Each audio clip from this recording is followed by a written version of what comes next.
Chapter 1. The Grand Line and the Unknown Islands. The sky was a brilliant blue, the sun radiated warmth, and the boundless azure sea caressed the shore, creating the most exquisite symphony. The gentle sea breeze whispered through the air, and the heavens appeared immaculate. On a small hillside, beneath the shade of a grand tree, sat a young boy, approximately 14 or 15 years of age, cross-legged upon a stone the size of a water tank, gazing dreamily at the endless ocean. Above him, several seagulls occasionally flapped their wings and soared past. Sigh. I must find a way to undergo cosmetic surgery, he lamented. With a melancholic gaze, the boy returned to reality, his hand idly grasping his chin as if contemplating the futility of his existence. Wang Yu had traversed into this world 3 days prior. His emotions had oscillated from initial excitement to apprehension, followed by fervor and concern, leaving him devoid of appetite or desire for food. Ultimately, he resolved to seek a physician for cosmetic alterations. He simply could not accept his current visage.I for any psychological ramifications of such transformation. As long as he could emerge more handsome, he deemed it inconsequential. As an ordinary blue-skinned individual from a new century, Wang Yu was now 21 years old, having just celebrated his birthday a few days ago only to find himself in this unexpected predicament. Lo and behold, he had crossed over into another realm. The notion of being a transmigrator was one of profound sanctity and nobility, akin to being the chosen one. Becoming a CEO, marrying a wealthy and beautiful partner, and ascending to the pinnacle of life were merely basic expectations. Each night before slumber, Wang Yu would indulge in fantasies, whether it be winning the lottery or experiencing a fantastical journey akin to those in novels, perhaps accompanied by an extraordinary ability that would render life truly delightful. Such imaginings were but a fleeting escape from reality, as he often found solace in daydreams, knowing that, as a loser, he could only maintain this semblance of existence. However, he never anticipated that crossing over was indeed a possibility. Yet, upon discovering his identity, Wang Yu's emotions became a tumultuous blend, teetering on the brink of madness. Indeed, he had found himself in the world of One Piece. His current persona was that of Silver Fox Foxy, a character notorious for his disheveled hair, crimson nose, slanted eyebrows, and triangular eyes, a figure both repugnant and despicable, infamous for utilizing the most formidable devil fruit for comedic purposes. Contemplating his ludicrous appearance, disheveled hair, a red nose, slanted eyebrows, triangular eyes, a pot belly, and short legs, one could easily imagine that in ancient times he would be at risk of being thrown into a sack while venturing outdoors. Wang Yu had indeed watched the anime One Piece, though the updates were sluggish and drawn out, leaving much of the plot to his memory. He had experienced a few exhilarating moments while watching, yet several characters remained etched in his mind, as he occasionally perused forums. Though Silver Fox Foxy was merely a minor character, his devil fruit brought him a fair share of notoriety, albeit of a negative kind. The superhuman slow fruit, also known as the dull fruit, allowed him to emit slow photons, rendering individuals or objects sluggish in their reactions, culminating in an explosive aftermath, with specific gestures required to unleash its effects. For instance, one might retract the thumb, middle finger, and ring finger, and then launch a slow photon. With the elevated index and little fingers, if wielded skillfully, this devil fruit ability could be quite formidable, although it comes with considerable limitations. Over the course of these 3 days, Wang Yu has experimented with it, transitioning from initial excitement to a disheartening sense of monotony, which is somewhat disconcerting. The slow fruit does not possess the potency he had envisioned. Merely executing the delicate orchid gesture leaves him a loss for words. After all, he is a quintessential product of the new century, though impoverished and devoid of material wealth. He harbors a certain masculine essence within him, making it difficult to adopt such a feminine posture. While that masculine energy may be somewhat insubstantial, it nonetheless exists. Thus, regardless of how he contemplates it, an inherent awkwardness persists. Nonetheless, these concerns are trivial, and Wang Yu has swiftly come to terms with them. Aside from the specific gestures required, he has discovered that after launching the technique 5 or 6 times, he feels utterly drained, as if his very essence has been siphoned away, rendering him weak and devoid of stamina. Unable to sustain his efforts, it appears that utilizing the powers of the devil fruit necessitates a foundation of physical strength, a lesson he has learned all too well. Moreover, he finds that the emission of slow light is considerably slower than he had anticipated. Despite the impressive nature of the ability, its ineffectiveness against adversaries renders it somewhat moot. On the surface, the slow fruit seems to be an extraordinary treasure, yet its flaws are glaringly evident. Currently, Wang Yu has yet to devise a strategy for harnessing the full potential of the slow fruit. Having never tasted the fruit, yet having witnessed its effects, he recalls the fervent debates among forum denizens who assert that the three categories of devil fruits depend heavily on physical stamina. Given his own limited physique, he finds this notion to be rather daunting. His mind is a tumult of conflicting thoughts, yet when the time comes to act, he finds himself at a loss. Regardless, in these 3 days, he has embraced all that he must, and there is no room for denial. Life unfolds in such a manner when one cannot resist. One must lie back and savor the experience. Thus, whether he feels exhilarated or bewildered, he cannot simply abandon this journey. Though this world is fraught with peril, it is also replete with beauty. For instance, there are many enchanting young women, their figures, and a myriad of bizarre and extraordinary races, such as mermaids. Overlook such wonders would render his journey through this realm futile. Even a downtrodden soul must harbor dreams otherwise. What distinguishes him from a mere fish out of water? However, when juxtaposed with its splendor, this world is undeniably steeped in darkness, oppression, bloodshed, enslavement, and a prevailing sense of brutality. The law of the jungle reigns supreme. Merely surviving is a challenge in itself, and to thrive, one must endure. Even in endurance, strength remains paramount, otherwise, one might find themselves embracing the divine sooner than expected. The fundamental principle governing this world is power. While anime often portrays a more idyllic perspective, Wang Yu is not naive. He comprehends the sordid and violent realities depicted in One Piece. Moreover, with a multitude of novels at his disposal, even a creature as oblivious as a pig would glean some understanding from the surrounding narratives. Thus, in these 3 days, Wang Yu has contemplated much. Though he recognizes the inherent dangers of this world, he cannot suppress the urge to venture out and explore. However, to venture outside, one must first ensure the preservation of one's existence. After much contemplation, it appears that joining the Navy is a commendable choice that allows one to safeguard their life while wielding a certain degree of influence. Although I was not particularly enamored with the Navy during my anime watching days, my perspective has shifted dramatically.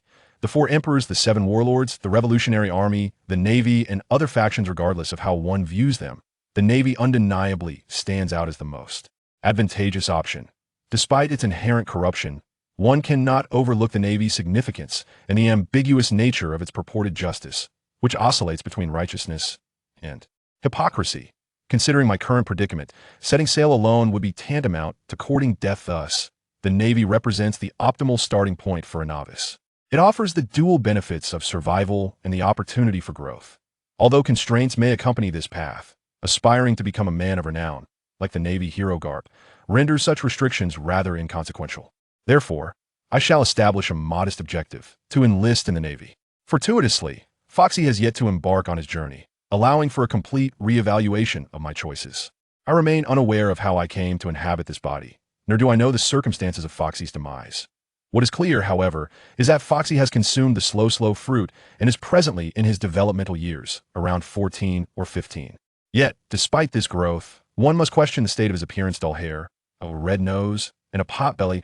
It seems Foxy has borne these traits since childhood. Contrary to the saying that men change significantly as they age, Foxy appears to have been typecast from the very beginning. What hope remains in such a situation? Gazing at my physique, a myriad of thoughts flooded my mind. Indeed, a transformation seems imperative. With a melancholic expression, I stared at the undulating waves of the sea, withdrawing a newspaper from my waist to peruse. This publication was procured during my time in the village, despite my having read it previously. As for my ability to comprehend it, such is the privilege bestowed upon a transmigrator. Speaking of privileges, I could not help but curse inwardly. In this era, isn't the common trope for transmigrators to possess a guiding system? Yet, despite 3 days of waiting, Foxy has summoned nothing, not even a feather. I cannot shake the feeling that the world harbors malice against me, enveloping my spirit in a shroud of gloom. It is utterly vexing. Currently, it is the year 1500 of the Sea Circle calendar, and the infamous Luffy has ascended to the title of Pirate King nearly a year ago. Meanwhile, I ponder the whereabouts of poor Gasti, Ace's mother, contemplating whether she suffers from any terminal illness. Many fans speculate that Luffy's mother may be afflicted with cancer, though the veracity of such claims remains uncertain. It is indeed alarming to think that a formidable figure might succumb to such a disease. Nevertheless, I surmise that Luffy's mother could be stricken by some virus, or perhaps something even more scandalous. I have entertained various theories regarding sexually transmitted diseases, as the great pirate era has yet to commence. Luffy's mother may still cling to life for a while longer. At this juncture, I find myself questioning the age of Foxy. Was he truly that old? During my anime viewings, I perceive Foxy as somewhat haggard, yet I never anticipated that he would be of such an advanced age, before the era of great piracy had even commenced. He was already well into his adolescence. If he were to linger until the plot truly began, he would undoubtedly find himself cast in the role of an elder. Another 20 years. What nonsense. By the time old Luo ignites the age of pirates, the seas will be teeming with him. 2 decades is hardly a leisurely affair. Wang Yu pondered that within these 20 years, the 4 emperors would establish their dominions, and the 7 warlords of the sea, along with various formidable beings, would ascend to their zenith. This period was far more perilous than the era of the protagonist. Luffy, he realized that he must enlist in the navy sooner rather than later to preserve his life. Wang Yu harbored no grand ambitions of kingship. His sole passion lay in engaging in discussions with young ladies about the origins of humanity, or perhaps amusing himself with birds and dogs. Was a life filled with conflict truly a life worth living? In essence, he lacked ambition, embodying a spirit of lethargy and mediocrity. A rotten wood cannot be carved. Had it been another transmigrator, their first objective would undoubtedly be to eliminate the 4 emperors and usurp their positions. Subsequently, they would dismantle the revolutionary army and the world government, establishing a vast empire, indulging in a life of decadence where every desire is catered to. Such aspirations exemplify the typical goals of a transmigrator. Initially, Wang Yu shared this mindset, but alas, devoid of a system or any special advantages, he decided to abandon such lofty dreams. He folded the newspaper and rose from the stone, stretching lazily before slowly departing the small hillock. Currently, Foxy resided in a quaint village, the location of which was uncertain, perhaps somewhere along the Grand Line, but in any case, it was a desolate spot. For 3 days, he had not encountered a single pirate. As he walked along the path, Wang Yu contemplated how to escape this place and join the navy. Venturing out to sea alone was out of the question. It would be tantamount to courting death. Luffy, armed with merely a barrel, dared to drift across the vast ocean, and Wang Yu could feel the terrifying aura of the protagonist. Had it been another lesser character, they would have sunk to the ocean floor in an instant, leaving not even a trace. It seemed he would need to rely on luck. Perhaps a merchant ship or the navy would pass by. Wandering about, Wang Yu navigated around several small hills, revealing fields and vegetable gardens, with narrow mountain paths meandering through a scene reminiscent of a hidden utopia. Foxy, off to the seaside again, in the vegetable garden, a simple yet sturdy woman wielding a hoe was toiling away, and upon seeing Wang Yu, she greeted him with familiarity. Indeed, nodding, he recalled from Foxy's memories that this woman was named ABI's, who had shown him considerable kindness. It was worth noting that Foxy was an orphan, raised on the kindness of strangers, living in poverty. The slow fruit was discovered by him during his childhood in the mountain streams. What left Wang Yu at a loss for words was that Foxy had consumed the slow fruit without ever developing its potential. He merely performed a delicate gesture before sluggishly projecting a pink light ring, which even a child of 7 or 8 could likely evade. Moreover, he made no effort to change his circumstances, leading a languid existence day after day, devoid of aspiration. It was no wonder that, upon reaching 20 years of age, he remained a mere background character, unable to surpass even the fledgling Luffy from the novice village. Along the way, many villagers greeted Wang Yu, who responded to each one in kind. Before long, Wang Yu traversed a narrow street and arrived at his current residency, a modest wooden cabin, comprising merely a single room with a roof that let in the breeze. The interior was stark, possessing only a bed and a few tattered household items, epitomizing abject poverty. Standing at the entrance, Wang Yu gazed at the cramped quarters inside. With walls bare and life stripped to its essence, it appeared that success was his only option. Well, so be it. Foxy it is. I shall accept my fate, he muttered. Grasping a broom with a chipped edge, Wang Yu commenced tidying up, uncertain of when he might depart. At least this place offered shelter from the elements. After 2 or 3 hours of labor, he surveyed the transformed abode, a satisfied smile gracing his face as he clapped his hands.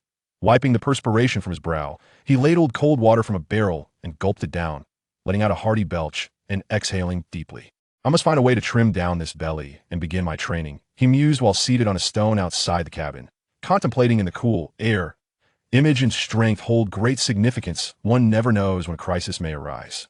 Moreover, for a more enriched life in the future, if not now, when should one strive? As for the training methods, Wang Yu could emulate what he had seen in anime and novels: running, frog leaps, push-ups, and various other exercises, all of which would surely prove beneficial.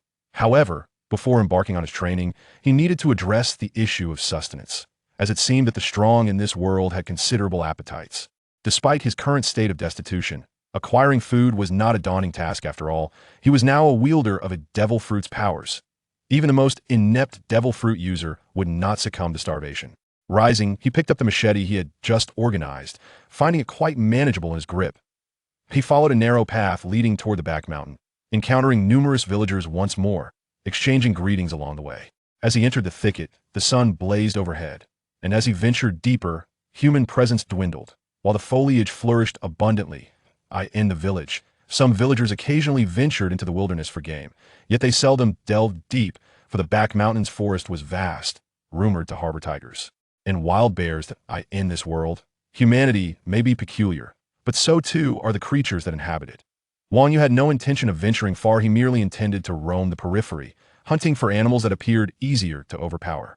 Before long, he set his sights on a target, wild spotted deer, roughly the size of an adult, leisurely grazing in the underbrush, occasionally raising its head to scan the surroundings, its ears attuned to any sound, cautiously concealed within the foliage.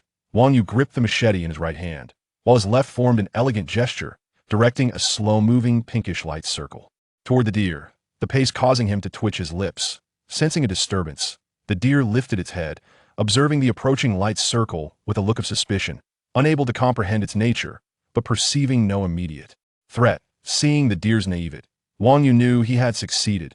Upon reviewing the information, it appears that Foxy was born on April 4th, 1486, in the Marine era, though I cannot ascertain the accuracy of this detail. Additionally, regarding the development highlights or whimsical ideas related to the slow fruit, I encourage everyone to leave comments in the chapters or in the review section, as the farmer will be attentive to them. Indeed, as the slow aura enveloped the spotted deer, it became evident that the creature's movements began to decelerate, rivaling the pace of a snail. Without a moment's hesitation, Foxy dashed forth from the thicket, wielding a machete, and without uttering a word, he aimed to strike at the deer's neck. Upon witnessing Foxy's fearsome demeanor, the spotted deer exhibited a glimmer of fear in its eyes, desperately yearning to flee. However, the body moved sluggishly, akin to a snail. Its once proud speed did not grant it a reprieve from its fate. With the emergence of a metallic scent, the neck of the spotted deer was severed, but the blood did not gush forth as anticipated. Rather, it flowed slowly. In the blink of an eye, 10 seconds had passed, and everything returned to a semblance of normalcy. The spotted deer could not maintain its balance and collapsed to the ground, blood spurting from its neck, quickly staining the earth beneath it. Nearby, Foxy gasped for breath, gripping the machete tightly in his right hand, visibly anxious, his complexion considerably paler than before. On the ground, the deer twitched incessantly, and it wasn't long before it succumbed to death. Fortunately, he had sharpened the machete before setting out. Otherwise, it would not have been a swift kill. Had he missed this opportunity, Foxy would have been powerless to prevent the deer from escaping, as his current stamina allowed him to unleash only 5 slow beams, with a 10-minute cooldown between each. Most crucially, the duration of the slowdown was a mere 10 seconds. A stark contrast to the 30 seconds he would be capable of producing 2 decades hence. This disparity was the source of Foxy's frustration. While he acknowledged the potential strength of the slow fruit, he also recognized its significant weaknesses. Nevertheless, he firmly believed that all of this would eventually change. He was determined to enhance the speed and frequency of his attacks, extend the duration of the slowdown, and reduce the cooldown to minutes or even hours. He would not remain a mere second-rate fighter. Additionally, he had to address his appearance, a matter of personal pride. With a heavy sigh, Foxy secured the machete at his waist and grasped the hind leg of the deer, beginning to drag it toward the village. The deer weighed no less than 200 pounds. A formidable burden for the 14-year-old Foxy. In contrast, other creatures in this world, at 14, were already formidable warriors. For instance, Rob Lucci of CP9 had single-handedly vanquished over 500 soldiers at the tender age of 13, and in the years to come, figures like Luffy, Ace, and Sabo would undoubtedly reign supreme in the animal kingdom, routinely confronting tigers and crocodiles. Yet here was Foxy, panting from the effort of dragging a lifeless deer. Acutely aware of the disparity in their capabilities, he resolved to strive harder for a more prosperous future. The more he pondered, the angrier he became, solidifying his determination. Time raced forward, with the sun relentlessly pursuing the moon, both celestial bodies enduring for billions of years without shame, while the moon, in its modesty, kept the sun yearning. Unbeknownst to him, over 30 days and nights had slipped by. As dawn broke, tranquility enveloped the world. The eastern horizon glimmered with a faint light, cautiously saturating the pale blue sky, heralding the arrival of a new day. Along the mountain path, a figure sprinted, carrying two large wooden buckets, each over a meter in height and width, filled with fresh water. The combined weight of the buckets was no less than 100 to 200 pounds. Yet this figure moved as if unencumbered, swiftly covering several meters. The journey back and forth from home to the spring spanned over 10 kilometers. With the added weight of the water, it was no easy task. With the family's water tank already filled to capacity, Foxy was now fetching water for his neighbors. Over the past month, he had diligently trained, gradually increasing his frog jumps, push-ups, and sit-ups from the initial tens to now several hundreds. Coupled with fetching water, assisting neighbors with weeding and moving items, he eagerly embraced any opportunity for exercise, relishing the dual benefits of training and helping others. Hard work often yields rewards. Throughout the month, Foxy had done much for the villagers, resulting in his living conditions improving from a dilapidated shack to a renovated abode. He now had an abundance of vegetables, rice, oil, and salt to sustain him for over a month, all generously provided by the villagers. Foxy had become the epitome of a diligent child in the eyes of the community. Beyond these social connections, his greatest achievement was his physique. A month prior, he had appeared as if heavily pregnant, but now the swelling had subsided, revealing faint outlines of abdominal muscles. His body had transformed from cumbersome to lean and upright. The only aspect that continued to vex Foxy was his appearance. His hair seemed determined to defy him. Half a month ago, he had attempted to fix it by rolling a heated iron over his head, managing to suppress the frizz temporarily, but it quickly returned to its previous state. Frustrated, he contemplated shaving his head, but ultimately could not bring himself to do so.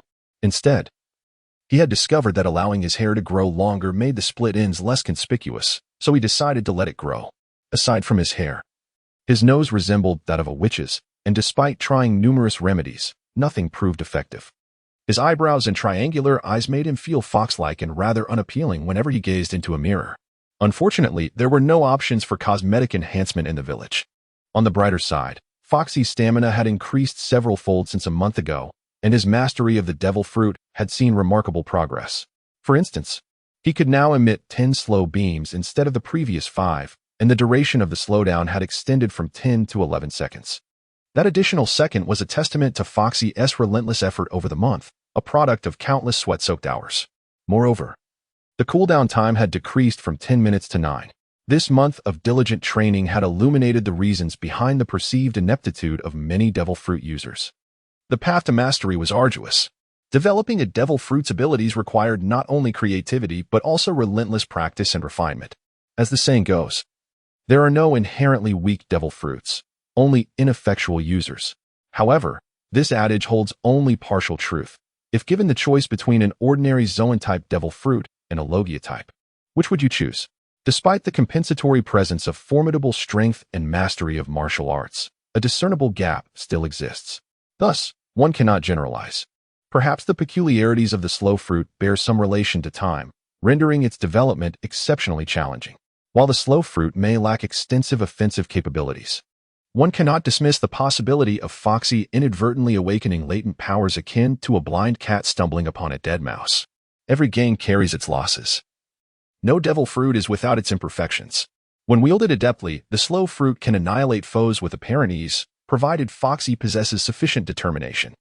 Were he endowed with the martial prowess and hockey akin to that of Garp, augmented by the slow fruit, he could traverse these seas with unparalleled audacity, even walking on his hands without fear of reproach. In essence, one's own strength remains paramount. Relying solely on a devil fruit is insufficient, lacking martial arts and hockey. One may barely graze an adversary, let alone vanquish them. While one could achieve the element of surprise, one must not forget the existence of observation hockey, with its adept practitioners capable of foreseeing the future. Is that not rather terrifying? In summary, Foxy's exertions over the past month have not been in vain. He now exudes an aura brimming with charisma and vitality. During this period, he has devised a few plans for himself. For instance, undergoing cosmetic surgery is imperative, no force. Not even a divine intervention could deter this endeavor. Following that, he seeks to enlist in the Navy, ensuring his survival for the next 20 years. All the while clandestinely acquiring the 6 styles, armament hockey, and observation hockey. His physical prowess must not falter. as it pertains not only to bodily endurance, but also to the effective utilization of his devil fruit abilities, which, if neglected, could jeopardize his very life. Foxy aspires to awaken his conqueror's haki, though it seems somewhat elusive, merely a flight of fancy at this point. To encapsulate, his objectives are threefold: undergo cosmetic enhancement, strengthen himself through Navy affiliation, and survive to see 20 years hence. Foxy, up so early? This morning, having completed his water-fetching task, Foxy made his way home to prepare for his next training session, greeted along the way by the warm smiles of villagers. "Good morning, Anster." Waving, Foxy smiled at an elderly man stretching in his yard, though his appearance rendered the smile somewhat unsettling. "You brat, I am your uncle." Anster, in his 50s, feigned a serious expression. "You certainly are aging with grace. Do take care of your back," Foxy replied with a cheeky grin, winking with his slanted eyes. Flushing slightly, Anster cleared his throat, shifting the conversation to inquire if he needed anything from home. "I won't hesitate to ask when I do."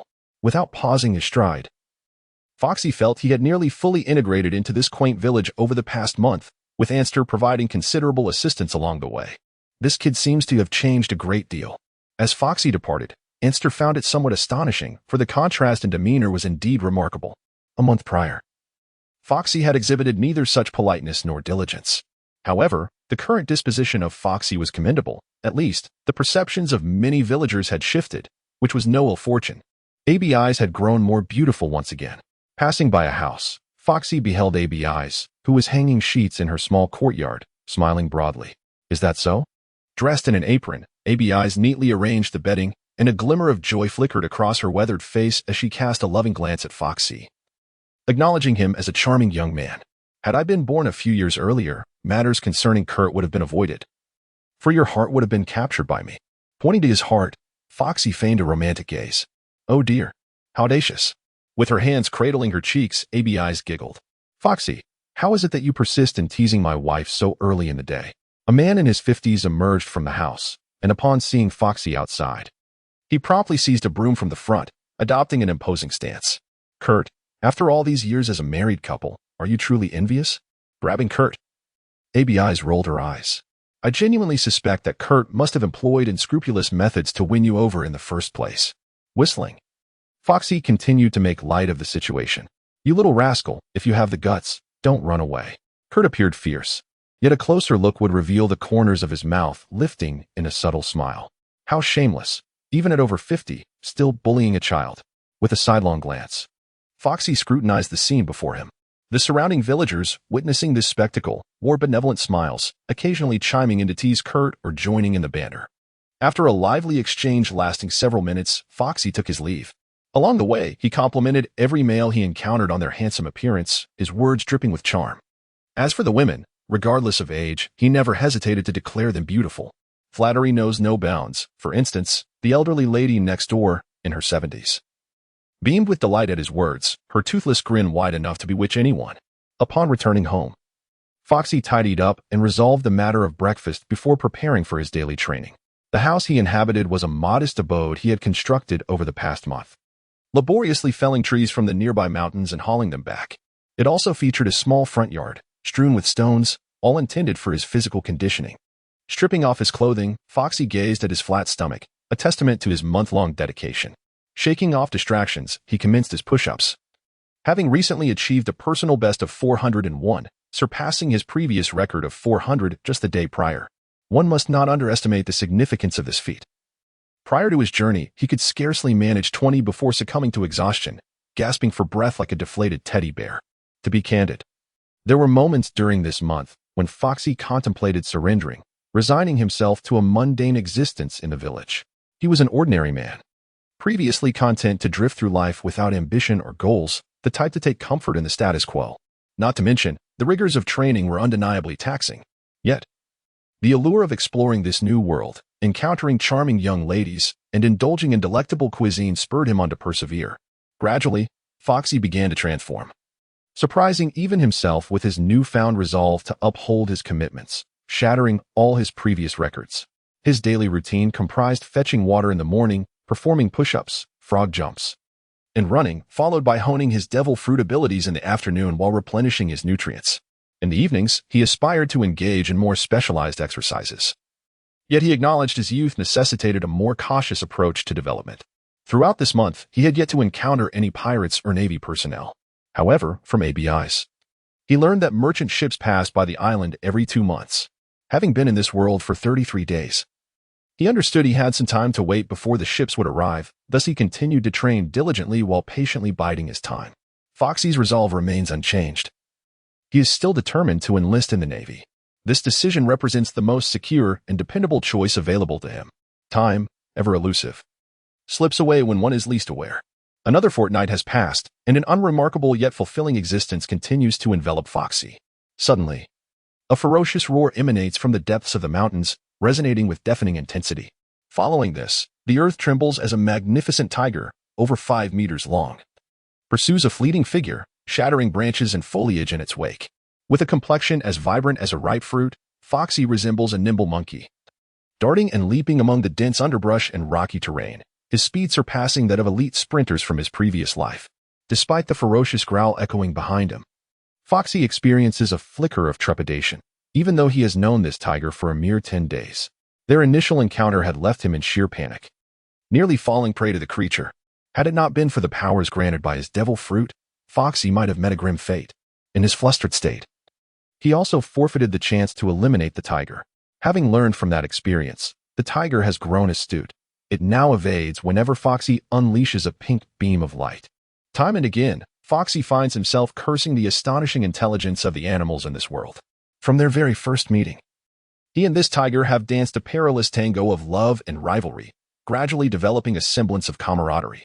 Foxy, in a fit of impulsive bravado or perhaps seeking thrill, began to provoke the formidable tiger. Without utilizing any special abilities, he treated the tiger as a mere sharpening stone. He followed the creature to its lair, subsequently subjecting it to relentless harassment, whether throwing stones while the tiger slumbered or resorting to more audacious antics. His objective was singular: to incite the tiger's wrath and compel it to chase him. He discovered that such training yielded remarkable benefits. For instance, in his current escape, he was honing his cardiovascular endurance, reflexes, speed, and courage. In a word, exhilarating. With a burst of energy, Foxy sprinted away, occasionally glancing back to make faces at the tiger, reveling in his audacity. The roar of the king of beasts resonated thunderously, shaking the very air, and the once mighty tiger found itself visibly worn from the ordeal. Since encountering this human, its days had devolved into a chaotic struggle, plagued by poor meals and restless nights. The crux of the matter was the cunning of this human, who consistently outpaced the tiger, darting away quicker than a rabbit. This time, the tiger was determined to catch and annihilate its foe, for the bitterness of unavenged anger weighed heavily upon its heart. With another roar, the tiger accelerated, pursuing Foxy closely, causing a stir among the birds and beasts along the way, a spectacle to behold. The tiger lunged with ferocity, its gaping maw dripping with saliva, reeking of raw flesh. As Foxy leapt to the left, he narrowly evaded the tiger's lethal claws, swiftly grasping the machete at his waist, his left hand forming an elegant gesture of caution. Crouching low, he watched as the tiger prowled back and forth, its eyes gleaming with menace. Foxy's heart raced, his body taut with tension as he acutely sensed the imminent danger. The confrontation between man and beast was thick with tension. With bared fangs, the tiger initiated its assault, its front paw slashing towards Foxy like a blade. In a split second, he dodged, simultaneously swinging his machete at the tiger. The speed of his maneuver was remarkable. The tiger, well aware of the machete's potential threat, refrained from confronting it directly, for the scar on its face still ached from their previous encounter, creating distance. The tiger's robust tail swayed threateningly as it lunged once more. Had this been before his extraordinary journey, Foxy might have been paralyzed with fear. Although still apprehensive, he was no longer the same person. He was now a blue-skinned individual endowed with the powers of the devil fruit. Raising his left hand in an elegant gesture, he unleashed a vibrant pink energy ring towards the tiger, a dazzling display of youthful exuberance. Yet, emanating from a rather unsavory character, it carried an air of incongruity. Aware of the potential danger of the energy ring, the tiger veered to the right, closing in on Foxy with a disdainful glint in its eyes. For it had learned to be wary after suffering from the effects of the pink ring. Its dominance over the surrounding territory had been ensured by its intelligence and cunning. With a sense of superiority, the tiger positioned itself to Foxy's right, its sharp claws gleaming ominously as they descended towards him. It seemed as though the tiger could already envision Foxy sprawled beneath its claws. In an instant, A surge of energy coursed through the scene, amplifying the tiger's ferocity.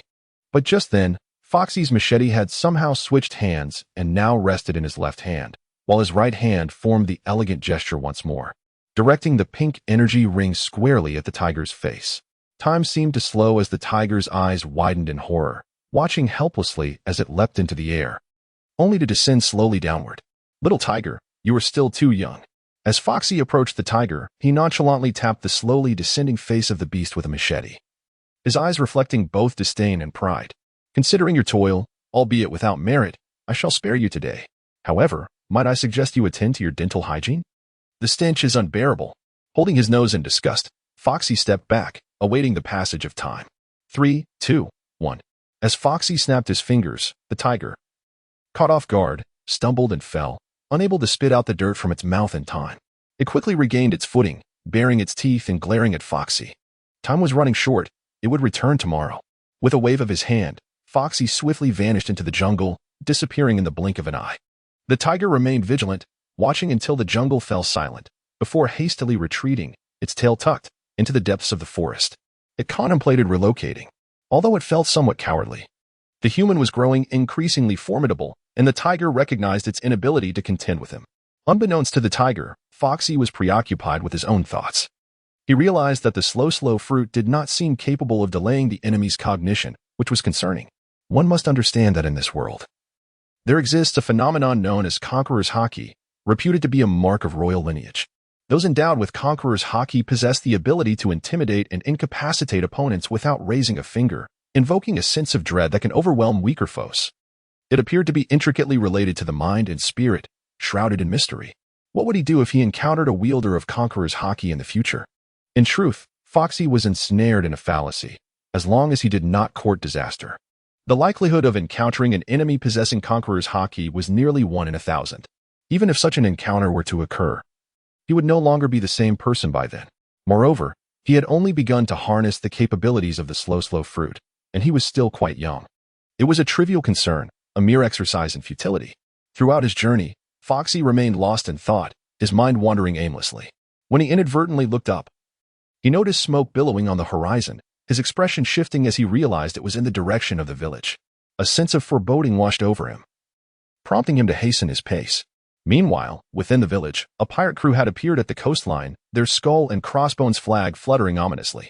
Over 40 pirates brandished weapons, grinning maliciously as they stormed into the village, wreaking havoc and pillaging. There was no opportunity for negotiation. Upon seeing the villagers, they unleashed violence and greed. Slaughter all these villagers and seize their treasures, declared a scarred brute wielding a large machete, as he watched the villagers flee in terror, pursued by his ruthless comrades. ABI's clutched tightly to Kote's hand, her son already lying in a pool of blood. Just moments ago, a pirate had kicked Kote, fracturing his ribs, leaving him gasping for breath on the ground. Having sailed the seas for 5 or 6 months, he felt pent-up frustration. A grotesque pirate, with a malevolent visage, gazed greedily at ABI's, tearing at her clothing. "I have a penchant for women in their 50s. They have enough vigor and are quite enticing." Kote ABI's grasped her chest in despair, kneeling on the ground, her eyes wide with horror as the vile pirate advanced upon her. "Let go of ABI's." Struggling to rise, Kurt lunged towards the grotesque pirate. In a flash, the blade gleamed, and a head sailed through the air, rolling to the ground like a ball. Blood gushing from the severed neck, while Kurt transformed into a headless corpse, twitching for a fleeting moment before succumbing to stillness. Tears streamed down Abyss's face as she fought in vain, powerless against the indignities inflicted by the monstrous brute. Her heart-wrenching cries were filled with hatred as she endured blow after blow. The torment was not hers alone. The women of the entire village were subjected to such humiliations, even death failing to grant them respite. The men rose in defiance, yet against the bloodthirsty pirates, their resistance only led to their demise. These pirates, each one a demon of madness, cast a shadow of fear and bloodshed over the village. Flames soared high, mingling with the wails of despair. It was a hellish landscape. Suddenly, a pink halo appeared, momentarily halting the brutish figure who had been reveling in Abyss's cries. In a swift motion, Foxy emerged, swinging a machete that cleaved the brute's neck, blood oozing forth in a slow, crimson stream. With a powerful kick, he sheltered the tattered Abyss in a dilapidated house, peering through a crack in the window to observe the chaos outside. As time passed, the brutish man could no longer scream. Clutching his neck, he collapsed to the ground, twitching a few times before his life extinguished. Outside, the turmoil was so great that none of the pirates had noticed. Inside the house, Foxy surveyed the grim scene in the garden, where Kurt's dismembered body lay, the headless corpse still leaking dark red blood. A blood-soaked head now aligned with Foxy-esque gaze. Its hollow eyes, filled with bloodshot terror, stared back at him, instilling dread. Overwhelmed, Foxy retched at the sight of having personally slain a pirate and witnessing such a grotesque spectacle, his hands trembling uncontrollably. He was engulfed in fear. Unlike animals, where he could manage his emotions during the hunt, this pirate was a man, a living, breathing human being, starkly real. As a mere underdog in times of peace, even after more than 40 days in this world, he had never before encountered such a brutal scene. Foxy believed he had adapted to this world. However, he realized that he could not compare himself to reality. He still needed time. The blue man, this phrase describes a hint of green upon one's head. To lead a life of ease, one must bear a touch of green. Sobbing softly, Abby's eyes curled up in the corner, clutching her knees tightly. Her garments hung in tatters, and her body bore numerous scars.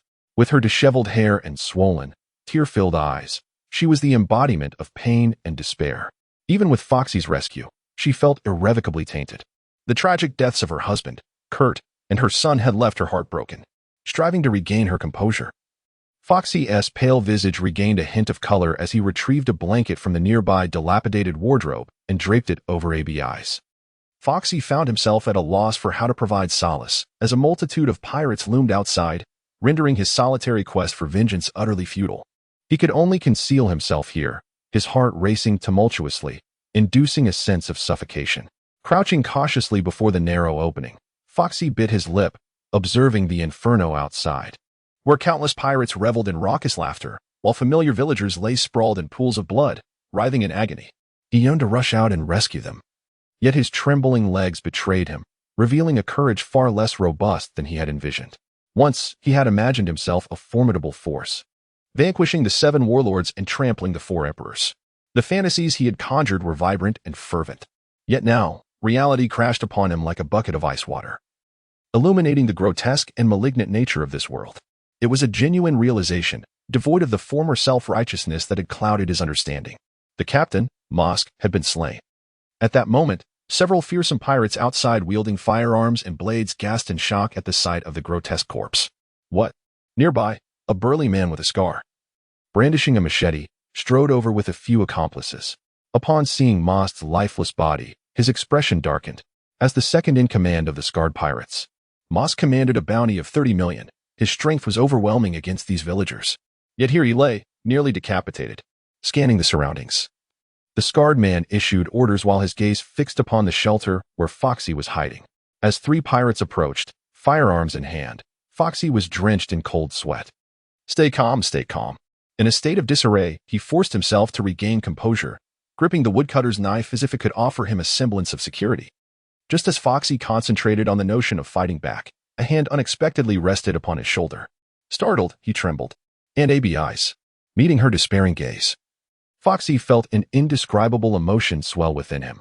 Foxy, stay alive. With a look of resignation, Abby's eyes wielded a kitchen knife in one hand while gently stroking Foxy's head with the other, dashing out of the room before he could utter a word. For a moment, Foxy stood in stunned silence, then turned to look outside. Abby's sudden appearance initially astonished the pirates, but they quickly broke into wicked laughter. Well, look, another woman, and not too shabby at that. The nearest pirate, disregarding the kitchen knife in Abby's hand, effortlessly seized her wrist, causing her to tumble to the ground, the knife slipping from her grasp. It seems Mosk met his end at this woman's hands. A bit older, but the likes of her are sure to please us more. Several pirates chuckled, with some already beginning to disrobe. Hurry up, we need to finish this. The navy is in the area. The scarred brute did not deter his subordinate's madness. Is the captain not to partake? A lewd pirate chuckled. I have something better. The scarred man exhibited a hint of disdain. The group of 5 or 6 pirates exchanged glances, gradually encircling Abby's eyes. You vile demon shall meet a dreadful end. One pirate seized Abby's eyes by her wrists, causing her to struggle, her legs thrashing wildly. Her tattered garments were completely ripped away, and the pirates erupted in laughter. Lying on the ground, Abby's had relinquished all resistance. Her spirit had been extinguished. Do not emerge. The lifeless pupils gazed into the room, two pairs of eyes locking through a narrow opening. Gritting his teeth, Foxy dug his nails deep into his flesh, observing Abby's vacant gaze, faintly deciphering her unuttered plea to remain hidden. Tears welled uncontrollably in his eyes as he witnessed the grotesque scene, recalling the kindness his companions had shown him during these days. His eyes reddened with fury, his pallid face contorting into a snarl. He understood he could not venture out, yet he was no beast, especially not a youth brimming with fervor and impulse. Thus, with the swiftness of the wind, Foxy surged forth, his left hand unleashing a pink aura that enveloped the back of the pirate, restraining Abby's. With a flash of his blade, as a head slowly fell away, Foxy swiftly turned to strike another pirate wielding a fiery weapon. The sudden appearance of Foxy caught several pirates off guard. However, it was evident that one who could brave the seas as a pirate and survive until now was no ordinary individual, relying on instinct. The pirate wielding a flintlock narrowly evaded Foxy's assault, yet his arm was severed at the joint. On my hand, blood gushed forth as the pirate collapsed to the ground. Writhing in agony, seizing the advantage, Foxy struck at another pirate, but at that moment, a deadly crisis descended from above. A scarred brute, brandishing a massive cleaver, charged at Foxy with a fearsome intensity. With a face stricken by terror, Foxy raised his cleaver in a futile attempt to defend himself. The clash of metal rang out, accompanied by sparks, as Foxy's weapon slipped from his grasp, crashing against his chest. He spat blood and was sent crashing through a structure, landing amidst the rubble, struggling and moaning in despair. My eyes, bloodied and battered. Foxy clutched his left eye, where a wooden splinter had driven deep, blood and fluid oozing from the socket, trailing down his cheek. The pain was excruciating, akin to having one's heart and bones scraped out. Despite more than 40 days of rigorous training that had significantly strengthened Foxy, he was no match for a true pirate, especially one with a bounty of 60 million. The current bounty held far less inflation than it would 2 decades hence. 60 million now equated to a future bounty in the hundreds of millions. With Foxy's slight frame still devoid of full maturity, he was hardly a contender. Bring him here. With the cleaver hanging loosely at his side, the scarred man glared with malice at the dismembered remains of his subordinate. He had not anticipated that someone would dare to slay his crew under his very nose, and that the perpetrator would be a mere child. Moreover, he had witnessed Foxy unleash a beam of light, suggesting the boy was likely a devil fruit user. A devil fruit user, especially one so young, could fetch a handsome price. Although not as valuable as the fruit itself, several million berries were still a possibility. A pirate wielding an axe, his expression grim, hastened towards the debris, roughly seizing Foxy by the hair and dragging him before the scarred man as if he were a lifeless dog, indifferent to Foxy's cries of anguish. Bloodied and battered, Foxy's chest was caved in, several bones fractured. The wooden splinter remained deeply embedded in his left eye, presenting a gruesome sight. His face was devoid of color, and he breathed with great difficulty, each inhalation a piercing agony that caused his body to convulse uncontrollably. In such a wretched state, Foxy was acutely aware of his impending demise. You have quite the audacity, boy, to slay my subordinate in my presence. Lowering his gaze, the scarred man earned his moniker due to the formidable scar that slashed across his face, resembling a centipede in its chaotic path. Perhaps it was mere fortune that his eyes remained intact. His visage was rather broad, adorned with a rugged beard, lending him an air of ferocity that unmistakably signaled he was not to be trifled with. Curiously, in this world, one could hardly claim to have lived a life of hardship without sporting a few scars. It seemed that wounds were badges of honor, symbols of one's status. To attain strength, one must traverse the path of pain marked by scars. Join my pirate crew, and I shall spare your life, he proclaimed. Once more, he crouched down, seizing Foxy's hair and yanking him upwards, brutally extracting the wooden splinter lodged in his left eye, feeling a twinge of regret at the sight of a disabled ability user, whose value would undoubtedly plummet. Yet, he still extended an olive branch. As the splinter was wrenched free, Foxy let out a harrowing scream. His left eye was a gruesome mess, the eyeball utterly shattered. He was blind, an excruciating pain that rendered him unable to open his eye. Blood and tears streamed down his face as he trembled, a mixture of agony and fear coursing through him. You demons, perish, he cried. At that moment, nearby, Abby's picked up the discarded kitchen knife and aimed for the scarred man's neck, casting aside Foxy. The scarred man seized Abby's wrist with a grip as fierce as an eagle's talon, while his blade met no resistance as it sliced through her. Blood sprang forth. Abby's. Foxy managed to lift his head slightly, his right eye half open, Witnessing the anguish etched on Abby's face as blood and tears mingled. Her lips parted, stained crimson. She glanced at Foxy, silently urging him to survive. With her strength waning, Abby's head drooped onto her chest. With a cold snort, the scarred man carelessly flung her aside, her body crumpling to the ground like a withered leaf, blood soaking the earth beneath her. For her, death would merely be a release. "Have you made up your mind, boy?" he asked, his demeanor as unruffled as if he were crushing an ant. Suddenly, a thunderous explosion echoed, followed by the sound of cannon fire growing closer to the shoreline. "Captain, it's bad. The Navy is coming. Many of our brothers have perished." Several pirates rushed into the village, terror etched on their faces, panic-stricken and desperate, as the sounds of gunfire and explosions reverberated around them. "Do you know who leads them?" The scarred man remained calm, unfazed. It's the Marine Headquarters Vice Admiral, Crane." "What?" The scarred man trembled, his rugged face now a mask of fear. "Captain, that woman is terrifying. She has captured countless pirates worth billions. We must flee at once." The remaining pirates, upon hearing Crane's name, were overwhelmed with dread. "Take this boy with us. We must go." Without the slightest hesitation, the scarred man waved his hand and prepared to flee, not even contemplating the notion of battle. On the ground, Foxy gazed at the visibly panicked figure of the scarred man, unable to fathom that this individual had managed to defeat him in an instant. In that moment, it was akin to a mouse encountering a cat. The contrast was stark. "Captain, he is nothing but a burden." Some pirates were unwilling to accept this. Whether they could escape was already a question, and bringing along an additional burden would surely diminish their chances. Thus, the decision to eliminate him was made. The scarred man no longer sought to recruit or profit from his situation. He merely wished to vacate the premises swiftly, for the alternative was death. With a stroke of luck, he might survive, but it was likely that his lower half would languish in a prison, which was hardly different from death. Captivity would render existence worse than death itself. Indeed, in a frantic escape, one pirate fired a shot at Foxy before hastily disappearing into the courtyard. The bullet flew swiftly, but fortunately, the cooling period had passed. With a pink light radiating outward, the bullet gracefully traversed the air, and Foxy struggled to roll aside just in time for the projectile to graze the ground where he had lain. On the ground, Foxy could only watch helplessly as the scarred man and his companions vanished from sight, feeling utterly powerless. "I am too weak." Glancing at Abyss, lying in a pool of blood, Foxy covered his left eye and pondered whether, had he been strong enough, he could have protected them. Would his eyes have remained uninjured? And would he have been spared such agony? Having been in this world for 48 days, every villager had offered him assistance. Without their support, Foxy would not have survived. Animals possess emotions, let alone humans. Particularly poignant was Abyss's earlier act of urging him to hide while she drew the pirate's attention away. Such kindness was a debt Foxy felt he could never repay. Amidst the cacophony of battle cries and gunfire, the turmoil subsided, revealing that there were still those alive who required a stretcher. At that moment, a Marine, clad in the standard Navy uniform and cap, spotted Foxy struggling against the wall of the small courtyard. Foxy's condition was dire. He was bleeding from his chest and felt a disorienting haze enveloping him. Upon hearing the shouts, two Marines rushed over wit comforting Foxy. The leading Marine attempted to display a warm smile.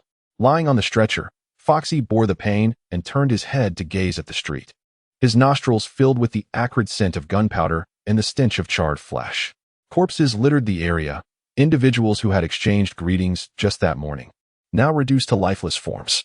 As he passed by the Anster residence, Foxy opened his mouth. At that moment, Anster lay against the railing, a deep wound exposing bone, with internal organs visible. An elderly woman nearby had a gaping hole in her chest, her eyes bulging as she lay before a door marred with knife wounds. Several women, disheveled and sprawled in pools of blood, had endured unspeakable torment before their demise. Every soul encountered along the way met a tragic end, including children and the elderly. Witnessing this horrific scene, Foxy felt neither disgust nor fear. Instead, a potent surge of anger and hatred washed over him, dispelling all other emotions. The once peaceful and isolated village lay in ruins. It had been so beautiful before. The simple, honest villagers who neither stole nor fought. What sin had they committed to deserve such a fate? Why is this world so grotesque? Is this what piracy entails? A complete eradication of humanity, surpassing even the basest of beasts. Hearing is one thing, seeing is another. Initially, watching the anime evoked feelings of fervor, with dazzling battles and moving friendships, and the allure of various devil fruits and hockey. The harrowing reality before him struck Foxy once more with the truth of this world. Anime is merely a narrative, told from Luffy's perspective, filled with justice and sunny imagery, glossing over any darkness, lest it be subjected to censorship. Even so, upon entering this world, Foxy naively assumed he understood it. Yet, the sickness and madness of this reality proved far more brutal and twisted than he had imagined. The fault lies not with the world itself, but with humanity and its inherent nature. Drowsily, Foxy's eyelids grew heavier, and he seemingly glimpsed a beautiful, mature woman before succumbing to unconsciousness. Suspended in a fiery haze, clouds of white formed various shapes in the sky, sometimes vanishing, sometimes reappearing. From a height, the vast azure sea stretched endlessly, adorned with a colossal warship proudly displaying the seagull flag of peace and justice, alongside a prominent crane flag hoisted on the foremast. This immense vessel resembled a leviathan, cutting through the waves with ease, surrounded by numerous fortified cannon emplacements. Marines patrolled the deck with precision and discipline. In the distance, pirate ships began to flee in disarray, having no intention of confronting this formidable warship, solely deterred by the fluttering seagull flag and, most importantly, the crane flag. Yeska. How much longer until we reach Marineford? In the spacious and brightly lit office aboard the warship, a woman with loose bangs and a dark blue ponytail, clad in a blue and white shirt draped with a cloak of justice, scrutinized the intelligence report in her hand, her elegant brows knitting slightly. This woman, exuding an air of competence and maturity, possessed a stunning beauty complemented by a voluptuous figure, appearing to be in her 30s or 40s, while in reality, she had already surpassed the age of 50. Like a succulent peach, her allure was undeniably potent. She was Crane, a vice admiral and chief of staff of the Navy.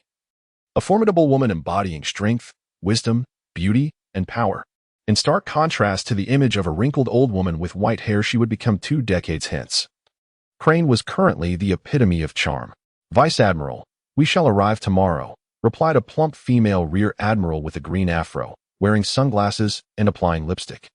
Looking up briefly. Crane replied, her gaze still fixed on the intelligence documents without lifting her head. Vice Admiral, is it true that the Pirate King Gold Roger is in the South Sea? Inquired a slender female rear admiral with short yellow hair, dressed in a purple shirt, who entered bearing several cups of coffee. Not Dubious. A rear admiral and dual-wielding swordswoman, along with her colleague Yeska, were both direct subordinates of Crane. It was well known that the Navy had a special fleet. The one led by Crane, predominantly composed of women, with over 50% of its ranks. Setting aside the documents, Crane accepted a cup of coffee and took a sip. This time in the North Sea seems to have been a futile endeavor. Yeska also lifted her cup to take a sip. What of Yafiel? Crane inquired, glancing around. Noticing the absence of one of her most capable subordinates. The boy has awakened.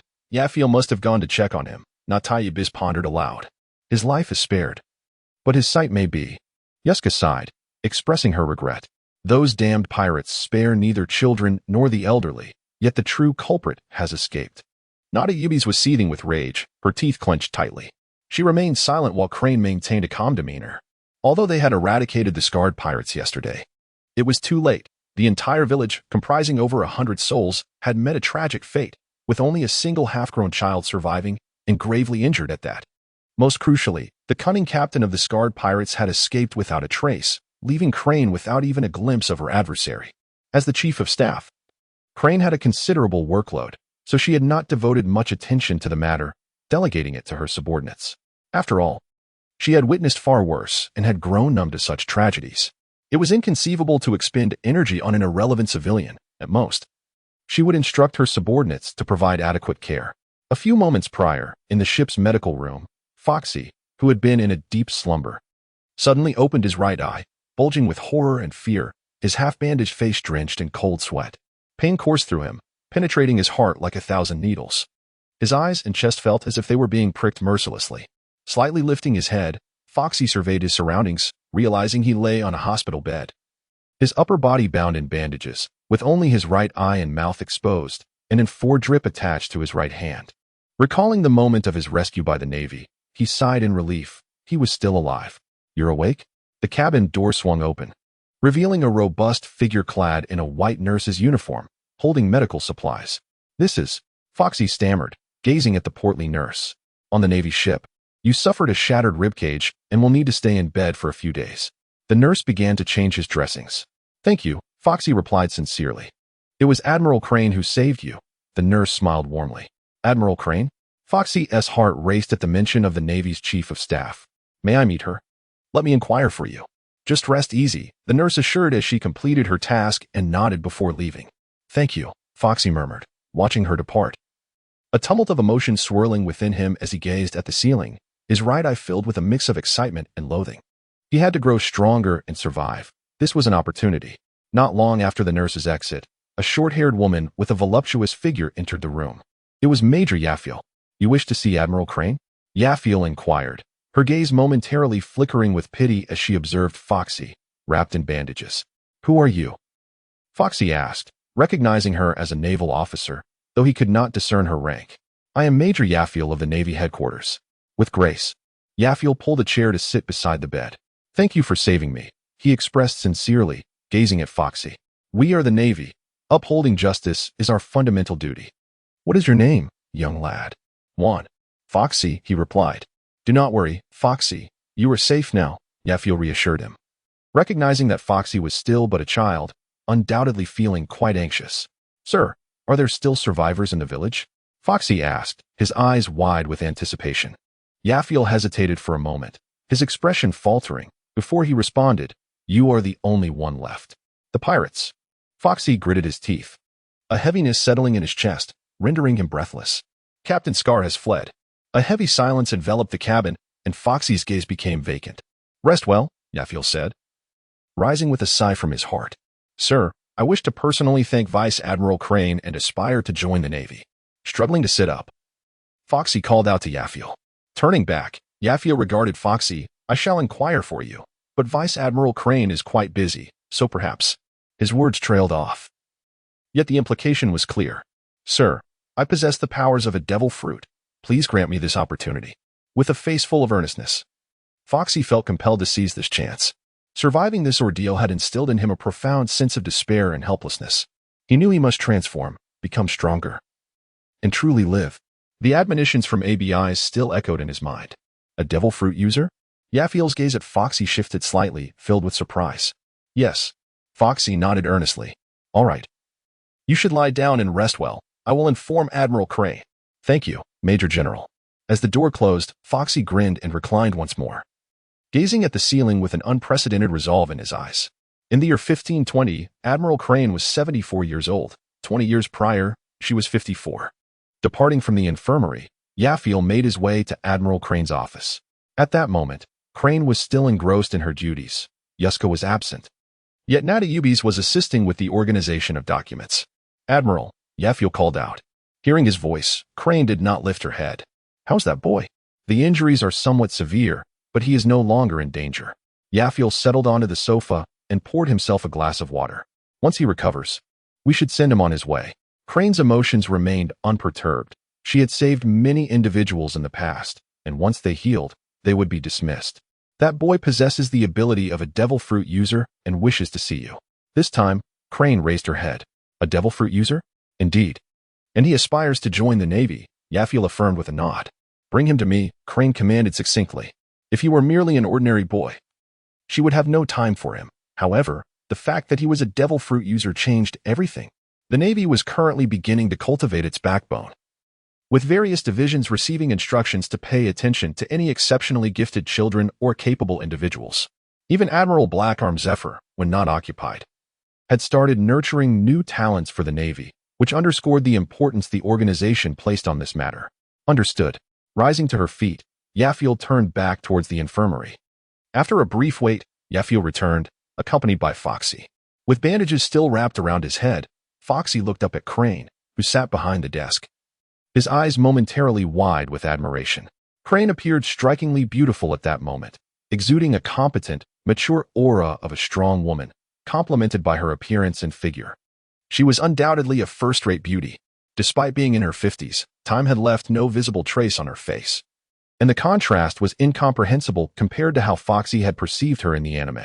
As Foxy scrutinized the crane set down the goose feather pin and gazed back at him. Young man, what is your name? With a smile gracing his features. The crane's demeanor was far from stern, considering Foxy was still but a child. I am called Foxy.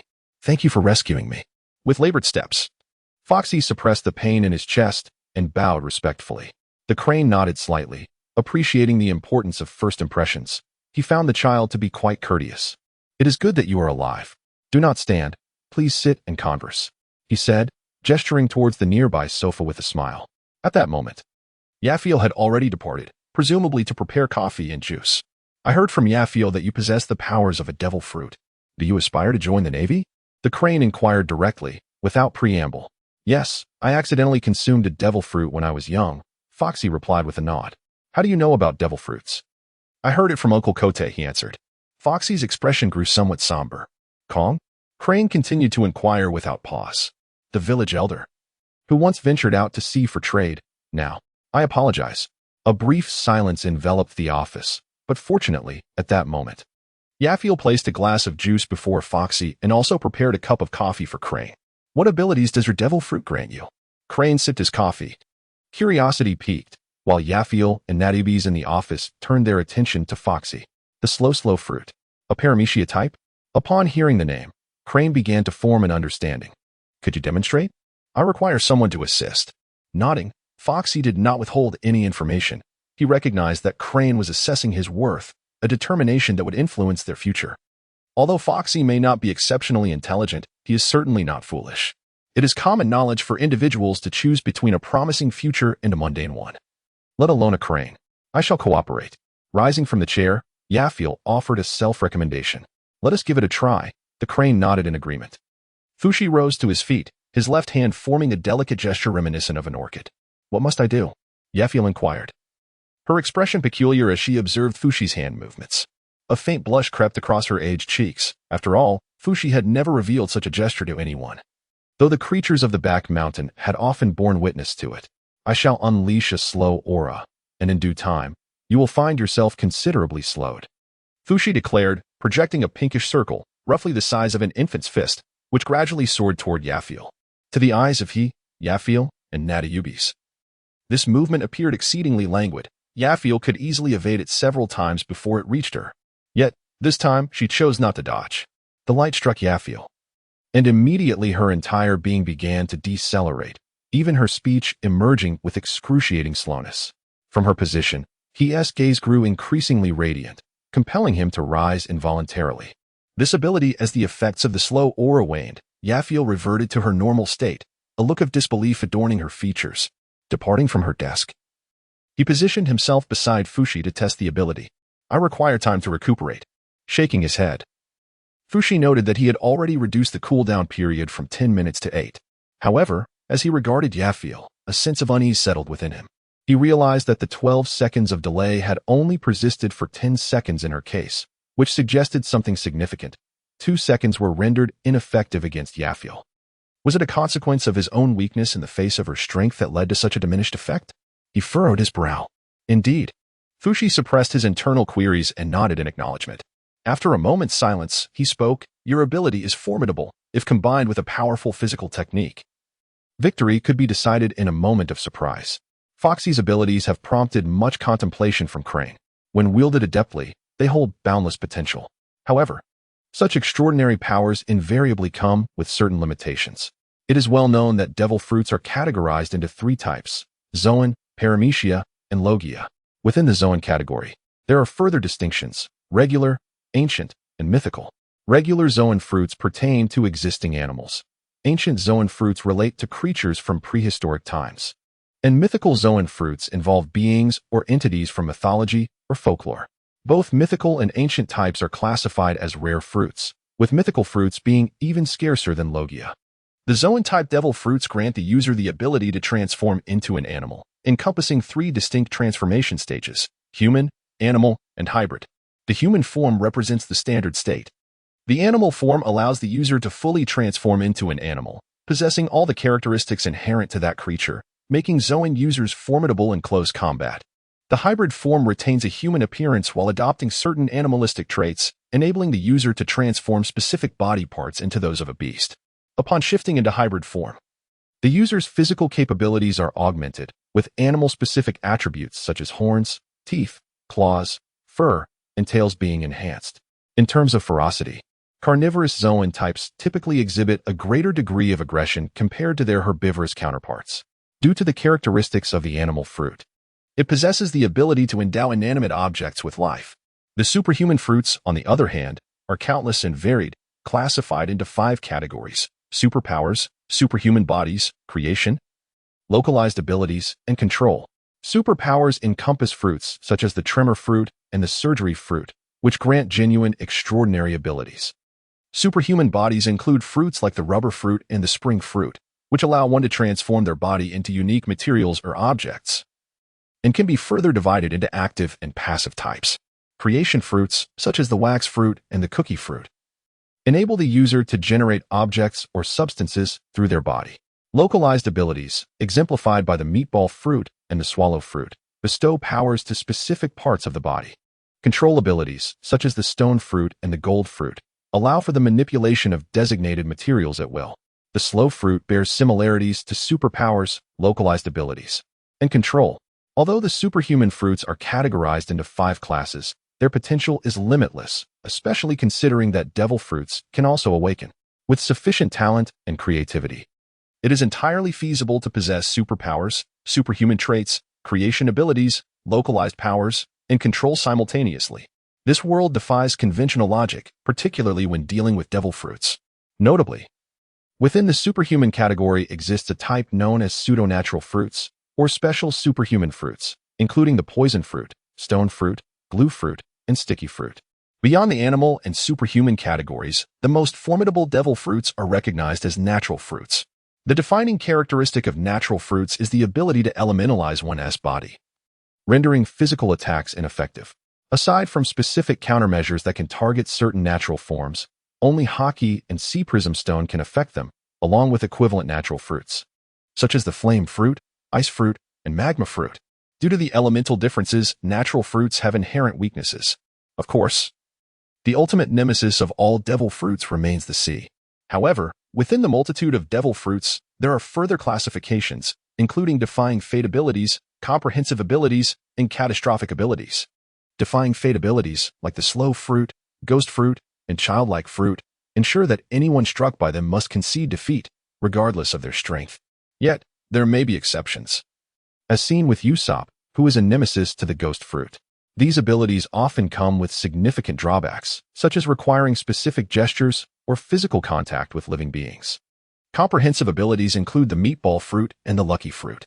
The meatball fruit can repel all forms of matter and energy, including solids, liquids, gases, fatigue, pain, damage, heat, slashes, and shockwaves, rendering it all-encompassing. The lucky fruit is unparalleled, akin to the ultimate patriarch among fruits. Catastrophic abilities, such as the float fruit, magma fruit, and ice fruit, can unleash widespread devastation akin to natural disasters. Every ability has its flaws, never attaining perfection, and they all share a common foundation in physical strength. How far one can go ultimately depends on their fundamental skills. The surprise came too suddenly. My gratitude extends to the sweeping force of new experiences.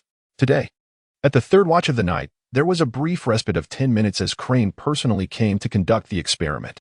When the languid light struck her, Crane felt her speed diminish to an excruciating crawl, as if time itself had decelerated. Yet, her thoughts remained unshackled. Instinctively, she summoned her strength to resist, struggling fiercely.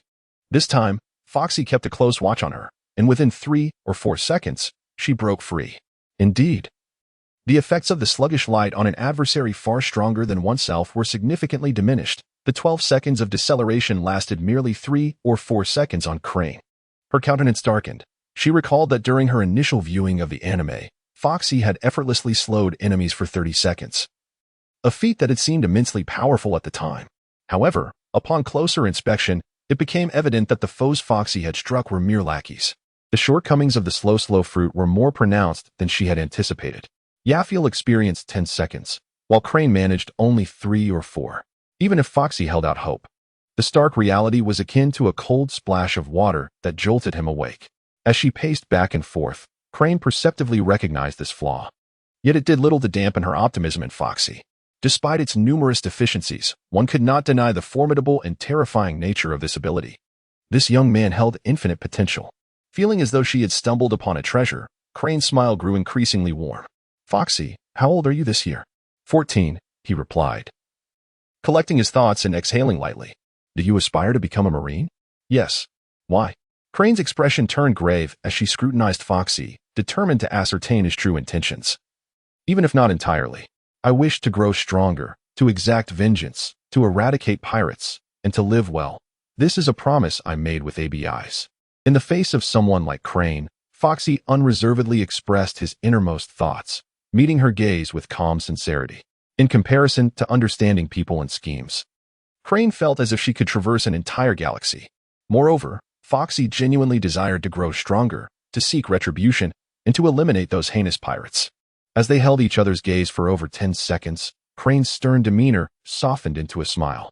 As for the identity of ABIs, it was not difficult for her to deduce that she was likely someone from the village. Welcome to our ranks, Crane consented quite decisively.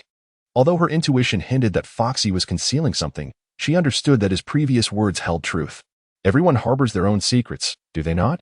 Furthermore, this young man's worldview seemed fundamentally sound, perhaps just barely passing. Go and rest well. Tomorrow we shall arrive at the Marine headquarters in Marineford. Commodore, have the villagers truly? Foxy bit his lip, gazing at Crane with a hint of anticipation. Rest assured, we have given them a proper burial, answered Natayu ABIs, standing nearby. Thank you. I shall take my leave to rest. With a somewhat despondent expression, Foxy once again suppressed his pain and bowed to Crane, Natayu, and Yafiel before following Yafiel out of the office. This child is quite polite, Natayu thought with a hint of sympathy. Indeed, Crane observed Foxy's departing figure, increasingly convinced of the boy's merits. He is courteous, grateful, and possesses ample potential, making him worthy of cultivation. This alone reveals that Foxy comprehends his situation.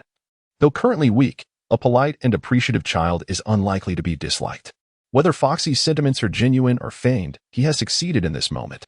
Upon returning to the infirmary and lying back on the sickbed, Foxy expressed his gratitude to Yafiel, who then departed. Alone on the bed, Foxy's demeanor soured. That scarred pirate managed to escape. This grudge must be avenged. Touching his left eye, Foxy felt no trepidation about becoming a one-eyed man. This world possesses numerous peculiar abilities and medical technologies that should restore his sight, perhaps through a surgical fruit.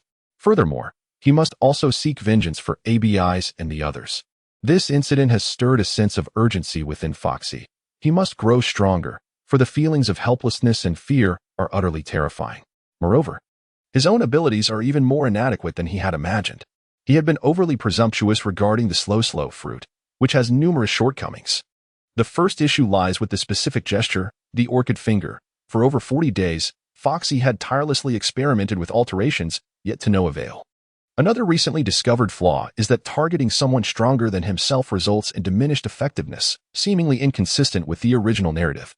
Could it be that Oda deemed this devil fruit too disruptive to balance, potentially jeopardizing his ability to continue the story and thus chose to weaken it? Additionally, there is the mirror. Strictly speaking, the slow light is a form of light, thus it rebounds when encountering a mirror. For instance, that lecherous ape's shiny fruit is also countered by mirrors. Furthermore, issues concerning the speed of the slow sphere, its duration, and cooldown are significant problems. If the speed is too slow, there is no chance of hitting the target. Even the most formidable abilities become futile. The duration, as evidenced earlier, has plummeted from 12 seconds to merely 3 or 4, rendering it nearly useless. As for the cooldown, that is a glaring flaw as well. Considering all of this, even observation hockey suggests that the slow fruit is not particularly impressive. Frowning in contemplation, Foxy began to clarify his thoughts and plans from recent times. Now that he has allied himself with Crane, joining the Navy is a certainty. The next step is to develop and mature discreetly. As for revenge, patience is a virtue. Setting a modest goal of 7 or 8 years seems prudent. What remains is the development of the devil fruit. Currently, there are numerous flaws, both large and small. Yet all are subject to change. Regarding the orchid finger technique, alterations can be made where feasible, but where they cannot, one must accept the limitations. Additionally, the matter of formidable adversaries diminishing the duration of abilities can be surmounted by personal growth, thus rendering the opposition ineffective. At its core, it stems from a deficiency in one's own strength. As for the development of the slow fruit, Foxy presently has only a few avenues to explore. One might consider whether it is possible to mitigate bodily harm or other adverse effects while maintaining one's inherent capabilities, perhaps borrowing concepts from the pawpaw fruit's development. Furthermore, enhancements in the speed, duration, cool-down time, and scope of the slow aura are imperative. It might also be wise to draw inspiration from the likes of the sluggish ape. Though the notion of a light-speed kick should be dismissed, for while others may possess such speed, one may only execute a sluggish kick, potentially facing dire consequences.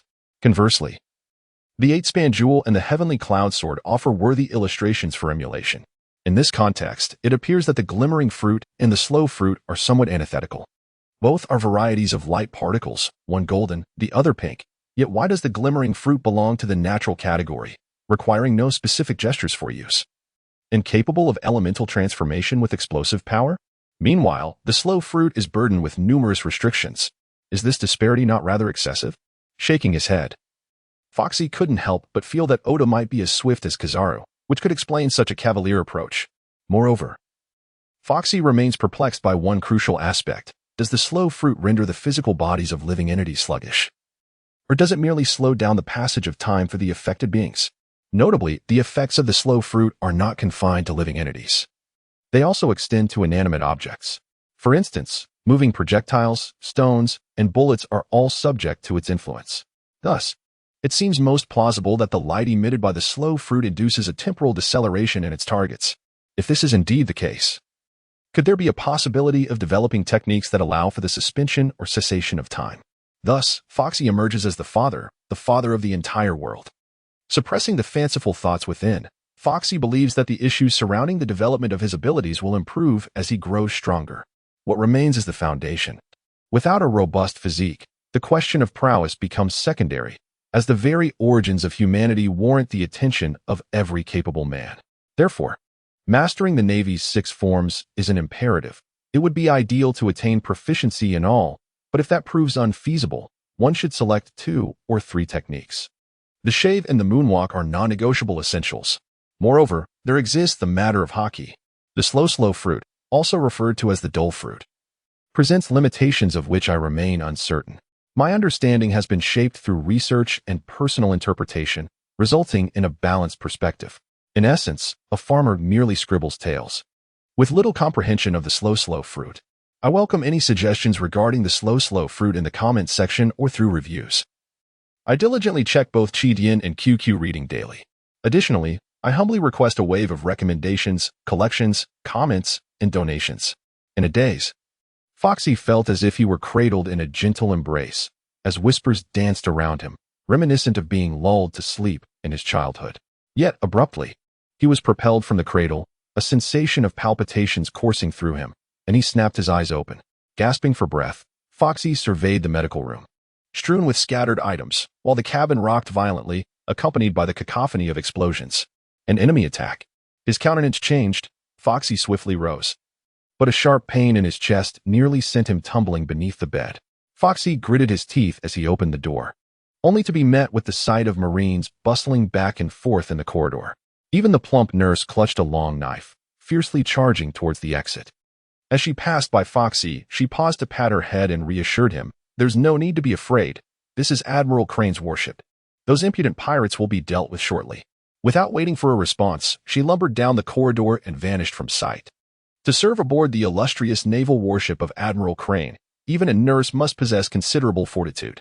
After hearing the nurse's words, Foxy became increasingly convinced that they were under attack, likely engaged in battle with pirates. Yet these pirates displayed an audacity beyond comprehension, daring to assault Crane's flagship. Truly, they were a reckless breed, living on the edge of danger. Should he venture out or remain hidden? After a minute of contemplation, Foxy resolved to take the plunge. Now a Marine himself, he recognized that if he cowered within these walls until the fighting ceased, Crane might remain silent, but his impression would surely diminish. Before mastering the 6 powers or haki, maintaining a positive reputation was paramount. Considering the situation from a different perspective, if he were in a position of authority, he would undoubtedly prefer to see his subordinates exhibit bravery rather than cowardice. While the prospect of stepping into danger was undeniable, the opportunity to cultivate a favorable impression compelled Foxy to act. Without any influential connections in the Navy, he could only cling tightly to Admiral Crane's coattails. In times of peace, Connections are essential, and in this world, they are even more critical. With Crane's patronage, even a few casual words of instruction could significantly ease Foxy's future endeavors in the Navy. Although Foxy was not well versed in the intricacies of human relationships, having been a mere underdog, he had witnessed the chaotic tapestry of the internet in a previous life, familiar with the sight of pigs running amok. Having experienced the horrors of village slaughter, Foxy had journeyed close to the brink of death, undoubtedly maturing in character, perhaps without even realizing it. With his resolve firm, Foxy hesitated no longer. However, before stepping out, he needed to procure some means of defense, preferably a firearm. Charging out recklessly would be folly. He would likely meet his demise without understanding how it had come to pass. Thus, lurking in the shadows with a concealed weapon would be the only way to muster the courage he needed. Earlier, when Yaphiel had escorted him to Admiral Crane's office, they had passed a warehouse, the armory where the Marines stored their weapons, adjacent to their barracks. After traversing 2 or 3 corridors, Foxy arrived at the warehouse. Many weapons had already been taken, but several remained. Longswords, sabers, daggers. Among them, flintlock guns were the most plentiful. Foxy selected a short dagger and a flintlock pistol, securing the dagger at his waist while examining the flintlock pistol. Compared to his previous life, this flintlock was decidedly antiquated. Fortunately, the firing mechanism remained unchanged. Load the bullet, pull the hammer back, aim, and shoot. With a resounding bang, Foxy's body jolted, a sharp pain stabbing through his chest, while a bullet hole appeared in the cabin wall, smoke billowing from the gun's muzzle. Gritting his teeth, Foxy pocketed some bullets and exited the warehouse. Outside, the once tranquil sea had transformed into a tempest. A massive pirate ship flying a skull and crossbones banner unleashed cannon fire, sending explosive shells crashing into the water. Simultaneously, the warship mirrored this chaos, naval officers hurriedly loading ammunition to strike back at the pirate crew. The proximity of the pirate ship and warship had ignited a fierce battle, with vicious pirates and determined sailors clashing on both vessels. Both ships rocked violently, the explosive waves crashing onto the deck, staining it crimson with blood. Numerous pirates and sailors lay sprawled across the deck, drenched in gore. Severed limbs and gruesome wounds stirred a sense of nausea in onlookers.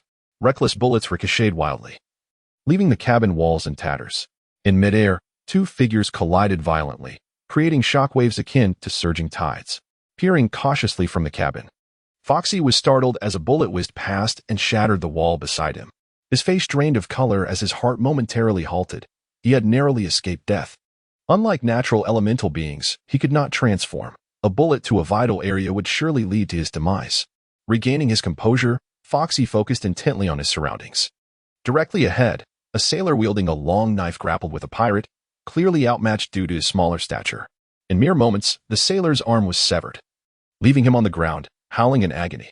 Swallowing hard, Foxy felt no revulsion. Instead, he raised the flintlock and aimed at the pirate. Just as the pirate prepared to deliver a fatal blow to the sailor, Foxy fired. The shot rang true, and with a spray of blood and a cry of despair, the pirate collapsed, clutching his groin, his face contorted in pain. Foxy paused, bewildered. He had aimed for the chest. Was it an issue with his aim or the pistol?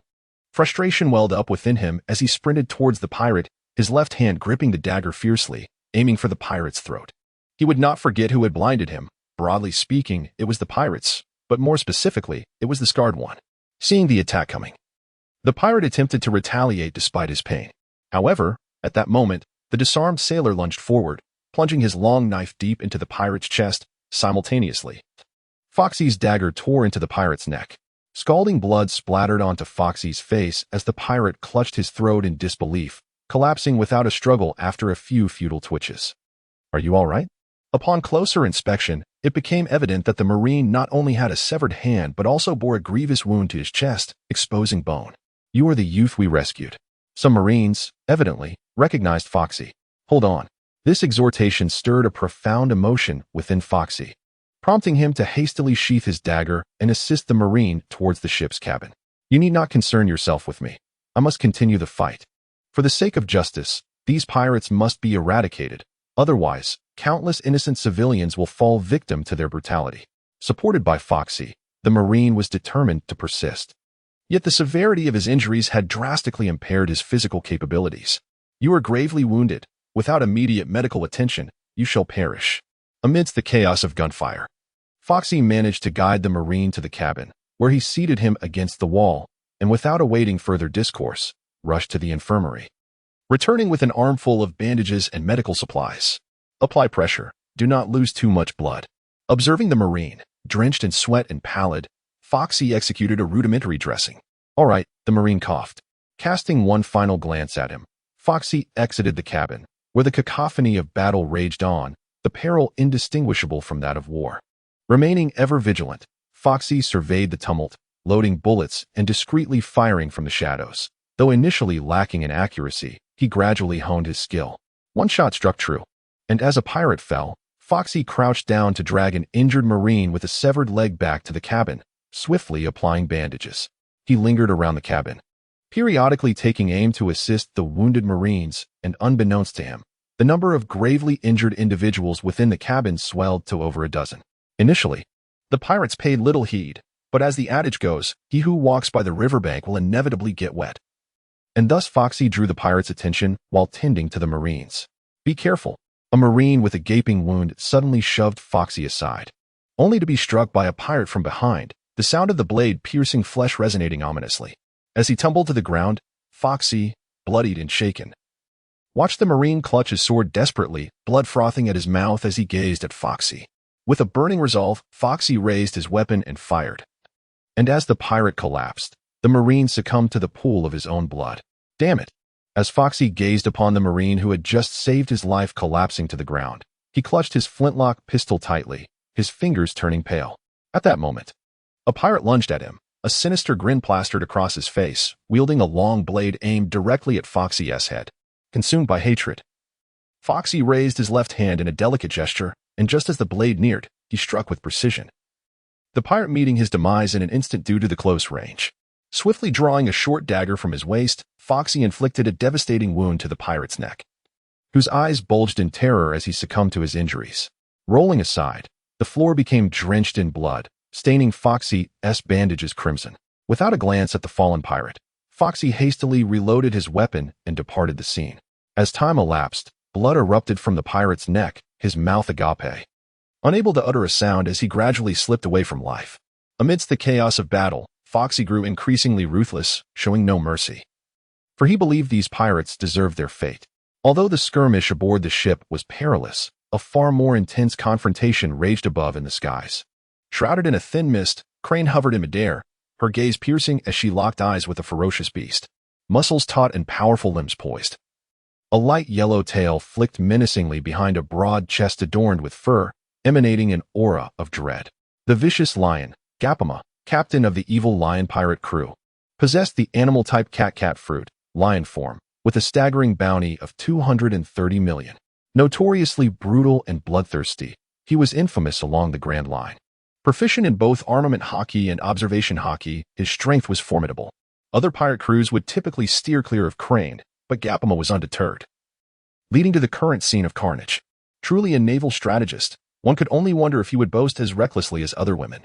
With a scarlet tongue licking his lips, Gapama revealed his sharp fangs in a malicious grin, his feet rhythmically treading the air, showcasing his mastery of the Marine's 6 styles, particularly the moonwalk. Seeking death, he taunted, inciting Crane's fury. The atmosphere trembled as she vanished, reappearing directly before Gapama, her right hand raised, fingers poised in a striking gesture that shimmered with black and white hues. Mastering armament hockey to an advanced level, her aura shifted in color, transitioning into her hybrid form. Gapama did not underestimate this woman. His right claw enveloped in armament hockey met hers in a fierce clash. A wave of pressure radiated outward, the ocean beneath them sinking by a meter before surging skyward. With unstoppable momentum, they both delivered powerful kicks, creating an immense force that distanced them from one another. The mist swirled around them as Crane, her face a mask of frost, fixed her glare on Gapama. Once more, she employed the shave technique, disappearing from sight as Gapama also vanished into the air. In the next instant, they reappeared 10 meters apart, their fists colliding once again before they vanished anew. The tumult of battle continued. A beam of light arced through the air, cleaving the surging sea asunder, while a wound appeared on the chest of Gapama, accompanied by a roar of fury, though it swiftly began to heal. Below, aboard the warship, Foxy gazed upward at the tumultuous battle unfolding in the atmosphere, his eyes shimmering with ripples of awe. This was no ordinary conflict. It transcended humanity, resembling the feats of superhuman entities, igniting within him a fervent yearning and a tumultuous storm of emotions. The fierce wind swept across the deck, causing the vessel to sway violently, compelling Foxy to clutch onto solid objects to avoid being thrown overboard. The aftermath of their clash unleashed a tremendous force, sending shockwaves across the surrounding waters. Foxy was deeply apprehensive that the warship might plunge into the depths of the sea. The pirate fighting alongside Crane appeared to possess a Zoan-type devil fruit ability, as evidenced by his exterior, though the velocity of their clash was so rapid that Foxy struggled to discern the details. The most pressing concern was the ongoing melee below, which demanded his attention and energy, allowing him only fleeting glances at the spectacle. Besides the fierce confrontation between Crane and Garp, there were also intense skirmishes aboard the pirate ship and the warship, notably involving Yuska, Dubious, and Yafiel against other formidable pirates of the Evil Lion Pirates. While not as perilous or exaggerated as the bout between Crane and Garp, these encounters were equally fierce and powerful. To Foxy, it was akin to celestial beings engaging in combat. Just as the saying goes, speak of the devil, and he shall appear, a figure shattered the deck like a cannonball, soaring past Foxy before collapsing amidst the wreckage, blood spilling from his mouth. It was Yafiel. With a thunderous crash, a hulking man wielding a massive axe descended from the sky, standing over 4 meters tall. If he were to stand before Foxy, he would resemble an impenetrable wall, reaching only to Foxy's thighs.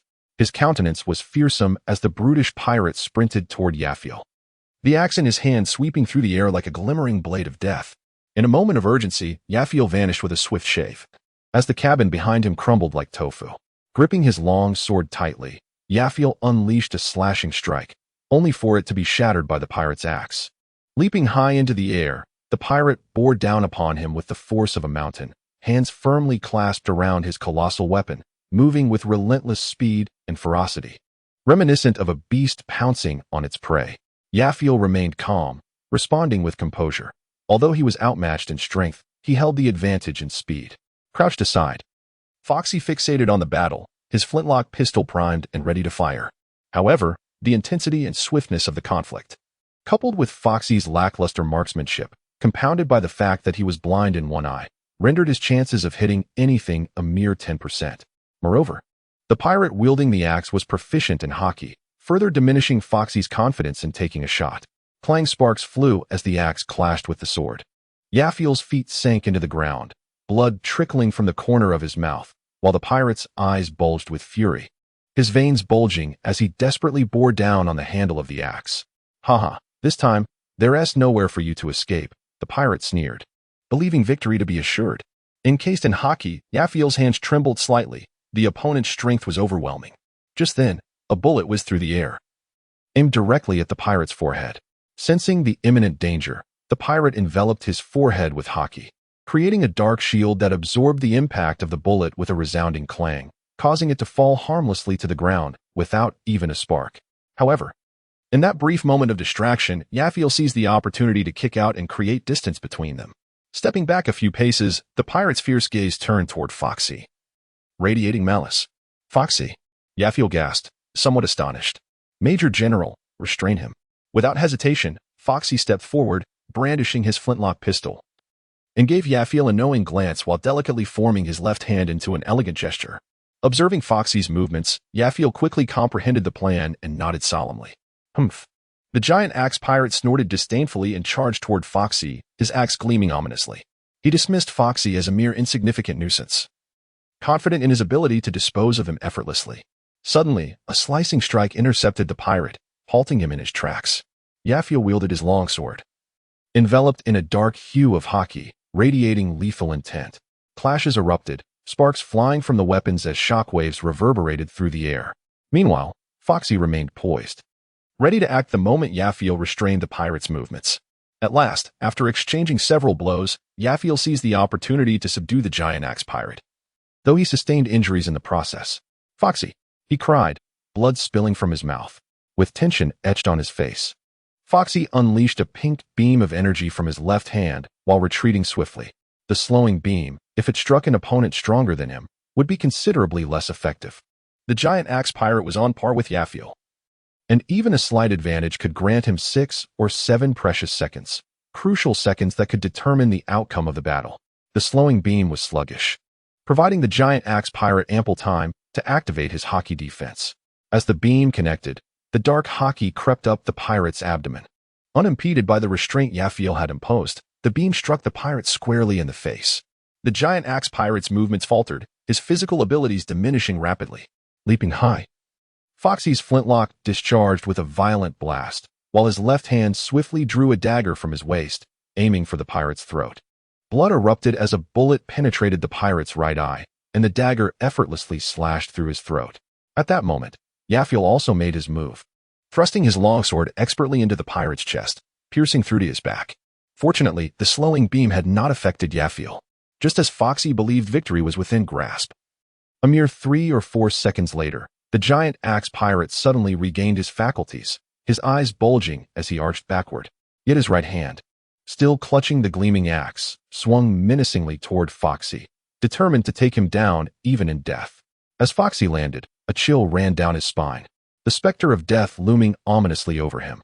He gripped the dagger with all his might in defense. With a sickening crack, blood erupted from his mouth and nose, his eyes rolling back, nearly popping from their sockets as he was propelled backward, crashing through multiple compartments of the ship, ultimately buried beneath a cascade of splintered wood. Foxy, with a swift arc of his sword, he severed the chest of the giant axe pirate, and Yaphiel dashed toward the ruins. Foxy! Foxy! Clearing the debris with great care, Yaphiel extracted Foxy, his face etched with urgency. At that moment, Foxy appeared rather worse for wear. His hands were grotesquely twisted. His already compromised chest had caved in once more, and blood froth continuously bubbled from his mouth and nose, his breathing faint and erratic, teetering on the brink of unconsciousness.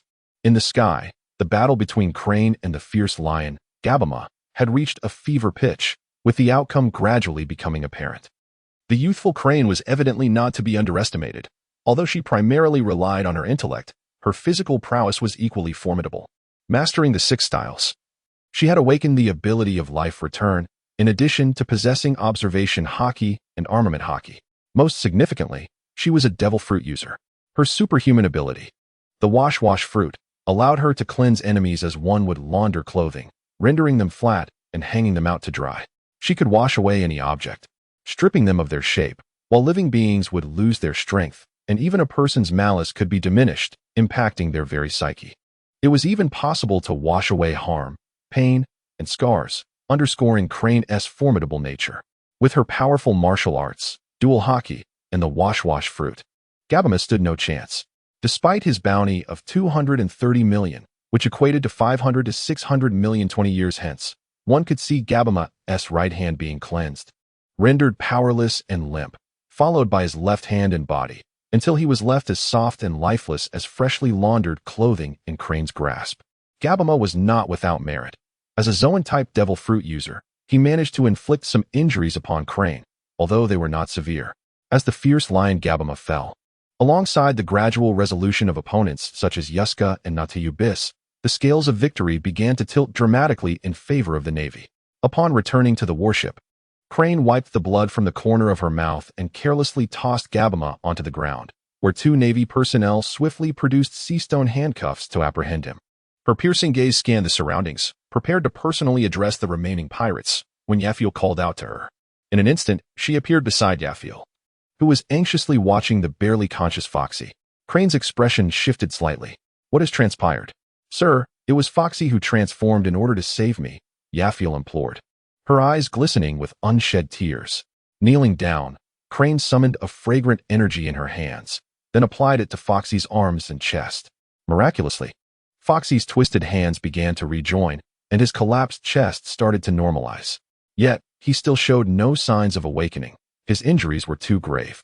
Seeing Foxy merely in a state of unconsciousness, his breathing gradually stabilizing, Yaphiel let out a sigh of relief. Let him rest in the infirmary. After speaking, Suru stood up and made her way outside, determined to swiftly deal with the remaining pirates to prevent further casualties.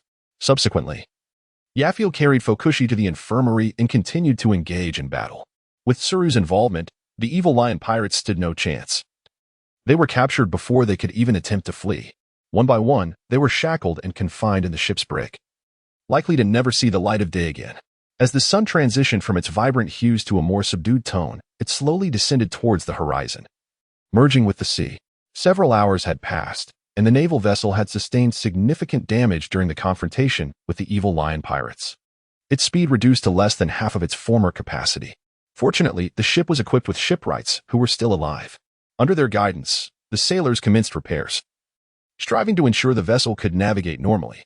However, the situation was not as promising as they had hoped. Inside the office, the aftermath of cannon fire left the room in disarray, with a clear view of the ocean from the front. Is that truly the case? Suru paused with her quill, gazing at Yafiel with surprise. I have verified it personally. There is no mistake, Yafiel affirmed, nodding solemnly. At first, she too struggled to accept it. But the evidence lay before her. Excellent, splendid. Suru beamed, feeling as though she had struck gold. Just moments ago, Yafiel had reported that during the battle against the evil lion pirates, Fokushi not only did not hide, but also shot down several pirates and, crucially, rescued over 10 sailors. Furthermore, his assistance in defeating the giant axe pirate was commendable enough to warrant a promotion from private to corporal, skipping over the ranks of second and first class. With courage, audacity, and a sense of justice at such a young age, failing to nurture his potential would indeed be a loss for the Navy. If Fokushi continues to develop, he is sure to become a pillar of strength for the naval forces in the future, just as Fokushi had speculated. His impression on Suru deepened. This impulsive act was not in vain. The bloodshed was not for naught. While he may not have reaped immediate rewards, the impact of his actions was undoubtedly more valuable than gold. After all, in this world, one cannot expect to gain what they desire without paying a price. Aside from one's parents, there is no one in this world who will selflessly offer help without expectation of return. To put it plainly, who do you think you are? Report. A sailor entered, standing straight and saluting. What is it? Suru suppressed her inner turmoil as she addressed the sailor. Admiral. The ship has sustained severe damage and requires repairs. Suru furrowed her brows. Will we be able to reach Marineford? Report. We cannot. You may leave now. Natayabis. Bring forth the sea charts. Yes. As the sailor exited, Natayabis unfolded the sea chart on the desk. Originally, they were set to arrive at Marineford the following day, but it seemed they would now face delays. What is the name of the nearest island, and is there a naval base there? Admiral, she said. The island of Apatras lies 3 hours by sea from our current location, and there are no naval divisions in the vicinity. Natayabis traced her finger across the nautical chart before coming to rest on an island. Then let us proceed to Apatras Island. With no other option, he ordered. Very well. Yuska departed the office, evidently to relay the instructions. As clouds drifted across the sky, time seemed to accelerate, with day and night passing in the blink of an eye. Foxy experienced a haunting nightmare, wherein he envisioned himself slaying Scar, only to be vanquished by another pirate. In that moment of impending death, he plummeted into a chilling abyss. Abruptly awakening, sitting upright in his hospital bed, drenched in perspiration, he scanned his surroundings, relieved to realize he was in the infirmary. He had not succumbed to death. He was still alive. Hearing a noise, the plump nurse entered the room, her presence uncertain as to whether she had been waiting outside. You are awake, she exclaimed with a smile upon noticing Foxy-A's consciousness. Observing the rotund nurse, Foxy was taken aback, as her left arm was suspended across her chest, clearly indicating her own injuries. Yes, he nodded, gently shifting his body, only to discover an astonishing lightness, as if he had fully recovered from his ailments overnight. What could this mean? His wounds had not only remained unchanged, but seemed to have healed entirely. Was the attack from that colossal axe-wielding pirate merely an illusion? Yet, Foxy distinctly recalled the excruciating pain at the moment of impact. My injuries.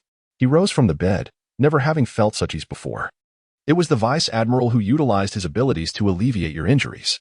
Alleviate? Foxy suddenly realized that the crane appeared to be a person with extraordinary abilities, seemingly of the superhuman variety, capable of transforming individuals as if they were garments. Foxy struggled to recall the name but managed to remember some details about the crane. Thank you for your assistance. It is greatly appreciated. With a polite demeanor, Foxy expressed gratitude. Haha, you are quite impressive. Many aboard the warship admire you. The plump nurse chuckled kindly. Foxy appeared somewhat perplexed. 2 days prior, during the clash with the fearsome lion pirate crew, not only did you exhibit no fear, but you also dispatched several pirates with remarkable precision, while courageously rescuing many comrades. Observing Foxy's confusion, the portly nurse offered an explanation. Upon receiving the praise, Foxy scratched his head, feeling somewhat bashful. However, 2 days prior? What on earth? Indeed, you have been unconscious for 2 days. We are currently resupplying at the island of Apatask, and we should be ready soon, as many of your comrades have also returned. This, Foxy merely felt as though one moment she was opening her eyes and the next, 2 days had elapsed. It was all too swift. May I step outside for some fresh air? Foxy hesitated for a moment, gazing at the portly nurse. All right, but you must not disembark. As we are about to set sail, the nurse admonished. Understood, he replied, then exited the infirmary. As he traversed the corridor, he observed numerous Marines transporting various supplies such as flour and vegetables. Hey, Foxy. Along the way, many Marines greeted him, leaving him somewhat bewildered. Nonetheless, he responded politely to each one, offering a sincere smile. Whether it was genuine or feigned, only he was privy to that truth. Upon stepping outside the cabin, he noticed that the buildings damaged during the battle had all been repaired. A refreshing sea breeze brushed against him, cool and damp. The weather was slightly chilly, and the bustling Marines greeted Foxy as they passed by. Reaching the ship's railing, Foxy gazed at the returning Marines on the shore, clearly feeling the goodwill surrounding him. His efforts had not been in vain. Having multiple friends was undoubtedly preferable to having a single adversary, whether their intentions were earnest or otherwise. Foxy resolved to maintain his facade. Humility, politeness, and justice, these virtues could, in their subtlety, alleviate unnecessary threats until he matured. The road ahead was long and arduous. Why did he feel like a hypocrite? Never mind, survival was paramount.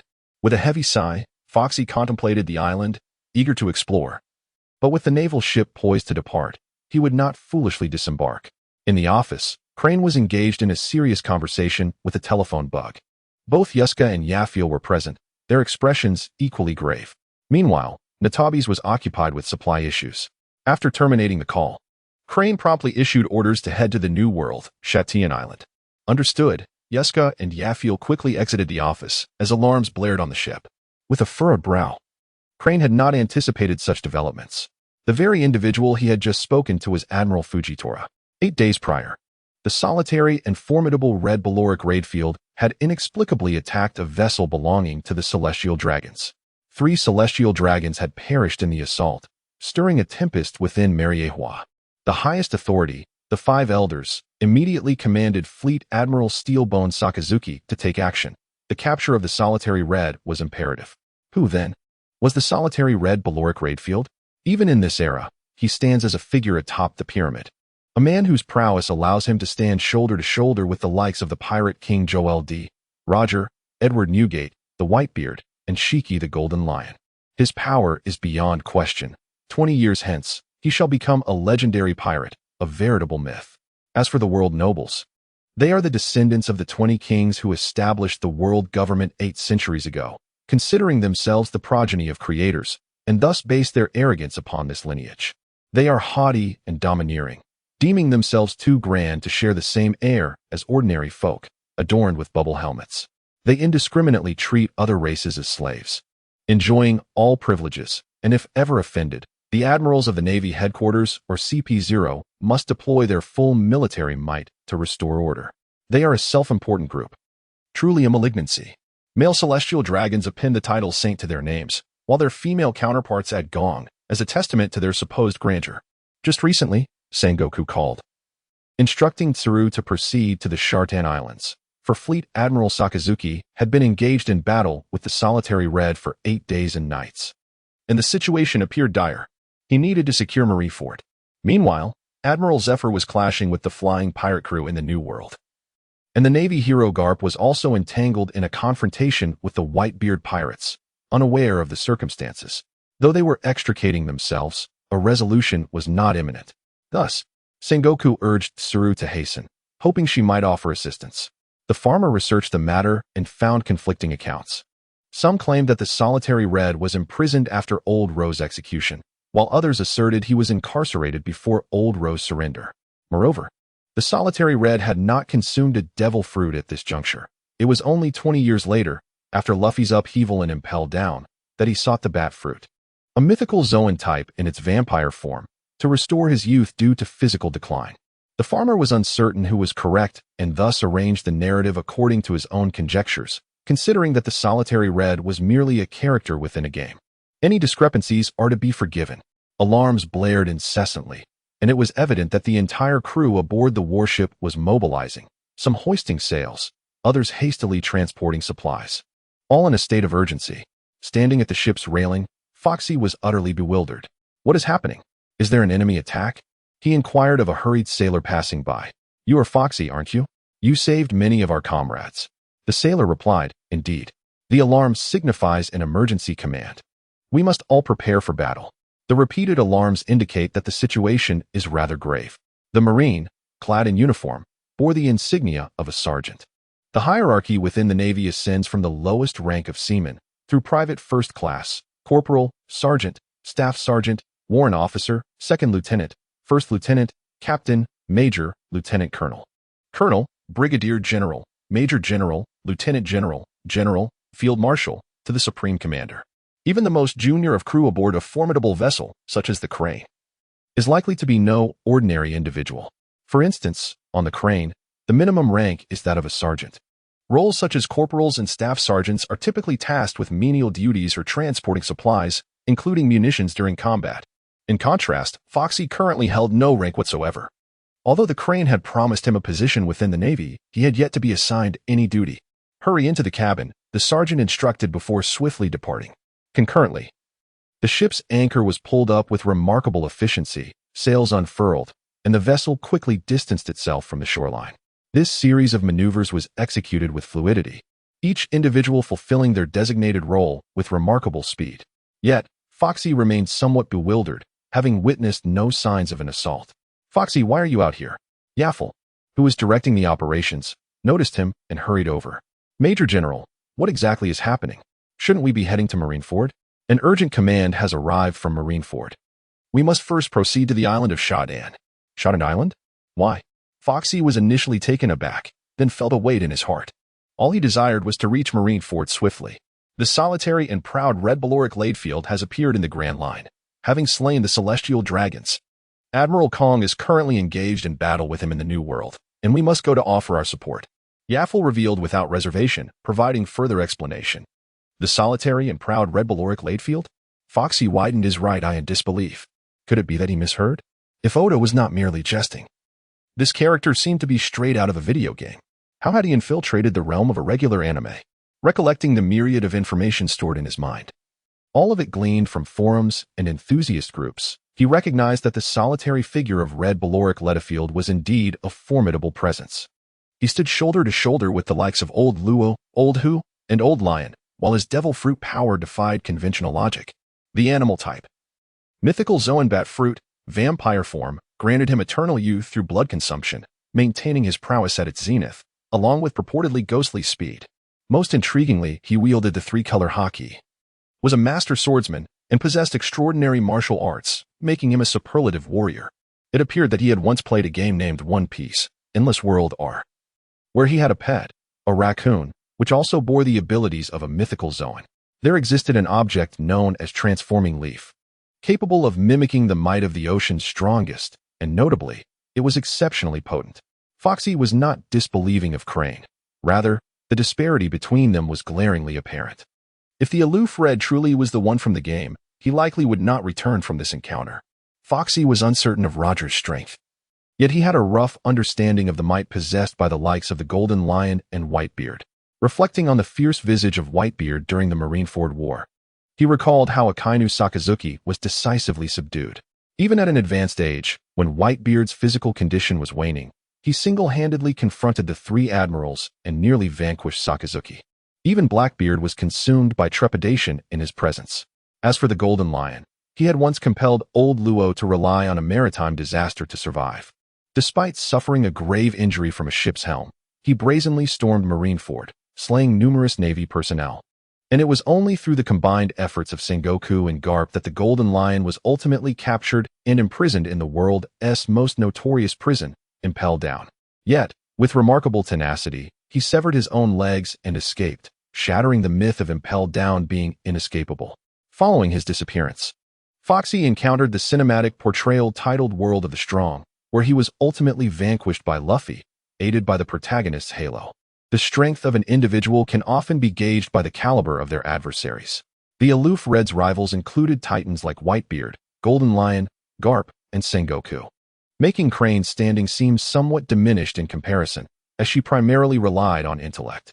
In truth, Foxy felt a twinge of sympathy for these powerful figures, who often fell victim to the protagonist's aura. The Golden Lion had succumbed to it, as had the aloof Red in the game short film, and even a certain figure from Skypiea.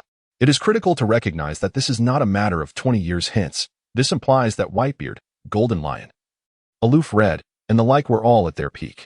How could one possibly contend with such formidable foes? Wait a moment, something seems amiss. Foxy racked his brain, recalling information he had previously encountered in forums or hobby groups. Just moments ago, Yaphiel mentioned that the solitary Red was engaged in combat with the Grand Admiral. The Grand Admiral? That formidable steelbone, Kong?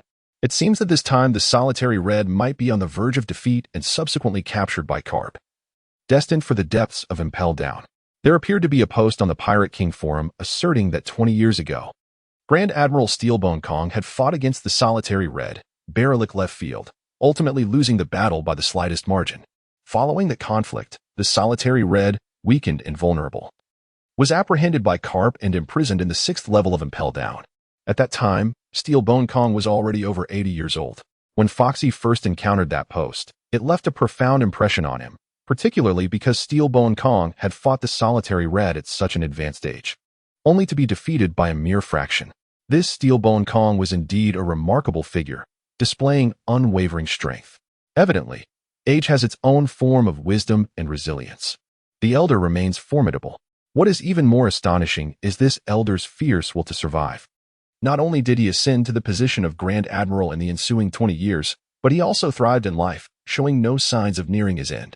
It is worth noting that 20 years later, Steelbone Kong would be over 100 years old, even after Sengoku relinquished the position of Fleet Admiral.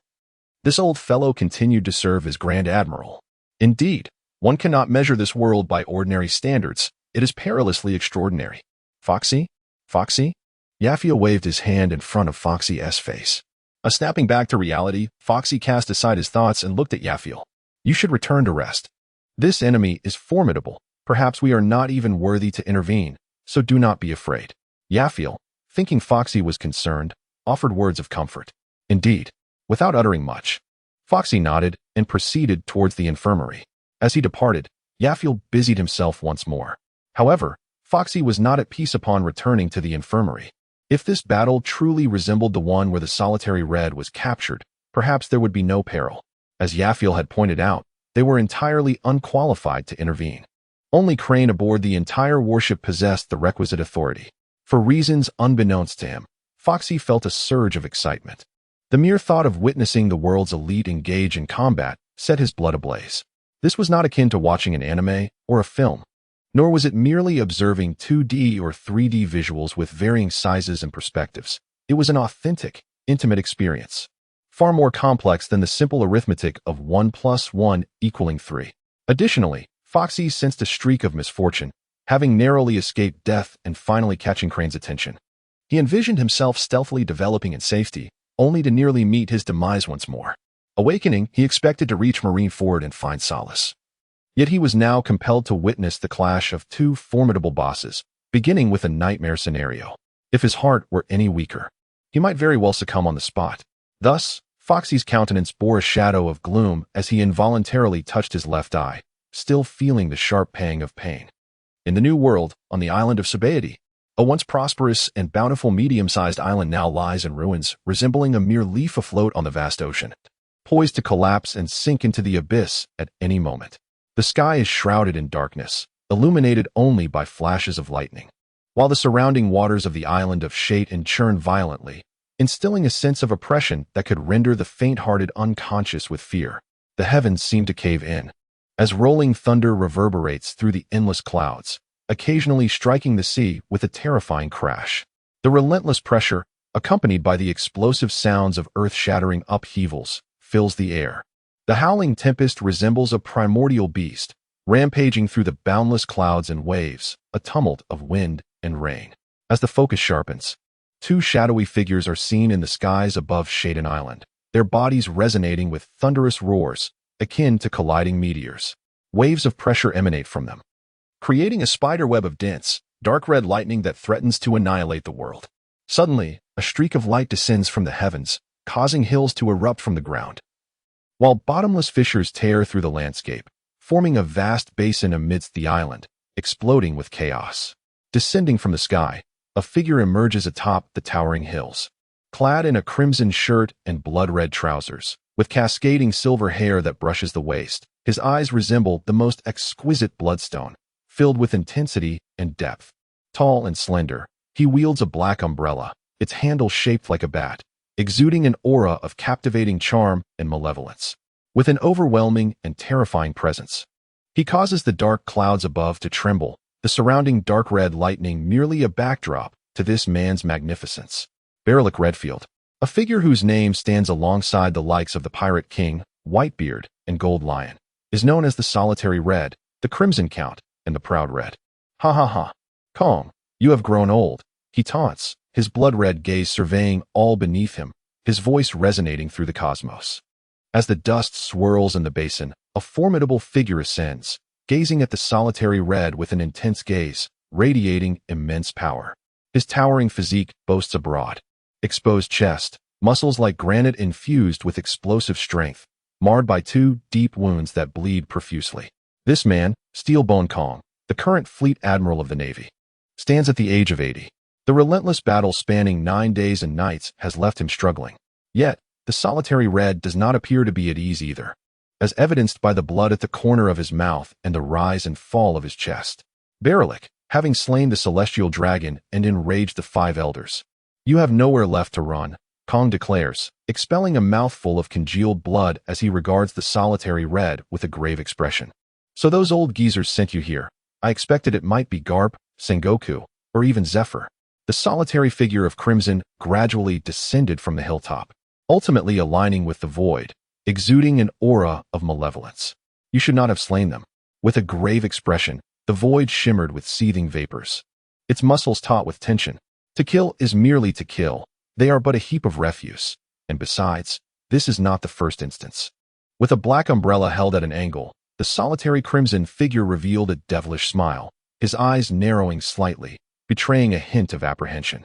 Were it not for the advanced age of the individual before him, he might well have faced defeat today. However, at this moment, a gust of wind swept through, tousling their hair and collars as 2 formidable auras clashed with a thunderous roar. The sky, illuminated by flashes of lightning, seemed to fracture, while a radiant wave emanated as fists collided with the black umbrella. In an instant, they vanished, only to reappear 100 meters away, their knees striking the ground like colliding comets, unleashing a cataclysmic shockwave that ravaged the earth, a tempestuous force unleashed. Black and crimson lightning spread around them, transforming the landscape into a chasm, mountains crumbling and earth shattering. The black umbrella, enveloped in armed color, shimmered with a deep crimson hue. As it descended, the air crackled with energy, and a colossal slash, spanning kilometers, tore through the sky, cleaving the ground and hills in two, ultimately parting the sea and vanishing into the horizon. At that very moment, the solitary Crimson figure, his left hand shrouded in a violet-red aura, launched the most piercing of attacks toward the void. His entire arm, enveloped in a thick golden-black defense, shielded his face. A thunderous explosion ensued, as massive boulders broke free from the ground, transforming into projectiles that soared through the sky. In the blink of an eye, the two figures found themselves suspended in midair, the atmosphere resonating with the sound of a sweeping kick. Yet the solitary Crimson figure had already vanished. Sensing imminent danger, the void also disappeared in an instant, executing a horizontal slash that resembled the finest silk, smoothing the jagged mountains formed by their battle, cleaving the sky in two before disappearing into the vast, uncharted sea. Successfully evading the slash, the void materialized behind the solitary Crimson figure, raising his right arm, veins bulging, and delivered a powerful punch. The faint crimson afterimage dissipated, and the void's gaze sharpened as he vanished once more. The ground beneath them was left with a bottomless pit, shattered with utter ease, with breathtaking speed and immense strength.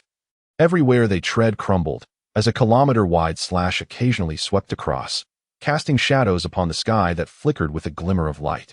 A foot pressed down, akin to a mountain collapsing, creating an unparalleled destruction that swept everything away.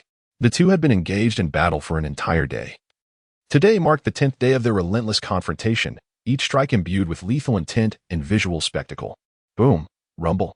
The winds and clouds were thrown into disarray as a radiant halo pushed through the stormy skies, forcefully descending, revealing a chasm that cleaved through the heart of the island of Shartin, extending all the way to the sea's surface.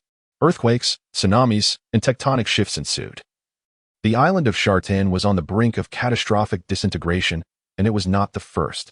Over the course of 9 days and nights, the two had obliterated 6 small islands and 2 medium ones, with Shartin being the third.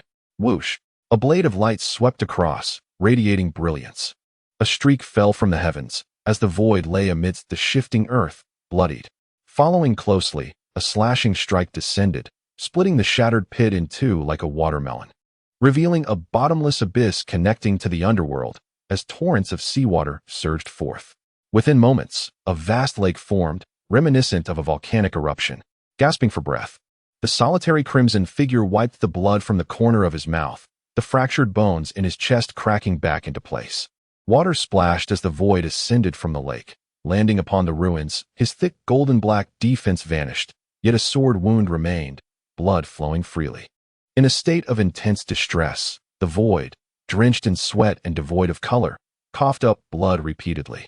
At over 80 years of age, he had no choice but to acknowledge his limitations. 9 consecutive days of intense combat was a burden even the young could scarcely endure, let alone the void.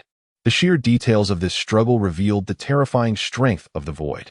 Currently, the mightiest force within the Navy was neither Karp, Sengoku, nor Zifa, but the void himself. The mastery of armed color, when honed to an advanced level, manifests in various hues unique to each powerful individual. In anime, the vibrant colors serve to enhance visual effects. Thus, armed color does not possess an abundance of shades. This book employs color for effect as well, and will subsequently explore the other applications of the 3-colored haki. Any imperfections are purely unintentional. Readers are encouraged to provide feedback and understanding. Amidst the tumultuous waves and the roaring sea, a warship sped forward with great urgency. The ominous clouds loomed overhead, casting a shadow that suggested the sky might collapse at any moment, while crimson and ebony lightning danced through the billowing clouds. Simultaneously, fierce gusts of wind battered against them. Foxy clung tightly to the ship's railing, gazing at the horizon where the sea met the sky, swallowing hard. After a relentless journey, they had finally arrived in the new world. Foxy, unable to contain himself in the infirmary, ventured out of his room early in the morning. However, he was unaware of the peculiar change in weather that had begun to unfold. In the distance, he discerned the silhouette of an island, albeit one that now appeared rather ominous. The waters surrounding it were shrouded in darkness, with the entire sky swirling ominously, particularly the chaotic flashes of black and crimson lightning that struck with erratic ferocity. The closer he approached the island, the more tumultuous the scene became. It was a breathtaking display of nature's raw power, far removed from the artificial effects seen on a computer screen. Gradually, military vessels began to emerge around him, accompanied by distant pirate ships, yet all eyes were fixated on that tempestuous island on the horizon. Foxy conjectured that this was the island of Shaitan, the place of lofty reds and aerial combat. The black and red thunders might very well be manifestations of the conqueror's haki. Even from a considerable distance, Foxy felt a sense of overwhelming majesty that left him breathless. Aside from a slight discomfort, he was left in awe of the scene. The conqueror's haki truly lived up to its innate royal qualities. Setting aside its effects, the sheer spectacle was intoxicating. Could he possibly awaken such a power? Unable to suppress his emotions, he clenched his fists, torn between excitement and longing. As they approached a certain distance, the warship came to a halt. Simultaneously, a crane soared overhead, swiftly drawing closer to the island of Shaitan. Several other warships accompanied them, likely brought by air or dispatched from other locations for support. The moment the crane appeared, many commanders aboard the ships erupted in cheers, while some of the higher-ranking officials exhaled in relief. In contrast, some pirate crews in the distance gazed upon the crane with grave expressions, yet none chose to withdraw their gaze, remaining fixated on the battle above the island. The air around him resonated with thunderous sounds. Beyond the roar of the thunder and the crashing waves, Foxy could discern the sounds of battle. Unfortunately, the distance was too great. He could only catch fleeting glimpses of the island, where flashes of lightning illuminated the chaos. Even if Foxy were to set foot on the island, he would be unable to comprehend the clash between the lofty red and the sky, for he was far too weak. Turning his head, Foxy's eyes sparkled with excitement as he noticed numerous Navy personnel peering through telescopes. He hurried to the storeroom and grabbed a telescope himself, unimpeded by anyone, for he was quite well liked aboard the ship.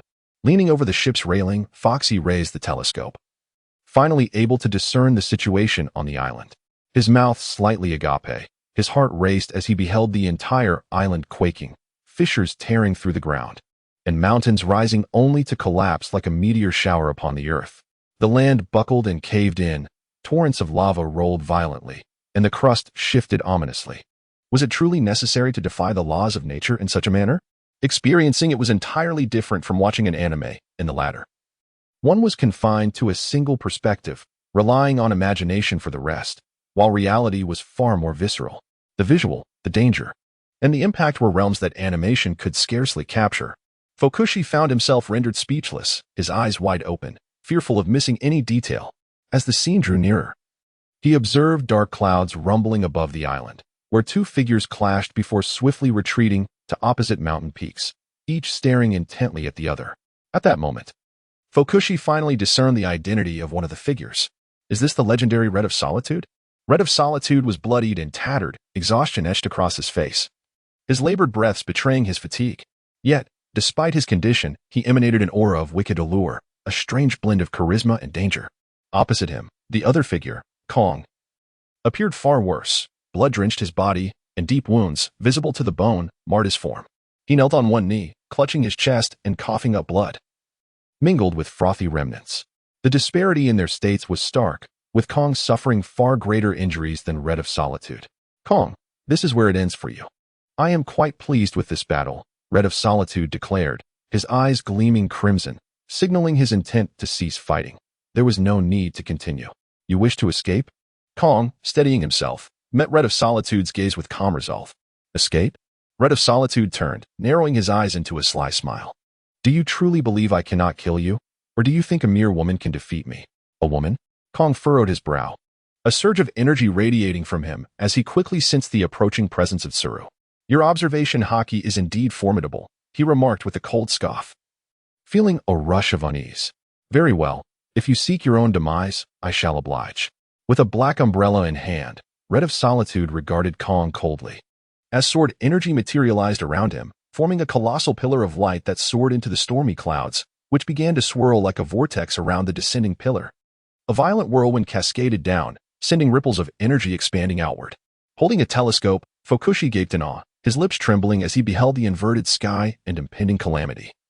A tempest of emotion surging within him. This spectacle, surely it cannot be mere cultivation? The sky was torn asunder, and the dazzling pillar of swords descended upon Kong like the dawn of creation itself. As vapor swirled rapidly around him, Kong did not retreat.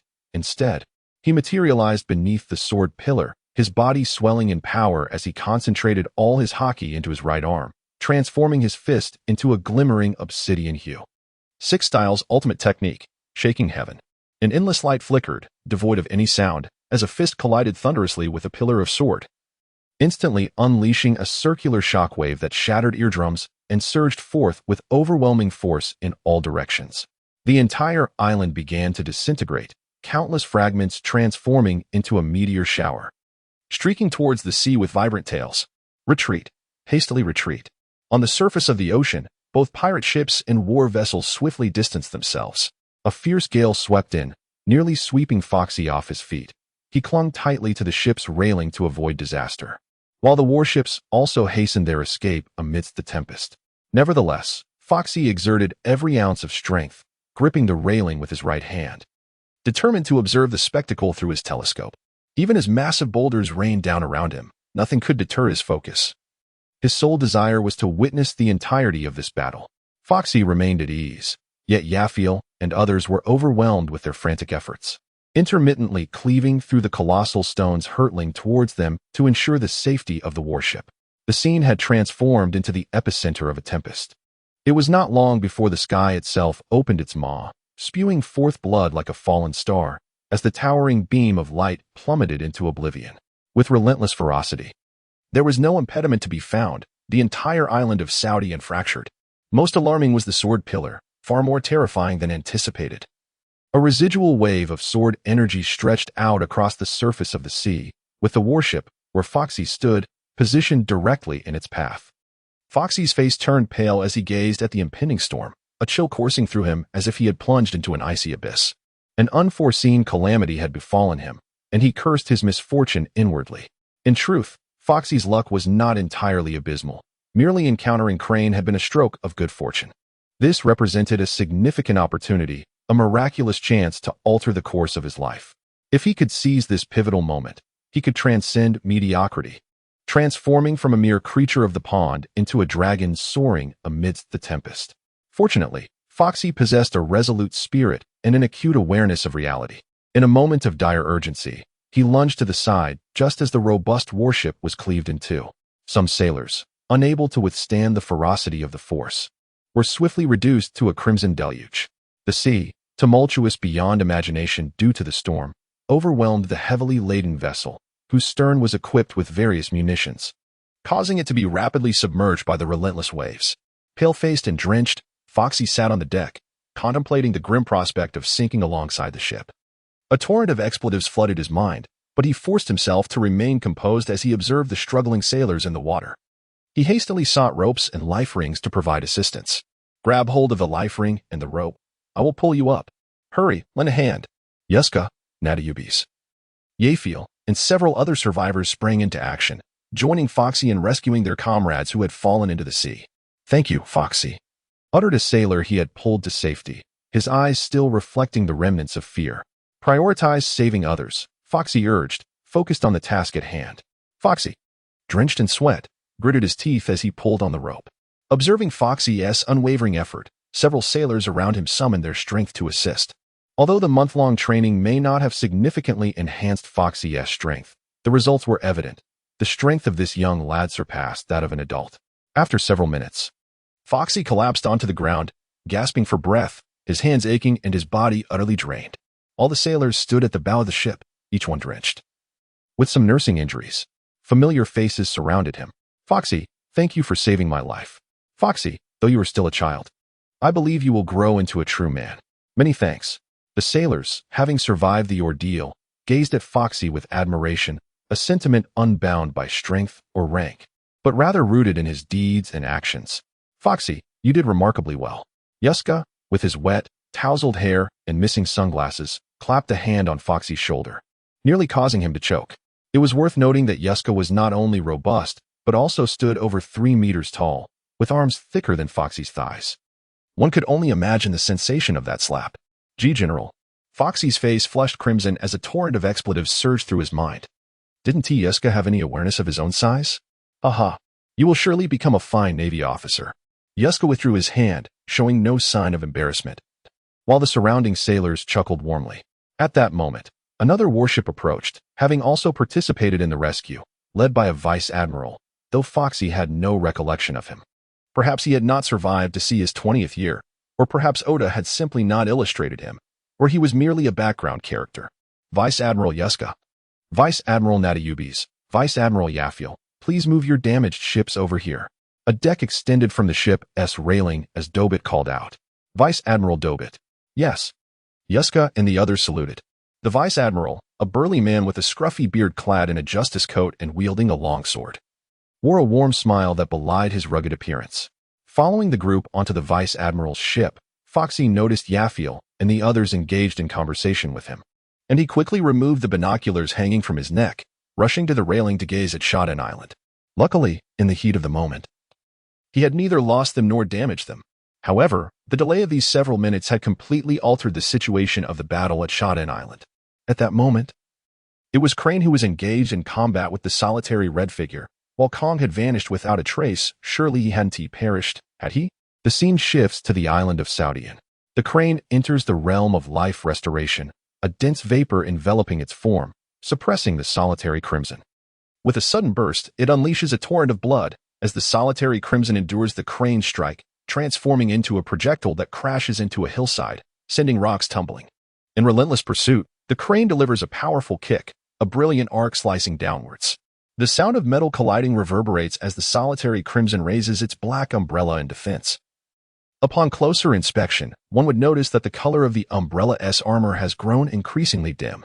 After days of aerial combat, even the solitary Crimson finds it difficult to endure. Faced with the crane in its prime, merely holding on is an impressive feat as it sidesteps. The solitary Crimson wipes the blood from the corner of its mouth, gazing at the crane that has landed before it, a flicker of malice glimmering in its blood-red eyes. "Ulrich, you shall not escape today. A woman shall not yield to a man." The crane radiates heat, brimming with vitality.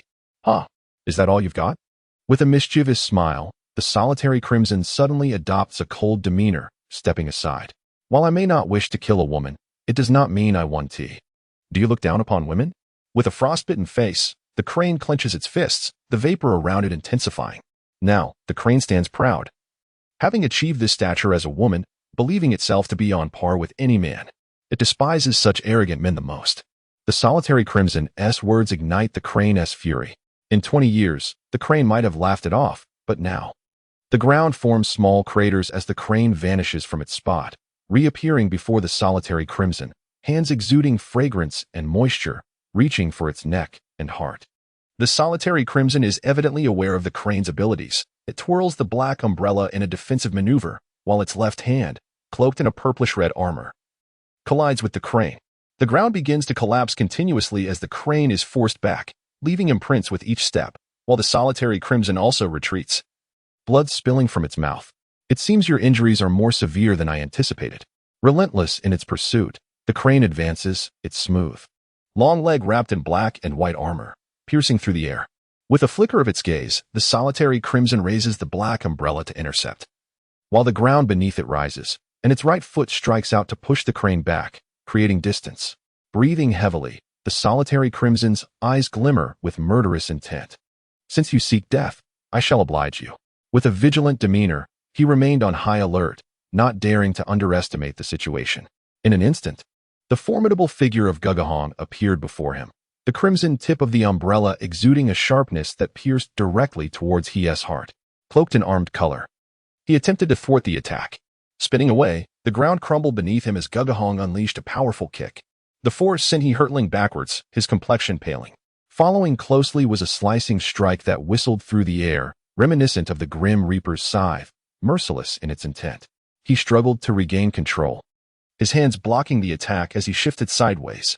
After leaving 2 deep gashes, he collided with a hillside, triggering an avalanche of rocks and a cloud of dust that enveloped the area in chaos. His face grew pale, blood spilling from his lips, his hands trembling. Yet, before he could catch his breath, a deadly crisis loomed large. As the dust settled, he found himself face to face with Gugahong, his hair standing on end. The black umbrella transformed into a venomous serpent, striking towards his heart with utmost precision, and Gugahong showed no mercy. Gripping the umbrella's tip tightly, he felt a sharp pain in his chest, his face turning ghostly white. Gritting his teeth, he aimed a kick at Gugahong to force him back. But the latter was already prepared, countering with a kick of his own while the black umbrella pressed deeper into his heart. Gugahong, now fiercer than ever, remained terrifyingly formidable. With a muffled groan, blood trickled from the corner of his mouth as he stared intently at Gugahong, the umbrella tip continuing to penetrate. Die. With renewed strength, Gugahong too bled, clearly forcing himself to endure. Just as he began to struggle for breath, a figure shot forth from the horizon like a cannonball. Enveloped in swirling steam, the sheer speed fracturing the ground beneath. Upon the emergence of this overwhelming presence, Gugahong's expression shifted dramatically. "You cannot escape." A smile broke across his face as he clutched the black umbrella, a sense of unease settling within him as the powerful aura steadied his heart. Blood-red pupils glinted with ferocity. Gugahong showed no intent to retreat. Instead, he suppressed his injuries and intensified his assault.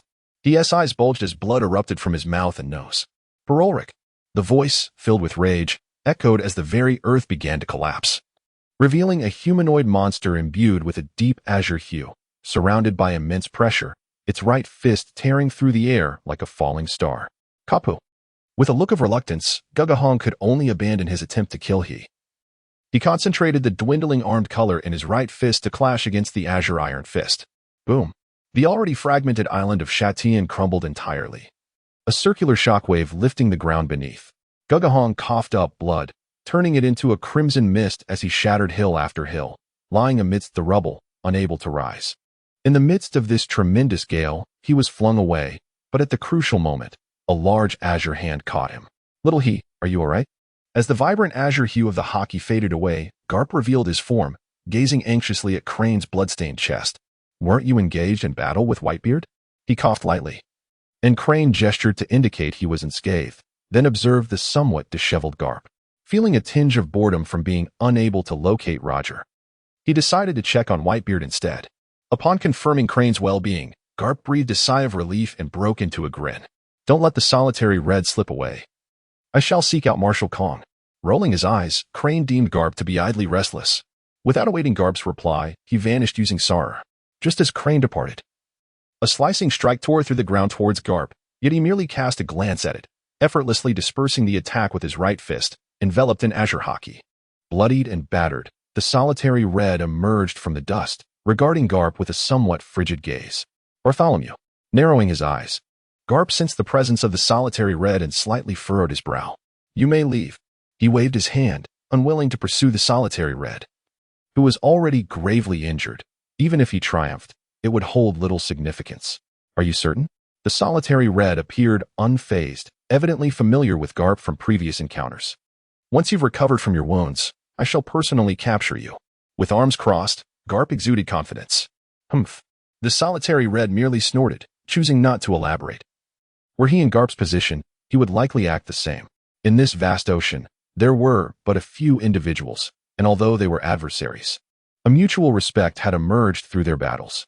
It was a desire to vanquish one another fairly, a testament to the pride and confidence of the strong. This was the essence of the solitary red. Had he faced other, less formidable pirates, Garp would have long since imparted lessons. "Garp, this is the solitary red. Orders have been issued." A golden light enveloped the area, gradually forming a figure, accompanied by a peculiar voice. With black, curly hair, clad in a white and blue striped suit and sporting sunglasses, the tall and slender figure revealed a rather unscrupulous visage. Perverse monkey, observing poor Salino amidst the ruins. The solitary red felt a deep-seated disdain. How terrifying. The golden light coalesced once more, and Kazara suddenly appeared beside Garp, his right hand resting on his chest as he stared at the solitary red, his expression somewhat grim, irritated by the latter's designation. "Poor Salino, what brings you here?" Garp, indifferent, nonchalantly picked his nose. "Admiral Sengoku is aware that you might let the solitary red slip away, thus he instructed me to keep watch." Shrugging, poor Salino regarded Garp with skepticism. He had not anticipated Sengoku's accurate assumption. Laughing heartily, Garp flicked away a booger, unperturbed by being caught by that fellow again. "Admiral Garp, the fleet Admiral Sengoku has instructed me to inform you that if the solitary red does escape, your leave will be revoked." Bolasalino remains unperturbed. "What? The Senbei in his office has lost its appeal?" Upon hearing that his holiday would be cancelled, Garp shot a fierce glare. "Do not glare at me. I am merely the bearer of news." Witnessing Garp's fearsome demeanor, Bolasalino merely smirked and continued, "The fleet admiral anticipated your response. Thus I am also to convey that should the mission fail, do not expect to find a single Senbei in Marineford." Such ruthlessness? Garp's expression shifted between light and shadow, and after considerable contemplation, he turned his gaze towards the solitary red.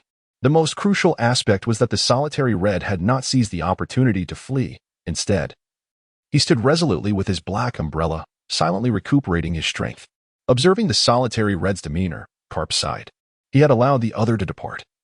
Yet the other did not necessarily wish to leave, for the choice of the solitary red had already revealed itself. While Garp conversed with Bolasalino, the solitary red could have escaped, yet he evidently did not wish to flee in such a disheveled manner. It was a display of stubborn pride. Perhaps it was a choice, a matter of dignity, incomprehensible to others. It might also be that the solitary red realized escape was futile, thus surrendered. Garp was aware of the solitary red's observation hockey, potent enough to perceive the innermost thoughts of others, even capable of reading memories. He likely already knew the number of Navy personnel surrounding the island of Châtillon, compounded by his current grievous injuries and Bolasalino's presence, making escape exceedingly difficult. "Garp, unleash your full strength." Taking a deep breath, the solitary red's expression turned serious, his gaze intense. "Are you certain?" Furrowing his brow, Garp appeared reluctant. The solitary red merely stared at Garp, silent. "Bolasalino, you are not permitted to intervene." With his expression hardening, Carp discarded his coat, carelessly tossing it to the ground. His body glowing red and emitting smoke as he advanced towards the solitary red. Upon witnessing Carp's transformation, a smile emerged on the solitary red's enchanting visage. Gripping tightly onto his black umbrella, a formidable will surge forth from the solitary red, and the sky once again crackled with thunder. In an instant, Carp and the solitary red vanished, appearing midair, where their umbrella and fist collided, sending the solitary red hurtling backward, blood spilling from his mouth and nose. Yet Carp did not hold back. He instantly reappeared above the solitary red, both fists raised, crashing down with tremendous force. The atmosphere lamented as the solitary red transformed into a streak of light plummeting to the ground, where a small island, broken off from the Châtillon Island, shattered and sank beneath the waves. Simultaneously, a sword light surged upward, only to be shattered by Carp's punch. How terrifying! Golden light coalesced in the distance. As poor Celino observed the proud and solitary red, who was utterly defenseless, shaking his head in dismay. At that moment, the proud red was gravely injured, his stamina severely depleted. And thus the battle did not endure for long. On board the warship, Foxy, peering through his telescope, felt his heart race when he witnessed Crane nearly meeting her demise. Although he was aware that she had several decades of life remaining, the recent events truly sent a shiver down his spine. Her loss would undoubtedly bring him no advantage. The risks and sacrifices he had undertaken in recent days could all be rendered futile. Fortunately, at a critical juncture, Garp made his entrance.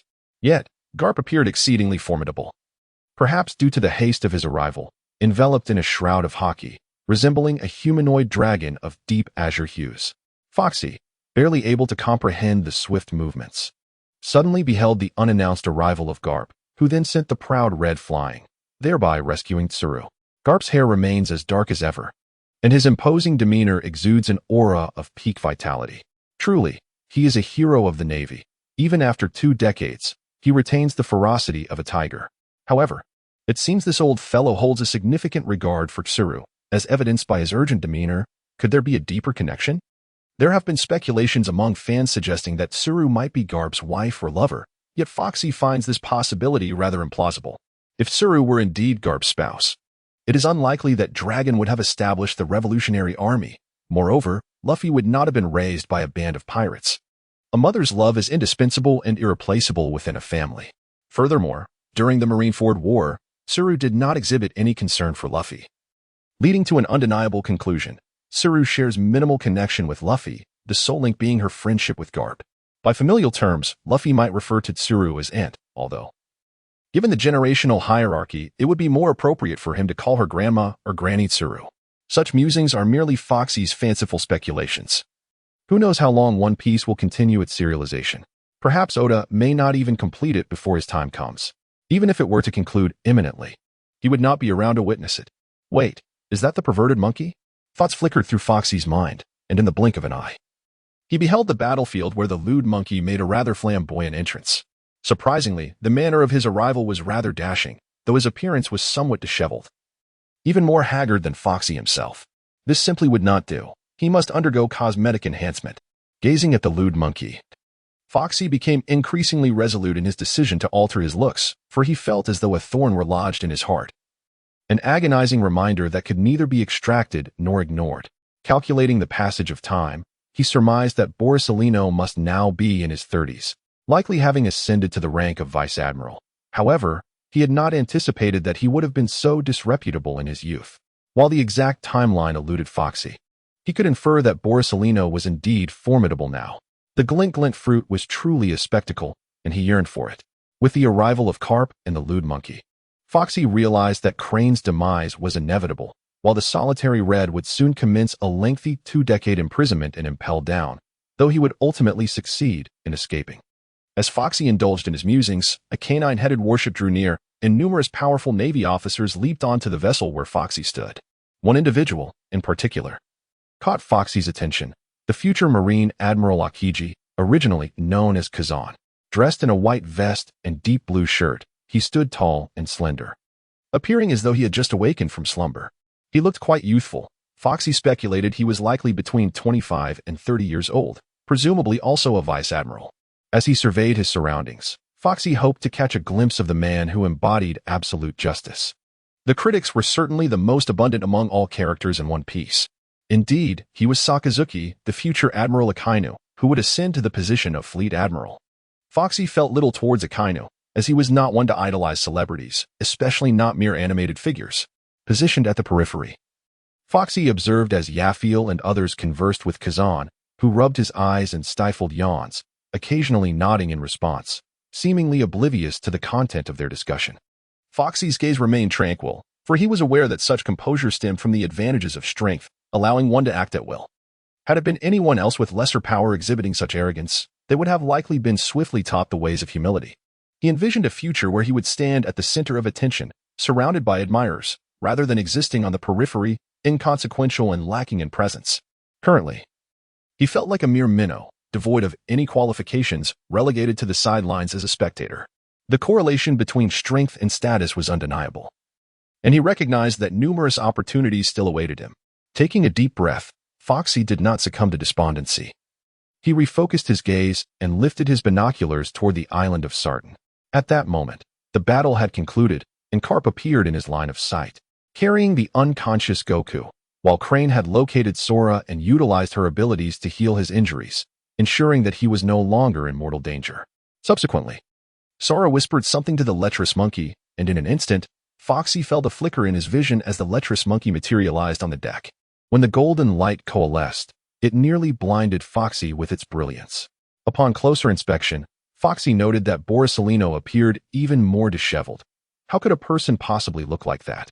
The warship then began its approach to Sarton Island, and simultaneously, Borsalino vanished from the ship, soaring above the sea to assault the departing pirate vessels. Watching through his binoculars, Foxy's expression grew increasingly grim as he realized that the lecherous monkey merely extended a single finger, unleashing a beam of golden light that struck the pirate ships, resulting in catastrophic explosions that decimated both vessels and crews alike. Such ease, such leisure, merely a flick of a finger, and the enemy was deprived of any chance to flee. In stark contrast to himself, his adversary resembled a VIP 999, an extravagant diamond edition, complete with special effects, speed, attack power, and defense capabilities, all enhanced by an unparalleled flair for showmanship. And what of himself? Merely a scavenger. Consequently, Foxy's visage darkened, his demeanor resembling that of a sullen horse. His mood as bleak as could be. Overwhelmed by his frustrations, Foxy averted his gaze, focusing instead on the figure of Kazan, who had fallen asleep in mere seconds, bubbles forming at his nostrils. It appeared this individual too was a luxurious VIP, effortlessly freezing the sea and ushering in an ice age at will. Damn it. These individuals were truly insufferable. Spitting into the sea, Foxy felt a pang of envy, believing the grapes to be sour. The thunderous explosions echoed in his ears as the warship drew closer to Sarton Island. On board the vessel, many Navy personnel saluted as they beheld Sora assisting Sora, including Foxy himself. Meanwhile, several rear admirals ascended, brandishing sea-stone handcuffs to restrain the unconscious Goku. Carp, Kazan, and Dobit were tasked with securing Baralik and returning to Marineford. Even with Sora tending to his wounds, Goku bore a fatigued expression. He was in dire need of rest. The group, led by Dobit, saluted, while Carp merely scoffed, his voice booming like a trumpet. Is there anything to eat? It was evident that Carp was well acquainted with the three rear admirals under Crane, exhibiting no formality whatsoever. Vice Admiral Carp, our warship has been destroyed. This is Vice Admiral Dobit's vessel, Carp stated. Dobit smiled, unperturbed. Go, prepare some food, he instructed his subordinate officers. Yes, sir. The group then entered the ship's cabin, and without waiting for the Bulisarlino warship, they began to alter their course. Standing by the ship's railing, Foxy gazed pensively at the fragmented remnants of the island of Shaditon, his eyes reflecting profound contemplation. This battle had broadened his horizons immensely. In the year 1520 of the Sea Circle calendar, Kizaru was 56 years old, which places him at 36 2 decades prior. Akiji was 47, making him 27 at that same time. Akainu was 53, thus 33 years old then.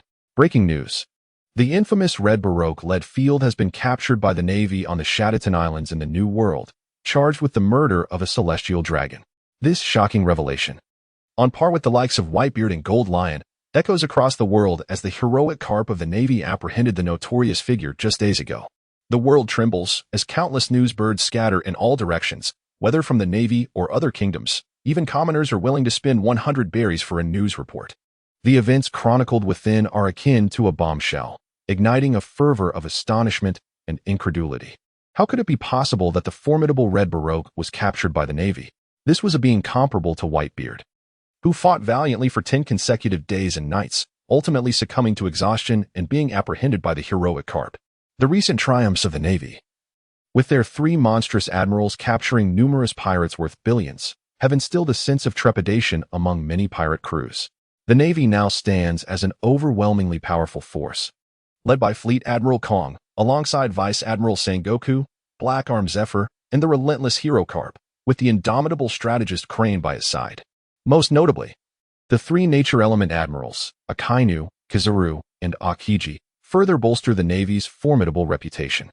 The capture of the Red Baroque undoubtedly elevates the Navy's prestige to unprecedented heights, leaving no doubt that the Navy reigns supreme upon the seas.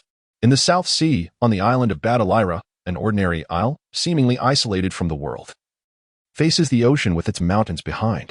Here, a modest 2-story courtyard stands. The sea breeze caresses the face, while fluffy white clouds drift lazily across the sky, taking on various shapes. Sunlight glimmers upon the ocean, creating a sparkling surface. Beneath a grand tree, a broad figure, with his back to the courtyard, lowers his head to read the news report, bursting into hearty laughter. What a delightful surprise! Dressed in a high-necked ordinary trench coat with a genial, broad face and an honest smile, he sported a whimsically styled mustache.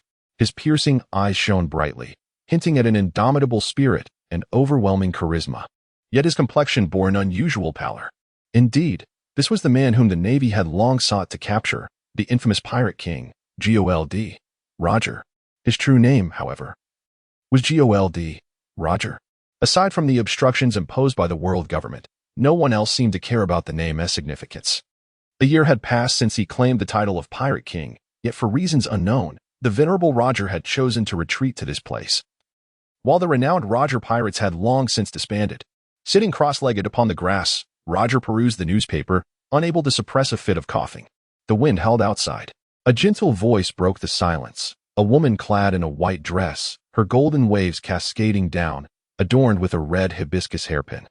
Her beauty was complemented by a smattering of freckles, radiating both intellect and warmth. At that moment, she stood behind Roger, her demeanor tinged with reproach. This woman was strikingly beautiful, especially with the calming aura she exuded, as if she could soothe the pain within one's heart. Lucci. Turning around, Roger smiled, his gaze filled with affection. Observing the pallor of Roger's face, Lucci's countenance reflected a hint of concern. Grasping her delicate hand, Roger pulled her into an embrace. In this moment, he was no longer the formidable pirate king, but merely an ordinary man, enraptured by love. "I'm pregnant." Sitting in Roger's embrace, Lucci turned to gaze at his stubbled face, akin to a blooming rose, revealing the most exquisite smile. Initially taken aback, Roger soon felt a unique sensation envelop Lucci's abdomen, and upon sensing the faint presence of new life, he became flustered. "I'm going to be a father?" Excitement, joy, and exhilaration washed over him, as Roger laughed like a child. "Yes, you are going to be a father, and I'll be a mother." Lowering her gaze, Lucci caressed her belly, her eyes filled with tenderness. After their moment of exhilaration, the two nestled closely together. Roger held Lucci as they gazed at the azure sea, resting his chin upon her shoulder, inhaling the familiar scent of her hair, wishing for this moment to last eternally. "Let us name the baby." Grasping Roger's hands, Lucci leaned into his embrace. "If it's a girl, we shall name her, and if it's a boy, Ace. Gold, and Gold, Ace. Yes, and an ace." A beaming smile illuminated Roger's face, his heart fluttering with a mix of anxiety and excitement unprecedented in his life. "Will you be able to see him when he is born?" With her gaze fixed upon the horizon, Lucci spoke without turning her head. Roger fell silent for a moment, a shadow of melancholy crossing his features. "I'm sorry." Luogio fell silent, simply nestling against Roger, cherishing this precious moment together. In the New World, amidst the surging waves of the vast ocean, a colossal pirate ship resembling a great whale soared through the waters, proudly displaying the skull flag. Its most striking feature being the upward curving white mustache. The Moby Dick, the vessel of Gold. Roger, known posthumously as the strongest man, would reign over the seas for the next 2 decades. This maritime domain witnessed several misguided pirate crews fleeing at the sight of that billowing flag, retreating without a moment's hesitation. Gulalalala boomed a deep, resonant laughter, brimming with joy and authority. On the deck of the Moby Dick, a towering man held a massive jug, taking hearty swigs of potent liquor, his gaze fixed on a newspaper that inexplicably amused him. With golden hair cascading down his shoulders and a robust chest exposed to the open air, adorned with old battle scars, the most prominent feature was his distinctive mustache, reminiscent of a crescent moon. "Old man," he chuckled, "the solitary red was captured by Carp only after battling the Marine Admiral for 10 consecutive days and nights, ultimately succumbing to exhaustion. Yet the world government remains adept at distorting the truth, even concealing the news of his defeat in that aerial skirmish." Beside him stood a lean man sporting a punk hairstyle with golden short hair, a dagger at his waist, and the unique tattoo of the Whitebeard pirates emblazoned across his chest. He folded the newspaper with a hint of disdain. This was Marco, the 1st Division commander of the Whitebeard pirates. Such manipulation by the world government was nothing new. It was simply to be expected. Beside Marco stood a young man of formidable stature, with dark skin and well-defined muscles, his imposing physique complemented by a sharply angular face that bore an intimidating demeanor. He was Diamond Jaws, the captain of the Whitebeard pirates' 3rd Division. Gururara. Rising from his seat, Whitebeard stood at the edge of the ship, holding a jug of wine, gazing into the boundless sea, lost in contemplation. Behind him, Marco and the others were engulfed in confusion, sensing an unusual air about their father today. Simultaneously, in an unknown maritime expanse at an altitude of 10,000 meters, islands appeared to float like ethereal palaces in midair, their majestic mountains and flowing waters resembling a celestial paradise. At the center of this spectacle, a commanding figure with long, luxuriant golden hair, cascading like a lion's mane, donned a ship's helm upon his head. He surveyed the news in his hands, exhaling a plume of cigar smoke, as if gazing down upon the heavens and the sea like a sovereign. In the New World, amidst a tempestuous island, a silhouette cloaked in a deep green coat was suddenly unveiled by a fierce gust of wind. Illuminated by a fleeting flash of lightning, a menacing man devoid of eyebrows, adorned with a red square tattoo on his left cheek, discarded the news and cast his gaze towards the horizon. Marineford, situated along the Grand Line, is a colossal island serving as the stronghold of the world government's navy, upholding absolute justice and public order worldwide. Its emblematic flag features a seagull clutching a scale, symbolizing the preservation of peace and order across the globe. The island stands as a monumental bastion, its imposing presence felt even from the coastline, a fitting testament to its grandeur. Numerous warships were anchored in the harbor, while squads of naval personnel exhibited solemnity and discipline. Particularly striking were the cannon mouths of the defensive installations, which inspired trepidation merely by their sight. At the heart of the island stood the headquarters building, even more magnificent and foreboding, a place where only the most distinguished individuals, whether civilian or military, could enter. On the eastern coast, a vast expanse distanced from the shoreline, and the headquarters housed one of the Navy's 4 major training grounds, a place of ample space, serving not only as a site for routine naval training but also as a residential area. Under the blazing sun, a keen observer would find naval recruits engaged in rigorous training on the expansive grounds, while a small figure on the adjacent grassy knoll looked on at the bustling scene with a troubled expression, having arrived at Marineford a day ago. Today marked the 2nd day for Foxy, since the day before, when he had accompanied the warship to Marineford and was initially awestruck by the imposing architecture. He had found himself among the recruits under Crane's command. Seemingly forgotten by Crane midway, Foxy began with patience, but as a day passed without any developments, his restlessness grew, and his countenance reflected his unease. After a full day of acclimatization, the initial excitement and anxiety of arriving at Marineford had dissipated. Yet the stillness weighed on him, leaving him increasingly agitated. Was he truly destined to start from the very bottom? However, when will he ever learn the 6 forms in hockey? This deviates from the narratives presented in various fan fictions. Was it not said that the Navy is nurturing a new generation? As long as one possesses the abilities of a devil fruit user, shortcuts are available. And he had accomplished so much before arriving here, appearing quite satisfied with Crane's demeanor. Yet damn it, Fukushi cursed silently, raising his gaze towards the distant skyscraper, the headquarters building. Even from several streets away, it was distinctly visible. Sighing deeply, he withdrew his gaze, furrowing his brow in contemplation. He realized he could not remain idle. He needed to devise a plan.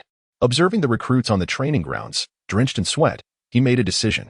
Since he had already arrived at Marineford, his life was assured. If that were the case, he would start as a mere soldier, first solidifying his physical foundation.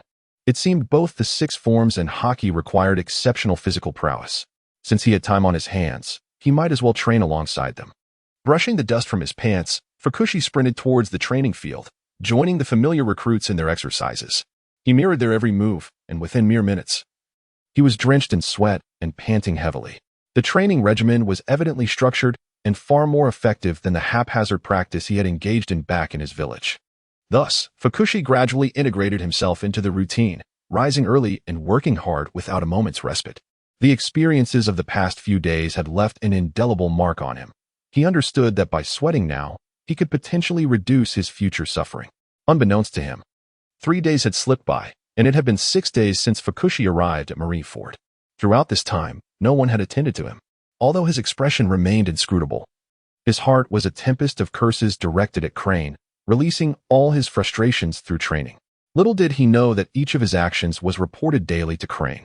Fortunately, Fukushi confined his curses to his mind, maintaining an outward appearance that suggested diligence. He followed the recruits closely, making it seem as if he was genuinely committed to his training. His facade was well-crafted. He was polite, industrious, and resilient, fostering harmonious relationships with many recruits. Thus, he faced no bullying. Rather, numerous recruits offered their assistance, particularly those whom Fukushi had previously rescued. As night fell, the starry sky adorned the heavens, and a gentle breeze swept through. After concluding a day of training, Fukushi took a refreshing shower at the bathing facility, then returned to his quarters with his wash basin and towel. Along the way, he greeted both familiar and unfamiliar recruits with a smile, having begun to acclimate to this new lifestyle over the past 6 days. Meanwhile, in the quarters designated for naval officers, Crane perused a document, a smile gracing her face. Beside her, Yafiel also wore a smile. Has this little fellow not sought you or me out over the past 6 days? Nor has he complained? Instead, he trains alongside us? The expression in Crane's eyes was filled with satisfaction. Indeed, she had intentionally left Foxy in suspense. Initially, she had forgotten him for a day, considering her injuries and the pressing matters of state she needed to attend to. However, once she remembered, she decided to test him for a few days. Well, aside from the first day, which may have been somewhat bewildering, Yafiel nodded, then hesitated, addressing the esteemed general. Foxy possesses great potential. Can he really be left to languish in the training grounds? You may return to rest, Crane replied without directly answering. As Yafiel departed, Crane's resolve solidified within her.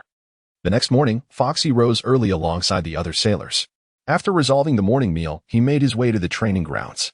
The training was led by a young ensign who, upon noticing a half-grown child among the adults, chose not to dismiss Foxy, but instead trained him equally alongside the others.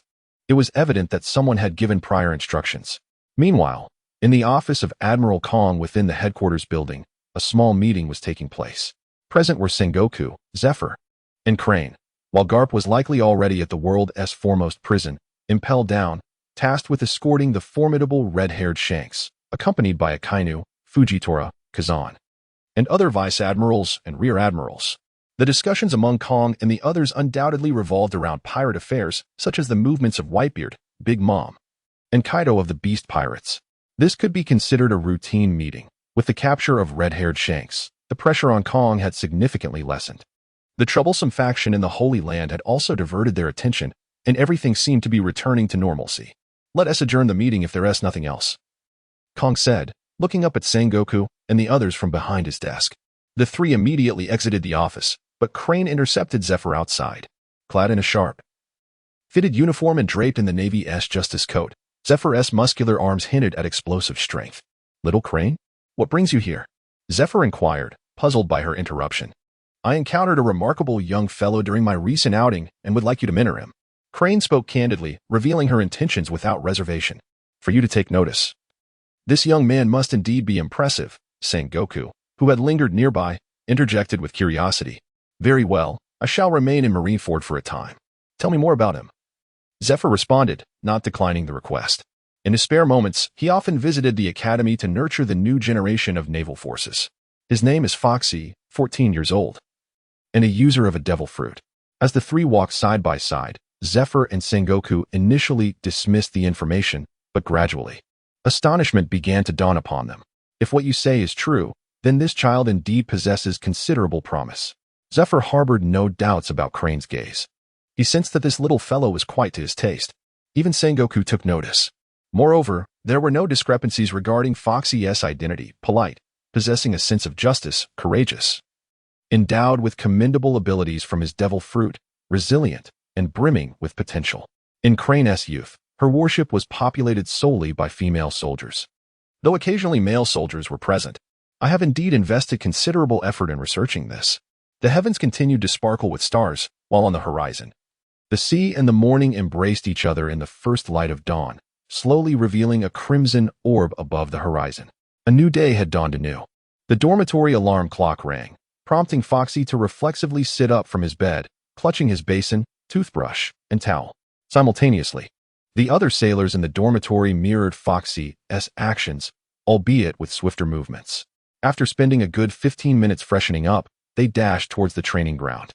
Having endured 6 or 7 days of silence, Foxy had nearly lost hope, resorting to cursing Crane in his thoughts before sleep, as the more he pondered, the more frustrated he became.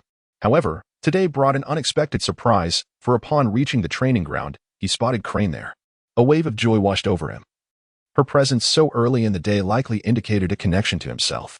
Could it be that his nightly incantations had borne fruit? Suppressing his exhilaration, Foxy began to feel a pang of anxiety. Upon encountering the Admiral, all the sailors saluted. "Yes, continue your training." "Foxy, follow me," Crane instructed, observing Foxy's tense expression. A mix of excitement and apprehension, she couldn't help but chuckle inwardly. After all, he was still a child. Managing to maintain such composure for this long was already an accomplishment beyond many of his peers. "Yes, Admiral." Departing from the ranks, Foxy trailed behind Crane as they gradually left the training ground. Walking in silence, the atmosphere grew somewhat serene, just as Foxy speculated about where Crane might be leading him. She unexpectedly broke the silence. "Did you think I had forgotten about you?" Turning around, Crane's countenance remained calm, betraying no emotions. A sudden jolt struck Foxy as he met her gaze. Instinctively, he wanted to lie, yet considering Crane's formidable strength, he resolved to speak truthfully. After all, the intricacies of observation hockey were enigmatic. Who could tell if Crane was currently employing it? Yes. Nodding affirmatively, Foxy candidly acknowledged the truth. Crane appeared somewhat astonished, evidently not anticipating Foxy's honesty. She held no disdain for employing observation hockey. Her 50 years of life experience enabled her to perceive a person's essence, especially that of a child. "You are quite the honest one." Crane smiled, urging Foxy to quicken his pace, then inquired, "Have you been cursing me in your thoughts?" With a slight twitch of his lips, Foxy felt a pang of anxiety, yet he remained candid in his words. Initially, he had harbored some grievances, for the Vice Admiral had promised him a place in the Navy.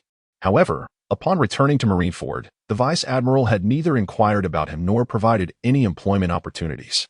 He had sought answers from others, yet they were equally in the dark. Foxy indeed acknowledged the matter, yet his words were artfully crafted. Regarding the 6 styles in hockey, he refrained from uttering a single word, merely stating that Crane had promised him the opportunity to become part of the Navy. Fukushi's words brought great satisfaction to Crane. She was unfazed by Fukushi's complaints and was even prepared for the possibility of deception. However, she was taken aback by Fukushi's unexpected honesty. Had it been anyone else, they would surely have stammered and lied. Yet, Fukushi boldly admitted the truth. This child, at times astute, could also be exceedingly naive. "Fukushi, I have not misjudged you." Gently clenching her fists, Fukushi breathed a sigh of relief internally, realizing she had passed the test. "I have arranged for a doctor and a teacher for you over the past few days." Without looking back, Crane guided Fukushi through several streets, heading straight for the headquarters building. "Thank you, Admiral." Unable to restrain herself, Fukushi touched her tightly closed left eye, gazing gratefully at Crane's slender silhouette. Setting aside the doctor for now, the mere prospect of a teacher thrilled Fukushi. She firmly believed Crane would not lead her astray. This teacher was most likely the man who had dedicated his life to the Navy, a future pillar of the Navy, molded by the teachings of this very man. Even figures like Sakazuki, Borsellino, and Kozan would refer to him as teacher upon meeting him. With a smile, Crane remained silent. Before long, the two arrived at the Navy headquarters hospital. Crane led Fukushi directly to a medical room where an elderly man in a lab coat, sporting reading glasses, was treating a sailor. Fukushi noticed the star insignia on the sailor's chest and realized he was a rear admiral. During her time at the training ground, Fukushi had learned much, including the ranks within the Navy. Little Crane has arrived. The elderly doctor, at least in his 80s, appeared vigorous for his age. His murky eyes, though clouded, occasionally sparkled with a sharpness that momentarily unsettled Fukushi. This man was no ordinary individual. Few in the Navy headquarters would dare to address Crane in such a manner. "Dr. Porter, could you please examine Fukushi's eye?" Crane spoke with utmost respect, gesturing toward Fukushi. "Come here, young one, let me take a look." The old man beckoned with a warm smile. After a moment's hesitation, Fukushi stepped forward. The doctor gently lifted her eyelid, scrutinizing the completely damaged eyeball, his brow furrowing slightly. Complete restoration is only possible with certain devil fruit abilities. Otherwise, you would need a transplant, though the success rate is not high. Alternatively, an electronic eye could be fitted. The science department should have a suitable model. Upon hearing Dr. Porter's words, Crane's expression darkened as she turned to Fukushi. "Fukushi, do you wish to have a transplant?" After a moment of contemplation, Fukushi shook her head and replied, "Admiral, I will find a way on my own in the future." Though Foxy felt a twinge of disappointment, he was far from despair. Despite the impairment in his vision due to the loss of his left eye, he had begun to adapt over the days. Most importantly, he had cultivated a notion within his heart. Well then, noticing that Foxy had no intention of procuring a new eye, Crane did not press the matter further. Is cosmetic surgery available here?" Foxy inquired, mustering his courage despite the awkwardness of the situation. Both Dr. Porter and Crane paused momentarily, exchanging quizzical glances at Foxy. Ahem. Dr. Porter cleared his throat and nodded. "I wish to undergo cosmetic surgery," Foxy declared with unwavering resolve, his gaze intense as it met Dr. Porter's. Instead of acquiescing, Dr. Porter turned to Crane and asked, "Are you planning to take this young lad to the academy?" Crane nodded in agreement. "Young lad. A surgically altered face may bear some imperfections. I do not recommend this approach," Dr. Porter advised without disdain, but rather with a tone of counsel. He continued, "In the future, you might seek some devil fruits. Moreover, should you join the Navy Academy or aspire to become stronger, transformation will occur almost imperceptibly." Foxy found Dr. Porter's words somewhat perplexing. Could strength indeed lead to transformation? Did he speak of the restoration of life? It seemed that upon mastering the 6 styles and awakening the restoration of life, one could meticulously control every aspect of their body, even wielding one's hair as a formidable weapon. Hence, altering one's appearance was not entirely out of reach. Foxy harbored no aversion to cosmetic surgery. Yet he preferred to avoid the blade if possible. The thought of a sudden collapse of his nose or a misalignment of his chin during battle was rather embarrassing. Furthermore, there remained the prospect of devil fruits. Upon reflection, resorting to surgical means seemed rather primitive.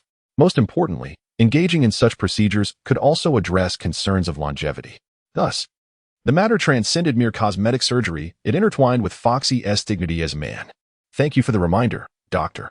Foxy pondered for a while, contemplating a gradual transformation. "Dr. Porter, if there is nothing further, we shall take our leave." "Very well."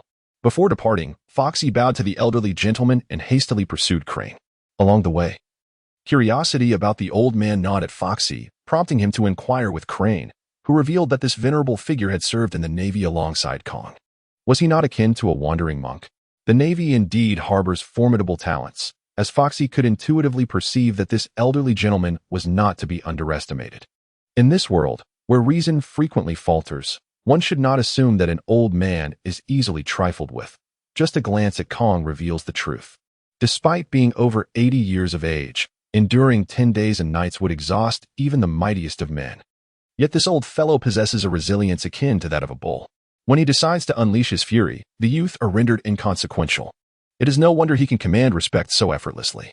Moreover, Foxy inquired whether one could alter their appearance through the technique of life restoration, to which Crane affirmed that it was indeed possible.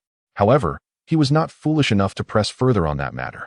This revelation invigorated Foxy. Mastering the 6 styles was imperative, and awakening the ability of life restoration was essential. Even the arrival of Jesus would be of no consequence. Only natural transformation could be deemed truly perfect, and of course, there is the element of longevity, which embodies the essence of masculinity. The Naval Academy, located behind the main building, sprawls over an extensive area. As its name suggests, this institution is the breeding ground for the pillars of the Navy. And those fortunate enough to gain entry are typically gifted children or individuals with unique abilities, along with a few who have secured their positions through less honorable means. Future admirals such as Sakazuki, Borsellino, and Kozan have all honed their skills here, alongside numerous rear admirals, illustrating the Academy's significance. Graduates from this esteemed institution, provided they possess both skill and emotional intelligence, typically ascend to at least the rank of lieutenant, which is akin to an express pathway to success. This is precisely why Foxy yearns to join the Navy. At his age, the chances of admission are substantial. Here, he would not only acquire the knowledge he seeks, but also escape the perils of life, graduating as a leader and effectively taking a shortcut to glory. Should he choose not to enlist, he would live in constant trepidation, unsure of how to train effectively, with the looming threat of unforeseen calamities that could waste precious time and lead to dire consequences. The disparity between the two paths is evident to anyone with a modicum of sense. Following Crane, Foxy marveled at the surroundings. Exhilarated that his recent hardships were not in vain, he must seize this opportunity. His ascent begins at this very academy.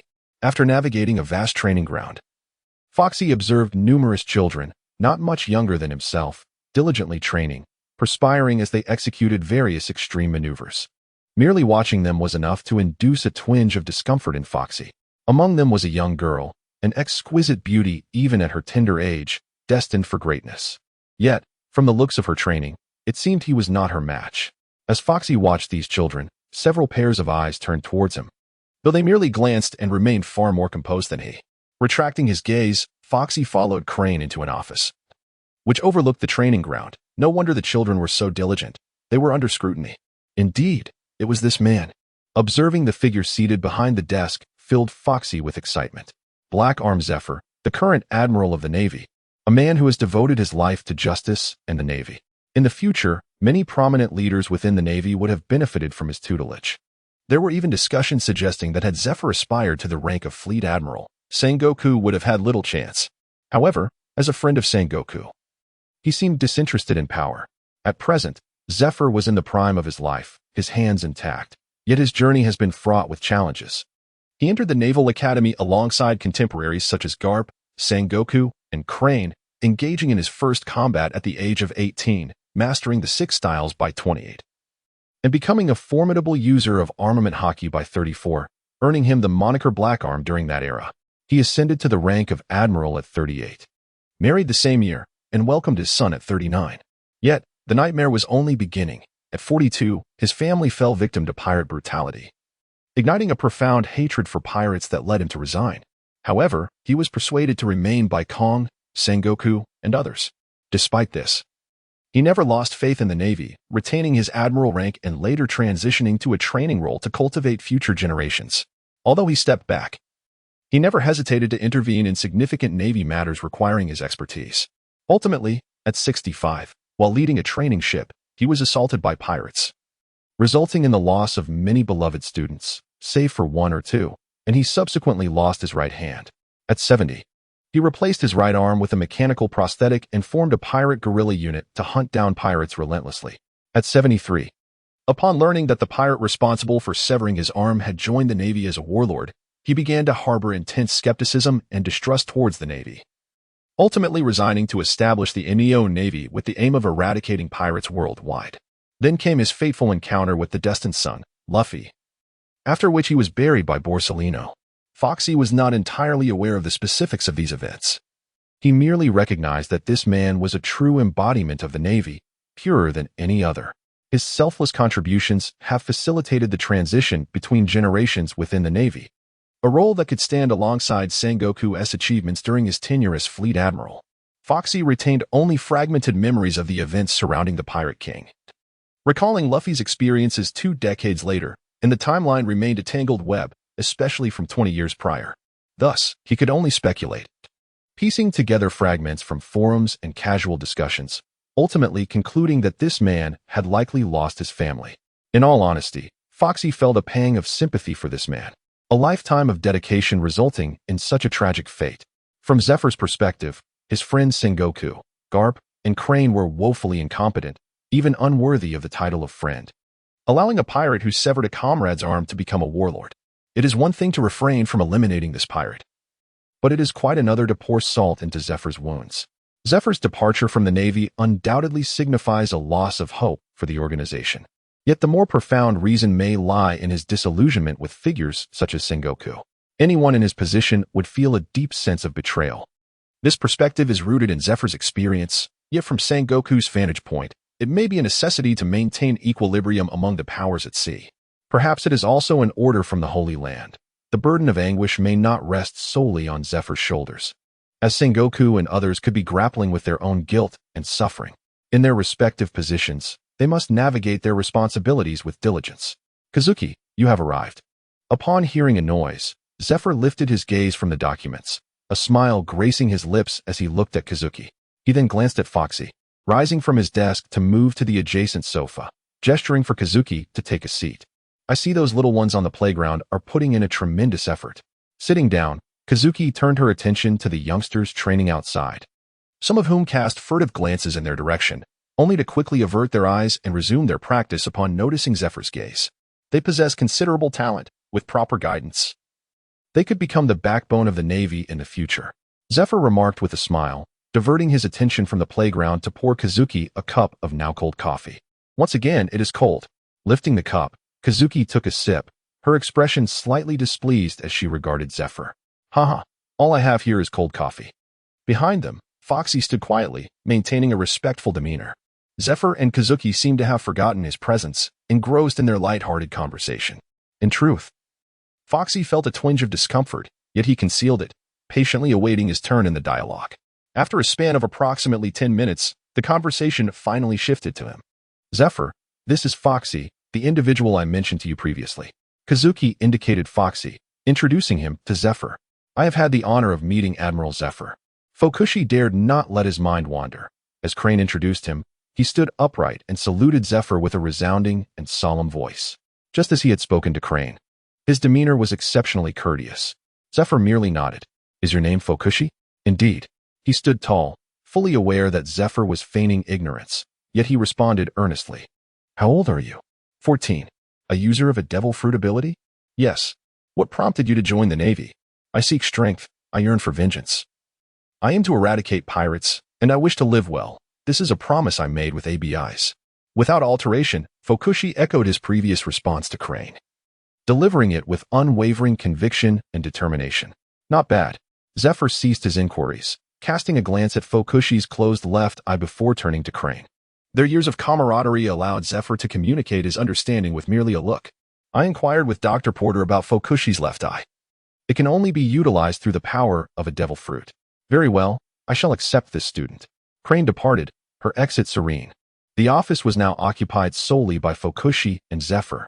Although Zephyr exuded no overt aura, Fokushi could not suppress his growing unease. He glanced at the thick arms and muscular physique concealed beneath his clothing, realizing that a single casual punch from Zephyr could easily incapacitate him. In comparison, his own small stature rendered him akin to a mere chick. Go familiarize yourself with your future companions. Zephyr's command was decisive.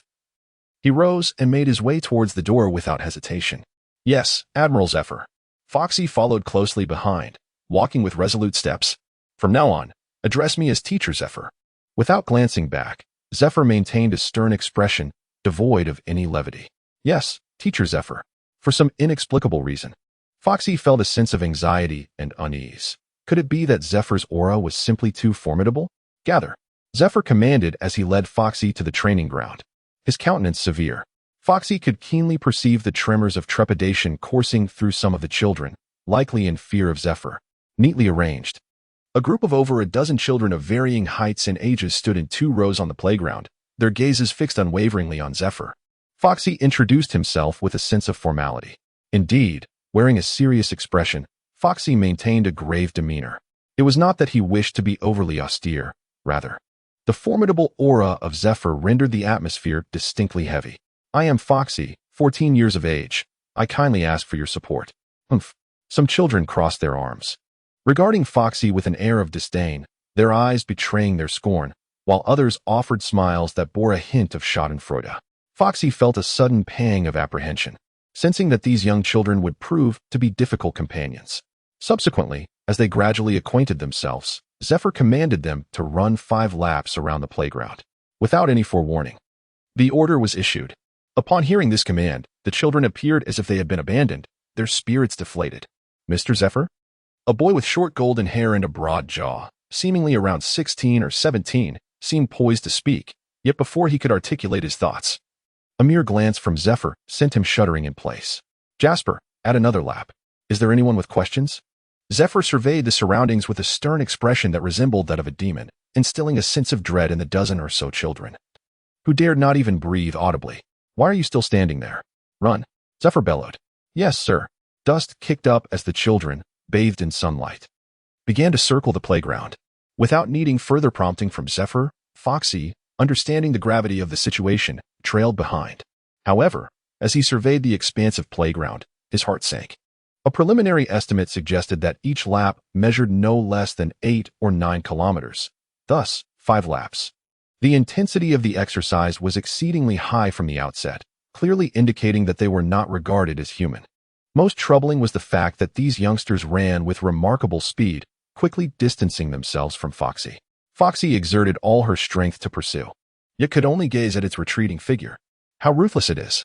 Fushi had just completed a lap, panting and drenched in sweat, while some individuals were already on their second lap, their faces unflushed and breathing steady.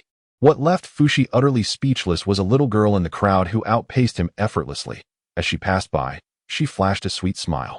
Instead of feeling a warm breeze of encouragement, he was struck by an overwhelming sense of malice. To think he could not even keep up with a child was a profound humiliation, a deep, resounding disgrace. The entire track of the playground spanned 10 kilometers, equivalent to 10,000 meters.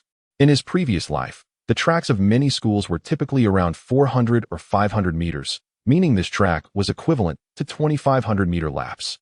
With 5 laps totaling 50,000 meters, that equated to a staggering 50 kilometers, enough to exhaust anyone, even though Fushi had been training for over a month. The prospect of 50 kilometers was daunting. This was the essence of a marathon. Gradually, those who had initially sprinted like the wind began to slow down, panting and struggling as they too reached their limits.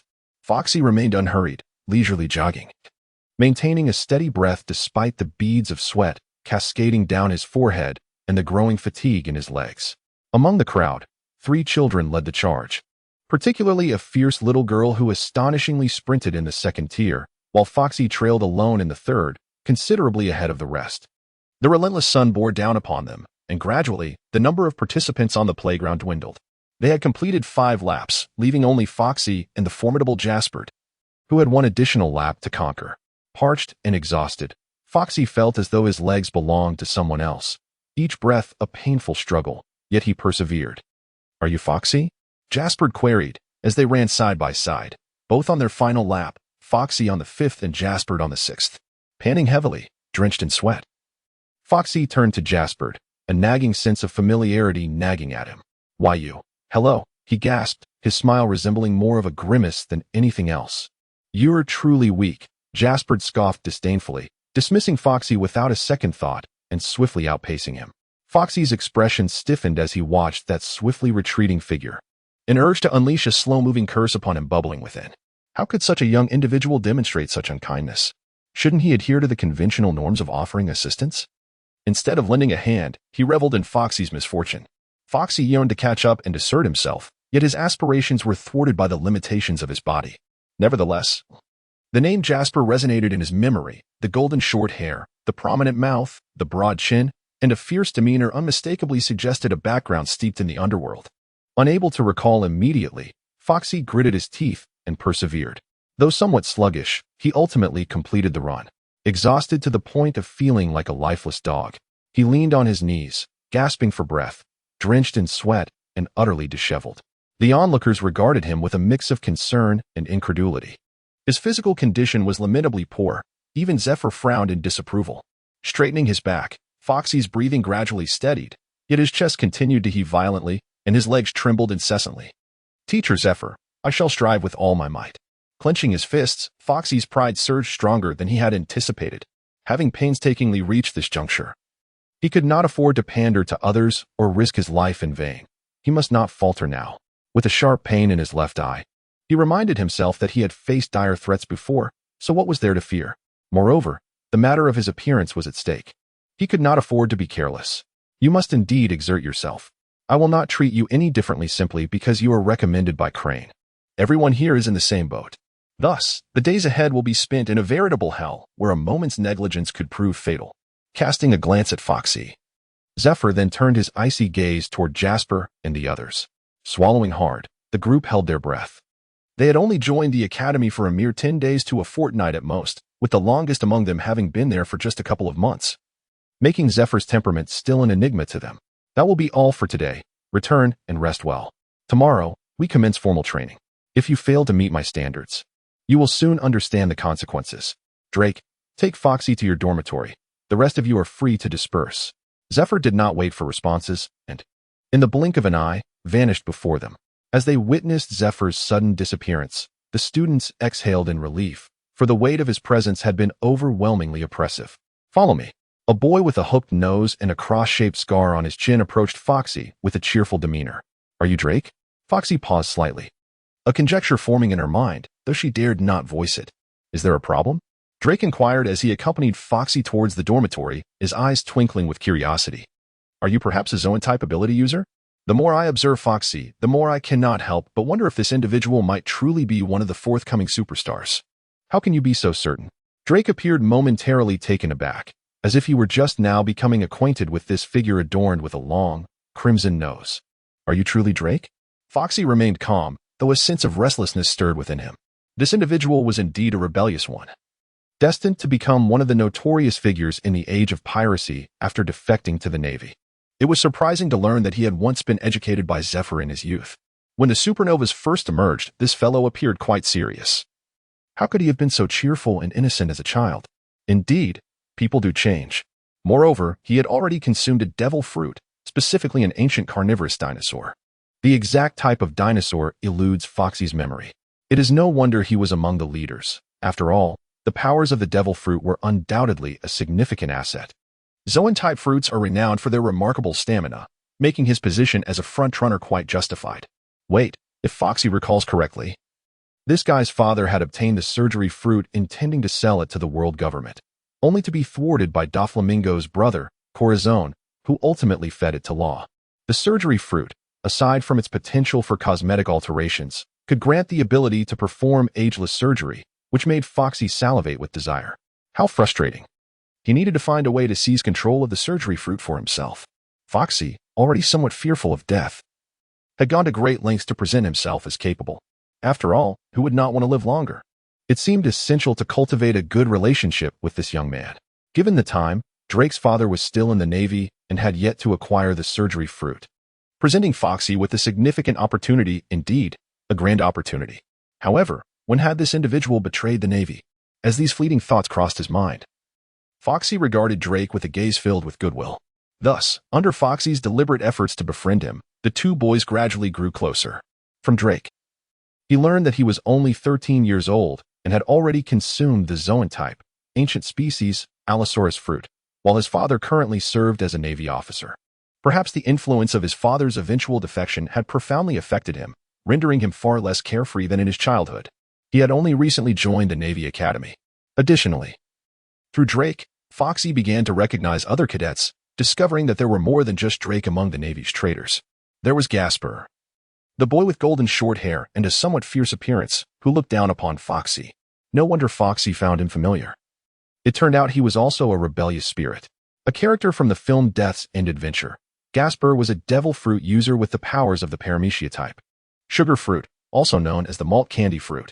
Now 15 years old, he could transform his body into any shape, and when attacked, his body would trap the assailant within, rendering them unable to escape. It seemed that his natural enemy was flour. Foxy reminisced, realizing that this fellow's devil fruit appeared to belong to the special paramecia category, akin to the machi machi fruit and the doku doku fruit. Though the devil fruit wielded formidable powers, it ultimately succumbed to the destined child. How tragic, how lamentable. Among the students, aside from the prominent figures of Drake and Gaspard, there were several notable individuals. For instance, there was a youth with extraordinarily long arms, suspected to be a member of the long-arm tribe. This individual remained steadfastly by Zephyr's side after he betrayed the Navy, and 2 years post the Marineford War, he engaged in combat with Luffy. who had just entered the new world, decisively overpowering him. Furthermore, he battled against Vice Admiral Squirrel, who was escorting a gigantic criminal, displaying remarkable prowess without yielding an inch. Mastering the 6 powers and wielding both types of haki, he was quite fearsome. His name was Sayuza. Among the leading trio was this young man, nearly 16 years of age. Additionally, there was a wild little girl who would later become a beloved figure with numerous admirers, predominantly male fans, for she blossomed into an exquisitely attractive woman with captivating curves. Her name was Hanai, also known as Tina. At present, she is 12 years old, boasting a cascade of pale pink hair and possessing the powers of a devil fruit, specifically the paramecia type, akin fruit, if circumstances permitted. Foxy would dearly love to take her under his wing and nurture her. Furthermore, he recalled 2 other children. One was a user of the paramecia type, of fruit, named Berrygood. At the age of 15, he possessed a distinctly unique appearance, characterized by an explosive hairstyle, a chin reminiscent of a hot dog, and adorned with a prominent X on his forehead. Foxy leaves a lasting impression due to his abilities, which bear a striking resemblance to the powers of the illustrious Buggy the Clown. When attacked, his body transforms into spherical particles, not dissimilar to the effects of the Chop Chop fruit. Furthermore, he possesses the ability to reshape objects into spherical forms, rendering this devil fruit potentially formidable in adept hands. Additionally, there exists a paramecia-type fruit known as the Rust fruit, wielded by a 16-year-old named Shuan. This individual has the extraordinary capability to corrode any metal, reducing it to ashes, and has a vague connection to the passage of time, allowing him to render anything rusty and thereby obsolete. The potential of this devil fruit is immense, yet tragically, it remains underutilized in the original narrative. Aside from these notable figures, Foxy retains little memory of others. However, it is certain that in the future, many of them will ascend to the ranks of naval officers. As Foxy envisions, these individuals, such as Sicily, Dying, Kibben, Katakombo, and Cadle, are destined to become naval commanders. Although they are currently quite young, they seem fated to lead lives of insignificance in the future. Foxy laments that, despite possessing such potent devil fruits, they are burdened with numerous restrictions unlike his own. The following day, before dawn's light, Foxy dreams of becoming a vice admiral in the Navy, leisurely walking dogs and intimidating pirates whilst relishing the pinnacle of his existence. When suddenly, a clap of thunder jolts him awake. As he opens his eyes, he feels somewhat disoriented. "Foxy, rise and shine. It's time to assemble," Drake exclaims hurriedly, donning his clothing beside him. They reside in a dormitory shared by 5 individuals: Drake, Berrygood, Shuan, Shuza, and Foxy himself. Fokushi was puzzled as to why Zephyr had assigned him to this location, yet now is not the moment for such contemplations. Did he not observe that Shiozwa and the others were hastily donning their attire, fearing that any delay would be detrimental? Collecting his thoughts, Fokushi also hurriedly prepared himself, feeling an inexplicable tension in the atmosphere that reminded him of his past military training, an echo of his lost youth. Furthermore, having experienced a few days of life as a Marine prior to this, Fokushi navigated the situation with relative ease. Upon arriving at the training ground, the dawn had just begun to unveil itself, with the moon and stars still lingering in the sky, casting a hazy veil over the entire area. However, one individual had already been waiting on the field. A quick glance around revealed that there were a couple more people in the crowd, all of whom wore serious expressions, including the wild lowly. Arriving 50 seconds late, were they all devoid of common sense? As he paced back and forth, despite Zephyr not exuding any overt aura, Fokushi felt a tremor in his heart, with some of his peers even shivering slightly. Drake, 33 years old, likely during the time of the Marineford War, with records indicating a cheerful disposition in his youth. Gaspard, 35 Berrygood, 35 Shuan, 36 Shiozwa, 36 Hanai, Tina 32. The entire team was enveloped in silence, with even the act of swallowing being executed with utmost caution. No one dared to meet Zephyr's gaze, Fokushi included. A mere glance of 0.01 seconds had already made him feel as if he were on the brink of demise. Despite Zephyr not projecting any explicit power, his mere presence instilled a sense of tension and dread. This is the essence of a true stronghold. Even without deliberate display, an involuntary aura emanates, commanding respect and fear. Foxy felt no fear, but rather a surge of anxiety within. He completed a lap around the playground in a mere 10 minutes. Zephyr, maintaining a stoic demeanor, uttered no words. The team remained silent, motionless, while Zephyr simply observed without signaling the start. After a brief moment of hesitation, Foxy gazed at Zephyr's serious countenance and took off at a sprint. 10 minutes to run a lap around the playground, equating to 10 kilometers, based on previous experience. An untrained individual would require over an hour, and even elite athletes would need at least half that time. 10 minutes? How drastically reduced? Though Zephyr said nothing. Anyone with a modicum of perception understood that failing to complete the distance within the allotted time would undoubtedly result in additional exertion. Moreover, Zephyr was cunningly shrewd, choosing not to declare the start and simply waiting in silence. Foxy is not foolish. During his previous life, he endured such humiliation from his instructor during military training, and he learned from the experience. The memory remains vivid in his mind. Therefore, when Zephyr merely gazed at them, Foxy summoned all his strength and fled with great urgency. Foxy's sudden movement startled everyone, who then turned to gaze at his retreating figure before shifting their attention back to Zephyr. "What are you staring at?" A minute has already passed. Nonchalantly, Zephyr crossed his arms and observed these unfortunate children. "Teacher Zephyr, you haven't said to start yet." Gasper's face turned pale. This was unlike the usual routine and caught him off guard. A bunch of fools. The next to react was Hanai, who sprinted forward with her long legs, leaving everyone behind. "Gasper, hurry and run." Drake felt deceived, and after uttering a quick remark, he dashed away. Soon after, Gasper and the others were left lamenting in frustration. "Do not use your devil fruit abilities." Zephyr's voice boomed as he issued a warning. Foxy, leading the pack, glanced back with a smug expression. Just a bunch of kids, he thought, having grown up amidst various tricks, honing his keen perception and agility. However, 5 minutes later, Foxy began to lose his composure as he realized these competitors were rapidly closing the gap. "Damn it!" Gritting his teeth, Foxy shouted in anger and accelerated his pace. 7 minutes later, he watched helplessly as Hanai surpassed him, offering him a sweet smile, soon followed by Drake, Syoza, and Gasper. Unsurprisingly, Foxy fell from first to third place, still languishing at the bottom of the rankings. 10 minutes passed swiftly, and perhaps spurred by the pressure, Foxy surprisingly managed to finish, supporting himself on his knees. He was drenched in sweat and appeared quite unwell. Compared to Gasper and the others, who were also slightly breathless, he was panting like a bull. He had lagged far behind, unable to even match the 12-year-old Hanai. Although he was physically 14, his soul had lived for 21 years. And yet he couldn't keep up with these children. How could he possibly continue in the future? His left eye began to throb faintly, which irritated him further. 500 push-ups now, Zephyr commanded, transforming into a demon to commence his torment after allowing the others 3 minutes to catch their breath. Foxy was engulfed in a fervor of anger, a fierce competitive spirit, and a profound sense of humiliation. Although he often appeared carefree and optimistic, beneath the surface lay a tumult of frustration and pride that rivaled anyone else's. Thus, gritting his teeth, Foxy lowered himself and began performing push-ups. Completing 500 was no small feat, especially given the intensity of the exercise right from the outset. Initially, the first 100 push-ups did not seem too taxing. But gradually his arms felt alien, and a searing pain coursed through his body, rendering him nearly immobile. Meanwhile, his companions, like Siyasu and Drake, executed their exercises with vigor and poise. As Foxy struggled to support his weight, he contemplated surrendering more than once. Yet upon witnessing the determination etched on the faces of the sweating children beside him, he steeled himself. They were all resolutely persevering despite their exhaustion. He had declared his intentions to master the 6 styles, learn hockey, undergo transformation, seek revenge, and eventually lead a leisurely life, indulging in whimsical pursuits. He could not let a mere trickle of sweat deter him from these aspirations.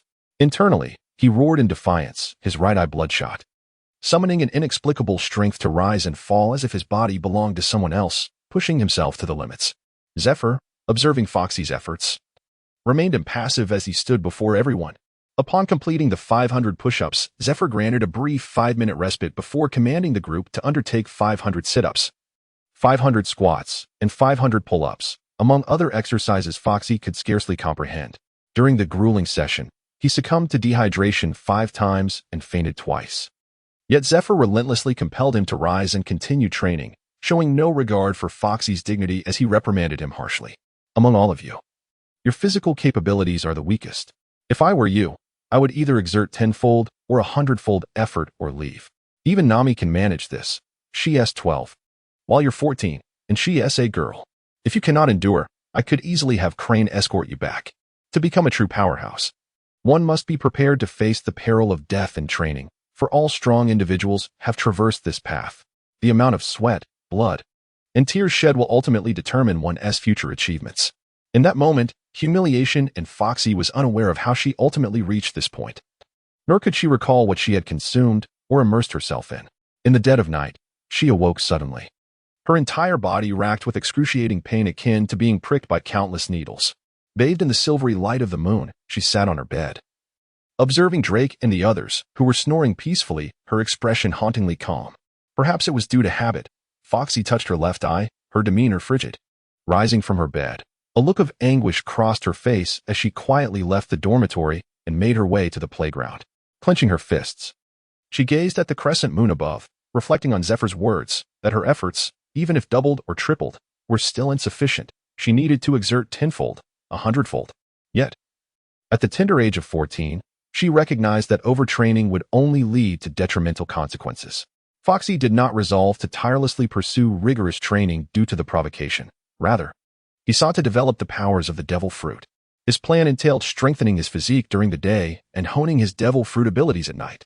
Foxy had already formulated a preliminary direction for the development of the devil fruit.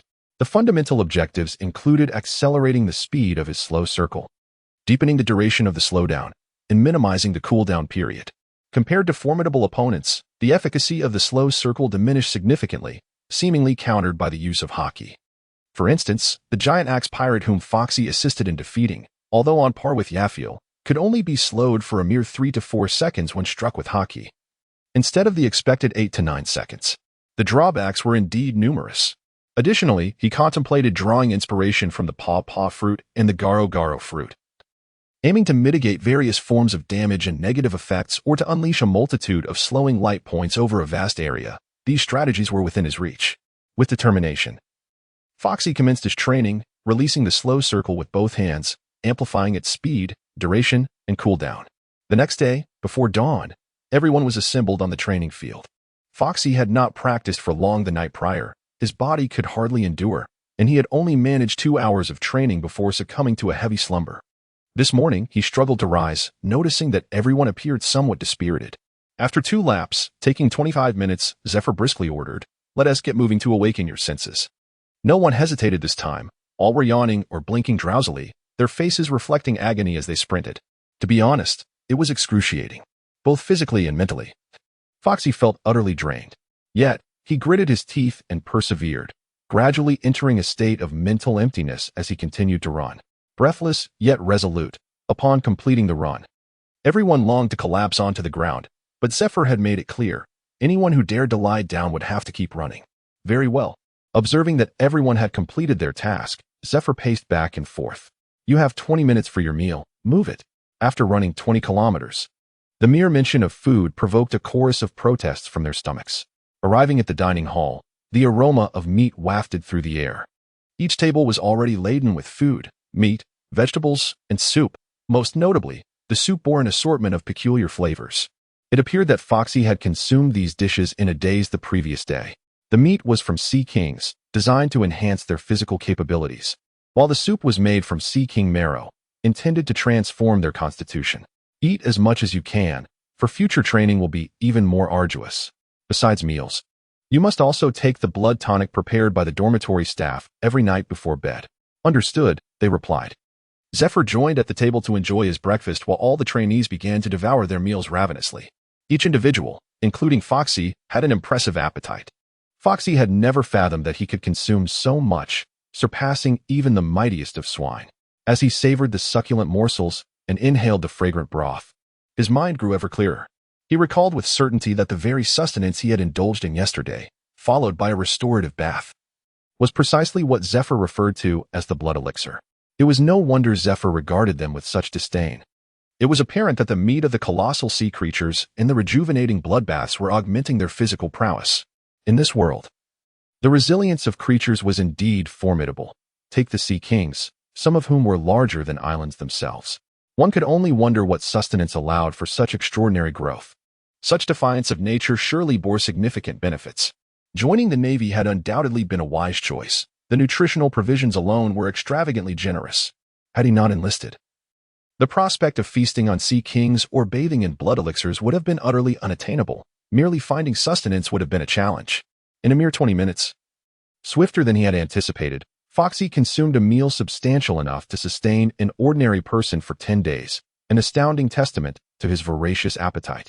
Fokushi is rather lacking, especially when compared to the likes of Drake, Josua, and Jasper, who truly indulge in abundance. Even Hanai's Fokushi pales in comparison. While falling short in training against Hanai is one thing, to also be outdone in consumption is. One can only imagine the profound heartache Fokushi must feel. After breakfast, the group assembled on the playground, some still burping contentedly.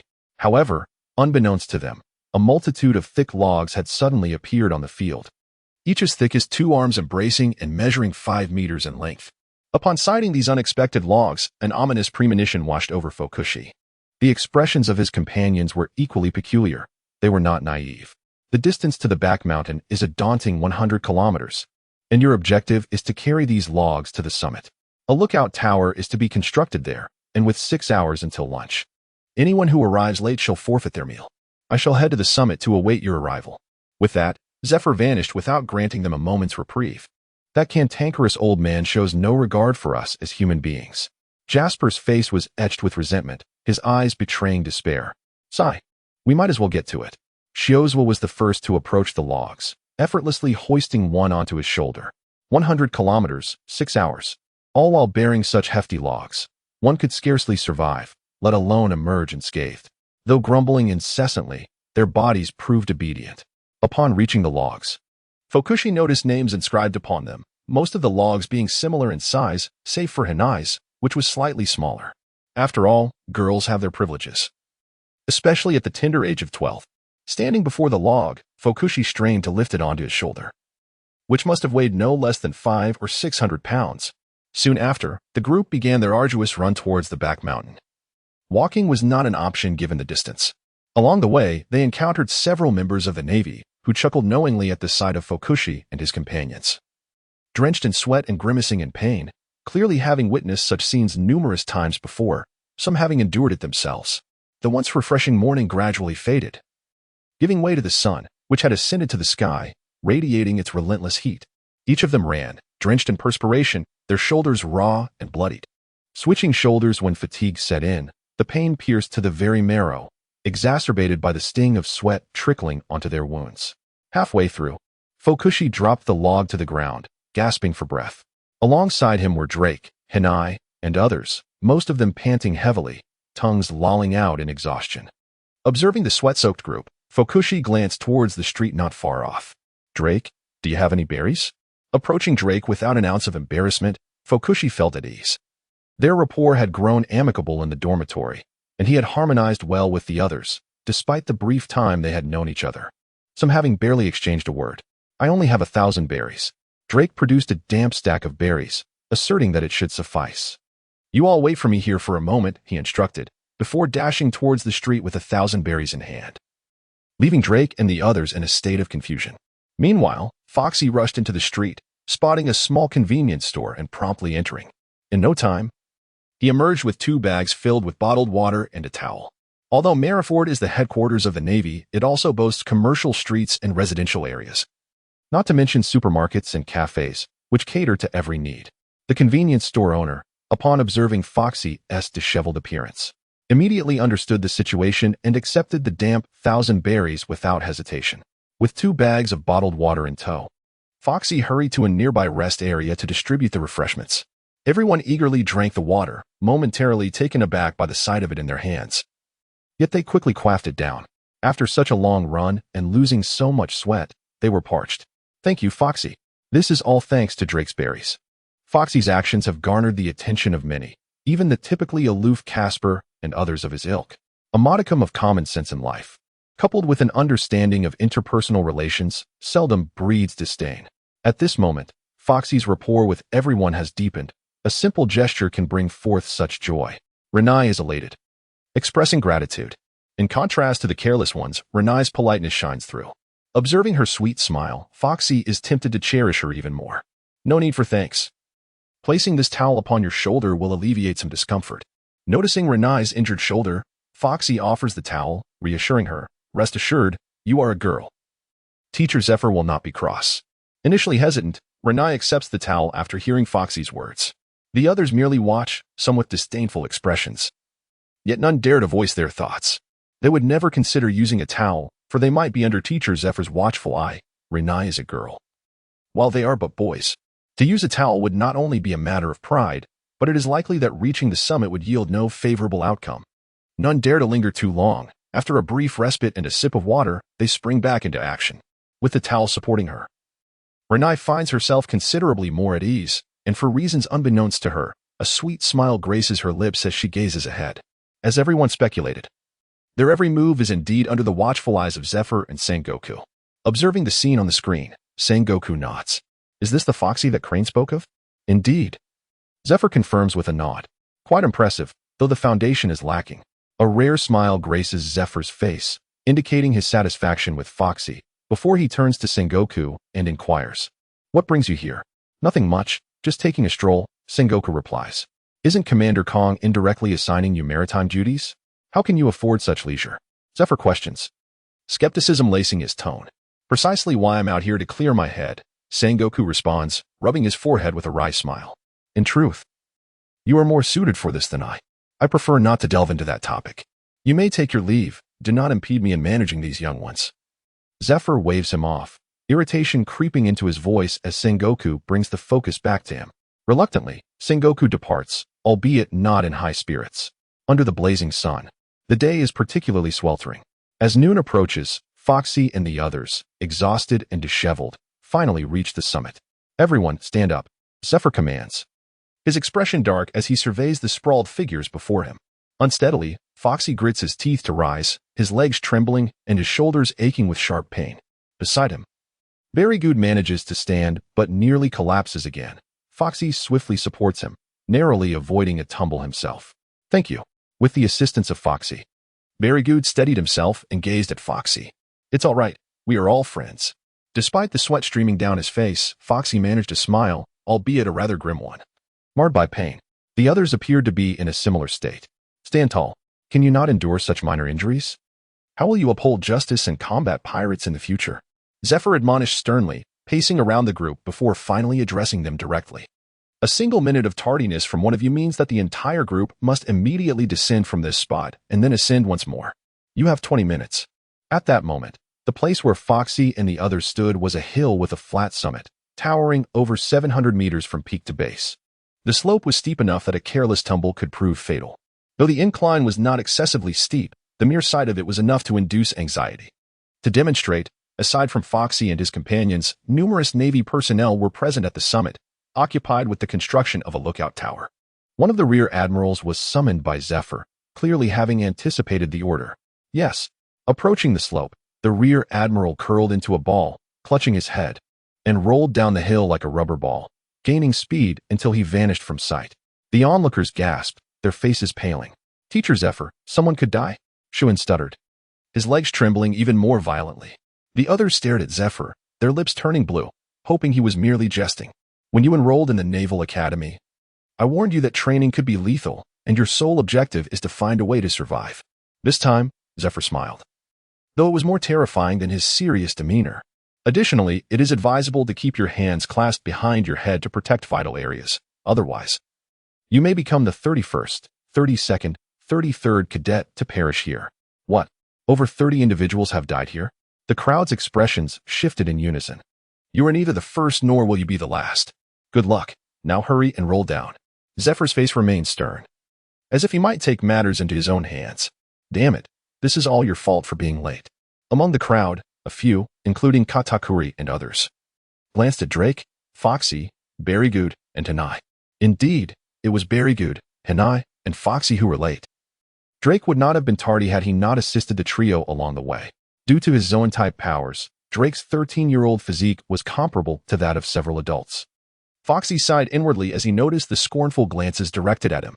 Indeed, children would always act like children. Just moments ago, they had been grinning at him for providing them with water, and now, in the blink of an eye, they had turned their ire upon him. Foxy initially believed that the most likely individuals to harbor hostility towards him would be Jasper and Shioza, as these individuals were notoriously proud and intimidating in appearance, often isolating themselves from the group. To his surprise, it turned out to be others. With a flicker of his gaze, Foxy swiftly dismissed those who criticized him, deeming them devoid of civic virtue at such a tender age, lacking the fundamental values of respect for the elderly and care for the young, as well as the spirit of helpfulness. It was no wonder they would amount to nothing significant in the future. Such individuals were only worthy of maintaining superficial relationships. Deep connections were ill-advised. As for teacher Zifa, the only ones who were late were myself and Hanai. However, being a girl, Hanai's tardiness could be excused. Drake and Belagud were late solely because they were assisting me, and their delay had no bearing on anyone else. Foxy was reluctant to stand out. Yet there were moments when one must indeed make their presence known. With narrowed eyes, Zephyr fixed his gaze upon Foxy, who met his stare in return. Despite the cold sweat pooling in his palms and the sensation of his heart seemingly halting. Do you wish to take the lead? Zifa could easily perceive the subtle thoughts of Foxy. He did not harbor any disdain. On the contrary, he found pleasure in witnessing them. After all, young individuals ought to possess vigor and a spirit of competition. Otherwise, how could one achieve progress? Foxy felt a heavy weight in his heart, mustering the courage to gaze at the man from Zephyr, who understood when to act and when to refrain. Before coming here, I had already perished twice, he declared with a fierce expression. With that, Foxy cradled his head in his hands and, emulating the reckless bravery of the recently departed Major General, rolled down the hillside without a care for his own life. Everyone was left in stunned silence, even Zephyr momentarily taken aback. He had not anticipated such ferocity from the young lad. Recalling Crane's words, it dawned on him that the wounds within this child's heart might be beyond healing. Having witnessed the annihilation of his village, nearly succumbing to the hands of pirates, and losing his left eye in the process, it was not unreasonable to conclude that he had indeed faced death twice. How infuriating! What could be more significant than this? Foxy's words ignited the combative spirit within Gaspard, who, clutching his head, tumbled down the hillside. What a thrill! Soon after, Suzwa followed suit. Such is human nature, easily stirred and influenced. One can become emboldened in a moment of heated impulse. If Foxy is unafraid, why should I tremble? Drake's expression hardened, for he possessed formidable healing abilities, rendering him indifferent to trivial fears. Even Barrygud gritted his teeth and joined in, while Hanai, initially eager, was yanked back by Zephyr as if she were a mere chick. Teacher Zephyr, why are you holding me? Hanai, now fervent with enthusiasm, cast a puzzled glance at Zephyr. As Foxy had remarked, you are a girl, remain composed. Without waiting for Hanai to protest, Zephyr turned to the astonished Catalu and others, questioning, if even a girl like Hanai is unafraid, do you intend to remain so cowardly? If death comes, so be it. I refuse to be a coward. Zephyr's words instantly stirred the blood of everyone present, their eyes ablaze with fervor. They rushed down the slope. In that moment of suspension, regret washed over them, each crying out for their mothers. Even Foxy felt the weight of remorse. The truth behind Foxy's audacity lay in his belief that there was a 50% chance that Zephyr would not allow them to perish. After all, they were merely children, inextricably linked to the naval commanders. Even if Zephyr had no desire to instruct them, expulsion was a far cry from death. Yet, there remained another 50% chance that death was indeed a possibility. One could either erupt in silence or succumb quietly to it. Foxy chose the path of explosive defiance. For vengeance, to escape the clutches of danger, to frolic with birds and dogs, to seize maidens by force, to flaunt his strength, and to pursue beauty. What is there that cannot be pursued with fervor? The slope measures over 700 meters, even if it is not particularly steep. Rolling down like a ball requires not only immense courage, but also the endurance of physical pain. Along the way, sharp stones lie in wait, akin to blades, effortlessly capable of tearing flesh. At the moment of descent, Foxy declared that fear was a mere illusion. The only recourse was to curl up, cradling his head with his arms, peering through the gaps between them at the ever-approaching ground, the speed increasing with each passing moment. The pain from rolling upon the earth contorted Foxy's face in agony. He attempted to evade the jagged stones that littered the path, speculating whether these obstacles had been deliberately placed by Zephyr to torment them. He could not fathom the benefits of such training. Yet he was certain that Zephyr would not engage in futile endeavors, given his unparalleled prowess, which stood as a testament to his experience, far beyond what Foxy could compare to. As the velocity escalated, Foxy found himself losing control of his body, the injuries becoming increasingly severe. Nevertheless, he clung to Zephyr's recent words, protecting his vital areas with his hands. A trail of blood marked his descent, apart from the front of his attire. His back had transformed into a ragged strip of fabric, appearing drenched in crimson, resembling a figure of blood.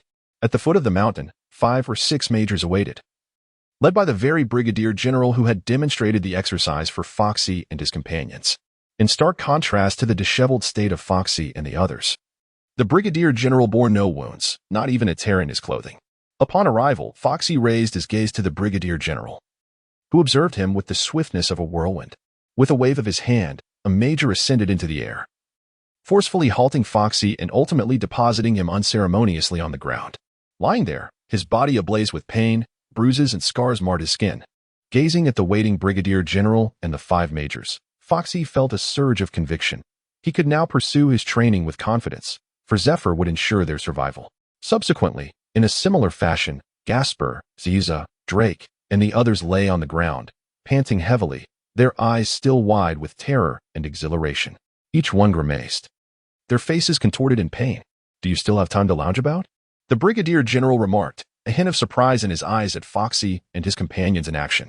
Gasper and the others momentarily froze, before fury ignited within them. "Damn it," they cursed, and all began to drag their battered bodies toward the summit. Zephyr had allotted them only 20 minutes. Under normal circumstances, they would ascend the peak effortlessly in even 5 minutes. Yet after carrying logs for 100 kilometers and now rolling down in a state of disarray, their bodies were already fatigued. With over 700 meters still to climb, it felt equivalent to 100 kilometers under usual circumstances. Foxy's legs trembled, his body weak and consumed by pain, and the others were similarly afflicted. Zephyr seemed intent on pushing them to their limits. Unable to suppress his thoughts, Foxy recalled the anime, where it appeared that a young Luffy had endured various torments at the hands of Garp, thrown into places rife with wild beasts, cast into bottomless chasms, and even tethered to balloons and released into the sky. At that time, Luffy was merely 7 or 8 years old, yet after enduring Garp's relentless trials, his future vitality would rival that of the most resilient creatures. Time and again, Luffy was driven to the brink of despair, receiving no instruction in martial arts, no teachings of the Navy's 6 styles, nor any impartation of Haki. He was merely subjected to a myriad of desperate and life-threatening scenarios. Reflecting on the formidable foes he would later encounter, one must wonder which of them was not superior to Luffy. The most prominent figure is undoubtedly Rob Lucci, the chief of CP9. His abilities are undeniably superior to those of Luffy. However, during their fierce confrontation, he ultimately succumbed to Luffy.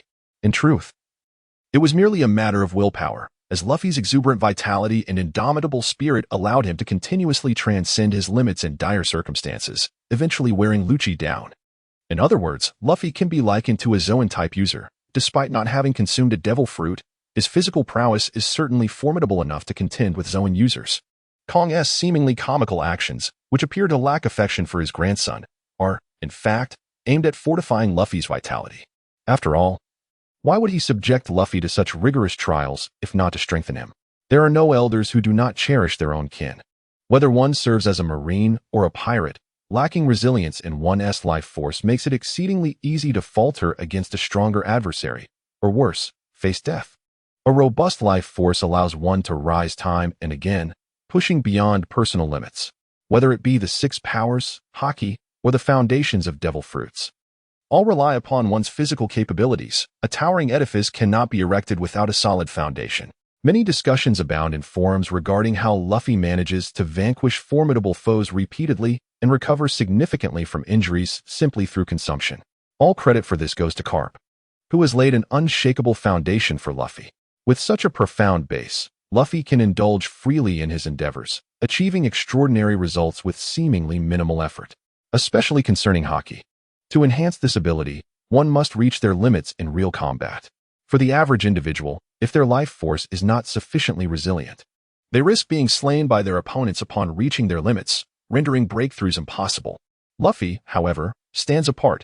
His tenacious vitality enables him to continuously surpass himself, augment his Haki, and rapidly grow stronger, all occurring seamlessly and without any signs of instability. Moreover, the Dark King Rayleigh indeed imparted a wealth of knowledge to Luffy, teaching him how to master and enhance his Haki. However, all of Rayleigh's teachings were built upon the groundwork laid by Garp. Had Garp not preemptively trained Luffy, Even if Rayleigh had instructed him in hockey, Luffy would not have achieved his current stature. Thus, Carp's rigorous training remains paramount. Many overlook this fact, believing Luffy to be merely favored by fortune. While there is an element of luck, the blood and sweat Luffy has shed are no less than those of others. Fortune does not simply fall from the sky. Much like those who cannot rise despite being mired in mud, even the luckiest of individuals would struggle to ascend. In this world, every strong individual has paid a price that is beyond the comprehension of the ordinary person. Otherwise, strength would be commonplace, and everyone would be formidable. Of course, Luffy's character and impulsive actions are not without their flaws, and while his early adventures in One Piece were quite reasonable, the revelation of his background has led to frustration among some. With a grandfather who is the marine hero Carp, a father who leads the Revolutionary Army, a brother Ace who is the son of the Pirate King and the second commander of the Whitebeard Pirates, and Sabo, the chief of staff of the Revolutionary Army. Alongside his mentor Rayleigh, known as the Dark King, and friends such as Shanks, one of the four emperors, Luffy possesses an extraordinarily powerful lineage. This robust background means that many formidable enemies are at least somewhat aware of his connections. Simply carrying the name Monkey is akin to wielding a cheat code. Who would dare to strike him down?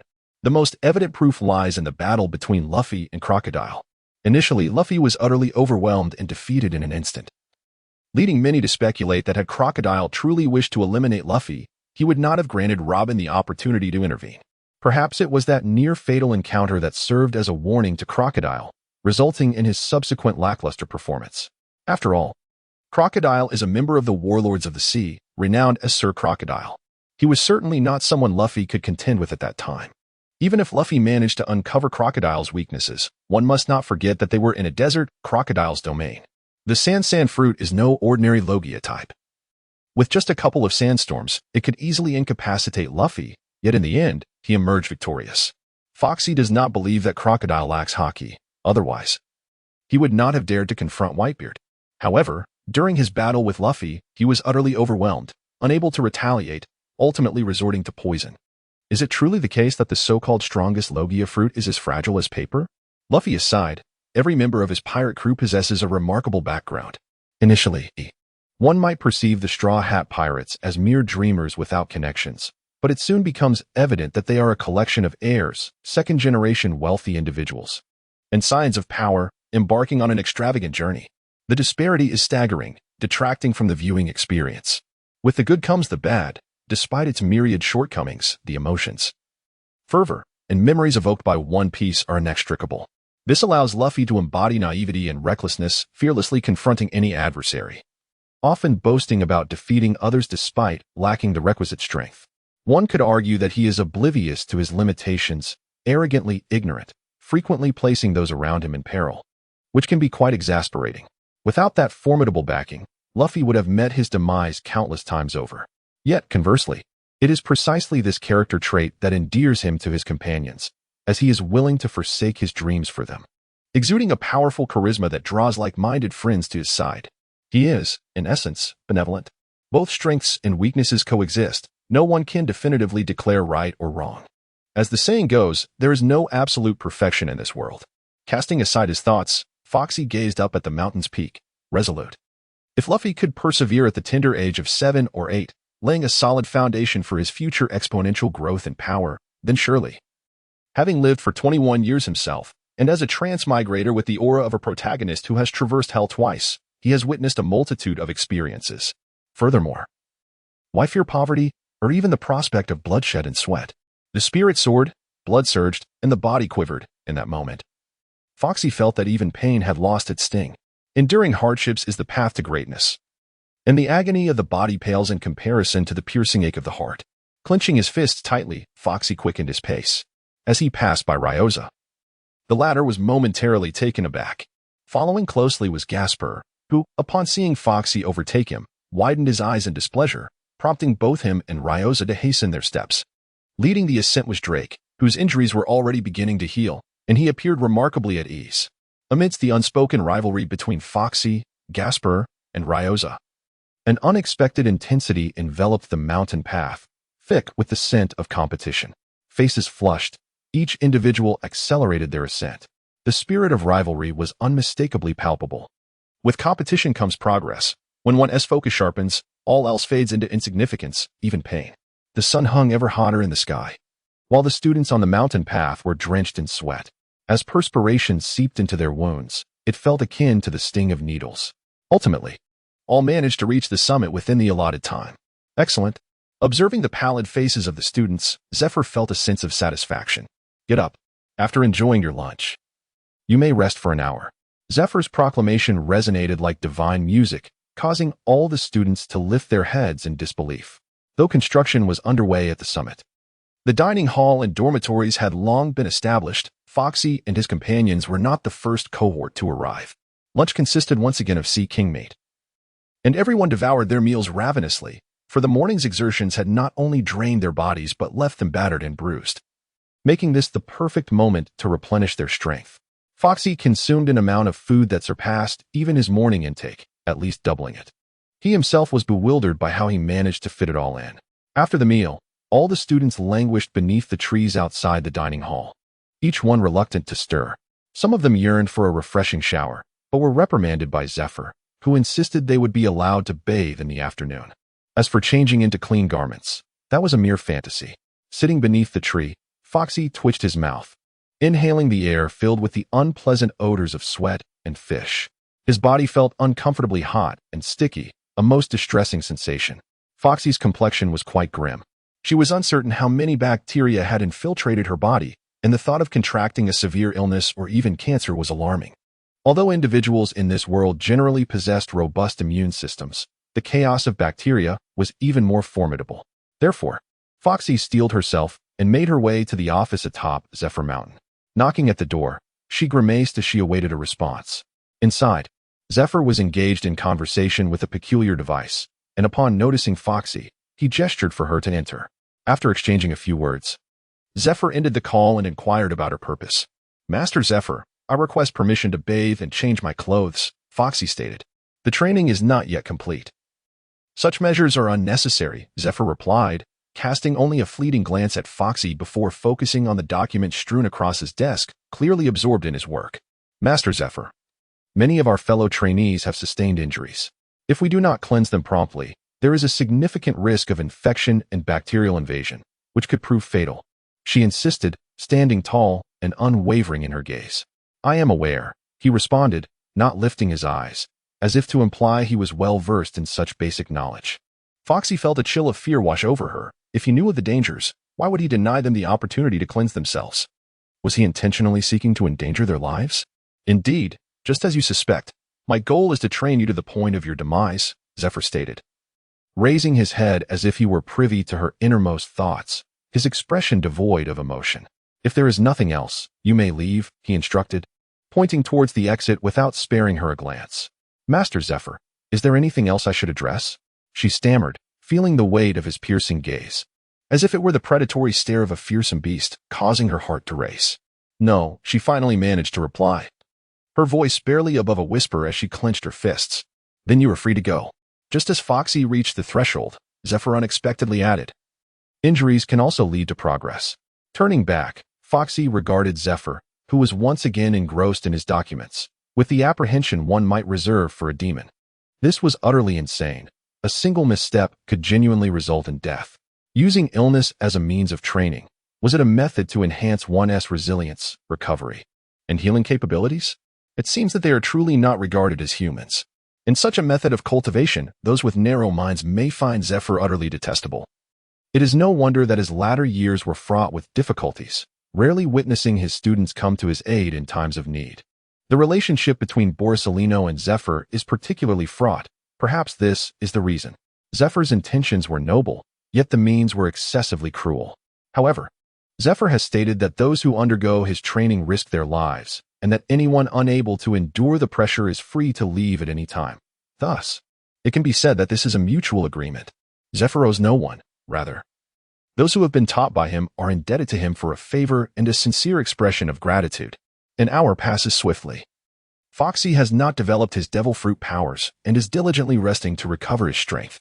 Given Zephyr's demeanor, the afternoon training may prove even more grueling, and he must conserve his energy. As Foxy leans against a great tree and drifts off to sleep, it seems that only a brief moment has passed when he awakens. The others are similarly silent, cherishing this hour of respite, each of them sleeping soundly. Although Zephyr's voice is not particularly loud, it reverberates in the ears of all like a bomb, jolting those who were asleep into immediate action as they rush to assemble on the training ground. Foxy has a nagging feeling that a few individuals are missing. Roll down from here. Aim for the quicksand marsh, 100 kilometers of unimpeded running. Today, I will familiarize you with the terrain. Follow me. With that, Zephyr took to the skies, leaving a group of despondent students behind. Roll again? Cheyenne gazed at the slanted hillside, where sharp stones glimmered ominously under the sun. I can barely hold on any longer, murmured Belagud, his legs trembling slightly. What is there to fear? Drake tilted his chin upward and, without a second thought, was the first to roll down, cradling his head with his arms. Watching Drake vanish in an instant, Foxy felt a twinge of envy. After all, he was a Zoan-type devil fruit user, unafraid of self-inflicted torment. Humph. Following closely, Casper and Shuzwa also stood up, casting a disdainful glance at Cheyenne and Belagud before swiftly disappearing down the slope. We can do this. After glancing at Cheyenne and Belagud, Foxy gritted his teeth and rolled down once more. Reluctantly, the others followed suit, echoing his actions. Along the way, there were cries of despair. Before long, they found themselves in a more disheveled state at the foot of the hill, each one gritting their teeth and gasping for air. Run. Zephyr, with an impassive expression, gestured towards the left fork in the road. Dust swirled around them. This leg of the journey also spanned 100 kilometers. Fortunately, they bore no burdens or logs, which made the trek considerably easier. Along the way, no one paused for a respite. Some ran swiftly while others lagged behind, yet ultimately, all gritted their teeth and persevered to reach the final destination. Drenched in sweat, Foxy panted as he gazed upon the vast expanse of marshland before him. An endless sea of murky water. Rather than a mere swamp, it resembled a desert, albeit one that seemed to shift and flow, a phenomenon that eluded Foxy's understanding. The only certainty was that this was man-made. It was undeniably not a natural formation, most likely a consequence of the devil fruit. After all, the marshland bore a striking resemblance to a swimming pool track, with designated lanes carved out. The quicksand marsh, measuring 1 kilometer in circumference, would not sap the strength of those with abilities, yet one could not afford to pause or risk being engulfed by the treacherous sands. As for the fate that awaited those who were swallowed, it is something you can undoubtedly imagine. Today, the objective was merely to familiarize yourselves. Each person was to swim a lap. Teacher Zephyr, I cannot swim. Cicely raised her hand, her pallor as stark as her trepidation. And I cannot either. Apart from Cicely, many others echoed similar sentiments, including Dajin and Katakongbo. Foxy is not included in this scenario, for in a past life, he was an adept swimmer, as if it were inscribed in his very soul. Those who cannot swim must learn. Even if it means clinging to a flotation device, they must endeavor to swim a lap. Nearby, flotation rings have already been prepared, leaving those who entertain false hopes resembling wilted eggplants, their heads drooping in despair. All of you may clutch your flotation rings. I grant you 5 days. After 5 days, the flotation rings will no longer be available. Let the challenge commence. Foxy did not attempt to show off. Instead, he intended to first acclimate himself while clutching a swimming ring. Upon leaping into the swamp, Foxy immediately sensed a stark difference. The ground was composed entirely of sand. Yet it flowed like water, exerting pressure from all directions, as if he were burdened by an unseen weight. The depths beneath his feet were unfathomable, and instinctively, he began to swim. However, it proved to be far more arduous than he had envisioned. It felt as though an unseen force was pressing down upon him, dragging him back. Swimming, which should have been effortless, now felt extraordinarily heavy. Initially, he had thought that traversing a kilometer would be trivial. Yet it now seemed equivalent to swimming thousands of meters in his previous life. He estimated that he might succumb to exhaustion and sink into the swamp before even reaching the shore. What he had anticipated to be an easy endeavor turned out to be exceedingly exhausting. Just as Foxy had surmised, halfway through, he found himself utterly drained, relying solely on the swimming ring to keep him afloat in the swamp. If he remained motionless, he would stay in place. This was no water, but real sand, continuously pressing down on him, rendering his body unbearably heavy. Glancing around, he noticed many individuals desperately clinging to their swimming rings, motionless, their faces pale and devoid of vitality, as if their very essence had been siphoned away. The material of the swimming ring was a mystery, yet it somehow enabled people to float upon the swamp's surface. Leading the way was that rascal Drake, followed by Shiozwa, and then Foxy himself. As for Jasper and Anai, they lagged behind, likely due to their lack of swimming proficiency. This kilometer was proving to be far more challenging than anticipated, with everyone expending considerable time and effort. Once the ordeal concluded, none could rise to their feet. Fortunately, Zephyr allowed everyone a 20-minute respite to recover their strength. After the break, they regrouped once more. They were still 100 kilometers from the academy, facing a grueling regimen. 20 kilometers of frog jumps, 20 kilometers of finger stands, 20 kilometers of single-leg hops, 20 kilometers of frog leaps, and 20 kilometers of running. Zephyr then proceeded to demonstrate each exercise. The frog jump was straightforward, hands clasped behind the back, relying solely on leg power to leap. The finger stand involved walking on the tips of the fingers, bearing the entire weight of the body upon them. The single-leg hop required them to alternate between left and right legs, using only one at a time. The frog leap was equally simple, with all limbs pressed to the ground as they mimicked a frog-esque jump. Lastly, running was just as it sounded. Upon hearing the details of the training, despair washed over everyone. This was not a mere 100 meters, it was a staggering 100 kilometers. 20 kilometers of frog jumps, who could endure such a feat? And the finger stands, let alone the strain on the fingers, simply being inverted could lead to a rush of blood to the head that might be fatal. The single-leg hops and frog leaps were no less daunting. It felt as though they were being led to their doom. With 5 hours remaining until dinner and the onset of nightfall, I hope you all can reach the academy within the allotted time. Best of luck to you. Moreover, do not entertain the notion of shirking your responsibilities, for the consequences could be dire. Having delivered this warning, Zephyr vanished into thin air, evidently returning to the academy ahead of us. Meanwhile, the 5 generals remained behind, while the whereabouts of the brigadier general became uncertain. Under the watchful eyes of the 5 generals, everyone began to grit their teeth and take action. First came the daunting 20 kilometers of frog jumps, a prospect that was terrifying to contemplate. Following that were various exercises, handstands on fingers, single-leg hops, frog jumps, and running, all over the span of 20 kilometers. Just the thought of covering 100 kilometers is overwhelming. In my past life, driving at a speed of 100 miles per hour would take an hour. And that was on the highway. Merely running would consume an inordinate amount of time, not to mention the myriad of challenging postures involved. 5 hours, when calculated, presents an extraordinary challenge. This world is indeed not a place for the ordinary. It is overwhelmingly formidable and utterly devoid of reason. After completing the 20 kilometers of frog jumps, Foxy found his legs trembling uncontrollably, as if his pelvic bones were on the verge of tearing apart. And that delicate blossom seemed to morph into a sunflower, radiating an intense, fiery sensation. Foxy is neither the first nor the last. He occupies a mediocre position, far surpassed by that full Drake. With 80 kilometers remaining, the road seems meticulously measured.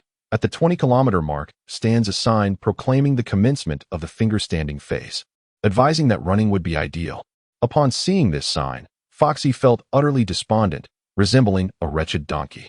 Initially, he leaped for 20 kilometers, his legs weary while his arms retained strength. Taking a deep breath, Foxy flipped onto his hands, but after merely 2 steps, he collapsed, landing face-first into the dirt, nearly breaking his long, red nose. Indeed, Foxy's nose is not only elongated but also strikingly red, embodying the traits of Usopp and the Great Buggy. This speaks to Foxy's remarkable resilience, for otherwise, he would have long since severed it. Spitting out the soil, Foxy rose once more to attempt the handstand, first balancing on his palms, gradually shifting to support himself with all 10 fingers.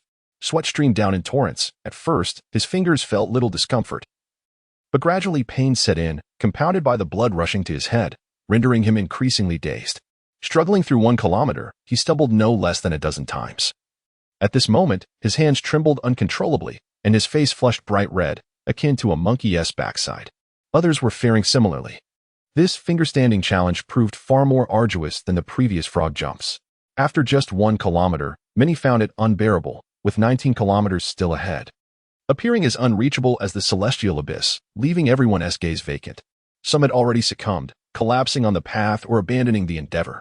A brief respite of 5 minutes after each kilometer, and 15 minutes after every 2 kilometers. You can do this. Gazing at the seemingly endless road, Foxy flexed his fingers, a fierce glint igniting in his eyes. The initial kilometer had allowed Foxy to grasp the balance required for the handstand. This time, he merely needed to remain upright to succeed. The monumental effort and sweat he was willing to invest were immeasurable. Initially slow, his pace gradually quickened. Foxy held his breath, charging forward with reckless abandon, continuously encouraging himself. Within these 2 kilometers, he fell 9 times, eventually resting in a shaded area for 15 minutes. Once time was up, Foxy resumed, now challenging himself to 3 kilometers. As anticipated, he fell over 20 times, yet he gritted his teeth and persevered without resting, ultimately achieving success. 14 kilometers remained, and hope drew nearer. In the following segments of 4 kilometers, 5 kilometers, 5 kilometers, Foxy fell repeatedly, yet he triumphed in the end. However, he could withstand no more, ultimately succumbing to unconsciousness. Foxy was not the first to succumb, for Gaspard and Zayuza had already been carried away, while Berrygood, Xiaoan, and Hanai had also collapsed at the 16th, 17th, and 18th kilometers, never to rise again. Gaspard and Zayuza had advanced first through handstands, simultaneously executing single-leg jumps for approximately 1,000 meters. The one who accomplished the most was Drake. This individual not only successfully completed a 20-kilometer frog jump, a 20-kilometer handstand walk, and a 20-kilometer single-leg jump, but also managed half of the 20-kilometer toad jump. Perhaps due to the constraints of age, he ultimately did not complete all the tasks. Foxy found himself immersed in a hot spring, his pores seemingly wide open, enveloped in a delightful tingling sensation. It felt akin to a soothing massage from a lovely lady, both relaxing and fulfilling. Just as he was indulging in this serene experience, he was abruptly startled to see the lady transform into a massive figure weighing over 300 pounds, lunging towards him. In that fleeting moment, Foxy's hands turned icy cold, and he abruptly opened his eyes, struggling to regain his composure. Water splashed around him as he frantically thrashed, eventually ceasing his movements to behold several pairs of eyes fixed upon him, his expression freezing in shock. "Foxy, are you all right?" Beside him, Drake observed Foxy's bewilderment, waving his hand in front of him. "What is going on?" Foxy's expression shifted dramatically as he realized he was submerged in a sea of blood, thick and reeking. Surrounding him were Jasper and others, with some, like Berrygood, resorting to stuffing tissues in their nostrils, clearly struggling to endure the acrid stench of blood. This was a mixture of Sea King blood and various pharmaceuticals, creating a medicinal bloodbath. Hadn't you experienced this before? Although Drake frowned, he did not react as exaggeratedly as Berrygood and the others. "Previously, that was during the time you fainted on the playground, when Jasper and I helped you into this bath for half an hour before escorting you back to your dorm. You were in a daze then and likely do not recall." As memories gradually became clearer, Foxy understood why he had felt as if he had consumed something peculiar and soaked in something strange. It was indeed the flesh of the Sea King and the medicinal bloodbath. It was no wonder he had been able to rise in the middle of the night and develop his devil fruit abilities for 2 hours. Was it all because of this? Gazing at the pool of blood, its pungent odor mingling with a faint hint of medicinal fragrance, Foxy's eyes flickered. Coming back to his senses, he turned to Drake beside him and Jasper, who was comfortably leaning against the wall, relishing his bath. Gratitude blossomed on his face. "Thank you, Drake, Jasper. We are friends." Drake grinned widely, patting Foxy on the shoulder. Meanwhile, Jasper let out a haughty snort, saying nothing at all. Foxy was not angered. Perhaps it is simply the nature of Jasper. In the future, Drake might deduce something about Foxy's naval affiliation, possibly influenced by his father. As for why Jasper would align himself with the Navy, ultimately becoming the most notorious stain upon it, Foxy remains entirely in the dark. At least for now. Jasper does not appear to be the irredeemably wicked type. Perhaps he has undergone certain experiences that led him to abandon the Navy and embrace piracy. Everything happens for a reason. It is unfathomable for there to be no rationale, much like the principle that every cause must yield a corresponding effect. How long have we been immersed in this? Foxy need not ponder. It is evident that, at this moment, within the confines of the academy, approximately half an hour has passed. Foxy was also quite uncertain. After all, he ultimately succumbed to unconsciousness. As for Teacher Zephyr, I am unsure. When I regained consciousness, I found myself in this predicament. Drake shook his head, a sense of unease beginning to stir within him. Did you not succeed? Foxy was somewhat taken aback, as he believed that Drake was the most likely candidate to complete this training. What else could it be? Freck shrugged. Aren't you an animal-type devil fruit user? Or perhaps an ancient zoan of the carnivorous variety? By the way, how did you know I am an ancient-type animal user or a carnivorous one? Have I mentioned it to you? Drake inquired, a hint of confusion in his voice. Do not concern yourself with such trifles, Foxy replied nonchalantly, waving his hand dismissively. All right. Although I am indeed an animal-type user, I haven't had my powers for long. Oh, I see. Nonetheless, that's quite impressive. Foxy rolled her eyes, sensing that this individual was merely posturing. And what about you? Me? Foxy pointed to himself, and the others, including Gasper and Shoza, turned their gazes toward him. Indeed, last time, you merely stated your name as Foxy, age 14, and then fell silent. Is that correct? Foxy appeared somewhat bewildered. What else could it be? Now it was Drake's turn to be speechless, while Gasper and the others regarded Foxy with a sense of inexplicable disdain. Very well, let us reintroduce ourselves. My name is Foxy, I am 14 years old, and I am a user of the Paramecia type slow fruit ability. With great candor, Foxy revealed his powers without reservation. As for the benefits of the Sea King species, I have already begun to develop them, offering them at a fair market price, a loss-making venture at $20 per pound. I have heard that they taste remarkably similar to pork, retaining the familiar flavor. A recipe you know well. Don't miss out as you pass by. Here is the order number from the farmer's market. A Paramecia type slow fruit user? Does that not place you alongside Gasper, Shoen, and Berrygood? Drake pointed toward Gasper and the others. Are you also users of devil fruit abilities? Foxy feigned surprise, knowingly asking a question. I am Berrygood, 15 years old, a user of the superhuman type doubt of fruit. I am Shun, 16 years old, a user of the superhuman type rust fruit. With the self-introductions of Berrygood and Shun, the others in the bathhouse gradually began to introduce themselves. I am Dajin, 16 years old, a swordsman. Catalu, 17 years old, a warrior. Slowly, only Casper and Shua remained. Hee, I am Shua, 16 years old, a member of the Longhand tribe, aspiring to become a master of martial arts like Zifa Sensei. Casper, 15 years old, a user of the superhuman type gum fruit. I look forward to your guidance. Foxy displayed a friendly smile, yet his face was rather unappealing when he smiled, appearing particularly lewd and comical. What about me? Derek pointed at himself. You can skip. Who doesn't he know you? Berrygood retorted with a smirk. Just as Derek was about to retort, an expressionless major entered. You have 2 minutes to assemble. After saying this, he left the bathhouse without a glance at anyone.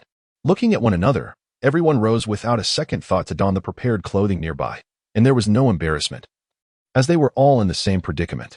When everyone hastily gathered on the training ground, they couldn't help but flinch as they noticed Zifa standing with his back to them. At that moment, Hina stood alone in the field, appearing anxious. However, upon seeing Casper and the others, Foxy swore he saw the little girl breathe a sigh of relief. Silently standing in the field, the sky had darkened, and a crescent moon illuminated the surroundings with its gentle glow, creating a heavy atmosphere where even the sound of a falling needle could be heard. You are the worst batch of students I have ever encountered. I will give you another chance. Those who wish to leave may do so now. Turning around, Zifa spoke with an impassive demeanor, his tone calm. No one moved. They all stared at Zifa. If you choose not to leave, that is fine. But it is not up to you. I believe you have noticed the absence of many students. They have already been eliminated. Soon, some among you will also be eliminated or perish during training. The past 2 days of training were merely a warm-up. Tomorrow is when it truly begins. Go eat dinner in the cafeteria and rest well. Anyone who fails to complete the training I assign will be eliminated. With that, Zifa vanished into thin air. The atmosphere was tense. Everyone's expressions were grim, realizing that such intense training was merely a prelude to what lay ahead. Foxy, let us go. Pushing Foxy, Derek dashed toward the cafeteria. All right. With a resolute spirit, Foxy withdrew his thoughts. Tonight's meal consisted once again of seafood, grilled, stewed, and steamed. After finishing dinner, Foxy chose not to return to his dormitory, but instead ventured to the playground, eager to explore the powers of the devil fruit. Upon his arrival, he discovered he was not alone in his endeavors. Others were also diligently training. A resonant roar echoed through the night sky, a youthful yet fierce sound. Before him stood a creature with robust forelimbs, each adorned with 3 sharp claws capable of effortlessly tearing apart its prey. Its powerful hind limbs bulged with muscle, complemented by a fearsome tail. This was a Zoan-type, ancient species, carnivorous Allosaurus. In this moment, Drake had transformed into his beast form, imposing and savage, particularly with rows of sharp teeth glimmering ominously under the moonlight. Yet, there was an element of absurdity, aside from his diminutive size. The tattered remnants of his clothing clung awkwardly to him, creating a bizarre visual. Foxy had only witnessed dinosaurs in films during his previous life, yet here they were, vividly alive before him. With eyes aglow, Foxy approached Drake, acutely aware that, due to his transformation, Drake towered over him by several magnitudes. Drake was undeniably magnificent. Foxy found himself captivated, his hand brushing against the powerful thigh of the creature, unable to resist the allure of its robust tail. This was indeed a dinosaur, a living, breathing carnivorous dinosaur. The ferocity it exuded and the tangible sensation of touch were astonishingly real. Foxy's madness sent shivers down Drake's spine, prompting him to flee several meters away in an instant. "Foxy, you don't have any peculiar predilections, do you?" he exclaimed, and as he spoke, his form began to shrink, ultimately transforming into a hybrid of man and beast. His head retained Drake's features, yet below the neck stood a dinosaur, complete with powerful arms. This transformation was undoubtedly bizarre, akin to something from a science fiction narrative. However, Foxy found it to be quite dashing. "Drake, allow me to experience this once more," he declared, sprinting towards Drake with the fervor of one eager to take the leash for a stroll. "Catch me if you can," Drake retorted, his robust legs propelling him away with the swiftness of a racing stallion. "Goodness, is the animal form truly that extraordinary?" Foxy mused, realizing that despite the impossibility of catching up to him now, there would be ample time in the future. Foxy slowed his pace, observing Derek sprinting ahead, and mused that he never anticipated forming a friendship with a dinosaur, especially one of the carnivorous variety. Redirecting his gaze, Foxy surveyed the surroundings of the playground, which was divided into several zones. Some individuals were engaged in discussions while others were solitary, honing their abilities. For instance, Jasper was transforming his right hand into a green liquid, engrossed in some unknown development. There were also Berrygood, Shun, and of course, Hanai. Watching these individuals at work, Foxy contemplated offering some advice, but hesitated, realizing that their acquaintance was still in its infancy. He dismissed the thought, pondering that he might inadvertently jeopardize their budding relationships, especially during this competitive phase of adolescence. He, too, had traversed this stage, and considering that his own fruit had yet to be fully developed, he had little time to focus on others. Finding a quiet corner, Foxy sat cross-legged, studying his hands. He had long since devised a plan for the development of his devil fruit abilities. Now, it was a matter of figuring out how to manifest them as he envisioned. He brought his middle finger, ring finger, and thumb together while extending his index and little fingers. Although distinct from the traditional orchid gesture, it bore a resemblance. With a flicker of thought, a pink halo gradually emerged from the elevated index and little fingers, ultimately merging into a singular aura. Moreover, he realized that halos could also be emitted from the thumb, ring finger, and middle finger. This indicated that all 5 fingers possessed the capability to project a slowing halo. However, the moment the orchid gesture was abandoned, Foxy found it impossible to conjure the halo, regardless of his efforts. If all 5 fingers could release the slowing halo, why was he unable to do so singularly? Was it a reflection of his weakness, or perhaps an indication that he had not fully developed his abilities? Furrowing his brow, Foxy found himself perplexed. Additionally, he noted that the slowing halo could not be sustained for long. He had originally intended to create a Tsumugi sword akin to the lecherous apes, yet the halo dissipated too swiftly. Thus, he resolved to enhance his proficiency in speed, duration, and cooldown time, and to devise methods to prolong the existence of the slowing halo. Foxy felt that as long as she mastered these fundamental skills, some of her ideas might come to fruition. There was no need to rush. It was essential to take her time. In the year 1500 of the Hyuan calendar, April was nearing its end, with only half a month left until May. Foxy has been in this world for 2 months and 24 days. And it has been a month since he joined the Naval Academy. Under the blazing sun, on the Marin Vondo runway, one can observe numerous youths carrying enormous logs. Their strides swift and determined, each one drenched in sweat and gasping for breath. Without a moment's respite over the course of 100 kilometers, they proceed without stopping, ultimately hauling the logs to the back mountain of the academy, placing them neatly on the ground before rolling down the slope with their arms clasped behind their heads. They then ascend once more to the summit to partake in their lunch. 20 minutes later, they continue their descent, followed by a light jog of 100 kilometers to the quicksand marsh, where they leap into the water, grinning as they swim back and forth. After a brief rest of 20 minutes, they commence a frog jump over 20 kilometers, followed by 20 kilometers of walking on their hands, alternating single-leg hops and frog jumps, concluding with another 20 kilometers of running. By dusk, they successfully returned to the academy. Prior to this, when departing from the academy, they had run 3 laps around the playground before dawn, totaling 30 kilometers, and after breakfast, they engaged in various push-ups and sit-ups, completing 1,000 repetitions, before charging 100 kilometers to the back mountain of the academy with their logs. From a vantage point, one can discern that the Naval Academy, the back mountain, and the quicksand marsh form a triangular formation. Over this month, Foxy has acclimatized to the rigorous training. He once faltered during the handstand segment, but, through relentless effort, ultimately succeeded in reaching the academy. As the sun sets, casting a crimson hue across the sky, the youths on the playground stand tall and drenched in sweat, revealing many who have become more robust and rugged. Their clothing is tattered, adorned with bruises and wounds, and Foxy, with his unwavering gaze, has undergone significant transformation. His demeanor has shifted from chaotic to somewhat sharp, the remnants of his former self having vanished, as he now sports long, jet-black hair that cascades down to his waist. His once triangular eyes have been softened by the careful grooming of his eyebrows, making them more agreeable. As for his prominent red nose, it remains unchanged, though his chin has become somewhat rounder compared to a month ago. He has developed 4 abdominal muscles, his physique tall and slender, perhaps due to an overly generous diet.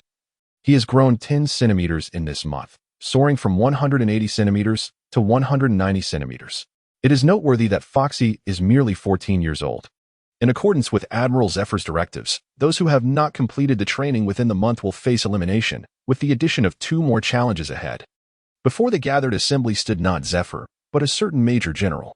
Just 5 days prior, Zephyr had embarked on a mission to the New World and had yet to return, leaving this Major General to oversee the training alongside 5 colonels.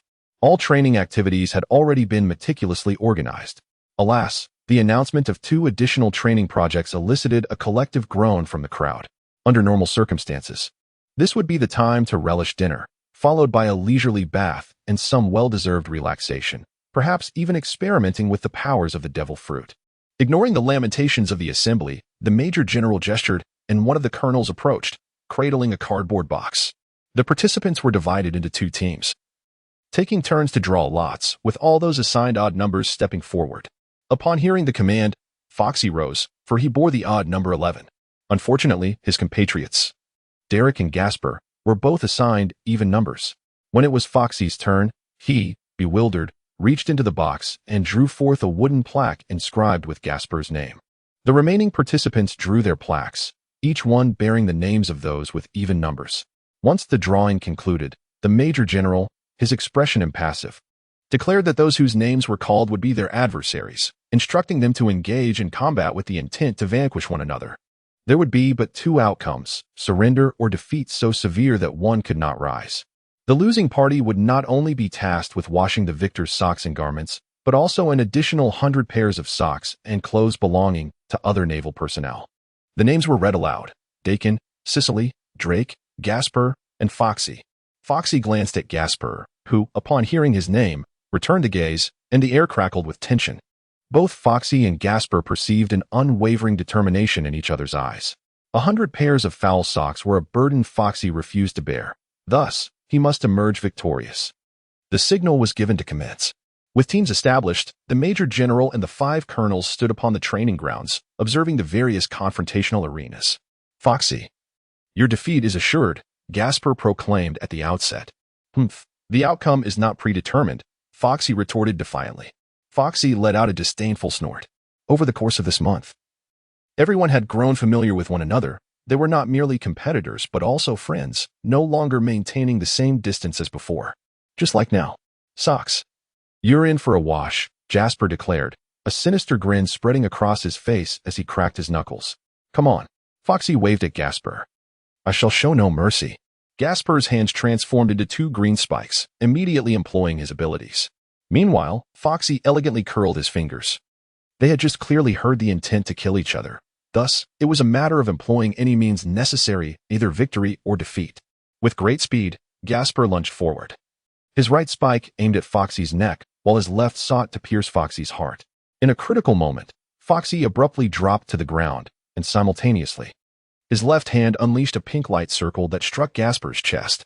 In the next instant, Gasper found himself moving as sluggishly as a turtle, caught in a state of attack, while Foxy rose leisurely, dusting off his trousers. At present, the time of deceleration had escalated to 15 seconds. Most importantly, Gasper's strength was comparable to Foxy's. Even if he were slightly stronger, it would not be by much. Therefore, even if we consider a slight reduction in time, it would still fall between 13 and 14 seconds. The most cunning aspect of this encounter was that, throughout the past month, Foxy had never revealed his abilities. Even when Drake urged him to demonstrate, Foxy had resolutely refused. This meant that Gasper and his companions were only aware that Foxy possessed the powers of the slow fruit. But the specifics of his abilities left them utterly bewildered. Thus, Gasper found himself ensnared in a predicament, beginning to question his very existence. "Gasper, you have lost," Foxy declared with a sly grin, standing before him. Gasper's eyes reflected disbelief, as if he had encountered a ghost. Clenching his fist, Foxy struck Gasper's chest with a punch. However, his fist sunk deep into Gasper's chest without inflicting any damage, instead becoming stuck. Meanwhile, a triumphant gleam shone in Gasper's eyes. Foxy withdrew his hand, fortunate that Gaspard was currently sluggish and unable to harness the full power of the gum fruit. Otherwise, Foxy might have found himself ensnared. "I almost forgot you possess a unique superhuman ability." Without hesitation, Foxy bent down and swiftly scooped up 2 handfuls of sand, scattering them across Gaspard's chest, followed by a flurry of punches. This time, Foxy's hands did not sink in. He felt the gratifying impact of his strikes. The gum fruit, akin to maltose, dries when in contact with flour, and sand can exert a similar effect. In a mere 15 seconds, Foxy delivered approximately 4 or 5 punches, while Gaspard remained in his dazed state, his eyes betraying the pain he endured. As the moment of sluggishness passed, Gaspard let out a muffled groan, his face contorting in agony as he toppled backward, rolling several times before collapsing onto the ground, his chest ablaze with pain. "Huh, you have lost," Foxy declared. Arms crossed over his shoulders, nearly obliterating Gaspard, leaving onlookers, including the rear admiral and 5 captains, in stunned silence. "Is this truly your ability?" Gaspard asked, rubbing his chest as he stood, his gaze fixed on Foxy with trepidation. He was taken aback by the potency of Foxy's powers. Bewildered as to what had transpired in those fleeting seconds, was his body moving at a snail's pace, or had Foxy been exceedingly swift?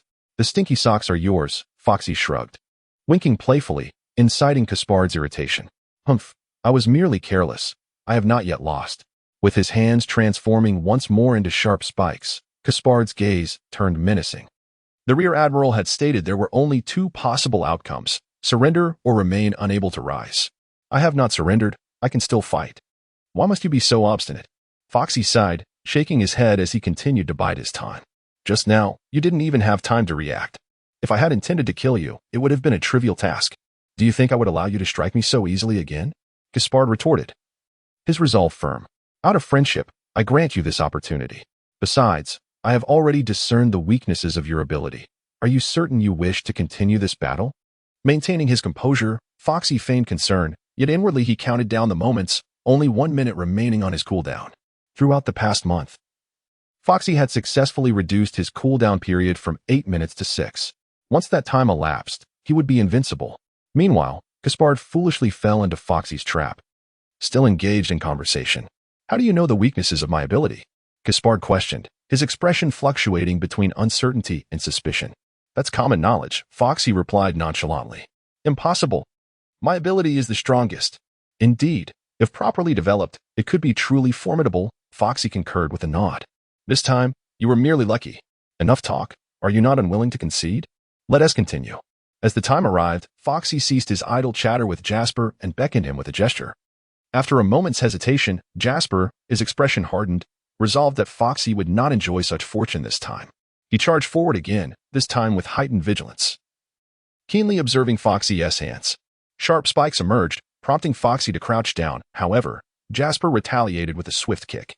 With no other option, Foxy raised his hands to shield his face, but the overwhelming force sent him tumbling away in a rather undignified manner, pursuing him relentlessly. Jasper transformed his right hand into a green longsword, striking mercilessly at Foxy. Rolling to evade, Foxy executed a sweeping kick. And perhaps due to his overcautiousness or the tautness of his nerves, Jasper unexpectedly found himself sprawled on the ground. Seizing the opportunity, Foxy raised his right hand in a delicate gesture, aiming it at Jasper, ready to unleash a strike. Startled, Jasper instinctively rolled aside. Yet the anticipated pink aura did not manifest. Instead, Foxy swiftly approached, clutching a handful of dirt, and hurled it at Jasper's face. reacting instinctively to shield himself. Jasper's defense inadvertently thwarted him, as a pink circle followed the dirt and struck him squarely. Despicable. Jasper's lips parted slowly, revealing his ire. He had not anticipated Foxy.A's shameless tactic of feigned vulnerability. "Ah, you are still quite inexperienced," Foxy taunted, bending down to gather another large handful of dirt, smearing it across Jasper's face. "Since you refuse to yield, I shall have to render you unconscious. Fear not, you shall not feel any pain." With fists the size of sandbags swaying before him, Foxy loomed like a demon. "Do not strike my face," Jasper's eyes conveyed a silent plea, but Foxy feigned ignorance. The two fists descended like relentless rain, and amid the merciless onslaught, Jasper could only manage slow, muffled cries of distress, uncertain of how many blows were exchanged. Foxy eventually rose, stretching languidly. As the 15 seconds elapsed, Jasper lay battered and bruised, resembling a pig's head, his eyes rolling back as he succumbed to unconsciousness. Surrounding them, many gazed at Foxy with expressions that suggested he was no ordinary individual. "What are you staring at? Do you not wish to have dinner? Eliminate your opponent within 10 minutes, or face the consequences together." The major regained his composure and reprimanded them with an expressionless demeanor. Shortly thereafter, the other groups commenced their battles, lacking any semblance of strategy, relying solely on instinct and intuition. Nevertheless, the clashes were intense. After 10 minutes, aside from Foxy and I, who remained unharmed, the others bore the marks of their encounters, bruised and battered. Do not be misled by Hanai's youthfulness and femininity at the tender age of 12. She is, indeed, a formidable ability user. Her opponents were swiftly defeated, ensnared by the iron bars she conjured. At that moment, Jasper had regained consciousness, his head resembling that of a pig, glaring fiercely at Foxy with an expression of defiance. He performed 1,000 push-ups and countless sit-ups in place.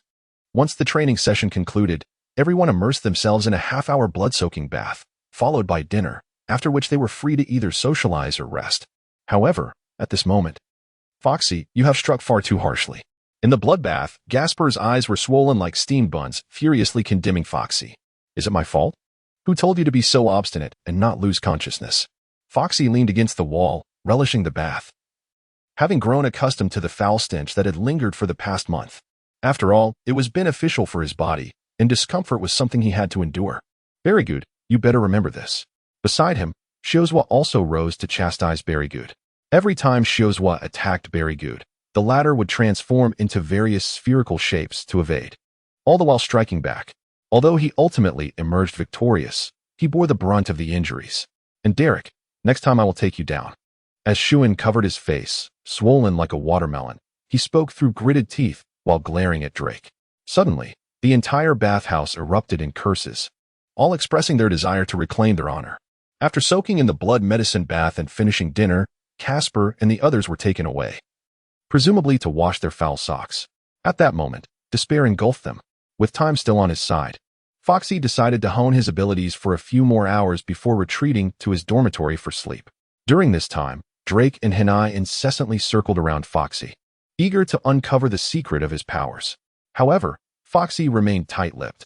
He was not one to reveal his abilities like some fools do during a battle, as it would only provide an opportunity for the enemy to gain the upper hand.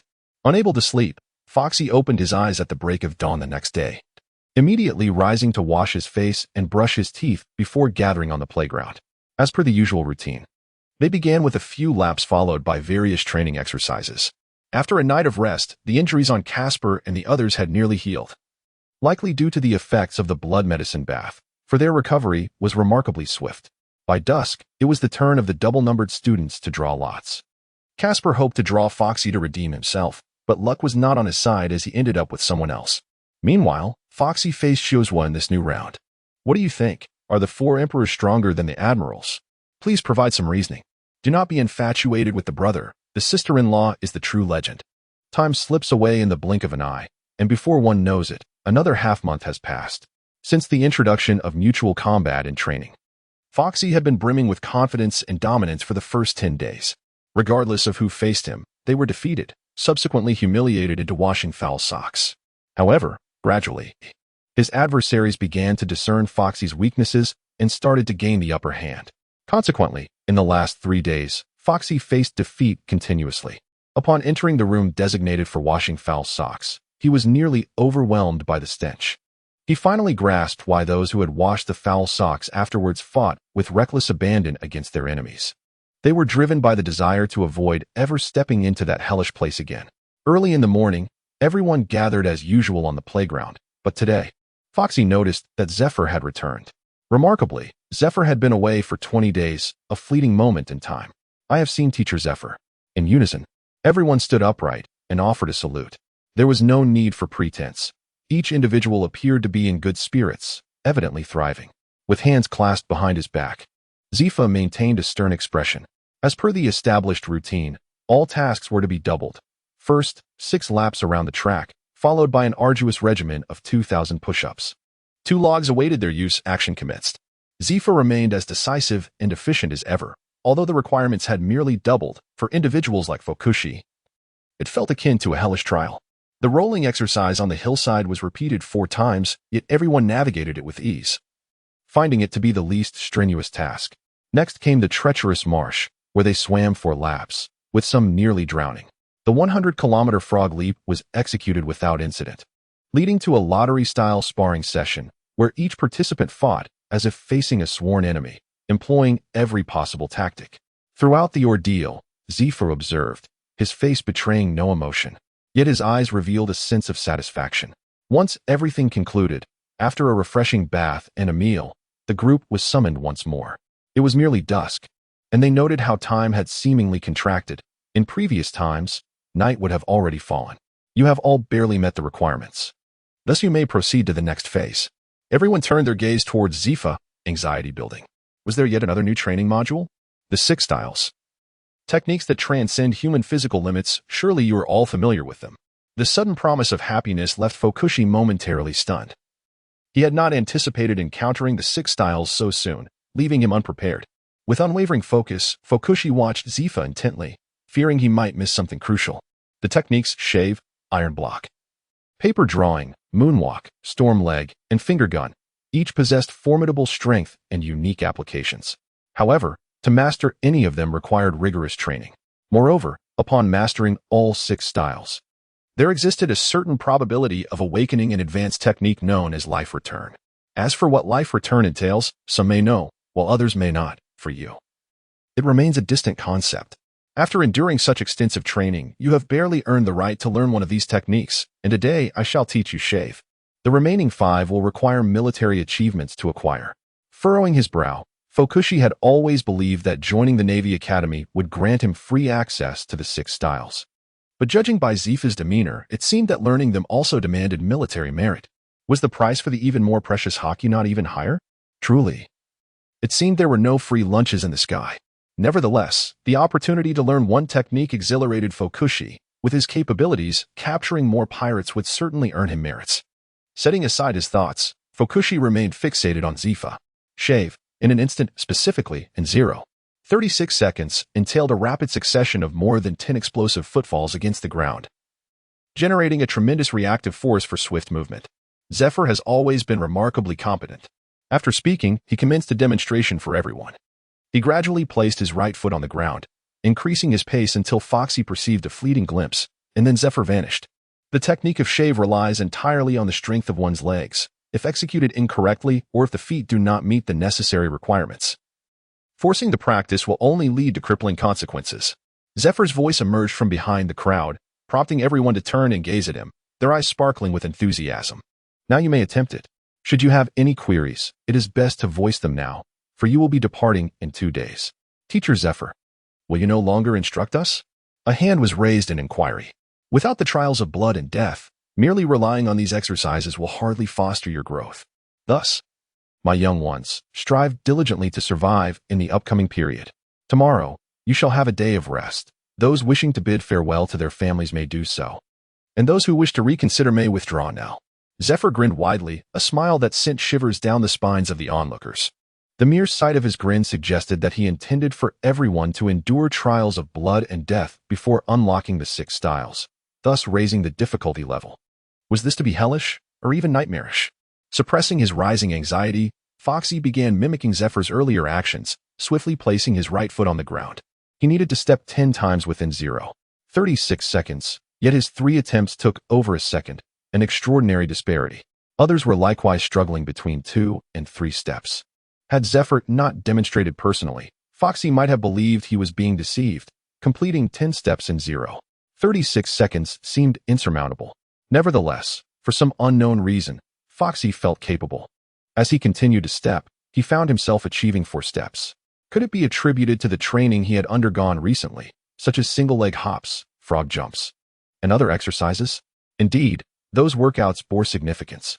Yet, mastering shave appeared to be an extraordinarily daunting task. Due to the anticipated rest day, Foxy devoted the entire night to practicing shave, even postponing the activation of his delayed fruit abilities. He consulted Zephyr several times. Yet he remained unable to surpass the 4-step mark, which he had achieved not in 0.36 seconds but rather in 1 second. Strictly speaking, in 0.36 seconds. Foxy could only manage 2.5 steps. The following day, Foxy could scarcely rise from his bed, his legs devoid of sensation. It took considerable effort for him to stand and regain mobility. In the dormitory, Drake and the others had already departed. After washing his face and brushing his teeth, Foxy made his way to the cafeteria for breakfast, where he discovered Jasper was also present. "What are you doing here?" Foxy inquired, puzzled as he sat across from Jasper. "Why shouldn't I be here? Aren't you here as well?" Jasper chewed on the meat, displaying a hint of disdain towards Foxy. Drake and the others had already departed. "Leaving you. I have no family." Gaspard responded to Foxy with a calm demeanor, devoid of any expression. "That is fitting, for I too am without kin." Though Gaspard maintained his composure, Foxy could still sense the undercurrent of melancholy. "It seems you were brought here by Commodore Tsuru. Are you not related to her?" Gaspard appeared somewhat taken aback. "My home was ravaged by pirates, leaving me as the sole survivor. It was Commodore Tsuru who happened to pass by and saved my life." Foxy grinned widely. "Your eyes. They too have been blinded by pirates." This time, Gaspard fell silent, merely bowing his head to eat. "What about you?"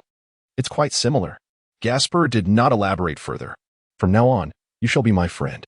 Placing a hand on Gaspard's shoulder, Foxy smiled sincerely. Raising his head, Gaspard stared at Foxy in a daze, then responded with a hint of disdain. "Who would want to be friends with you? With your arrogance, you will find it difficult to make friends, leaving only me." Foxy, unperturbed, seized a piece of meat from Jasper's plate with his fork. "You scoundrel, that's mine. You always take my food during meals." Furious, Jasper glared and slammed his palm on the table. "Please maintain some decorum while dining. You exhibit no gentlemanly conduct." Unfazed, Foxy snatched another piece. "Do you wish for your demise, Foxy? Do not concern yourself with such trifles. I will not relent." The entire cafeteria echoed with Jasper's furious roars and Foxy's nonchalant demeanor. After their breakfast quarrel at the residence of the commander, Foxy proceeded to visit Crane. Having inquired with 2 sailors along the way, the residence was a 3-story villa, adorned with a front and backyard, complete with a fence. The front yard boasted lush green grass and a variety of vibrant flora. Due to his impending departure tomorrow, Foxy sought to bid farewell to Crane, as it seemed they had not met since she had brought him to the academy. Upon ringing the doorbell, Foxy awaited a response. After approximately 3 minutes, the door swung open, revealing not Crane, but a strikingly beautiful woman. Her long, raven hair cascaded freely, while her large, dark eyes sparkled like jewels. Her cherry-red lips, painted with bright lipstick, were accentuated by a beauty mark, adding an alluring charm. Dressed in hot pants and a sleep shirt, her long, shapely legs were accentuated, and her delicate toes peeked through her slippers, curious and inviting. She appeared youthful, likely in her early 20s. Taking a moment to observe the woman, Foxy stepped back to scrutinize the emblem on the door, confirming that this was indeed Crane's residence. "Whom are you seeking?" Her voice was soft and melodious as she approached him from the front yard. "Hello, I am here to see Major Crane." The fragrance wafted into Foxy's nostrils, igniting a fluttering sensation akin to lovebirds yearning to return to their nest. "Are you Foxy?" she inquired, assessing him with a hint of uncertainty. "And you are?" "I am Crane's sister, named Shigeyama." "Shigeyama?" Foxy felt a flicker of recognition, as if he had heard the name somewhere before, though he could not place it at that moment. "Please, come in. She has gone to the headquarters, but she should return if there are no pressing matters." Opening the gate, Shigeyama gestured for him to enter. Following her, Foxy admired her slender figure and the enticing curvature of her form, his heart racing like a cat's playful clawing. Shaking his head to dispel his thoughts, he silently repeated a mantra for composure. Once inside, the space was spacious and immaculate. Please have a seat. Shigeyama beckoned, pointing to the sofa. She stifled a yawn and retreated to the kitchen, soon returning with 2 glasses of juice. Before sitting across from Foxy, crossing her legs. I have heard of you. You are quite brave. Under her gaze, Foxy felt a momentary lapse in composure, uncertain where to direct his own eyes. Hiki. Foxy, scratching his head and grinning foolishly, pondered when her crane would have a sister. What brings you to seek her? Leaning against the sofa, Gion gracefully tucked her hair behind her ear, an alluring gesture that sent Foxy's heart fluttering.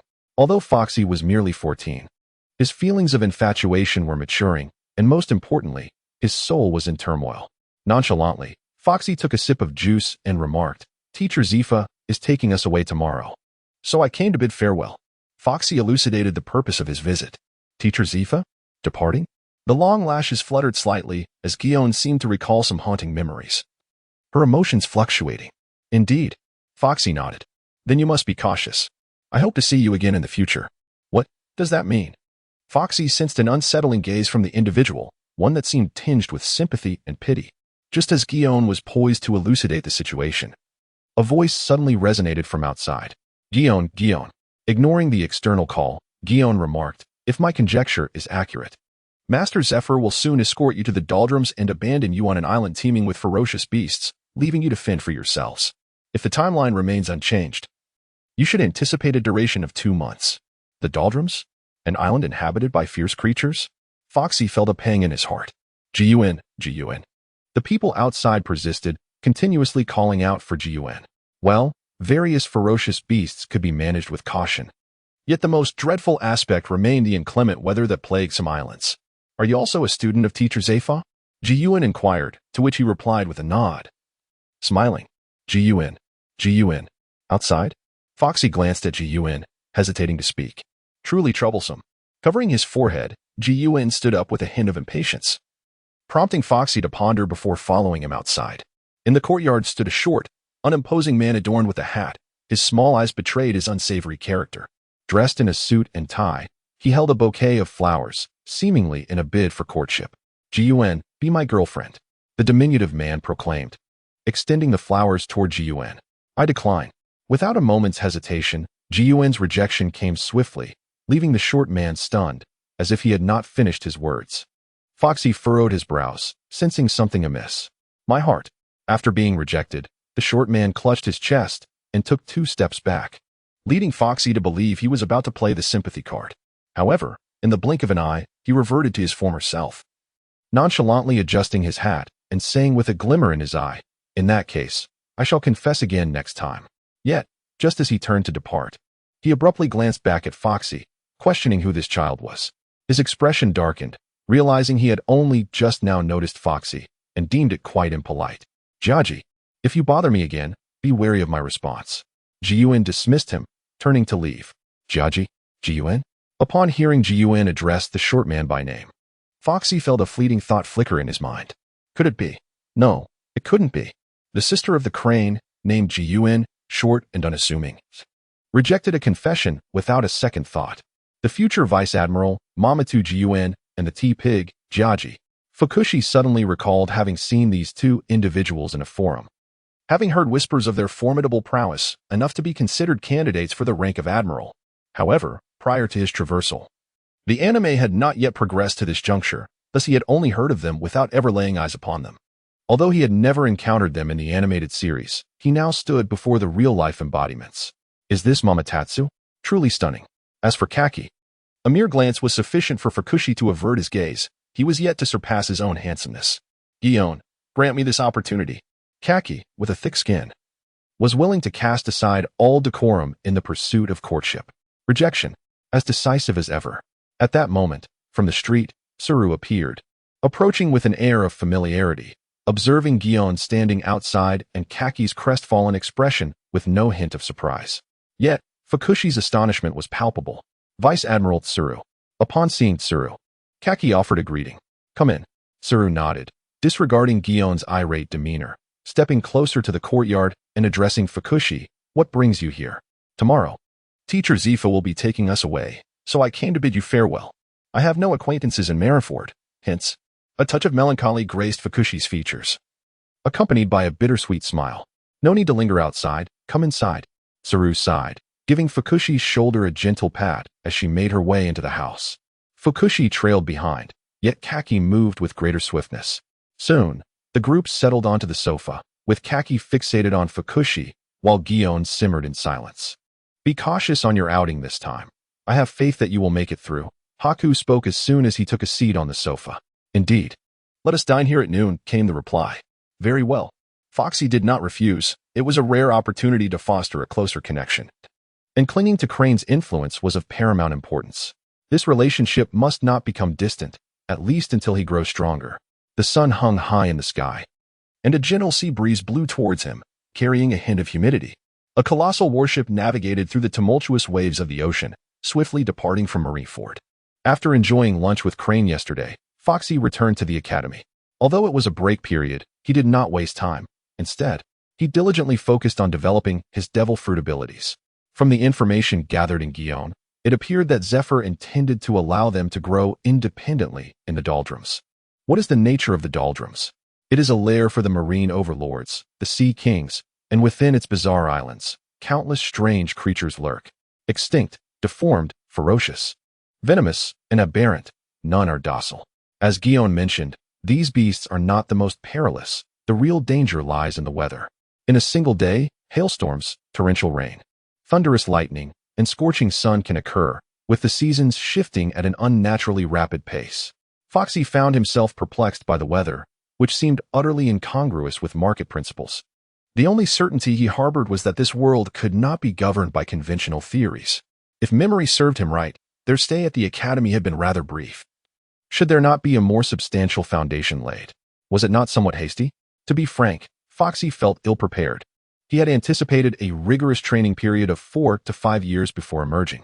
Yet here he was, thrust into the world less than 3 months in. An unexpected acceleration that left him reeling. Even if the duration did not match that of a traditional education, a year at the very least would have sufficed. Standing by the ship's railing, Foxy gazed into the boundless sea, his expression one of contemplation. Foxy, come join us for a game of cards, called out Drake from the deck nearby, where several individuals were engrossed in lively amusement. No, you all carry on without me.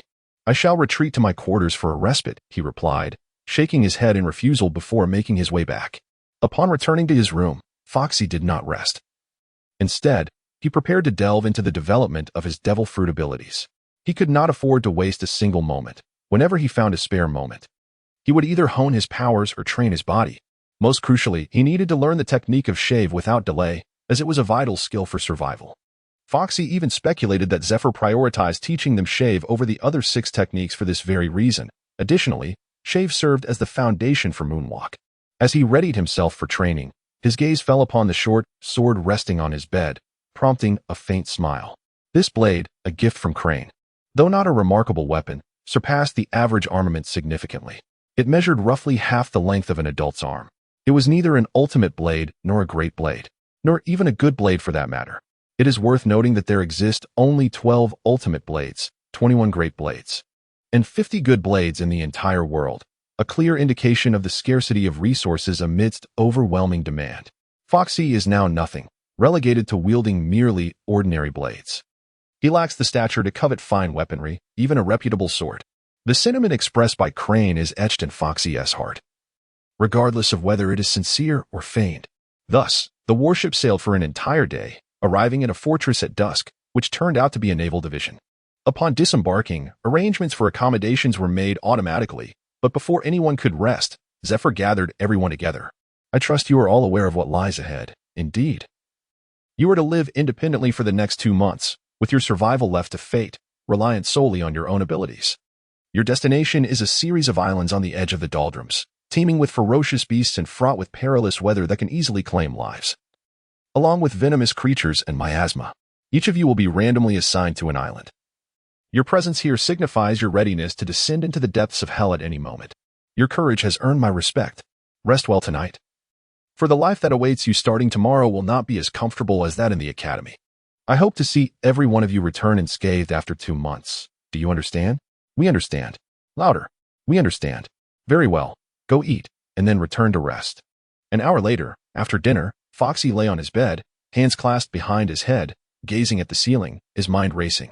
Beside him were Jasper, Drake, and others, all crowded into the room except for an eye. In fact, Foxy had noticed a few fewer students when they gathered that morning. Perhaps they had faltered, or their parents had intervened. The atmosphere in the room was heavy, as everyone was acutely aware of the dangers ahead. You all must not perish, otherwise I shall be left alone in the academy, and I will grow bored. Perhaps unable to withstand the somber mood, Drake glanced at Jasper and the others. Nonsense. If you die, we won tea. Shiza retorted sharply. Drake, I extend that sentiment to you as well, and to all of you. If you were to perish, I might feel melancholy for a fleeting moment. Jasper's usual aloofness faded. Just a moment? Jasper, that's rather excessive. I had thought you were my friend. Shuan questioned whether he had misheard, then shot a glare at Jasper. Indeed. Very good nodded in agreement. At worst, 2 seconds. Feeling the piercing gazes directed at him, Jasper smirked and amended his statement. Foxy, if we all die, how long would you mourn? Noticing Foxy lost in thought on his bed, Drake playfully kicked him in the side. Be careful, that's a kidney. And refrain from using your stinky feet to kick me, or I might just chop them off. Sitting up, Foxy issued a fierce warning to Drake, who, surprisingly, echoed one of Foxy's oft-repeated phrases. Do not concern yourself with such trifles. Indeed, Foxy. How long will you remain melancholic? Very Good seems particularly intrigued by this topic. Do you all lack confidence in yourselves? My friends, Foxy, are destined to become formidable forces. They would never perish on an unnamed desolate isle. With arms crossed over his shoulders, Foxy gazed at everyone. Haha. Well said. Zayuza laughed heartily. Quite fond of that remark.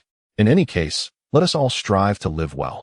I would not wish to find any of you absent in 2 months. Fear not. I shall take good care of myself. Derek thumped his chest, his expression grave. So shall I, Shoan assured with equal solemnity. Following suit, Jayaspade and Zayuza echoed the sentiment. Let us all retire early. Tomorrow will not be so fortuitous. With that, Foxy reclined once more. He had no intention of training tonight, but rather sought to conserve his energy for the hellish trials beginning tomorrow. However, sleep eluded him as his mind wandered through a myriad of chaotic memories. For instance, the doldrums. It seemed there had been discussions on a certain forum regarding the doldrums, noting that it serves not only as a haven for sea kings, but also as one of the routes to the New World. It is well known that many pirates opt to traverse Fishman Island as a waypoint to reach the New World from the Grand Line. In truth, aside from the route through Fishman Island, one could also navigate via the Red Line or cross the doldrums.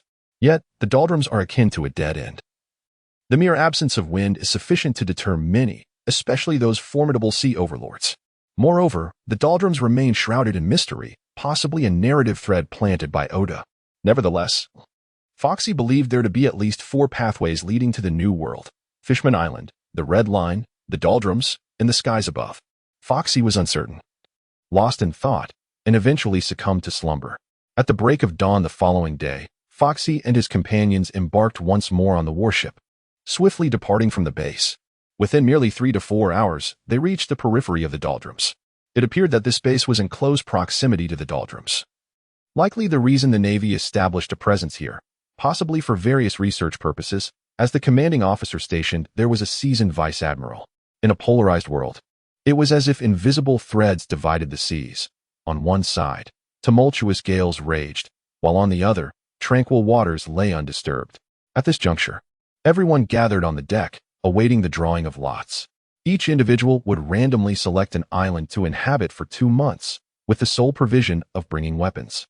During this period, no assistance would be rendered, and their fates would rest solely in the hands of destiny. Let the drawing commence, a major proclaimed, holding the lottery box. While Zephyr stood with arms crossed, observing the assembly. I shan't say much more. I hope to see you all again in 2 months. Once everyone had drawn their lots, the warship commenced its journey into the doldrums. Foxy did not ponder how they could sail in the absence of wind in this world. One might argue that technology was advanced, as evidenced by the pacifists behind them, yet it was also antiquated, for many of the firearms were flintlocks, and most pirate ships relied on sails. In any case, it was all rather peculiar. Shortly thereafter, the warship anchored near a solitary island, from which the roars of various beasts could be heard from afar. One half of the island was drenched in rain while the other basked in scorching sunlight. How bizarre and contrary to reason. Who will go first? Zephyr inquired. I will. Drake replied, his expression grim. Prepare yourself. Zephyr approached Drake and unexpectedly grasped his shoulder. A moment that left not only Drake bewildered, but also the others in a state of confusion. Foxy harbored a foreboding sense of dread. Indeed, in the next moment, Zephyr seized Drake as one might lift a chick and flung him towards the island. "Ah, I shall return." In midair, Drake's anguished cries echoed as he vanished from sight after disturbing a flock of birds. To the next island. As though performing a trivial task, Zephyr issued his command with an impassive expression. Very well. Immediately thereafter, others such as Sicily, Cheyenne, and Barrygood were similarly cast away by Zephyr. With a grim countenance, Foxy surveyed the island before him, plagued by an ominous feeling. He sensed that his fortunes were particularly grim, for the island destined for him was nothing short of inhospitable. Shrouded in dark, thunderous clouds that were inexplicably snowing. At intervals, bolts of lightning struck the jungle, igniting flames, only to be swiftly followed by a torrential downpour akin to a deluge. The ferocity of the weather was matched by the cacophony of beastly roars, resounding deafeningly in the air. Gazing at the wooden plaque in his hand, Foxy swallowed hard. Surely, upon landing on this island, he wouldn't fall ill, perhaps succumbing to a high fever or the like. "Are you prepared?" Gripping the short sword at his waist, Foxy watched as Zephyr approached. Feeling the weight of that enormous hand on his shoulder send a tremor through him. "I am ready." Taking a deep breath, Foxy steadied his resolve. With a sudden suspension, Foxy soared through the air like a rocket. Crack! A lightning bolt zipped past him, draining the color from his face in terror. It is said that the chance of being struck by lightning is 1 in 100 million. Surely, his luck could not be that dire. Ah! As Foxy contemplated the sudden descent of a lightning bolt, a chilling scream accompanied by a cloud of black smoke ensued. He found himself frothing at the mouth, his eyes rolling back, crashing to the ground, nearly meeting his demise. Fortunately, the branches cushioned his fall. Otherwise, his survival would have been uncertain. Lying on the ground, Foxy convulsed, his entire face shrouded in darkness, save for his white teeth. Were it not daytime, one might mistake him for a specter in the night. Just as he prepared to rise, an inexplicable tension seized his body. Gripping the short sword at his waist with his right hand, his left hand formed a delicate pose. As he beheld a pair of menacing, furry claws adorned with sinister patterns before him, he glanced upward. There stood a fearsome tiger, its length exceeding 5 meters, with sharp fangs and a gaping maw dripping with saliva. Its ferocious eyes fixated on Foxy, akin to a predator eyeing a delectable chicken leg, unable to contain its drool. This was no ordinary creature. It bore a scar across its face, suggesting that in this world, scars were not solely the domain of humanity. With steely resolve, Foxy fixed his gaze upon the tiger. The menacing aura enveloped him, and he could even scent the foul stench emanating from its cavernous mouth. As the tiger lunged, Foxy sprang into action. He unleashed a pink ring of light from his left hand, striking the tiger squarely on the head. With a swift motion, he drew his short sword and approached the creature, unhesitatingly slitting its throat. In midair, the tiger's eyes reflected a flicker of fear, imbued with a semblance of humanity. Yet, just as Foxy contemplated his next move, a cacophony of roars erupted from the surrounding jungle, an ominous presence looming. Without a moment's hesitation, Foxy swiftly ascended a nearby tree. At that moment, time seemed to slow, and the tattooed tiger regained its composure, crimson blood gushing from its neck, staining the ground in mere moments. Simultaneously, a pack of wolves emerged from the underbrush, the smallest among them measuring over 2 meters in length, their vicious jaws dripping with saliva as they gazed hungrily at the struggling tiger. A frenzied assault ensued, and within moments, the once mighty tiger was reduced to mere blood and bones, its lifeblood spilled upon the forest floor. Perched atop the great tree, Foxy observed the scene with a somber expression. This island proved to be more brutal than he had anticipated, governed by the laws of the jungle. He realized he must seek a safe haven, for the night would surely bring even greater terrors. Foxy had originally believed that hiding in the tree would ensure his safety, but a sudden, foul odor wafted from behind him. He turned to discover a massive python, over 10 meters in length, coiling around him before he could react. The immense force constricted his entire body, causing his face to redden as he gradually began to suffocate. Fortunately, his hands still retained some mobility. With great effort, Foxy discharged a beam of light at close range, which caused the python's movements to slow. Veins bulged on his neck as he struggled to break free. He was no longer the person he once was. The sweat he had shed in the academy was not in vain. His biceps bulged with exertion as he let out a fierce roar and forcibly pried apart the constricting coils of the python. With a swift motion of his short sword, he severed the head of the monstrous serpent, which fell to the ground and rolled away. Standing atop the tree trunk, Foxy gasped for breath, his heart still racing at the sight of the python's massive form. Having encountered danger twice since arriving on the island, he became increasingly vigilant. Gripping his short sword tightly in his right hand while maintaining an elegant posture with his left, Foxy remained alert, listening intently and observing his surroundings. Fearful of any sudden attacks, he resolved to seek a secure refuge. Foxy scanned his surroundings and finally fixed his gaze upon a desolate mountain. After a moment's contemplation, he resolved against traversing the ground, for the towering trees belonged to an untamed jungle. It was entirely feasible to reach his destination by way of the treetops, significantly diminishing the perils that lay below. Without hesitation, Foxy leapt from branch to branch, encountering numerous crises along the way. The trees harbored not only giant pythons but also leopards, and even bizarre raptors. Each time his abilities faced a cooldown, Foxy would pause to recuperate before daring to proceed. Were it not for his ability to delay threats, he would not have so effortlessly navigated the relentless assaults. Time swiftly passed, and clouds billowed across the horizon. At the edge of a windless zone stood an island larger than a small isle, yet not quite reaching the medium size, a realm now shrouded in ominous black clouds, with thunder rumbling and lightning flashing. In stark contrast, the skies beyond the island were tranquil and serene. As he ventured slightly closer to the center, Foxy beheld an open clearing occupied by a massive lion, over 8 meters in length, with a fierce and regal demeanor. It bared its enormous maw, lowering itself as its sharp claws sank deep into the earth, its menacing gaze fixated on the morsel before it, which was scarcely larger than an ant. Disheveled black hair cascaded to his waist, and his upper body bore numerous scratch marks, while he wore tattered shorts and was barefoot. Tall and lean, his powerful muscles rippled across his form.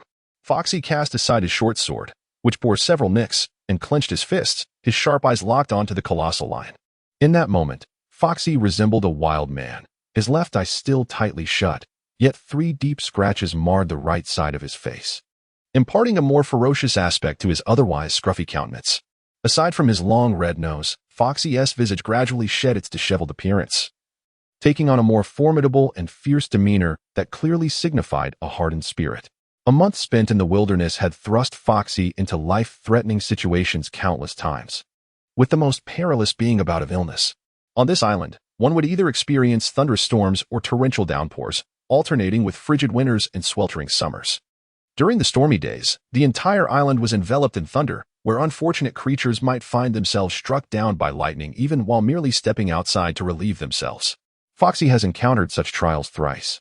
Upon his first arrival on the island, he was struck by a bolt of lightning. During torrential downpours, the raindrops, akin in size to footballs, plummeted from the sky, resembling meteorites. A single drop could send one sprawling. The frigid winters proved to be equally arduous, marked by incessant snow or hail, with temperatures plunging well below freezing. In stark contrast, the sweltering summer days soared to a searing heat of at least 50 or 60 degrees, where a moment's inattention could turn one into dried fish. In the course of the past month, Foxy has confronted numerous perils, with the most formidable adversary being the bizarre weather, while the threats posed by ferocious beasts have proven to be relatively minor. Nevertheless, after a month of adaptation, Foxy has managed to endure. A thunderous roar reverberated as a colossal lion unleashed its might, stirring up a tempest of dust and sand, an awe-inspiring sight. The mighty beast lunged forward, exuding an overwhelming ferocity, yet Foxy advanced rather than retreated. With a resonant thud, Foxy braced himself against the lion's massive paws, his feet nearly sinking into the earth. The two locked eyes, each emitting a primal roar, declaring, "You shall be my meal today." In a swift motion, Foxy pivoted, shoving the lion aside while delivering a powerful kick to its belly. In an instant, the lion's formidable frame toppled to the ground, letting out a mournful cry as it rolled. Rising again, the lion's eyes reflected a newfound wariness. Foxy charged forth once more, and the lion, in a fit of rage, surged ahead as well. Claws glinted dangerously as they narrowly missed each other. In a moment of urgency, Foxy sidestepped, only to find the lion opening its massive jaws to engulf him. Clenching his right fist, Foxy struck the lion's chin with a powerful punch, sending a howl of despair echoing as the lion staggered back, bloodied fangs flying. With a mighty leap, Foxy brought his right foot down upon the lion's forehead, causing the ground to tremble. The lion shuddered and collapsed, blood spilling from its mouth. Yet, the creatures on this island are imbued with remarkable vitality. The lion, shaking its head, soon charged at Foxy once more. Fushi refrained from employing his abilities, even neglecting to wield his nearly obsolete short sword. For a singular purpose, to hone his skills. The 3 distinct claw marks etched upon his face were a testament to this endeavor, engaging in a fierce exchange. Despite the enormous bulk of the giant lion, Fushi maneuvered with the agility of a monkey, deftly delivering punches and kicks with effortless ease. A month prior, he might have relied on his powers, but now, after a few minutes of combat, the giant lion, with a final, defiant roar, succumbed and collapsed to the ground. Grasping the lion's tail with one hand, Fushi effortlessly dragged it along, first retrieving his short sword before making his way back to his dwelling, nestled amidst a desolate mountain, accompanied by a freshwater river. Fushi's resting place was a cave he had claimed after vanquishing a wild boar. With familiarity guiding him, he pulled the giant lion to the riverbank, where he deftly skinned and butchered it with his short sword. Soon, he ignited a bonfire with a spark. As the fat dripped, an enticing aroma of meat wafted through the jungle, drawing numerous carnivorous creatures, their mouths watering in anticipation. Yet, none dared to emerge from the thicket. All regarded Fushi with a wary respect. Clearly, over the past month, Fushi had established himself as a formidable presence, with a territory spanning 5 kilometers around him. After finishing his meal, Fushi did not allow himself a moment's respite, for he had much training yet to undertake. He commenced with 2,000 push-ups to invigorate his body. With a swift shake of his hands and a vigorous kick of his feet, Foxy commenced his training before the cave, performing push-ups at an astonishing pace. A closer inspection revealed the sinewy strength of his arms. While not overly muscular, they possessed an aesthetic elegance. Upon completing his push-ups, Foxy approached a massive stone, weighing at least 2,000 pounds, roughly a ton. He astonishingly lifted it using only his shoulders and hands, executing frog jumps, each leap causing the ground to tremble and leaving deep impressions of his footprints that gradually faded into the distance. Drenched in sweat, Foxy gasped for breath after dedicating 2 hours to weightlifting frog jumps, followed by an intensive regimen to strengthen his arms. He had fashioned 2 logs, each approximately 5 meters long and weighing around 1,000 pounds, with a short sword over the course of half a day, creating openings just wide enough for his arms to fit. Gritting his teeth, Foxy extended his arms into the circular logs and began to oscillate, performing various movements. Veins bulged prominently in his neck as he grimaced, yet he persevered. Each arm bore the weight of 1,000 pounds as he executed slow, deliberate motions. But it was not long before fatigue set in, causing him to sweat profusely. Nevertheless, Foxy managed to endure for an hour, a testament to his relentless commitment over the past fortnight. After completing this arduous session, Foxy allowed himself a half-hour respite to recuperate his strength. For the next phase of his training involved mastering the shave technique, which required immense time and mental focus. Throughout the month, Foxy had dedicated himself to relentless practice. He could now execute 8 kicks in 0.36 seconds, yet this remained his limit, as he struggled to surpass this number in recent days. Consequently, he needed to invest considerable time into refining his skills. The shave technique proved to be even more challenging than Foxy had anticipated, often resulting in cramps or numbing sensations in his legs from the relentless kicking. Yet, undeterred by the difficulties, he remained resolute in his determination to master not only the shave but also the other 6 forms. With a thunderous sound, his right foot struck the ground, accompanied by a gust of air that stirred the dust beneath him. 1, 2, 3, 4, 5, 6, 7, 8. In an instant, Foxy completed 8 kicks. And to his astonishment, he discovered he had some energy left, achieving 8.5 kicks. After several attempts, a smile crept onto his lips. The effort and sweat he had invested were indeed worthwhile. Following the right foot, he transitioned to the left, yet found it less fluid than the right, barely managing to reach 8 kicks. It was noteworthy that the perspiration exerted by Foxy on his left foot far exceeded that of his right. Today, he endeavored to break through to 9 kicks. With a fierce expression, Foxy commenced his monotonous training once more. As the sun dipped below the horizon, the sky gradually darkened, mirroring the relentless sweat he shed. In the final moment, a smile graced Foxy's face, for he had successfully executed 9 repetitions with his right foot in a mere 0.36 seconds, tantalizingly close to the elusive 10th. His spirits soared, as if all weariness had dissipated, leaving him in a state of exhilarating vitality. Should he continue on this trajectory? It was highly probable that he would master the art of shaving within 2 months. Such mastery would undoubtedly enhance his odds in both offense and self-preservation, benefits that Foxy desperately craved. Although achieving this skill within 2 months appeared modest, it was indeed a remarkable feat compared to the average individual. Stretching languidly, enveloped in the sin of sweat, Foxy approached the freshwater river to bathe. He dared to let the water reach only as high as his thighs, fearing to venture further, for even fresh water could sap his strength. During his inaugural bath, he had nearly drowned. Indeed, it was not merely the sea that could drain Foxy.A's vigor. Freshwater possessed the same debilitating effect. Foxy discovered that as long as a significant portion of his body was submerged in river water, his strength would diminish considerably. Conversely, if only a small area was affected, the degree of strength loss would be contingent upon the extent of the coverage. Initially, Foxy vehemently criticized the situation, questioning why it was said that those who consumed devil fruits would become powerless upon falling into the ocean. Yet freshwater seemed to have a similar effect. Unbeknownst to him, the premise surrounding devil fruits had been established from the very first chapter, serving as the foundation of the entire narrative. Those who have consumed a devil fruit are despised by the sea, condemned to a lifetime devoid of the ability to swim. This was the original stipulation. As the plot unfolded, an increasing number of inconsistencies emerged. After all, as pirates, it was inevitable that they would encounter water while navigating the seas. Consequently, many fell into the misconception that while devil fruit users feared seawater, they were unaffected by freshwater. Foxy shares a similar perspective.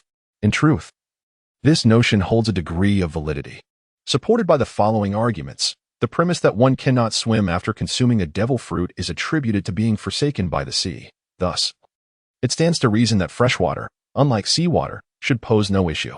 If one were to fear even freshwater, how could one bathe or quench their thirst? Luffy has been drenched on numerous occasions at sea due to inclement weather, yet he continues to wield his abilities. However, in reality, those endowed with powers are not only averse to seawater but also to freshwater, with the effects of the latter mirroring those of the former. In the movie The Strongest Enemy Z, when Luffy and his companions immerse themselves in a hot spring, their predicament resembles that of falling into the ocean, leading to a state of vulnerability. Concurrently, Admiral Aokiji, who was also enjoying the hot spring, remarked that if he intended to eliminate them, he would not choose to meet them in a place where he could not utilize his powers. Later, upon emerging from the hot spring, Aokiji's left leg, lost due to a kainu, was notably absent, further indicating that he was unable to exercise his abilities while in the spring and lacked that limb.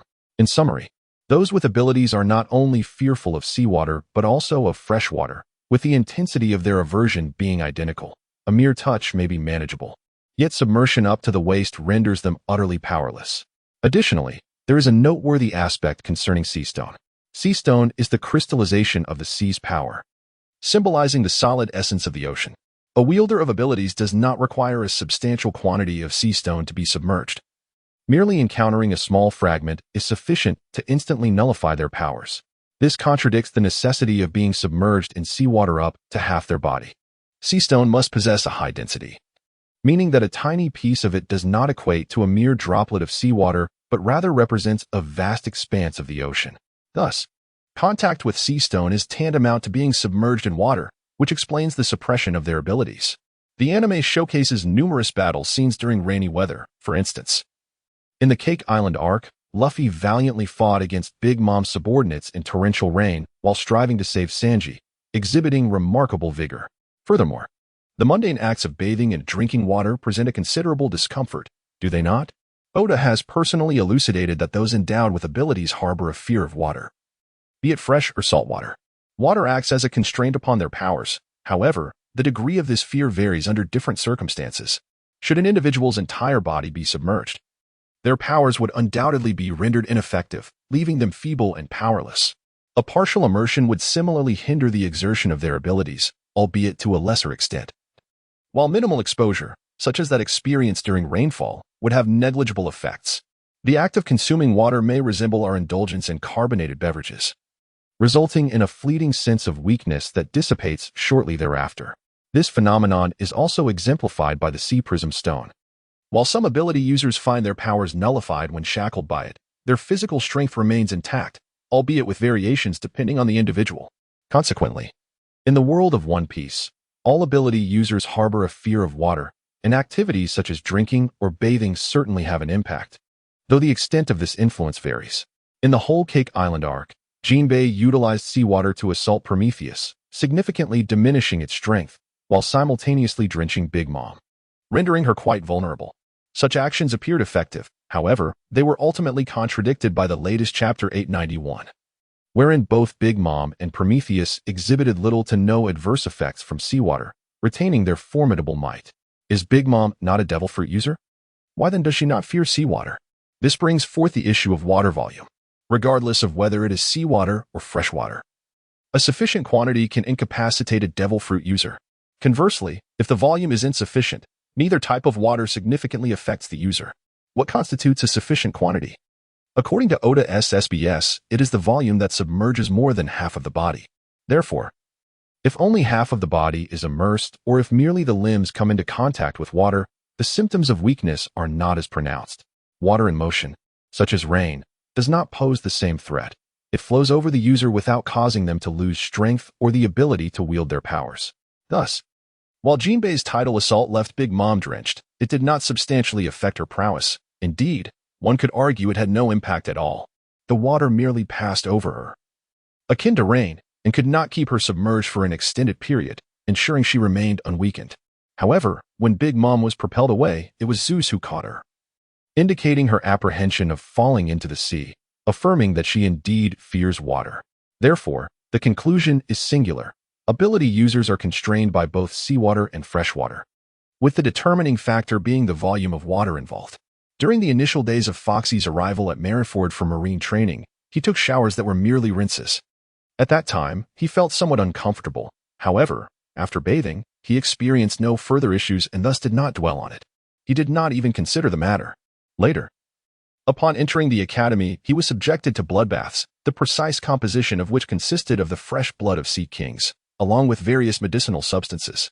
Although blood contains moisture, the quantity was so minimal that Foxy barely registered any sensation. In fact, during his time in the village, he had already noticed this issue while fetching water, but he had not thought deeply about it due to a lack of concern. This time, however, he nearly drowned during a bath, and with undeniable evidence at hand, he had no choice but to accept the reality. Furthermore, Brooke could traverse the seas, while Akiji and Charlotte Oven, the fourth son of Big Mom, could immerse their hands in seawater and yet boil it. Big Mom could even summon colossal waves. All of these instances seemed like discrepancies. Consequently, Foxy has not hesitated to vocally criticize Oda for the notion that devil fruit users fear seawater or water in general. If this premise is not a misstep, it is certainly a flawed concept. In summary, Foxy now refrains from fully submerging himself in water unless accompanied by someone he trusts.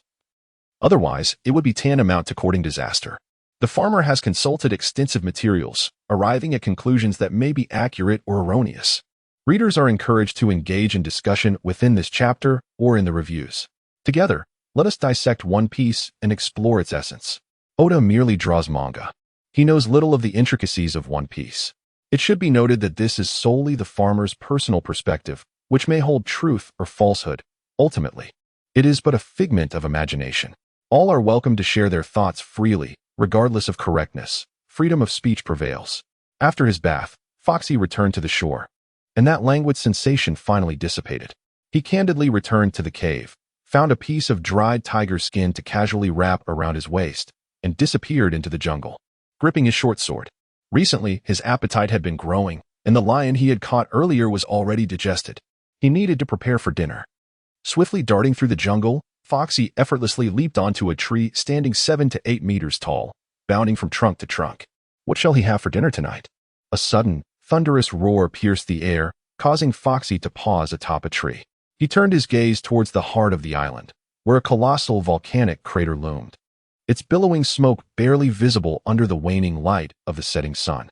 This roar exuded an aura of regal dominance, unmistakably belonging to no ordinary beast. It bore a striking resemblance to the transformation of Drake into a Therizinosaurus, suggesting the presence of a long-extinct dinosaur. For the past month, Foxy had refrained from venturing into the island's core, as the seasonal fluctuations there were far more extreme. The cave he currently inhabited reached temperatures of 60 to 70 degrees during the warmer days, yet the further he delved into the island's center, the more oppressive the heat became. Conversely, During the cold spells, temperatures plummeted to -30 or 40 degrees, a challenge that Foxy found increasingly difficult to endure. Although he had acclimated to the island's environment, the lingering memory of a recent brush with death still haunted him. Most daunting were the remnants of life that once thrived there, creatures such as dinosaurs, saber-toothed tigers, and raptors, now lost to time.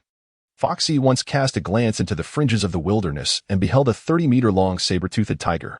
What does 30 meters signify? The very fangs that hung down were nearly as long as Foxy himself, not to mention the aura of ferocity it exuded. At that moment, Foxy discerned with a mere glance that he was no match for such a beast, although he could rely on his abilities to launch a surprise attack. It was not the path he desired to tread. Recently, Foxy had noticed that with his relentless training, his physique was becoming increasingly robust, and the development of his devil fruit powers was yielding substantial results. Therefore, unless faced with a life-or-death crisis, Foxy refrained from employing his abilities. Though he diligently practiced every night. Withdrawing his gaze, Foxy swiftly vanished into the thicket. Now, his target needed to be at least 8 or 9 meters in length, lest he find himself unsated. Having traversed approximately 20 kilometers from the cave region, Foxy fixated on his prey. It was a gigantic python, measuring over 20 meters in length, and thicker than Foxy himself. Coiled around a large tree, it had evidently sensed Foxy's presence and was now rearing its head, flicking its tongue. This one is it. Foxy delicately formed an elegant gesture with her left hand, resolute in her decision not to engage in a playful encounter with the gigantic python, opting instead for a swift resolution. The size of the sluggish vortex had now expanded to nearly that of a wash basin, thereby increasing its range of influence. Upon closer inspection, one could discern that the speed of the vortex had also intensified. However, all creatures possess an innate instinct. The python, perhaps sensing the impending threat of the vortex, adeptly evaded it. Simultaneously, its robust tail whipped through the air, conjuring a fierce gust directed towards Foxy.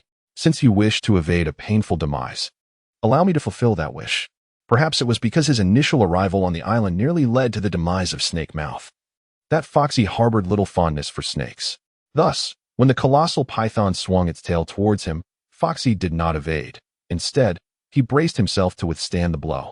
With a resounding thud, akin to a locomotive crashing forth, Foxy's feet sank deep into the ground as he staggered sideways, a flicker of pain crossing his visage. Nevertheless, he clutched the python's tail, a menacing grin spreading across his face. He then planted his right foot firmly on the ground and, with a fierce roar, commenced a powerful fling to the side. At that moment, the python, with its cavernous maw agape, sought to devour Foxy, only to be uncontrollably hurled away by the force transmitted through its tail. Several massive trees, capable of being embraced by 5 men, snapped in half as Foxy stubbornly gripped the tail, gritting his teeth as he began to spin. Dust and debris swirled chaotically. Within a 20-meter radius, trees splintered and fell, while the python writhed in anguish. With a thunderous crash, Foxy pivoted as if toying with strands of pasta, effortlessly slamming the python into the ground. The serpent, intent on coiling around and consuming Foxy, found itself thwarted as he continued to play with its tail like a windmill. The earth erupted in chaos, and it was too long before Foxy had bludgeoned the python into submission.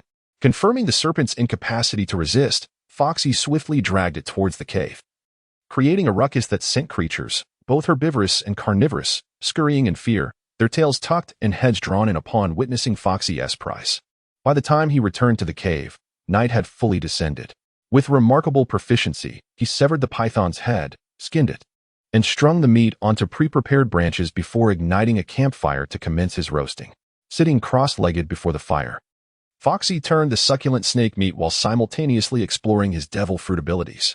With his left hand, he curled his fingers like an orchid, channeling energy as his index and pinky fingers emitted beams of light that merged together. This time, however, Foxy focused on maintaining a length of 1 meter, attempting to shape the light into a sword. Yet, he could only manifest a glimmer of a sword's tip before the light dissipated. Despite his relentless efforts to extend the light, the results remained unchanged. Compared to a month prior, the duration of the light had improved by an additional second. However, a significant drawback persisted. Foxy was unable to project beams from both hands simultaneously, indicating that his development was still insufficient. In contrast, the original Foxy could unleash beams from both hands concurrently, leaving much for this Foxy to achieve. After a 5-minute wait, the cooldown period elapsed. Indeed, the cooldown time had diminished from 6 seconds to 5, a notable achievement. Currently, Foxy focused on honing the fundamental abilities of the slow fruit, such as the duration of the slowdown, cooldown time, the persistence of the light, size of the beams, and the speed of projection, alongside the development of his slow sword. Although progress was gradual, it was nonetheless tangible. Over the past month, Foxy.A's most significant gains were in physical adaptability and fitness, which had markedly improved. Additionally, his acuity, insight, and alertness had also developed. As the aroma of roasting meat intensified, Foxy snapped back to reality, seizing the snake meat and, undeterred by the heat, began to devour it. Despite the absence of seasonings, he relished every bite, for satiating his hunger was paramount. Only with a full belly could he muster the strength to train and grow stronger. With only one step remaining, he resolved to concentrate his efforts in this regard in the days to come. As Foxy gnawed on the serpent's flesh, his mind wandered. Once he mastered the art of shaving, he intended to venture into the heart of the island. The periphery held little value for him. To grow stronger, he required formidable adversaries and perilous encounters. For some inexplicable reason, Foxy relished this lifestyle. Was there a hint of madness woven into his very genes?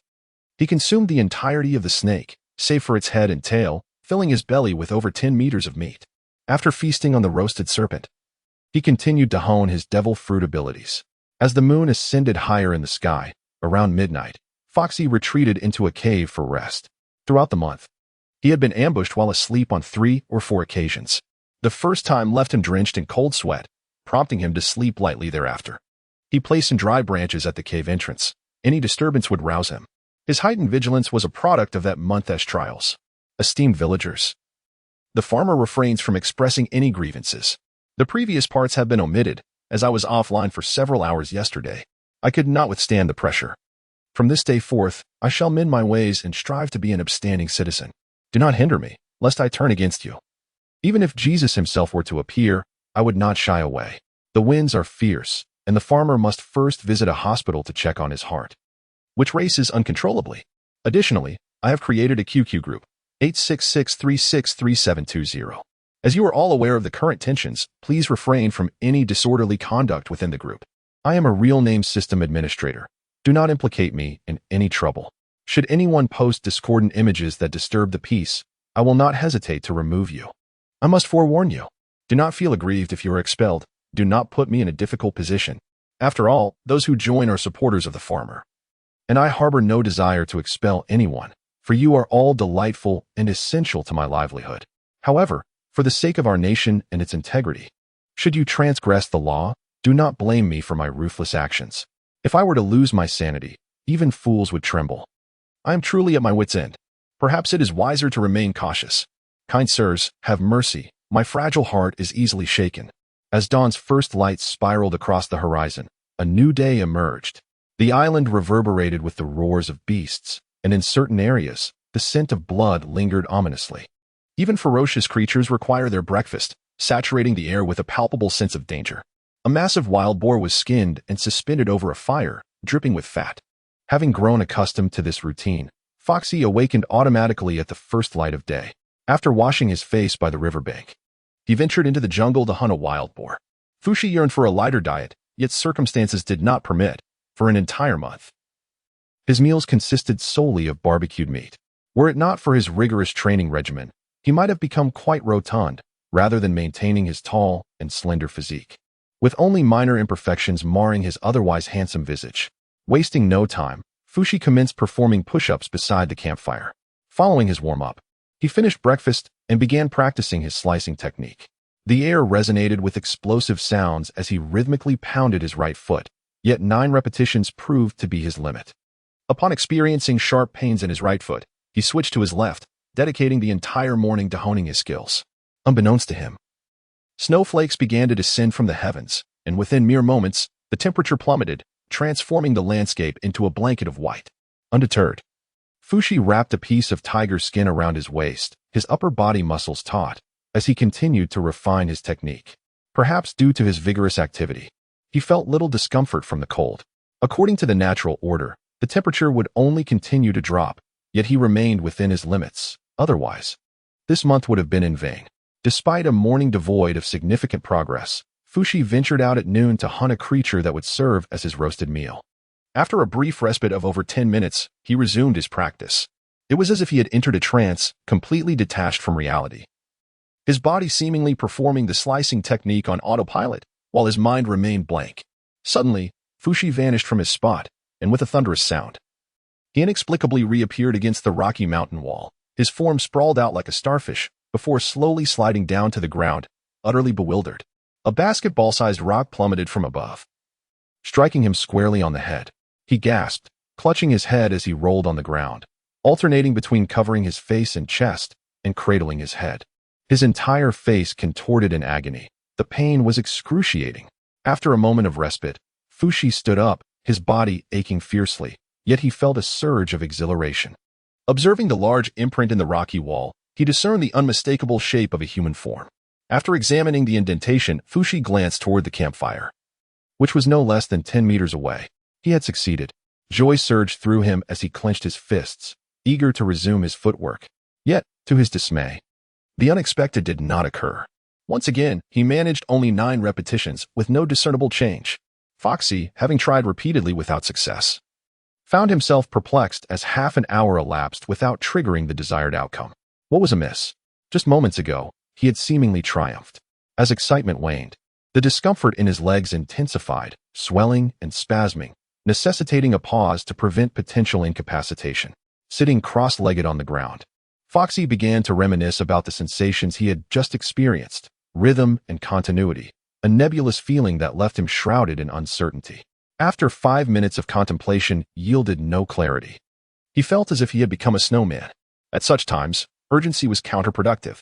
Taking a deep breath, Foxy reminded himself that haste would not yield desirable results. His feet required rest, yet he could not simply remain idle. Inverting his body, he supported himself with his fingers against the ground, engaging in a series of up and down exercises. He soon began alternating between his left and right hands, though his mind wandered to distant realms. 2 hours later, feeling a reduction in the pain of his legs, he resumed his training. However, despite numerous attempts, success eluded him until dusk, which stirred a sense of impatience within him. Had it not been for the grumbling of his stomach, he might have continued to dwell on his frustrations. After venting in the wilderness, Foxy confronted a wild bull head-on, which cleared his mind. Shaking his head, he began to prepare dinner while simultaneously honing his devil fruit abilities, momentarily setting aside the notion of shaving. Gradually, Foxy immersed himself in the process of development. The night passed in silence. The following day, as the appointed hour arrived, Foxy awoke promptly, stepping out of the cave with a shiver. The landscape was a wintry expanse, with biting winds and a raging storm. A glance revealed a blanket of snow, with temperatures plummeting to at least -30 or 40 degrees. It was worth noting that Foxy was clad only in a tiger skin wrapped around his waist, and the icy gusts striking his body felt akin to being hammered by iron. Fushi stretched at the cave entrance, effortlessly performing various push-ups. Once he finished exercising, his body warmed up, prompting him to rush aside to relieve himself. However, as soon as the water was released, it froze instantly, almost leading to a disastrous situation. Ultimately, Fushi resolved the matter by kindling a bonfire. This cursed weather was so unforgiving that even nature's calls felt like a challenge, reflecting the harshness of the world. After satisfying his physiological need, Fushi plunged into the icy storm, where hunting proved to be a formidable task, particularly in this region. Most ferocious beasts were nestled at home, enjoying the warmth with their companions, leaving little opportunity for aimless wandering. Reluctantly, Fushi decided to block the entrance instead. This was a mountain ravine, and Fushi recalled the presence of a cave inhabited by a bear towering 8 to 9 meters high. He had encountered this bear before, even engaging in a battle. Without his abilities, Fushi knew he was no match, and after losing that skirmish, he had refrained from returning, not wishing to unduly exploit his powers against the creature. Today, however, was the moment to confront past grievances. Yet, it appeared that this wild bear was solitary, adding an air of desolation to its cave. "Is the bear home?" Fushi called out, peering inside, only to be met with an unpleasant odor that twisted his face in disgust. Suddenly, sensing the presence of another creature, the entire cave seemed to tremble, and a colossal figure burst forth, baring its teeth in a fierce snarl. Upon recognizing Fushi, the bear's eyes flared with rage. Without a word, it lunged forward, its massive paw extending with 5 sharp claws, aiming to crush Fushi with a single blow. Such impulsiveness would surely be its downfall. With a swift movement, Fushi dodged and unleashed a powerful kick at the bear's rear, accompanied by a humiliating roar. The bear tumbled, crashing to the ground. Quickly regaining its footing, it rose like a mountain of flesh, pounding its paws against the earth before charging ferociously at Fushi. At the same moment, Fushi surged forward as well.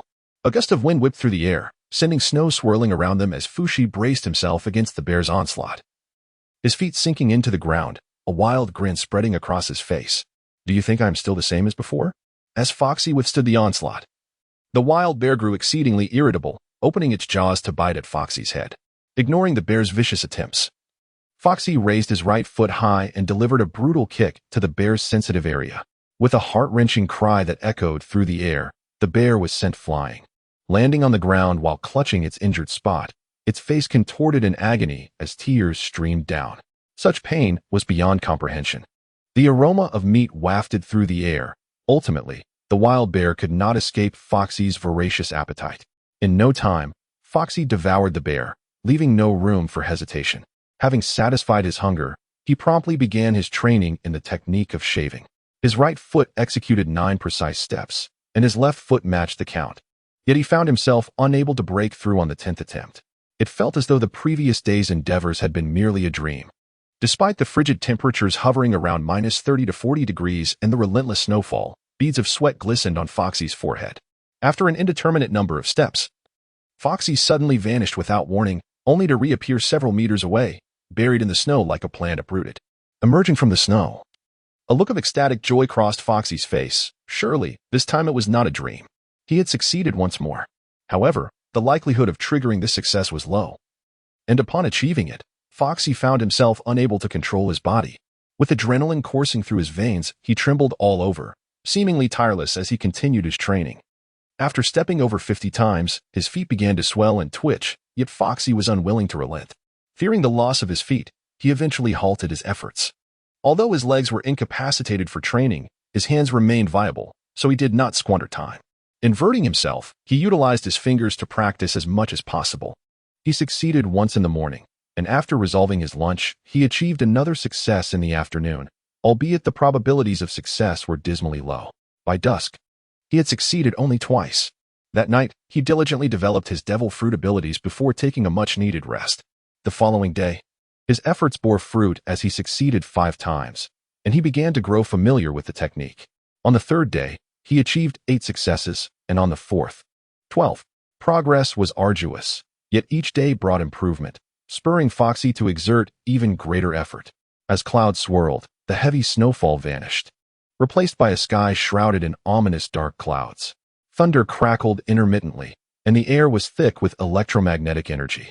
Shaving, with astonishing speed, Foxy found himself 5 meters away in the blink of an eye, yet his balance faltered, causing him to tumble to the ground upon his appearance. Foxy reacted swiftly, his hands bracing against the ground as he executed several backflips, landing gracefully on his feet. It had been 10 days since he first succeeded with the technique. The initial attempt ended with a collision against a mountainside, the second resulted in an embarrassing fall, and the 3rd and 4th attempts were no better, leaving him in a most undignified position. Although Foxy could now access the technique at will, he still struggled with balance, often finding himself tumbling to the ground if he let his guard down. The prospect of launching an attack post-execution was merely a distant dream, as he could barely maintain stability. Having spent 41 days on this island, Foxy diligently practiced the technique daily, investing countless hours of effort and sweat. While he had made some preliminary progress, he had yet to apply it effectively in combat. Nevertheless, he held steadfast in his belief that relentless training would ultimately lead to mastery. However, the technique had a significant drawback. It was incredibly taxing on his stamina. Fortunately, Foxy had not abandoned his foundational training, which allowed him to withstand the considerable toll that the technique imposed. Each instance of rapid movement resonated with a sharp clarity, and a fierce determination gleamed in Foxy's eyes. It seemed that to attain proficiency swiftly, he would need to push himself even harder. Foxy gazed at the lightning striking in the distance, swallowing hard with a hint of hesitation. Could his own speed rival that of the lightning? Damn it. If he wished to grow stronger, he must be resolute with himself. He decided to test his limits at the periphery, after all. He had not been struck down when he first arrived on the island, so why fear the trivial?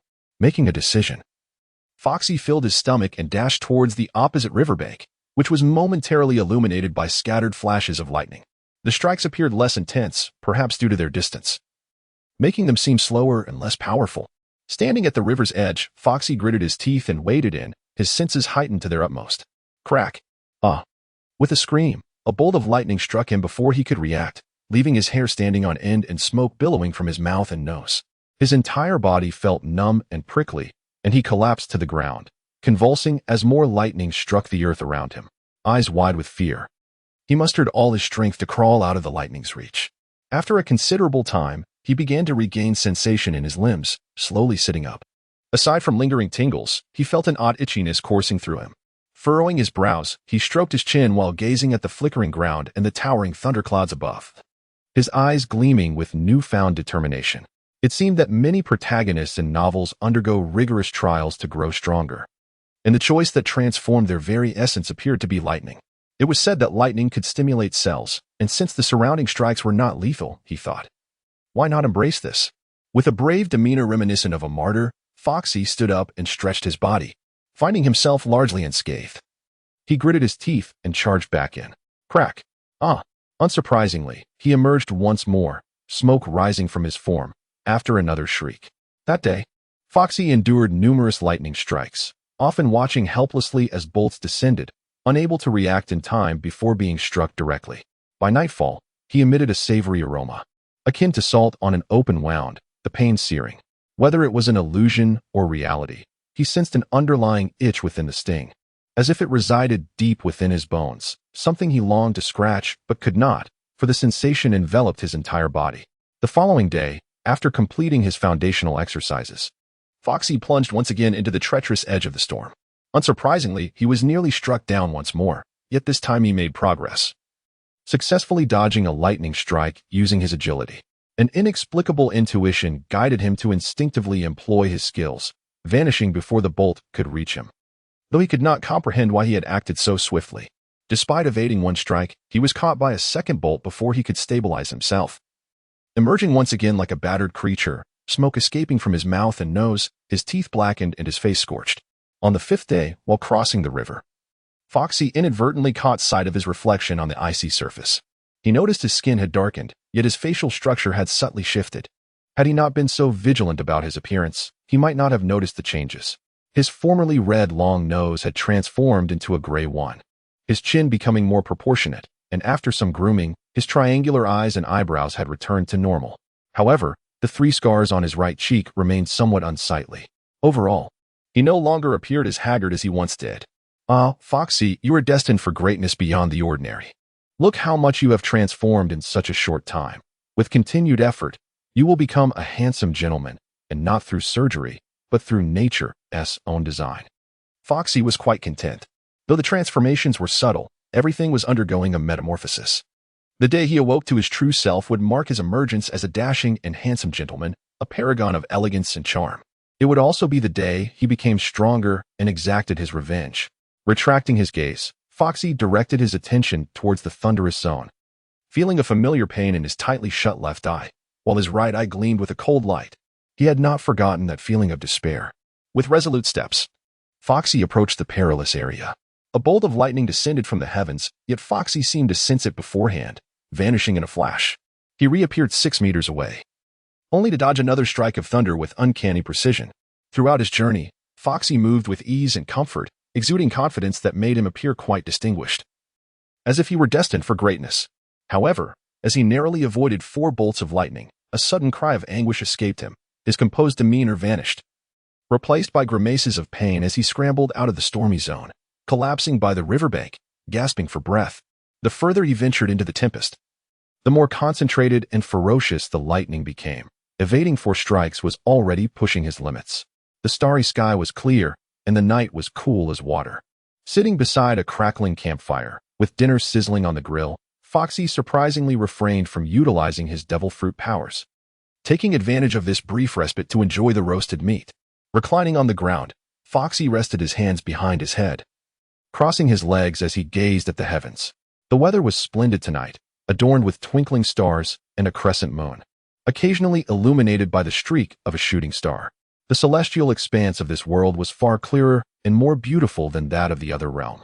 Sighing, Foxy felt a weight in his heart, an inexplicable sense of melancholy. His nose twitched as he caught the scent of something burning.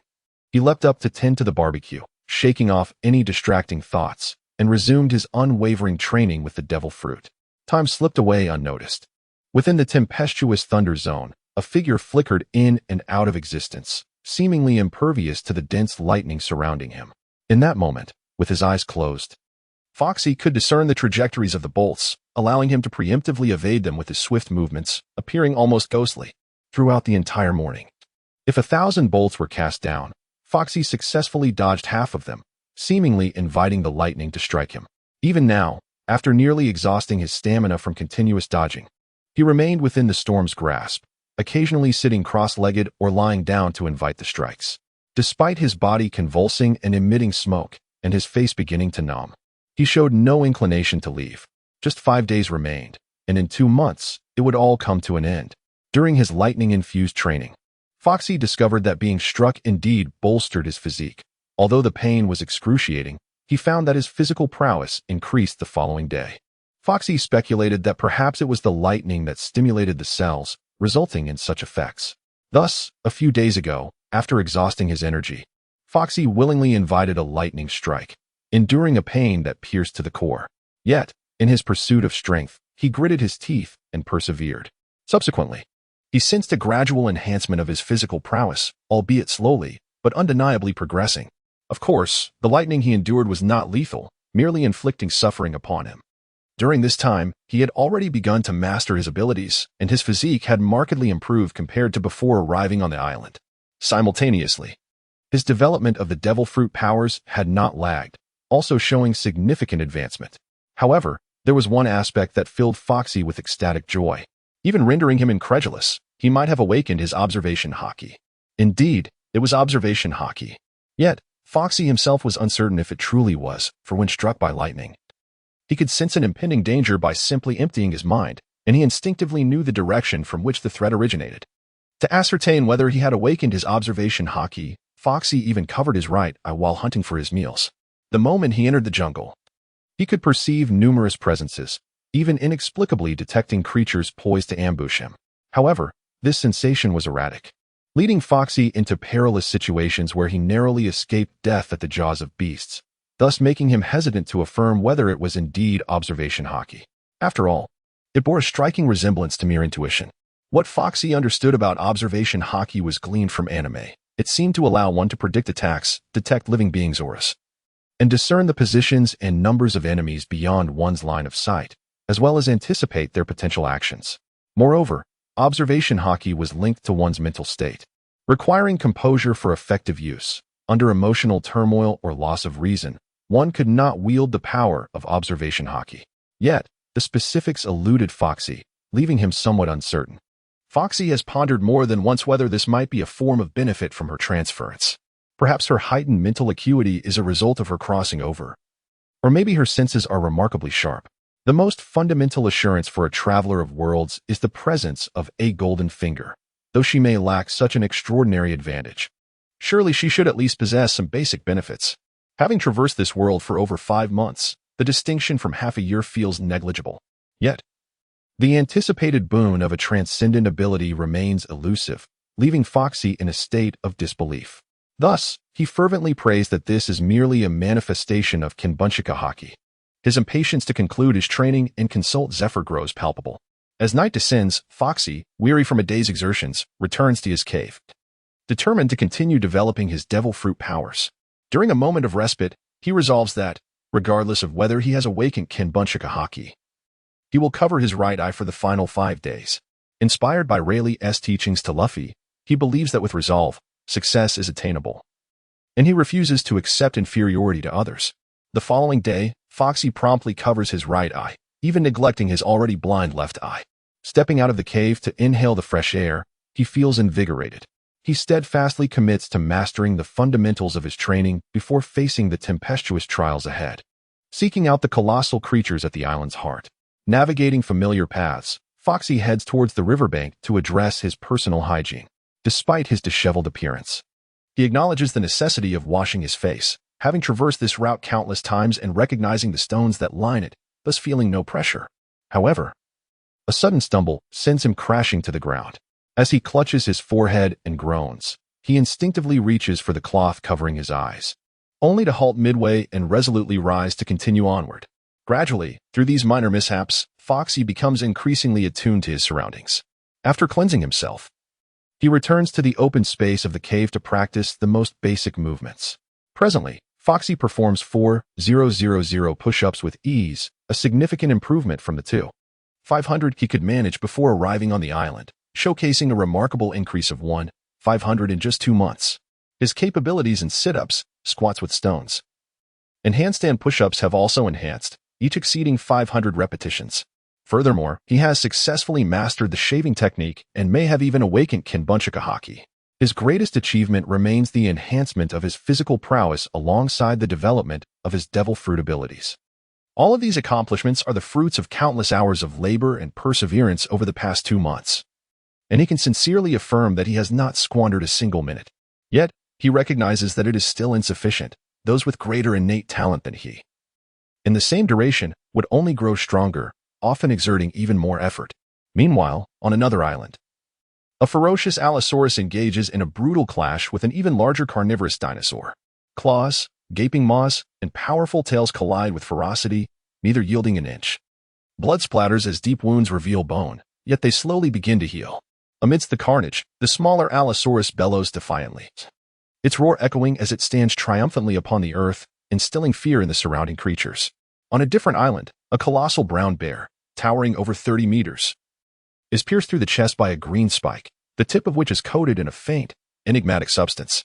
At that very moment, on a snow-laden island, a 30-meter-long Deinosuchus is being mercilessly tossed about by long arms gripping its tail, causing the ground to tremble beneath the chaos.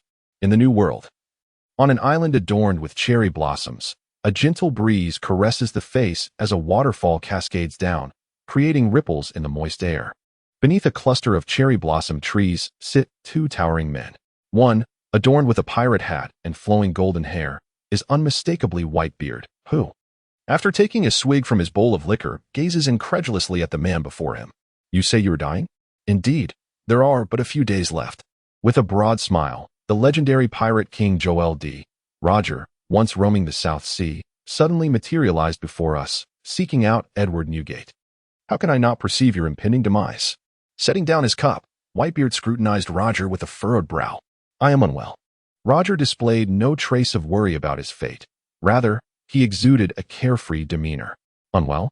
Is there no remedy, even from Dr. Karokas?" Whitebeard's expression darkened as he lifted his drink, finding it somewhat less palatable. Shaking his head, Roger smiled in silence. "Would you like Marco to examine you?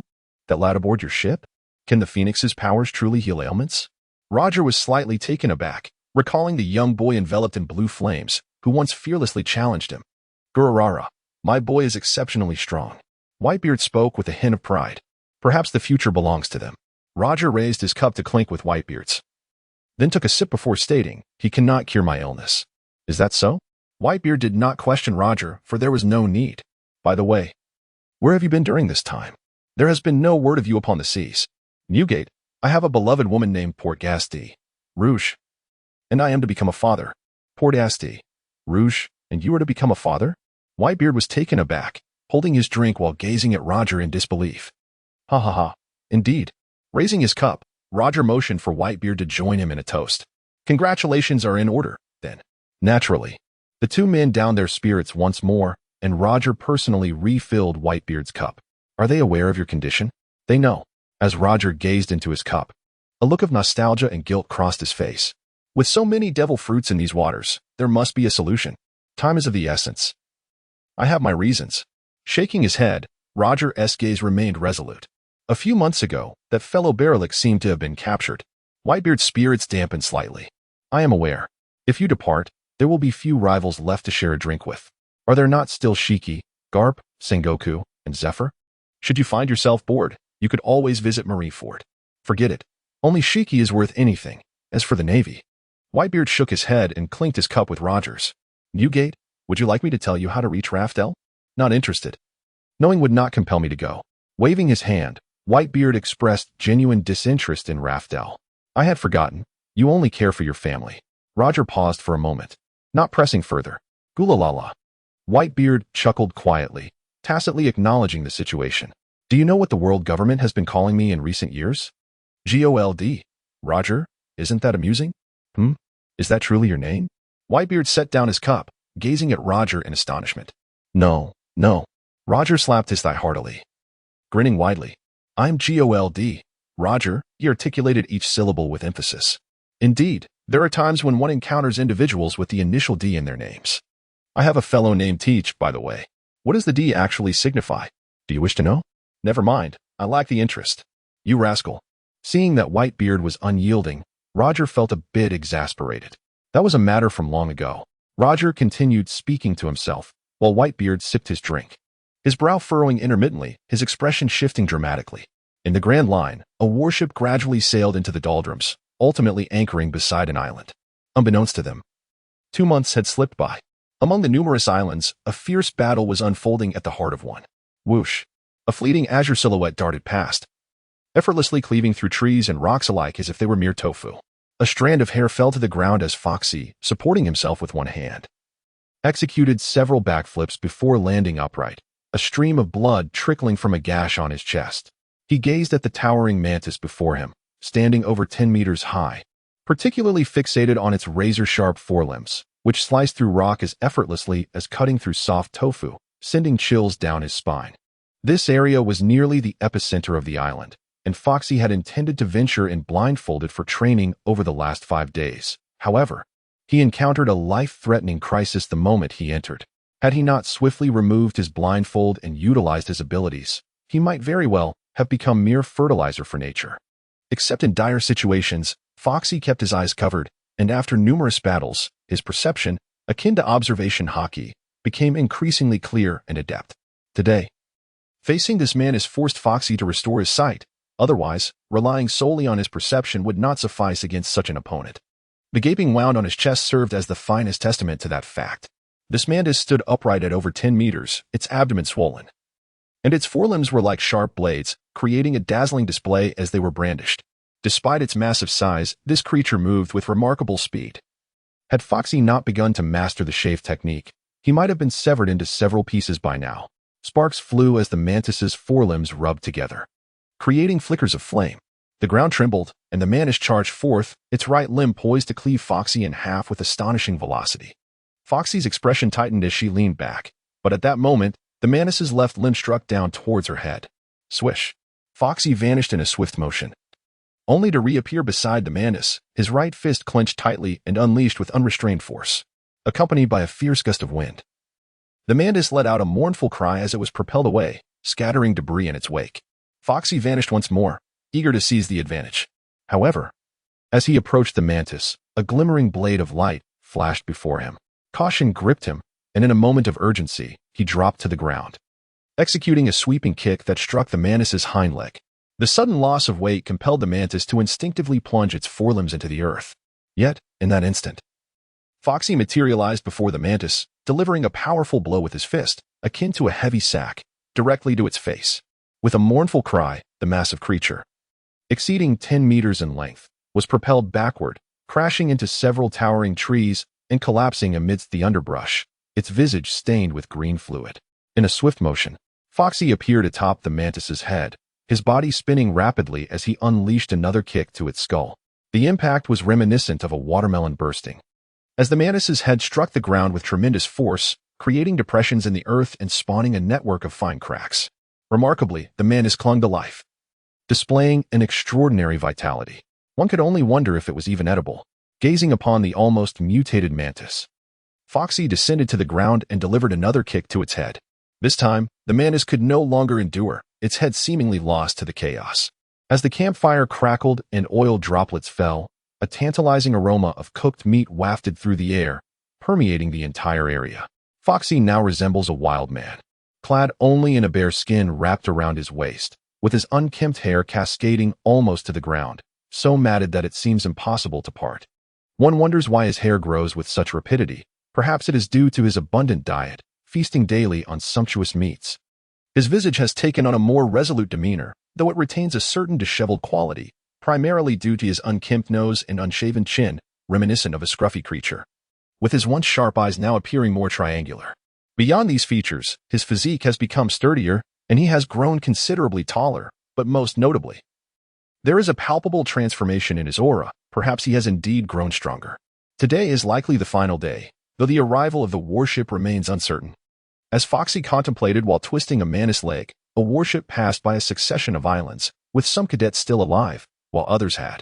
Just as Foxy finished his mantis leg and prepared to venture forth in search of prey, he heard a series of footsteps in the air.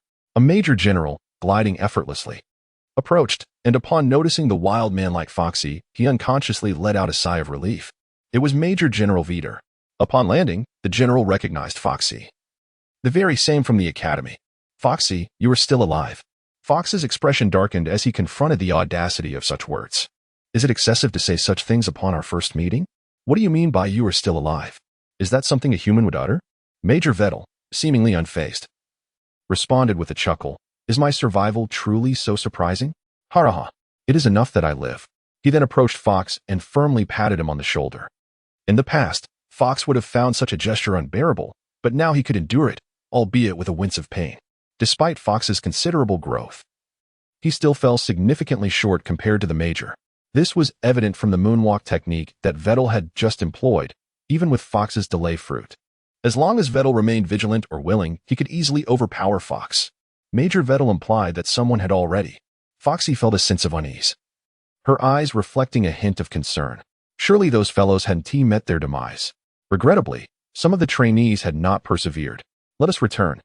Vettel did not elaborate further, but as he turned to ascend, he suddenly addressed Foxy, inquiring, have you successfully completed your training? Indeed. Foxy nodded. Then attempt to use a shave in midair, utilizing your powerful leg strength to tread upon the air, thereby countering the thrust that urges you to propel outward, thus compressing and generating a formidable force of levitation. Your feet must move rhythmically, akin to ascending a staircase. General Vettel, could this possibly be?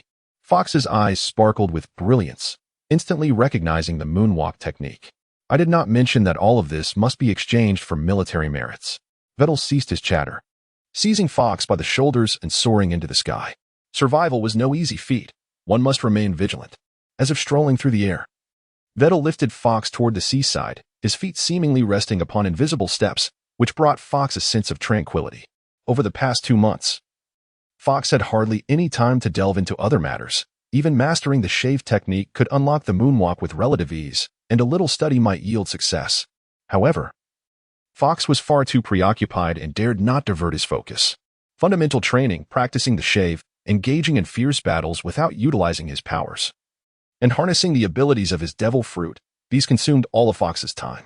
Were he to lose concentration, he would not have progressed so swiftly in mastering the shave. It is essential to understand that learning the 6 styles requires military merit. Perhaps there are alternative avenues to explore, but with Vettel intentionally offering guidance. Fox was filled with excitement and concentrated intently on absorbing the knowledge. Thank you, Major. As Vettel carried him, Fox kept his gaze fixed on Vettel's feet. Vettel remained silent, deliberately slowing his pace.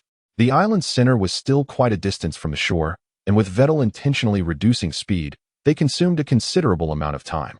Perhaps it was indeed due to the nature of his journey that Fox possessed more energy than his peers. Along the way, he observed Vettel's application of the moonwalk. Deep in thought, he had largely grasped the underlying principles. Now it was time for practice. Fox. Snapping out of his contemplation, Fox realized they had arrived at the seaside, where several individuals aboard a warship were waving at him. As they landed on the deck, a disheveled figure suddenly lunged forward, enveloping Fox in an embrace. Fox. I thought you were dead, Drake exclaimed, his voice thick with emotion as he patted Fox's back repeatedly. Let go, let go. For heaven's sake, let me go. Foxy pushed twice, but it did not budge. Only after exerting more force was he finally able to move it aside. You haven't perished, so how could I? I gazed at this fellow in utter bemusement. Compared to 2 months ago, Drake has grown taller and sturdier, clearly indicating a significant increase in strength. Foxy felt a certain degree of reassurance towards this individual, particularly given his status as a Zoan-type ability user. His resilience against adverse weather conditions was undoubtedly beyond that of mere mortals. Beside him, Shun and Barrygood embraced Foxy, their fatigue evident, a testament to the arduous journey they had endured to survive. However, Hanai was an enigma. She had donned a fresh outfit, appearing more spirited and developed than she had 2 months prior. Instead of joining the embrace, she merely offered a greeting. Then there were Cicely and the others, all survivors exchanging pleasantries and recounting the trials of the past 2 months. Have Shuzwa and Casper not yet arrived? Foxy inquired while scanning the surroundings, noting their absence. The next island might be their destination. He hoped they were still alive. Drake clasped his hands together in prayer, confident that Shuzwa and Casper, with their formidable strength, must still be among the living. Very Good shared this optimism regarding the two. You may want to change into something more suitable, Hanai remarked, observing Foxy, who was clad merely in a pelt and bore numerous scars. With a flutter of his long eyelashes, he exclaimed, I think this look is quite dashing, pointing at his and Foxy.A's attire. Yet, Very Good and Shuan waved their hands dismissively, suggesting a change of clothes was indeed in order. Foxy paid no heed to Drake's complaints about the shortage, feeling that the disparity between now and 20 years hence was too pronounced. The individual, once so solemn and devoid of levity, now seemed to indulge in incessant chatter and jest. Is this a reflection of the degradation of human nature, or perhaps a deficiency in moral integrity? Foxy, have you mastered the art of shaving? The two made their way toward the cabin, with Derek persistently inquiring, have you learned it? Foxy remained unperturbed, of course. I mastered it within a month of arriving on the island. How many days did it take you?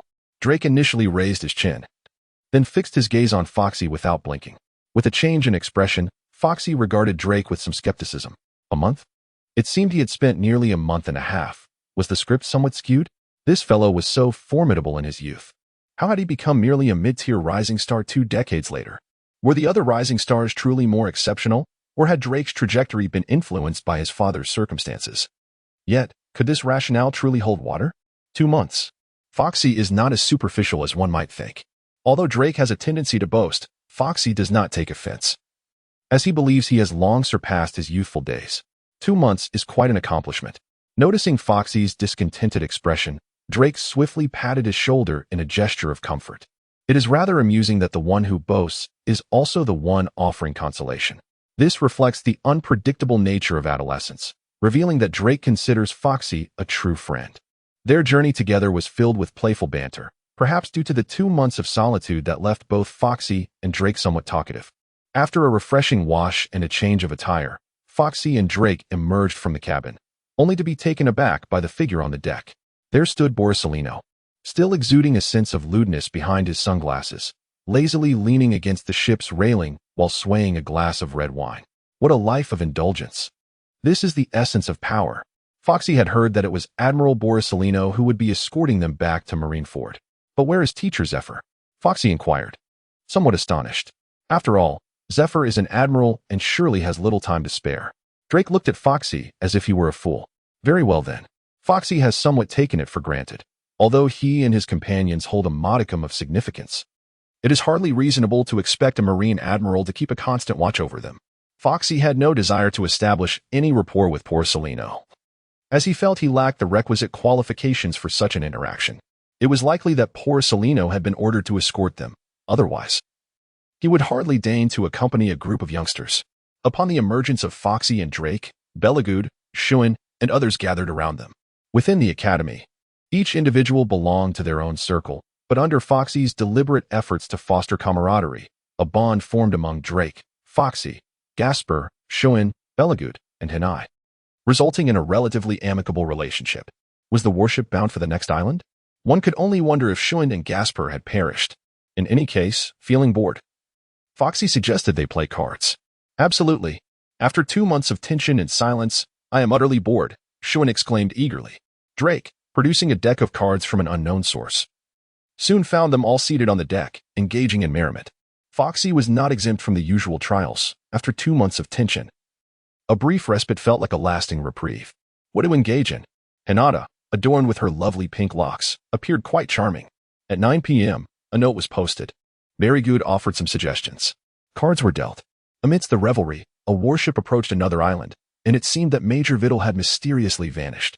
Before long, he soared onto the deck, carrying a wild man, Shisaku. Observing Shisaku, whose disheveled hair and faintly menacing aura captivated the onlookers, a few of them abandoned their cards for a warm embrace. I can't believe you're still alive. As Drake embraced Chisaku, Foxy felt an uncanny familiarity with the words spoken. Of course, you're all alive. How could I have perished? Chisaku chuckled heartily, unchanged since 2 months prior. Yet, Foxy found those words strikingly familiar. Welcome back. Foxy bore no disdain for the disheveled appearance of Shiozua, for he too had once been in such a state. After a brief embrace, Shiozua extended his remarkably long arms, greeting each individual in turn. Let us tidy up first. Shiozua, I shall accompany you, volunteered Drake, leading Shiozua towards the ship's cabin. From a distance, Foxy could hear Drake inquiring whether Shiozua had succeeded in his shaving training. While boasting about the time he had taken, this scene felt oddly familiar. Before long, the warship arrived at the next island, and ultimately, Gasper returned as well. One by one, some returned while others did not. A handful of familiar faces were noticeably absent. This time, the warship remained at the base for a night before heading back to Marineford. During the day, Foxy caught a glimpse of Pallisolino once, but thereafter, he did not see him again. Now, Pallisolino had ascended to a lofty position, while Foxy still looked up to him. Yet, he was confident that it wouldn't be long before he could converse with him as an equal. Nightfall descended silently. In the dimly lit quarters of the base, Foxy and his companions gathered, sharing their experiences from the past 2 months, each bearing scars to varying degrees. For instance, Foxy had 3 prominent claw marks on the right side of his face, not to mention the other wounds on his body. Drake proclaimed that scars were a man's romance, proudly displaying his injuries as he removed his shirt. He was the most talkative among them, followed by Shio-in and Berrygood, while Foxy would occasionally interject. Shiozua laughed heartily, and as for Gasper, he remained unchanged, his expression calm and somewhat intimidating. He too would occasionally smile, and when it was his turn to share his experiences, he would speak up. That night, the group engaged in lively chatter for quite some time. The following morning, the warship departed the base, and after nearly a day of sailing, they finally reached Marineford. Along the way, they encountered several pirate ships, all of which sank to the depths of the sea. Although Pallisolino was merely a rear admiral at this point, perhaps not yet at the level of a vice admiral, his flashy and flamboyant fruit abilities rendered him significantly stronger than the average rear admiral. Upon setting foot on Marineford, everyone gazed at the towering headquarters building in the center, erupting in jubilant shouts. We're finally back, Drake exclaimed excitedly. You will have 3 days of leave. Report back to the academy in 3 days, announced Major Vidal, surveying the crowd before taking his leave. Oh yeah, cheered some of the cadets as they began to disperse. Foxy, Gasper, Shiozua, would you like to come to my home as guests? Foxy gazed at the crowd with a hint of anticipation. I shall pass. I need to pay a visit to Admiral Tsuru, he declared, shaking his head, intending to first seek recognition from Tsuru. I wish to return to the academy for a good rest, so I shall not be joining. Gasper also declined. Very well, since everyone seems to have plans. Derek initially felt a twinge of disappointment, but soon became exhilarated. How about we gather at the academy tomorrow and venture out together? And I thought it was a splendid idea. With her hand raised, she chimed in. I agree. I concur. Both Berrygood and Shuin also raised their hands, subsequently turning their gaze toward Rouza, Gasper, and Foxy. Sounds good. Gasper nodded, not objecting. I am in as well. Rouza grinned widely. Foxy had originally intended to practice tomorrow, but seeing the restlessness of these individuals, he decided to grant himself a day of respite. Very well then, let us convene at the academy tomorrow. It is settled. I shall take my leave now. With a wave of his hand, Drake utilized the shave technique and vanished from sight. Until tomorrow. Nina waved goodbye as she departed. As for the 4 of you, Foxy hesitated, gazing at the quartet of Gasper. Like Foxy, Gasper, along with Shuin, and Berrygood, were all solitary figures, lacking family ties in Marineford. We plan to return to the academy. A hint of disappointment clouded Shuin's demeanor as he lowered his head. Let us dine together tonight. I shall make a quick visit to Admiral Crane's residence and return shortly. Very well, we shall await your return. Nodding in agreement, all 4 pairs of eyes remained fixed on Foxy. Having bid farewell to Gasper and the others, Foxy arrived at the Admiral's abode. With the ringing of the doorbell, a head peeked out from within. As ever, she was strikingly beautiful. It was Guillaume. Foxy. Upon seeing Foxy outside the small courtyard, Guillaume, clad in slippers and a nightgown, exuded an air of sensuality and allure. Guillaume. This was the name Foxy had affectionately called her before, and she had not objected. Thus, Foxy grew increasingly familiar with the name, calling it with growing ease. Has it truly been 2 months already? as he entered the courtyard and opened the iron gate. Guillaume's large eyes sparkled as they rested upon Foxy. Yes, I just arrived in Mariefort. Nodding, Foxy stole a glance at Guillaume's figure, which remained as curvaceous as ever. You came here straight away? The two walked towards the house, with Guillaume smiling brightly. Is the Admiral at home? Foxy inquired, scratching his head with a hint of shyness. He was merely a 14-year-old boy, needing to maintain appearances, especially since his innocence was well known throughout the solar system. He is currently attending to matters of state at home. With that, Guillaume called out to her sister, announcing Foxy's arrival. Seated on the sofa, Foxy took a sip of the juice Guillaume had offered him. Foxy? At that moment, Crane emerged from another room, donning glasses. Admiral. Foxy stood and bowed respectfully. Please, have a seat. This is not a formal setting. Crane gestured for Foxy to relax, then sat down on the couch, removing his glasses to scrutinize Foxy, ultimately nodding in satisfaction. It seems that 2 months of isolation have fostered your growth. How have you fared during this time? It has been perilous and challenging, yet I have endured. Foxy's expression turned serious as he traced the 3 scars on his right cheek. Crane accepted the coffee Guillaume had handed him, merely smiling without uttering a word. Have you mastered the shave technique? I am well acquainted with the procedures of the Naval Academy, thus I directly inquired with Foxy. I have grasped the basics, however. Further effort is still required. Additionally, Foxy hesitated, words lingering on the tip of her tongue. If there is something on your mind, please speak freely, he said. Sipping his coffee. Over the past 2 months, I have encountered some difficulties in my training, and with Master Zephyr absent, I sought to consult with you, General. Foxy felt a twinge of embarrassment, yet the truth remained solely within his own awareness. There seemed to be an issue with his cultivation. Setting down his coffee, Crane's expression turned grave. Indeed, what seems to be the problem?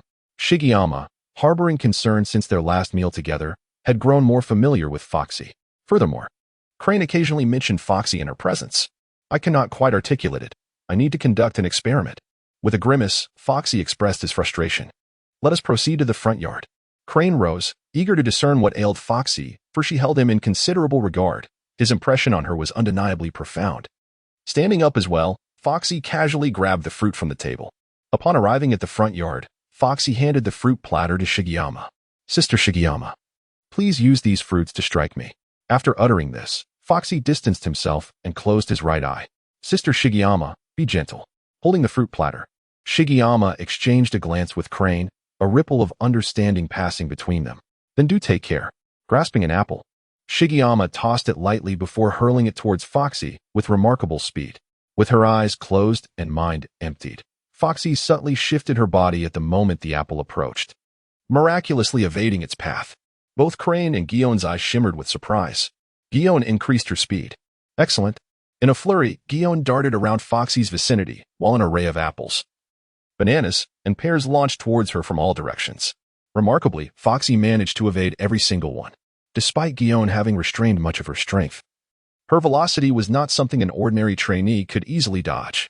Foxy, now it is your turn to indicate Guillaume's position. Very well. Fukushi remained with his eyes closed, while Tsukuyumi gestured for Guillaume to proceed. In the next moment, Guillaume vanished from sight, reappearing atop the roof, all in utter silence.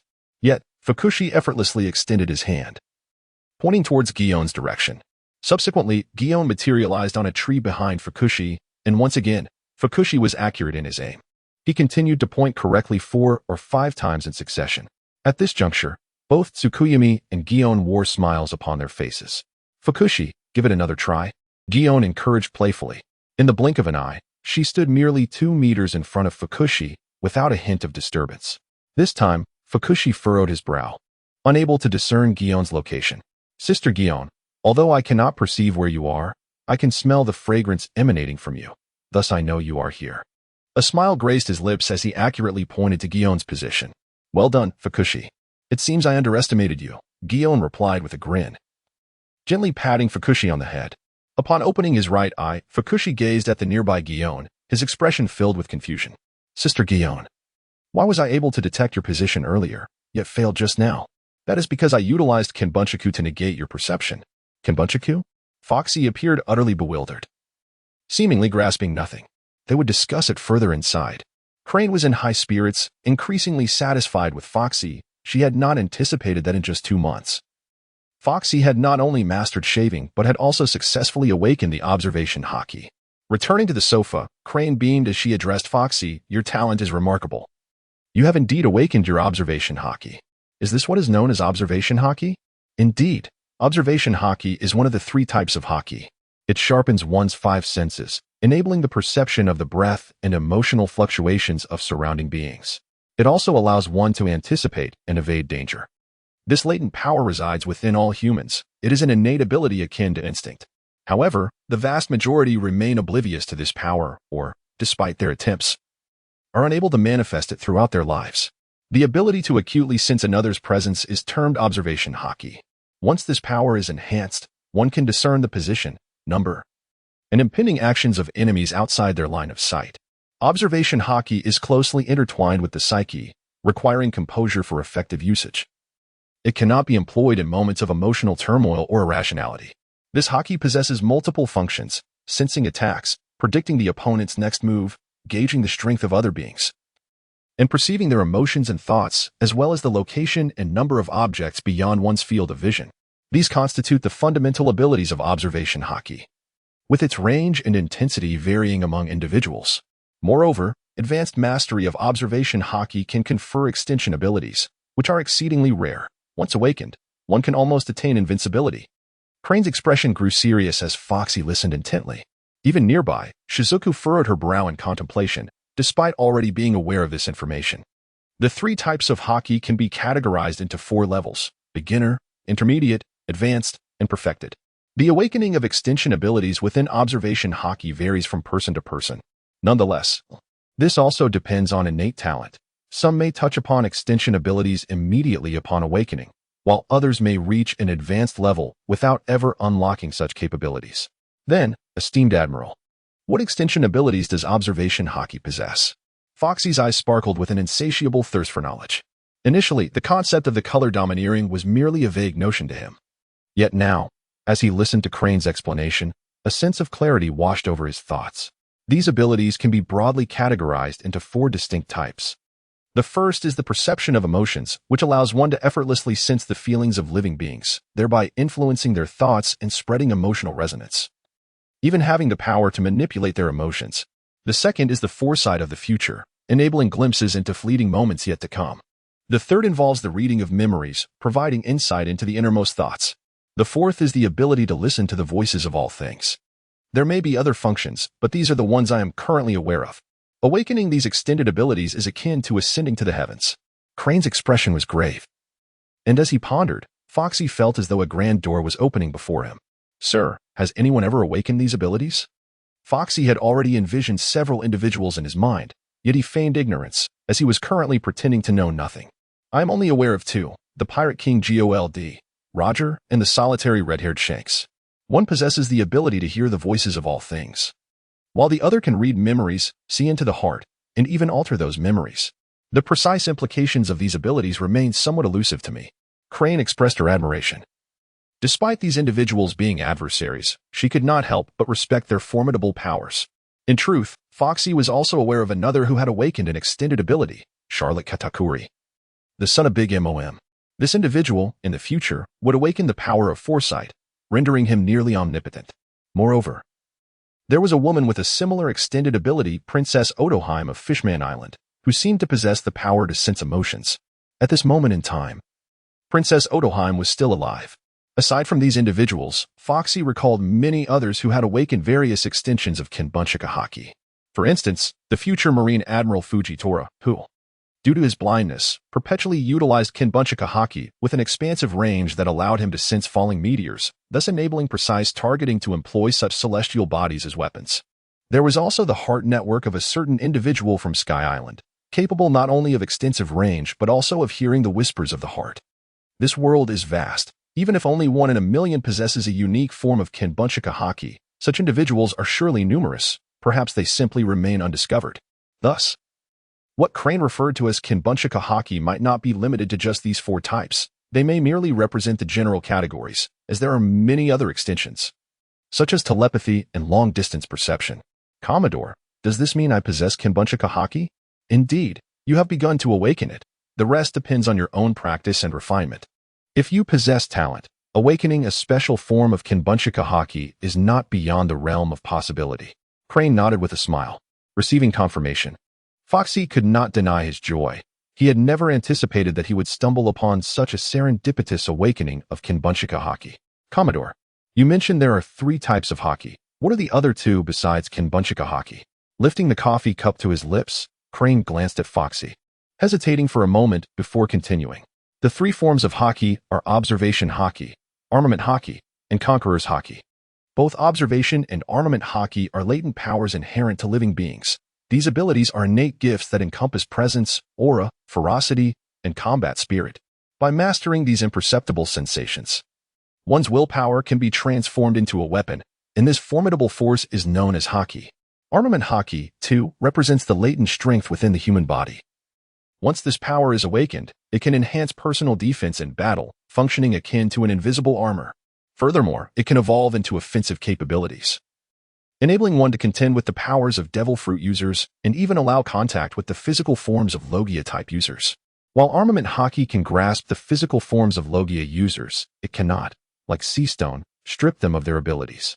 It can, however, envelop weapons to amplify their striking power.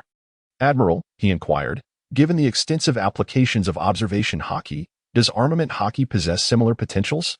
Foxy sat upright, attentively listening. Strictly speaking, there are only 2 fundamental functions. One is to augment offensive power, and the other is to enhance defensive capabilities. Once one reaches an intermediate level of hockey, it can materialize, allowing for strikes against those with natural abilities. Furthermore, as one delves deeper into its mastery, one can freely transform their thoughts into tangible forms. For instance, this coffee cup could be altered into a longsword or a spear using hockey. A master of hockey can turn even a mere leaf into a formidable weapon. Additionally, hockey manifests in various colors depending on the wielder. But how does one awaken hockey? Foxy was somewhat impatient. Hockey represents the latent potential within the human body. To awaken it, one must not only meet certain physical standards but also engage in combat, continually facing life-threatening crises and enduring significant physical trauma. Essentially, one must be willing to take hits to unlock their inner potential. Even so, those who can awaken it are exceedingly rare, as many succumb along the way. To awaken hockey requires not just courage, temperament, and perseverance, but also a wealth of experiences fraught with peril. Its dangers need no elaboration. Taking a deep breath, Foxy nodded, his expression serious. The highest probability of awakening hockey lies in confronting life-threatening situations, yet this method is perilously risky. One misstep could lead to demise, and even then, awakening is not guaranteed. Foxy himself had faced death at least 2 or 3 times, yet he had not awakened. And what of Conqueror's hockey, Admiral? Conqueror's hockey? After a moment's contemplation, Crane continued, Conqueror's hockey is a mark of royal disposition. Those possessing it can intimidate and overpower their adversaries without lifting a finger, causing weaker foes to faint. Unlike observation hockey and armament hockey, Conqueror's hockey is innate. It cannot be acquired through training or inherited through generations, but is determined solely by one's fate. Consequently, it is far more challenging to awaken than observation or armament hockey, with the odds being 1 in a million. I cannot elaborate much further as I do not possess Conqueror's hockey myself. I see. Foxy felt that the likelihood of awakening the Conqueror's hockey was exceedingly slim. Drawing from discussions in past forums and Crane's current assertions, he perceived the Conqueror's hockey as a divine blessing, destined for those who would lead extraordinary lives. Much like some individuals are born as prodigies while others are deemed inept, Foxy found himself among the latter, which contributed to his sense of hopelessness.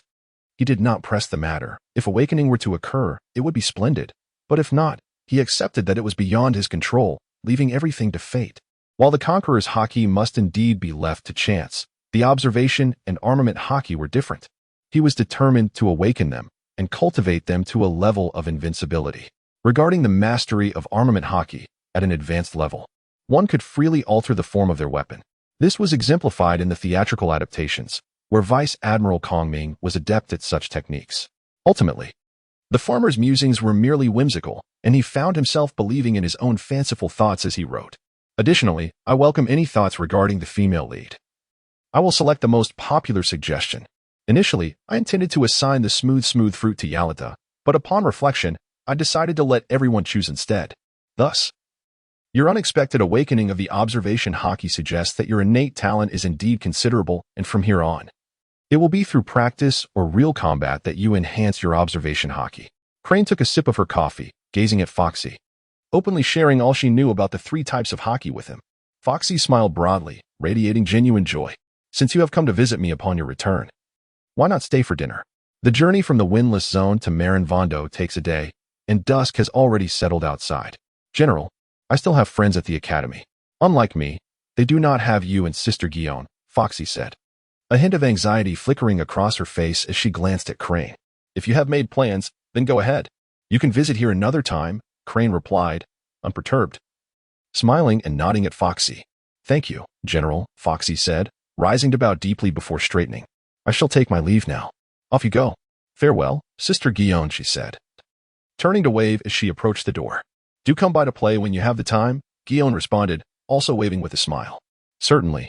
As the door closed behind her, Crane reclined on the sofa, crossing her long legs, and closed her eyes in contemplation. I never expected Foxy's talent to be so exceptional. In just 2 months, she not only mastered the shave technique but also awakened her observation hockey. My own awakening was fraught with hardship. Guillaume sighed, reflecting on her favorable impression of Foxy. The fact that she came directly to see Crane upon her return indicated that the young girl remembered her gratitude and displayed courtesy. Coupled with remarkable talent, she seemed devoid of any flaws. Furthermore, she demonstrated a strong sense of loyalty. Sister, why do you look so troubled? Guillaume asked, tilting her head. Noticing Crane lost in thought. Just a little cleverness, Crane replied with a nonchalant smile, shaking her head. I must attend to some administrative duties. You can handle dinner arrangements. Yes? What would you like to eat? Anything will do. Gazing at Crane's silhouette, Guillaume remained perplexed. Meanwhile, Foxy, having departed from Crane's residence, clenched his fist with exhilaration. Not only had he awakened his observation hockey, but he had also grasped the intricacies of the 3 types of hockey. Indeed, Foxy's visit to Crane was purposeful. Beyond merely enhancing his presence, he sought her guidance. Deep down, he was acutely aware of his understanding of observation hockey, and his claim of accompanying a friend was deliberately crafted to showcase his loyalty to Crane. However, Foxy overlooked the reality of Crane's identity as a naval strategist. Initially, Crane may not have given much thought to Foxy's subtle intentions, but as their interactions continued, Foxy's true self began to surface. Yet, the chasm between them was as vast as the heavens, leading Crane to perceive Foxy as somewhat clever, though she remained indifferent to his schemes. From a different perspective, perhaps such behavior was to be expected. After all, having endured past tribulations, a lack of maturity would indicate a genuine issue. Thus, Crane was more than willing to guide Foxy, as she held considerable faith in his potential. Experience, after all, is the greatest teacher. As he walked along the path, Foxy contemplated methods to awaken his armament hockey, concluding that the most effective approach would be through combat or confronting various dangers. Now that he had mastered the shave technique, he anticipated learning the moonwalk to embark on practical training, engaging in real battles. Having support behind him was undeniably advantageous. He found himself in admiration of his own capabilities. As he gazed at the hazy sky, a touch of vanity enveloped Foxy. Just as he mused aloud, Crane's guidance not only saved him a considerable amount of time but also steered him away from numerous pitfalls. Foxy, with a flicker of intuition, understood that the mastery of hockey must be earned through military accomplishments, much like the 6 powers. To acquire such prowess, Foxy surmised that he would need to ascend to the rank of lieutenant commander or significantly contribute to the military, a formidable challenge for him at this juncture. Nonetheless, he believed that the sacrifices he had made thus far were worthwhile.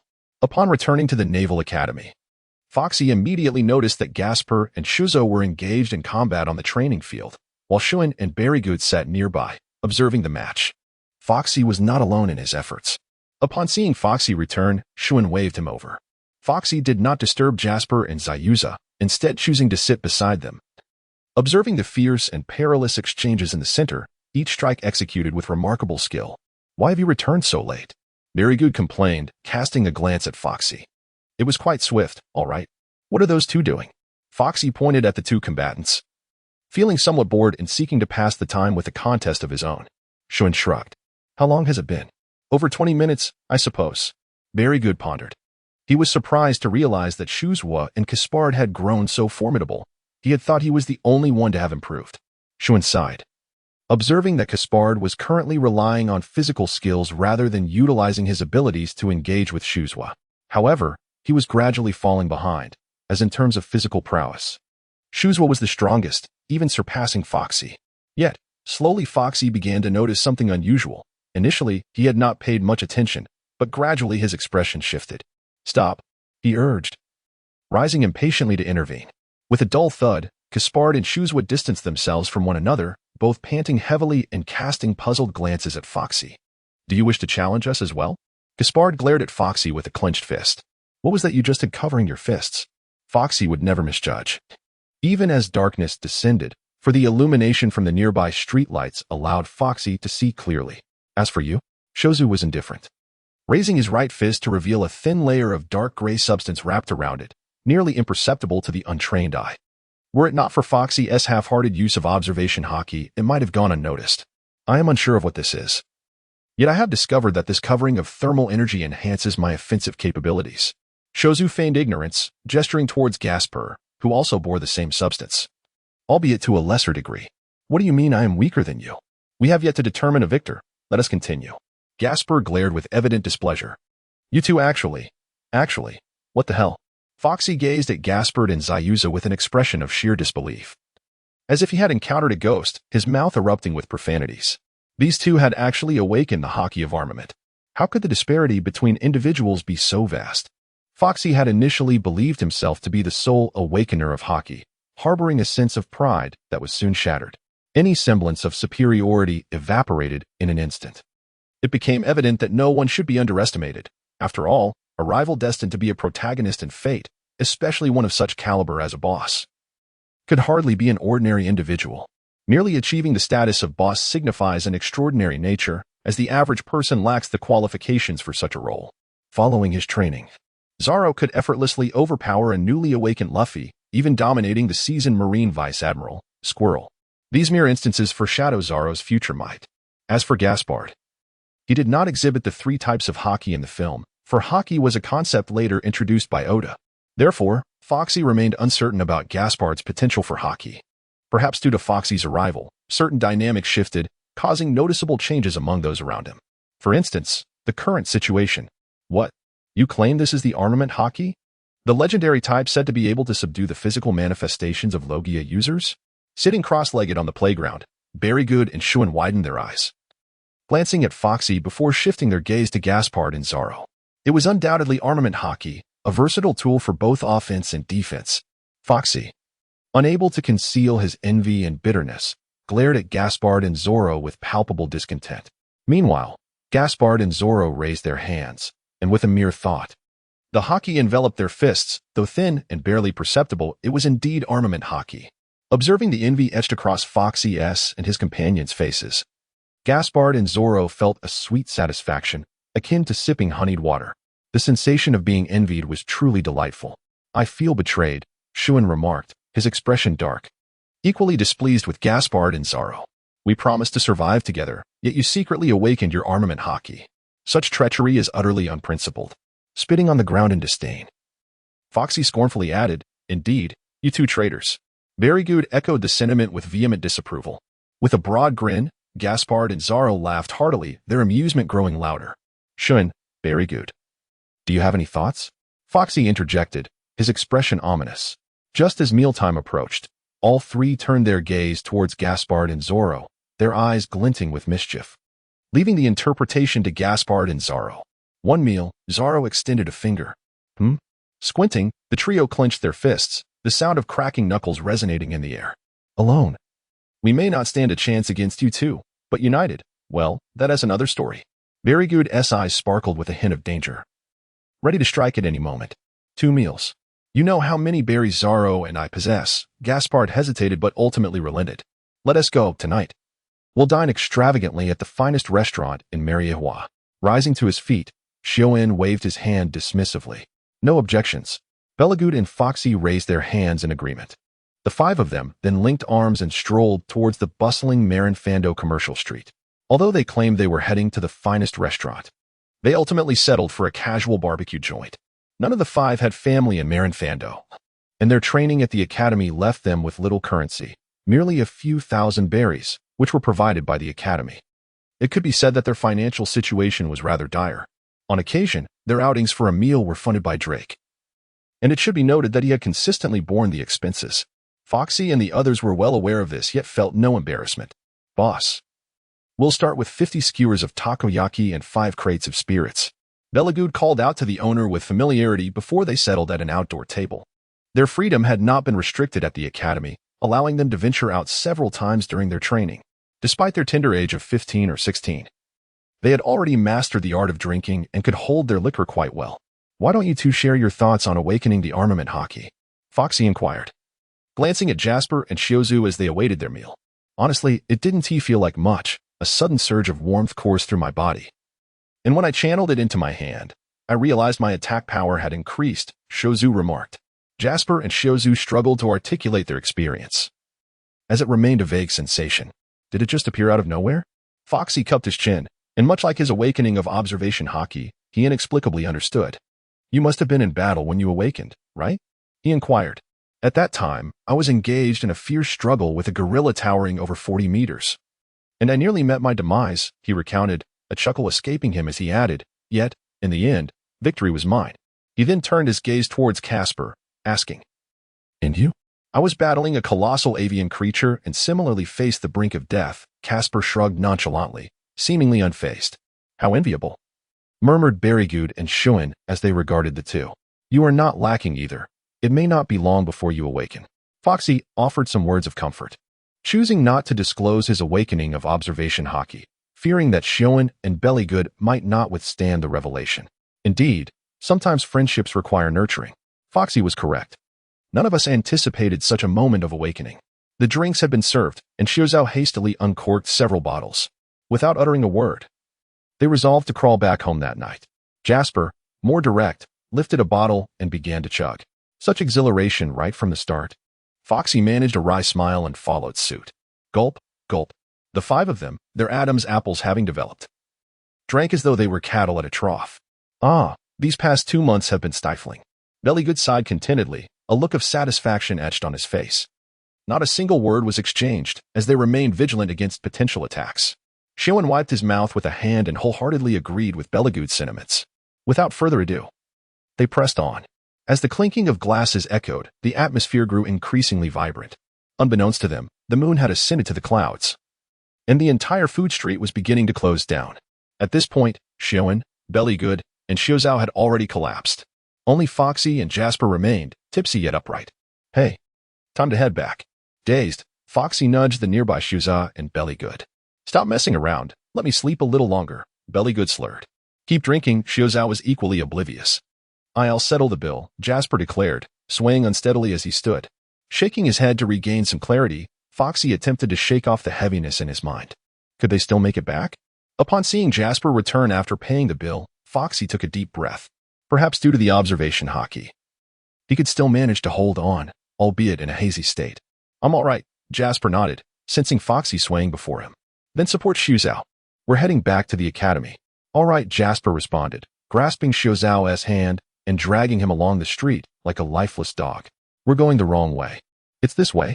Foxy sought to lift Berrygood, yet dizziness clouded his strength, prompting him to resort to a method akin to that of Jasper. Merely grasping the collars of Berrygood and Shuin and dragging them along the ground as if they were refuse. The journey was fraught with bumps and jolts. Yet the trio remained oblivious to their surroundings. Under the embrace of the moonlight, 2 figures swayed unsteadily, hauling 3 inebriated souls towards the academy. The following day, as dawn broke and nature began to stir, golden rays of sunlight cascaded down, rendering everything exquisitely beautiful. Foxy, wake up, wake up. In a state of hazy consciousness, Foxy sensed someone calling his name. As he groggily opened his eyes, he beheld a slightly pouting visage, tinged with mild irritation. Hinai, how did you infiltrate my dreams? After a fleeting glance, Foxy promptly closed his eyes once more. You lazy pig. Noticing Foxy's retreat into slumber, Hinai swiftly patted his cheek, declaring, Professor Zifa is awaiting your gathering. What? In a reflexive response, Foxy bolted upright. Ha ha ha. Observing Foxy's exaggerated reaction, Hinai erupted into laughter, clutching her belly. What on earth is happening? As he surveyed his surroundings, Foxy rubbed his temples, still feeling a dull ache, and realized he was on the playground. How could you all have partaken in revelry last night without inviting me and Hinai? Not far off, Jasper, Shuzwa, Shuin, and Berrygood lay sprawled across the ground, while Derek delivered a kick to one of them, his face a mask of fury. Ambush. Who? The sudden assault roused everyone from their stupor, for the 2 months spent in the perilous island had heightened their awareness. Ouch, my back, my behind. Upon waking, Shuzawa, Shuin, and Berrygood grimaced in pain. A glance revealed that a significant portion of their shirts had been torn away, their backs adorned with various wounds and abrasions. Did you all engage in a brawl last night? Yet this hardly resembles a fight. Gazed at the trio's injuries, Derek transformed into a Holmesian figure, scrutinizing the scene. Jasper. Foxy. 3 fierce glares simultaneously converged upon Jasper and Foxy. Jasper maintained an air of indifference, though a flicker of unease danced in his eyes, while Foxy's expression stiffened. Last night, I vaguely recall being dragged across the ground. So do I. Alas, we were all quite inebriated. Jasper and I had no choice but to drag the 3 of you back. Foxy's mouth was filled with a bitter taste, and he felt an intense thirst. Clearly a consequence of overindulgence in alcohol. There was no need to drag oneself along the ground. Surely, he was aware of the distance to the academy. As he surveyed the damage to their backs, Berrygood let out a sharp intake of breath. It wasn't as if they were on the verge of death, after all. Who could blame them for drinking like reckless fools? Casper stood up, his head throbbing slightly. A cautionary tale of poor companionship. Although the trio exchanged banter, there was no genuine anger in their eyes. Such minor injuries were trivial to them. Enough with the bickering, hurry and freshen up. For we have made plans to enjoy ourselves today, declared Jean-I. Today, she donned a charming blue floral dress, her hair tied in a playful ponytail, radiating beauty and cuteness. And she could hardly contain her excitement to venture out. Let's go. Foxy inhaled deeply, feeling significantly better. It was one thing to not be invited out for drinks last night, but to sleep on the playground? TSK, TSK. As he walked, he scoffed, harboring some resentment towards Drake. With all that talk, even if we called you, you might not have shown up. Berrygood exhaled. Who said that? If you called me, I would certainly come. Next time, next time. With a casual wave, Shuin seemed somewhat indifferent. Infuriating. Drake gritted his teeth, wishing to strangle these fellows. The Chambered Archipelago, situated in the midst of the Grand Line, lies ahead of the Red Earth continent. The islands are formed by numerous towering trees, with the ground consisting of their roots, from which bubbles arise. Due to its strategic location and unique geography, this archipelago thrives. Comprising 79 trees, each tree hosts towns and various facilities, collectively referred to as the Chambered Archipelago.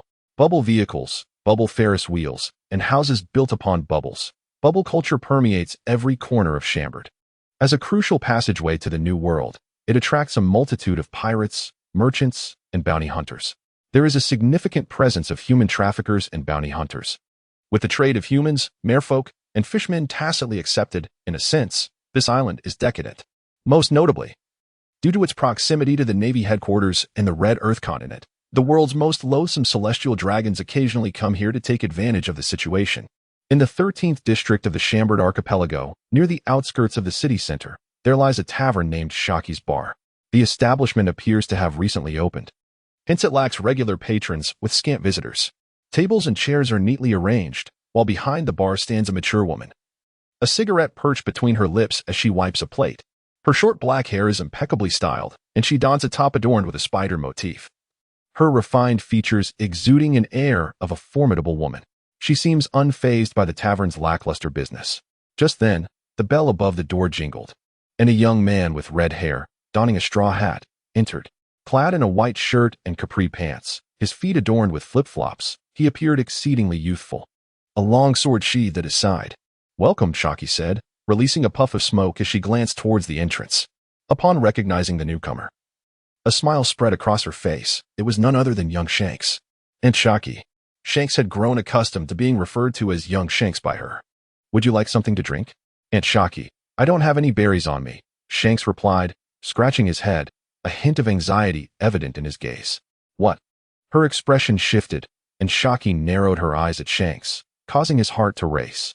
You come here without a gift and expect to dine for free?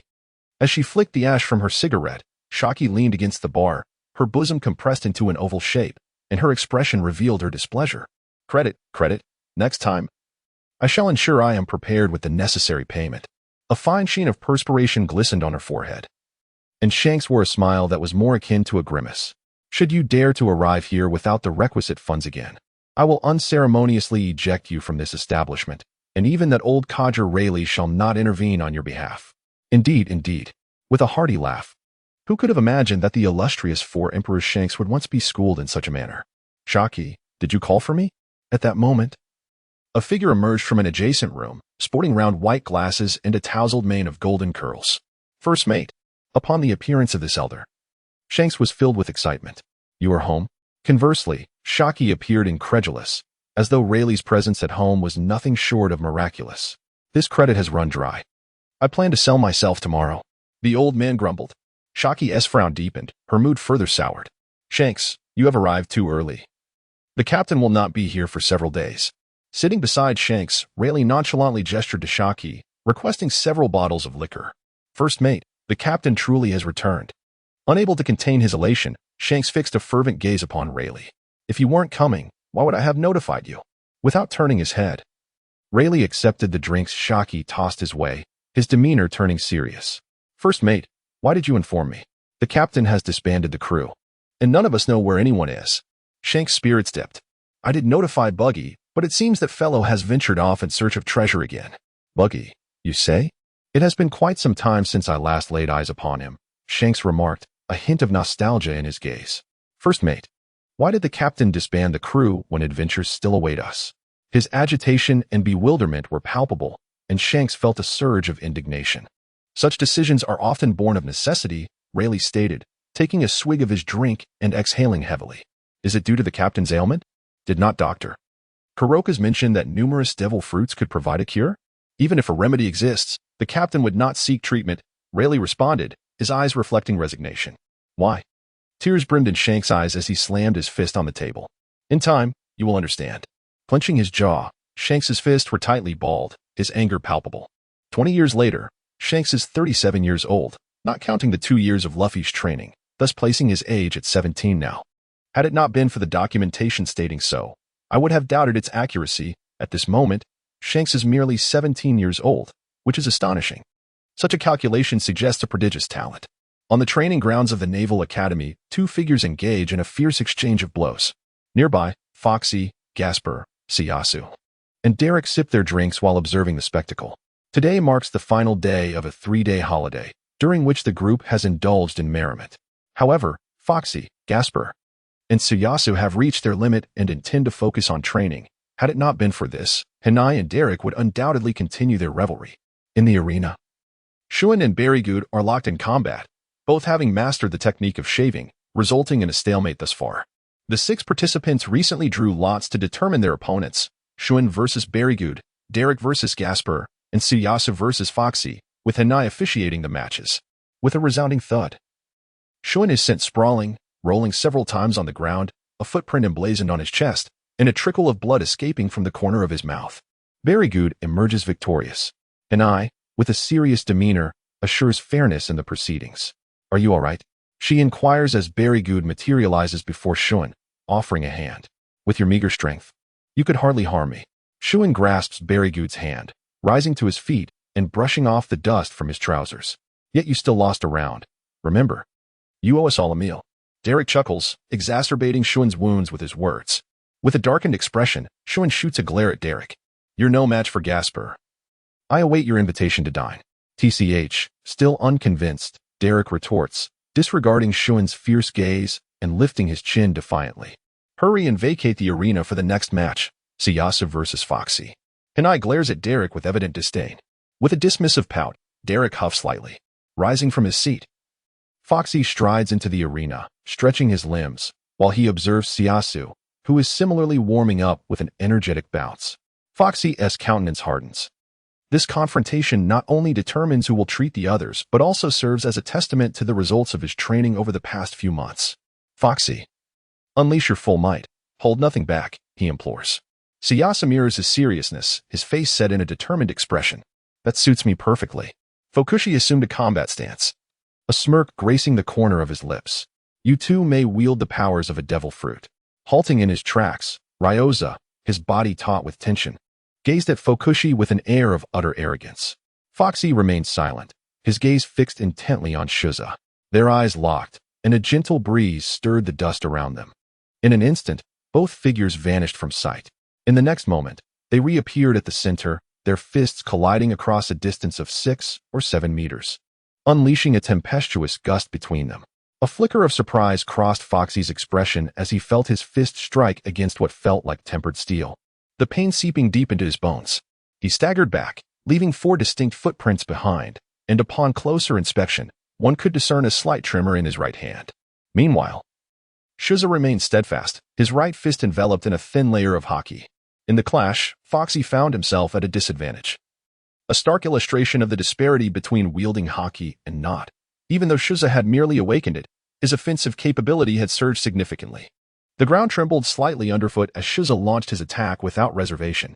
Thus far, it appeared that Shuza could only cover one fist with haki, as attempting to do so with both was evidently beyond his current ability. Foxy crouched low to evade the punch from Suzwa, executing a sweeping kick with his right foot in an attempt to destabilize his opponent. Suzwa had long harbored the dream of becoming a master of martial arts, akin to Zephyr, thus Foxy's minor trick proved futile against him. Consequently, Suzwa utilized the shave technique, vanishing from sight and reappearing behind Foxy, his right fist enveloped in a thin layer of armament haki, striking towards Foxy's back without mercy. With a flicker of perception, Foxy, as though endowed with eyes at the back of his head, deftly sidestepped to the left, narrowly avoiding Suzwa's assault. Seizing the opportunity, Foxy clasped Suzwa and executed a shoulder throw, the force of which shook the ground, leaving Suzwa momentarily disoriented on the floor. With unyielding resolve, Foxy lifted his dark-souled foot and stomped down mercilessly. As debris scattered about, Suzwa managed to roll aside, his hands pushing off the ground like a spring, launching a kick toward Foxy. Remaining composed, Foxy evaded Suzwa's strike with uncanny agility, simultaneously delivering a powerful punch to Suzwa's abdomen. A gasp escaped Suzwa's lips as he doubled over in agony, his face contorted in pain, leaving a trail of dust as he collapsed to the ground, grimacing. Nearby, Drake and his companions stood in stunned silence, witnessing how Suzwa's every attack seemed to be anticipated by Foxy, who, in the blink of an eye, not only dodged but countered with precision. Was every movement of Suzwa foreseen by Foxy? This battle bore an eerie quality. Rising from the ground, Suzwa's expression shifted between shadows and light as he regarded the grinning Foxy, feeling as though his intentions had been laid bare. What? Have you lost your nerve? Foxy beckoned, exuding an air of mischief. This time, I shall not hold back. With fists clenched, Suzwa vanished from sight once more. The clash of fists echoed as Foxy was forced to retreat 2 steps. In terms of sheer strength, he found himself outmatched. Suzwa lunged forward, an aura of menace surrounding him, his left hand striking with the speed of a cannonball, even swifter than before. This time, Foxy barely evaded the blow, while his left hand struck towards Suzwa's chest like a venomous serpent. Bang! What Foxy did not anticipate was that Suzwa would withstand his strike. Subsequently, a fist as large as a sandbag swung towards Foxy. His expression changed dramatically as he crossed his arms in front of him. At the moment of impact, a look of agony crossed his face, and his feet sank deep into the ground as he attempted to sidestep. A fierce gust of wind approached, and Suzwa seized the opportunity, his right foot sweeping towards Foxy like a flash of lightning. Foxy, with a fierce resolve, chose not to evade but to confront head-on. He lifted his right leg and braced his knee against Ryoso's whip-like strike, akin to a racing car hurtling forward, only to be sent flying once more. In a flash, he vanished from the spot, while Ryoso appeared above him, delivering a powerful punch. Forcing himself to regain control, Foxy retaliated with a punch of his own, creating a fissure in the ground from the sheer force. Simultaneously, the two disappeared from sight, re-emerging 5 meters away. Their knees collided with a resounding impact, both Ryoso and Foxy radiating fierce determination from their eyes. With every ounce of strength, Ryoso struck with his elbow, only to be met by Foxy's advancing assault, which prompted Ryoso to retreat 2 steps before executing a powerful kick. Foxy deftly sidestepped, narrowly avoiding the blow, and retaliated by launching a kick towards Ryoso's right leg. In a critical moment, Ryoso leaped and spun, sweeping his left leg in a wide arc. Foxy bent low to evade, propelling himself skyward with both legs aimed at Ryoso's chin, a lethal threat. Ryoso, tensed with anticipation, leaned back to evade Foxy's strike, while simultaneously delivering a kick to Foxy's chest. With no other option, Foxy crossed his arms defensively in front of his chest, absorbing the immense force that sent him hurtling backward. He then managed to brace himself against the ground and propelled into the air, executing several backflips before landing gracefully. In terms of physical technique and reflexes, Foxy was not inferior to Ryoso, the sole difference lay in their strength. With a series of resounding thuds, the two figures engaged in a fierce exchange, their movements appearing chaotic to the untrained eye, yet for Foxy and Ryoso, they were performing at a commendable level for their age. As their combat intensified, they seemed to immerse themselves deeper into the fray. Ryoso held the upper hand in strength, but Foxy, utilizing his observation haki, was able to maintain equilibrium. Thus, both their armament and observation haki grew increasingly refined with each exchange. Unbeknownst to them, as Baragud and Shun battled elsewhere, eyes were already drawn to their conflict. Amidst a thunderous roar, Foxy, grasping the ground, slid sideways, blood trickling from his mouth. Simultaneously, Ryoso staggered back, blood also staining his lips. "Foxy, are you not using your abilities?" Ryoso wiped the blood from the corner of his mouth and rubbed his chest. "Are you certain?" Foxy rose to his feet, brushing off the dirt from his hands. "Even if you employ your abilities, you cannot defeat me," Shozwa declared with unwavering confidence. "If that is the case, do not complain of unfairness later." Seeing that Shozwa was seeking a challenge, Foxy refrained from comment. Recognizing that many individuals indulge in their whims without reason, Shozwa offered no reply, merely gesturing provocatively at Foxy. With a sinister smile, Foxy activated his shave, vanishing from sight, while Shozwa braced himself for the impending confrontation. As their fists collided, Foxy had no intention of utilizing his powers initially. Although he had made significant progress in mastering the abilities of the Devil Fruit over the past 2 months, he believed that Shozwa could easily evade them with his shave. Thus, engaging in close quarters was the most advantageous choice. During the clash, Shozwa remained vigilant, yet Foxy, whether by design or happenstance, refrained from unleashing his abilities. A well-placed kick struck Shozwa, causing him to grunt as he was sent hurtling backward, perhaps too tense to respond effectively. In a flash, Foxy appeared beside him, delivering a swift kick to Shozwa's side, who then braced himself with both hands, only to be propelled away once more, executing 5 consecutive backflips. Shozwa landed on the ground, glaring with fury. Meanwhile, Foxy wore a cheerful grin, delicately pinching and releasing his fingers in a playful manner. "Foxy, will you not unleash your powers?" Shozwa demanded. "Your mindset is flawed. Will you confront true adversaries in such a manner in the future?" Foxy furrowed his brow, sensing the need to issue a warning. The enemy would grant no opportunities. Disappearing from his original position, Foxy reappeared before Ryoso, executing a sweeping kick while simultaneously forming an elegant pose with his left hand. Just as Ryoso attempted to block Foxy's right foot, a pink aura struck him directly. Observing Ryoso's slow flight away from him, Foxy stood with a wide grin, showcasing a row of gleaming white teeth. Meanwhile, Ryoso's gaze was filled with despair. He understood that as long as he fell prey to Foxy's abilities, there would be no chance of turning the tide. Just like now. "Ryoso, if you wish to avoid a beating, simply blink your eyes. If you refuse, then keep them wide open." "Oh, you seem quite unwilling to concede."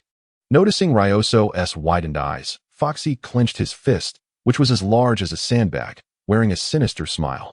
"I concede. Damn it, I concede." Ryoso's eyes reflected his frustration. He wished to blink, but the speed of the situation left him with no such luxury.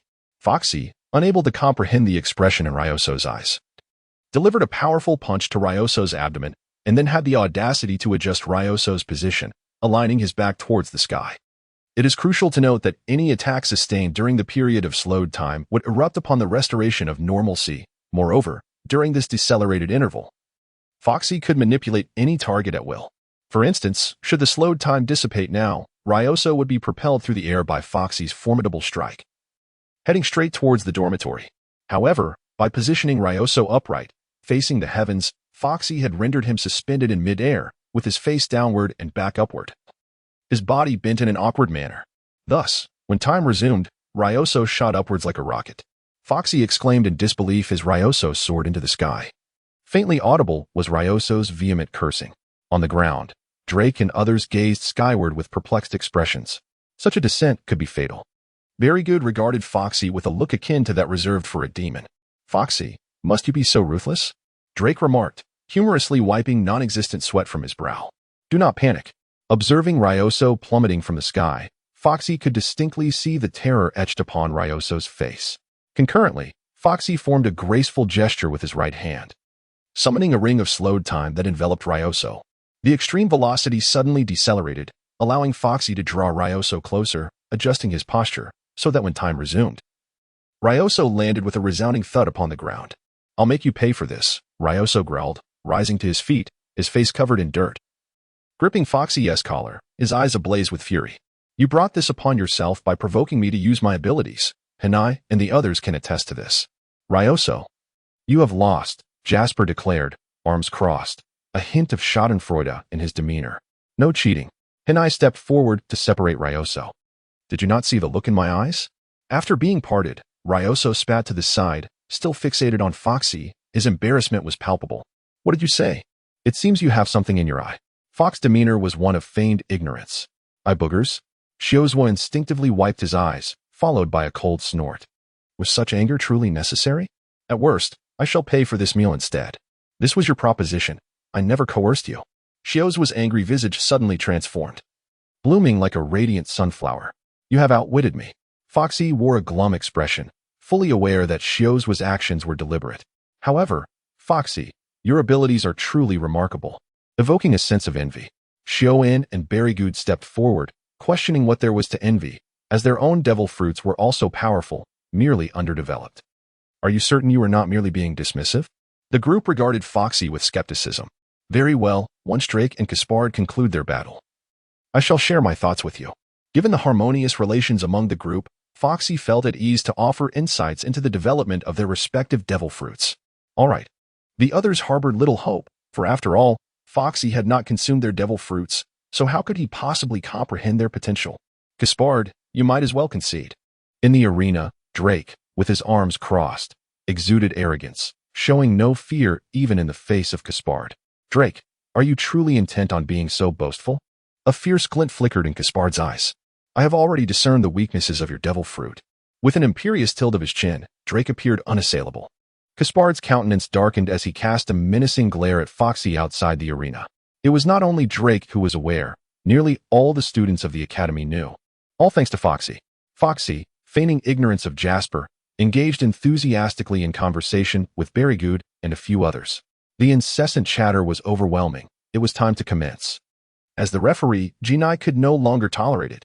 Drake was an incessant talker, and if left unchecked, he might prattle on until the morrow. The atmosphere grew tense, as Drake and Jasper glared at each other like two ferocious tigers, poised for battle. Farmer's tidbits, blue man, a term describing a man with a hint of green atop his head. Lovebirds, a new age colossus composed of noodles and 2 braised eggs. Sunflower, an essential for every individual, used daily. Its nature depends on one's perception. The combat was fierce, concluding in merely half an hour. Both Jasper and Drake exhibited ferocity, with Jasper's abilities now more formidable than they were 2 months prior, having awakened his haki. Yet, Drake was no slouch as a user of the ancient Zoan type. Despite his youth, his physical prowess surpassed that of all present.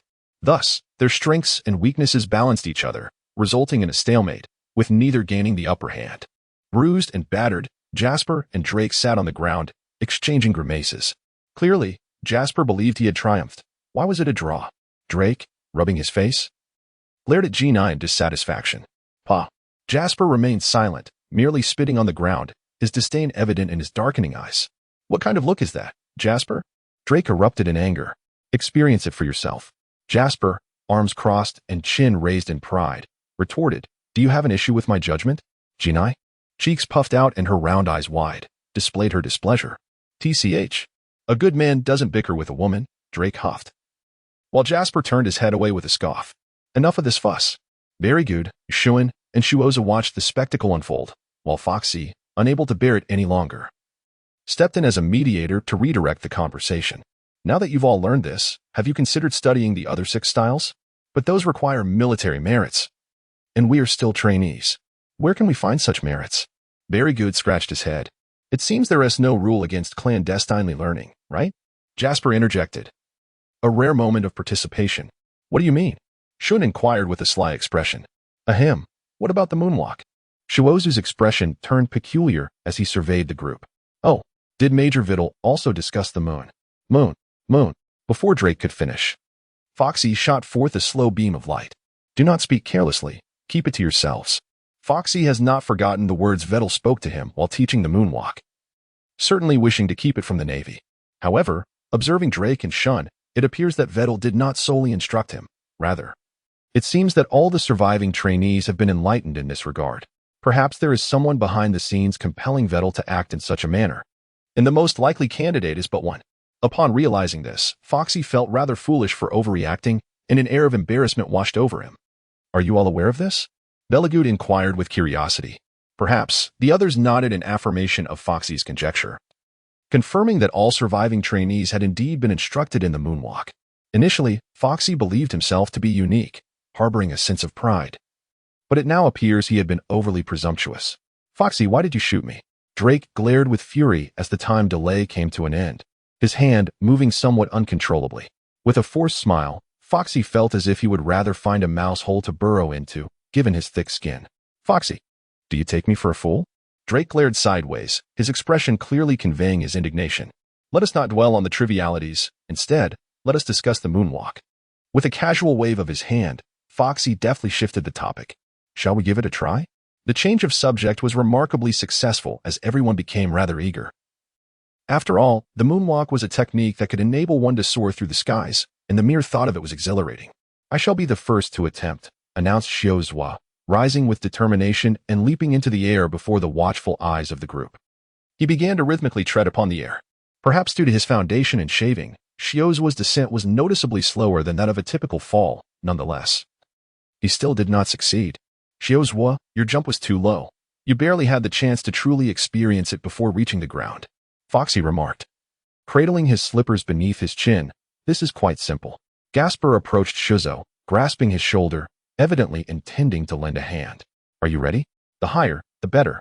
Shuzo nodded in agreement. Just don't fall to your demise, Drake quipped, his tone laced with sarcasm. What is there to fear? After all, Foxy is here, Shuzo replied nonchalantly, gesturing for Gasper to exert as much strength as he deemed necessary. Foxy remained silent, his lips quivering. Whoosh. Casper's hands transformed into a sticky, gummy substance, ensnaring Xiozhua, and with a swift rotation, he hurled him skyward, conjuring a gust of wind. In an instant, Xiozhua ascended like a rocket, dwindling into a mere speck. Wow, so high. Shielding her eyes with her right hand, Hinai gazed upward at Xiozhua, now no larger than a sesame seed. Meanwhile, in the lofty heights, Xiozhua reminisced about Major Vettel's teachings. As he descended, he began to rhythmically pedal with his feet. In a fleeting moment, he executed the shave technique, striving to suppress the overwhelming urge to surge forward and regain control of his body. Despite the foundational knowledge of the shave, mastering it remained a formidable challenge. After all, the six forms transcend the limits of human capability, and if it were easily learned, the skilled practitioners of this vast ocean would not be so few. Plummeting at an incredible speed, Xiozhua felt not an ounce of fear. Instead, he devoted himself entirely to discovering that elusive sensation, for he had faith in Foxy below. The wind howled around him, and although his descent slowed, he still failed to succeed. Whoosh! A pink halo enveloped him, gently decelerating his rapid fall until he landed safely on the ground. Next, standing with a furrowed brow, Xiozhua remained undisturbed by others. It's my turn, Drake exclaimed excitedly, raising his hand, but as he was seized by Casper, he cast a glance at Foxy, imploring, you better catch me. You are a Zoan-type user. You won't be harmed from the fall. Foxy, indifferent, waved his hand dismissively. Drake's countenance turned pale, and before he could utter a word, Jasper made a swift motion, followed by a piercing scream as Drake vanished in an instant. Jasper, is there a way to create a vast expanse of gummy candy to serve as a cushion? It's far too time-consuming to deal with them one by one. Observing Drake shrinking into a mere speck, Foxy turned to Jasper. Certainly, Jasper nodded in affirmation. Let us test it on Drake. After all, he won't be harmed. If anything, he might just end up incapacitated. Foxy grinned widely. In a short while, Drake plummeted like a meteor. Concurrently, Jasper transformed his right foot into gummy candy, planting it on the ground, which visibly morphed into a small pool of gummy substance, several meters thick. It resembled a safety mat from a previous life. Boom. With a thunderous crash, the gummy cushion merely quivered, and Drake sank into it, unharmed. Is he all right? The group observed Drake, ensnared within the gummy embrace.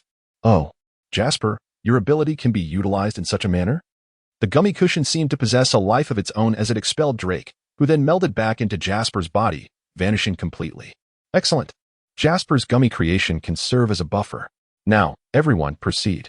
Foxy pointed towards the sky. "Let me take my turn," he said eagerly.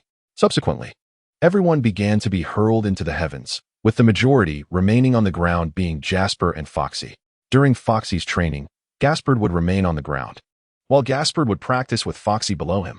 The most effortless among them was Lewd, whose abilities were remarkably convenient.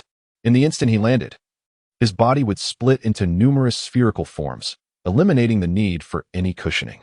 As clouds drifted and time slipped away like sand through fingers, it had already been 6 days since their return to Marineford. From a high vantage point, one could see silhouettes drenched in sweat, engrossed in their training. Although most of the students had already mastered the shave technique, the necessary training continued unabated and even intensified. As the training tasks grew more demanding, Foxy and the others persevered, training by day and practicing independently by night. Despite having the shave as a foundation, the short span of 3 days was hardly sufficient to master the moonwalk.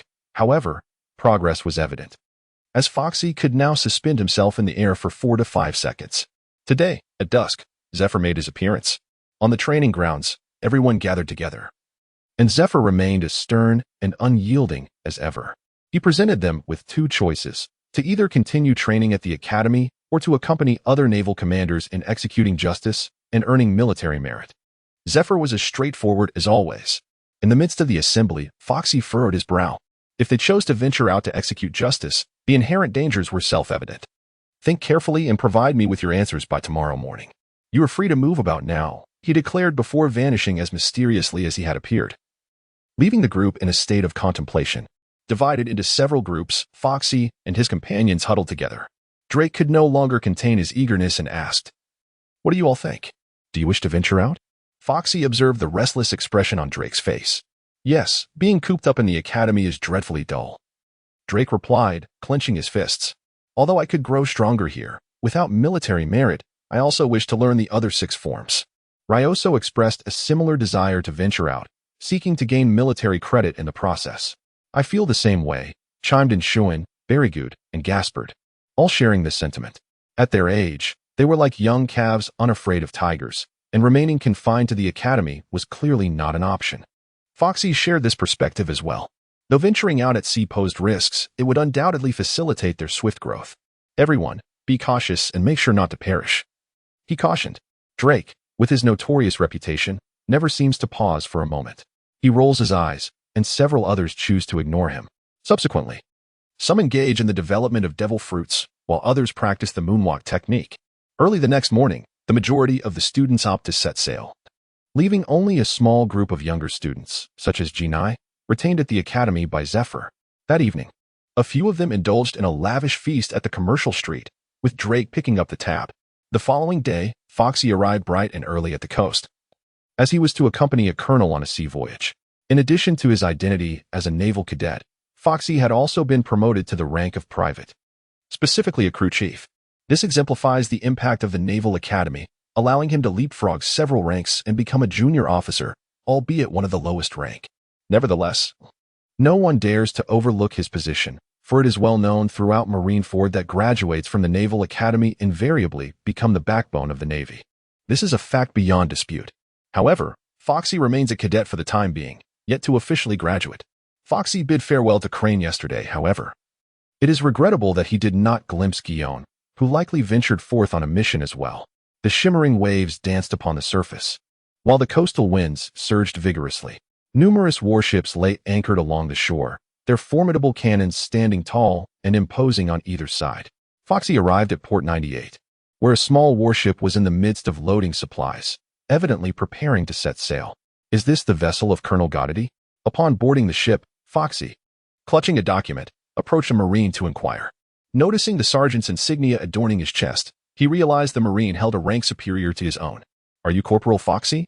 The sergeant cast a brief glance at Foxy, yet unlike the haughty demeanor often portrayed in television or novels, he exuded a gentle disposition, even appearing somewhat deferential. "Indeed," Foxy replied. Foxy nodded. "Please hand me the documents. Colonel Gotti has been waiting for you." The sergeant displayed no surprise at Foxy's arrival, clearly having received prior instructions. "Follow me." Taking the documents, the sergeant gestured for Foxy to accompany him as they proceeded towards the highest office aboard the warship. As they walked, Foxy mused to himself, Anticipating potential difficulties, yet was pleasantly surprised at the smoothness of the process. Indeed, television dramas often deceive. Upon arriving outside the office door, the sergeant knocked. Reporting in. Naval Cadet Private Foxy has arrived. Come in, a deep voice resonated.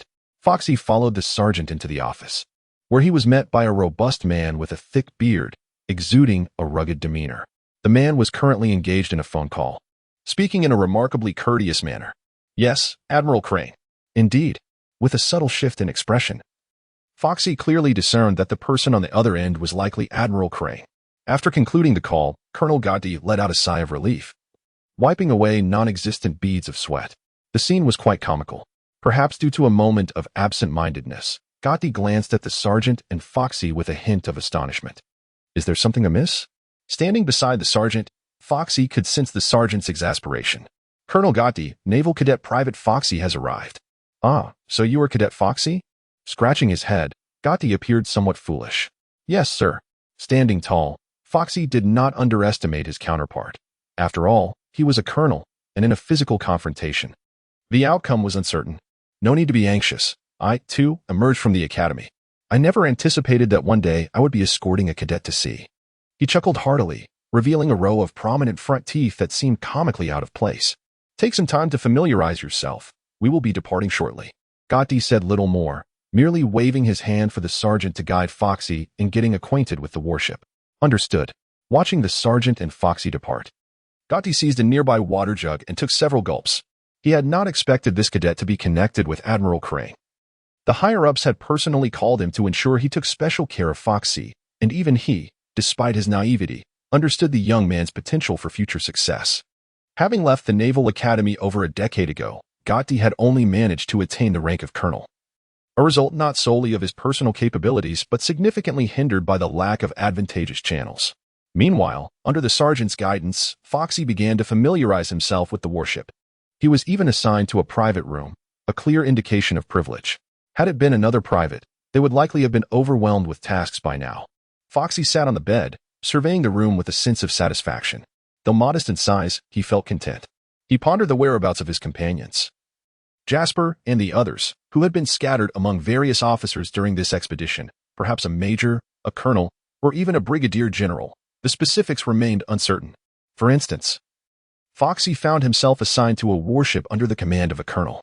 Yesterday, he had contemplated sharing insights about the development of devil fruits with Jasper, Shun, and others, considering it a generous gift among friends. Indeed, his presence had significantly influenced Jasper and the others. Amidst the boundless azure sky and the surging waves, a warship glided steadily across the sea, having long departed from Marineford. Throughout the day, they encountered no unruly pirate crews, and rather than languishing in his quarters, Foxy chose to practice on the deck. The ship was well equipped with various training materials, including barbells.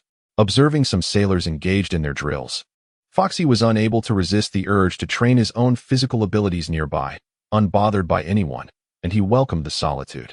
A sergeant had informed him earlier that their mission involved patrolling a few small islands under Navy protection, a routine assignment, albeit this time it was Gotti-I's turn.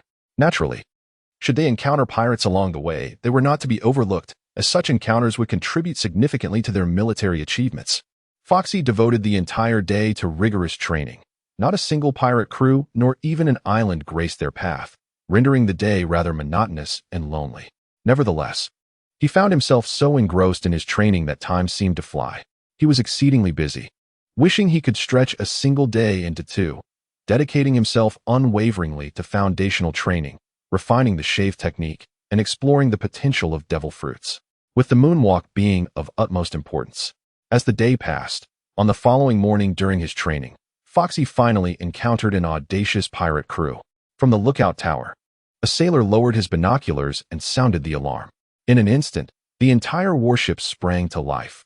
There were no idle conversations, and they immediately engaged in combat. Unlike the leisurely exchanges often depicted in anime. Who would have thought we would stumble upon the Navy here? Boys, eliminate them all, shouted the pirate captain. A man wearing a captain's hat, wielding a long sword and two pistols hanging from his waist, his eyes gleaming with malice as he gestured with a sweeping motion. Boom. Explosive shells arced through the air, crashing into the sea and erupting in tumultuous splashes. Colonel, We have confirmed the identity of the ruthless Spider pirate crew, led by Captain Spider with a bounty of 34 million. Upon hearing the announcement, Foxy turned to find Gatiti wielding an enormous gear cleaver, even larger than his own. Gatiti towered at over 4 meters, while Foxy, having grown taller over time, now stood at around 195 centimeters, making him appear almost childlike by comparison. 34 million? That's quite substantial. Let us obliterate them. Go D, undaunted, brandished the great sword of gears and issued commands. Following this, the cannon fire raged incessantly, as the surrounding ocean swelled with tumultuous waves, causing both warships and pirate crews to sway violently. Fushi stood at the edge of the ship, a long sword grasped firmly in his hand, while a pistol, discovered in the naval vessel's ammunition depot, was secured at his waist. A cannonball, as large as a human head, hurtled towards him, prompting him to draw his pistol and fire a bullet. With a resounding roar, a fierce gust of wind swept through, tousling Fushi's damp black hair. At the ship's bow, Gadi wielded a massive cleaver, casually sweeping it to send several incoming cannonballs detonating mid-air with thunderous booms. As the naval ship and the pirate crew drew ever closer, bullets zipped back and forth, interspersed with splashes of blood and anguished cries that bore witness to the harsh realities of this world. Kill for justice. The two vessels finally converged, with pirates surging toward the Navy and the Navy charging at the pirates, the scene transforming into a battlefield of fierce combat. Meanwhile, Gatti had already engaged in battle with the opposing captain, clearing a wide space around them. To Fushi's surprise, even a young lad was present aboard the naval ship. A menacing pirate, brandishing a long knife, locked eyes with Fushi, revealing a cruel intent, and without hesitation, lunged to strike. With an icy gaze, Fushi recalled memories ignited by the sight of these pirates. In an instant, he vanished, reappearing behind the pirate, who suddenly coughed up blood. Bewildered by the ice blade that pierced through his abdomen, when did this little brat get behind me? Without a moment's pause, Fushi thrust his long sword into the pirate's back, then sliced horizontally, severing the pirate's body in half, causing him to collapse, convulsing and spitting blood. Gazing at the lifeless corpse, Fushi felt no revulsion. Instead, a surge of anger welled within him. Without a glance back, he turned toward other pirates to continue his onslaught. As he sensed danger through his heightened observation, Fushi swiftly tilted his head to the right, narrowly avoiding a bullet that grazed past him. The entire naval ship was rife with firearms, where one misstep could lead to an untimely demise. With resounding cracks and sparks flying, those wielding guns clashed with those armed with blades, the sparks of their weaponry illuminating the chaos in fleeting brilliance. Blood sprayed as Fushi felled yet another pirate, then utilized his abilities to rescue a marine. On the opposing pirate ship, Gatti and the pirate captain were locked in a fierce struggle, each move fraught with lethal intent. As a colonel, Gatti not only mastered the techniques of shaving and moonwalking, but also wielded haki.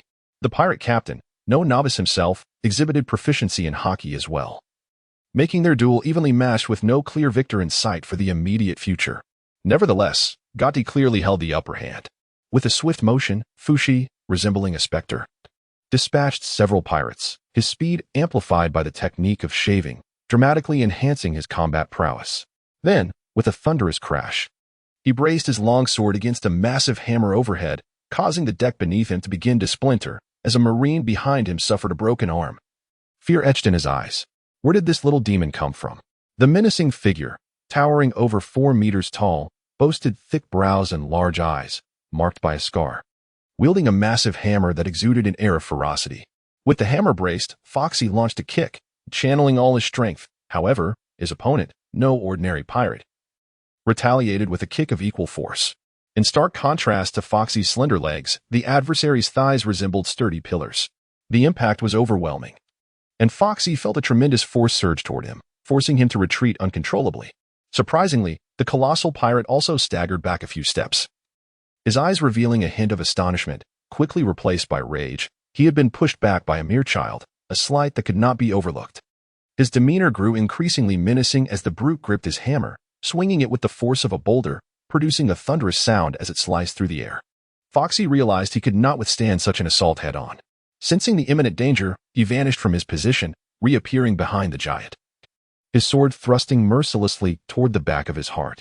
The clash of metal resonated in the air, as Foxy was taken aback to discover that his opponent wore an iron vest, a testament to his fear of death. This detail revealed that the brute possessed both brawn and cunning, fitting for a pirate who danced on the edge of peril. Simultaneously, a gust of wind heralded the brute's counterattack as he swung his hammer horizontally at Foxy. Foxy, with his left hand forming an elegant gesture, unleashed a rapid pink circle toward the giant.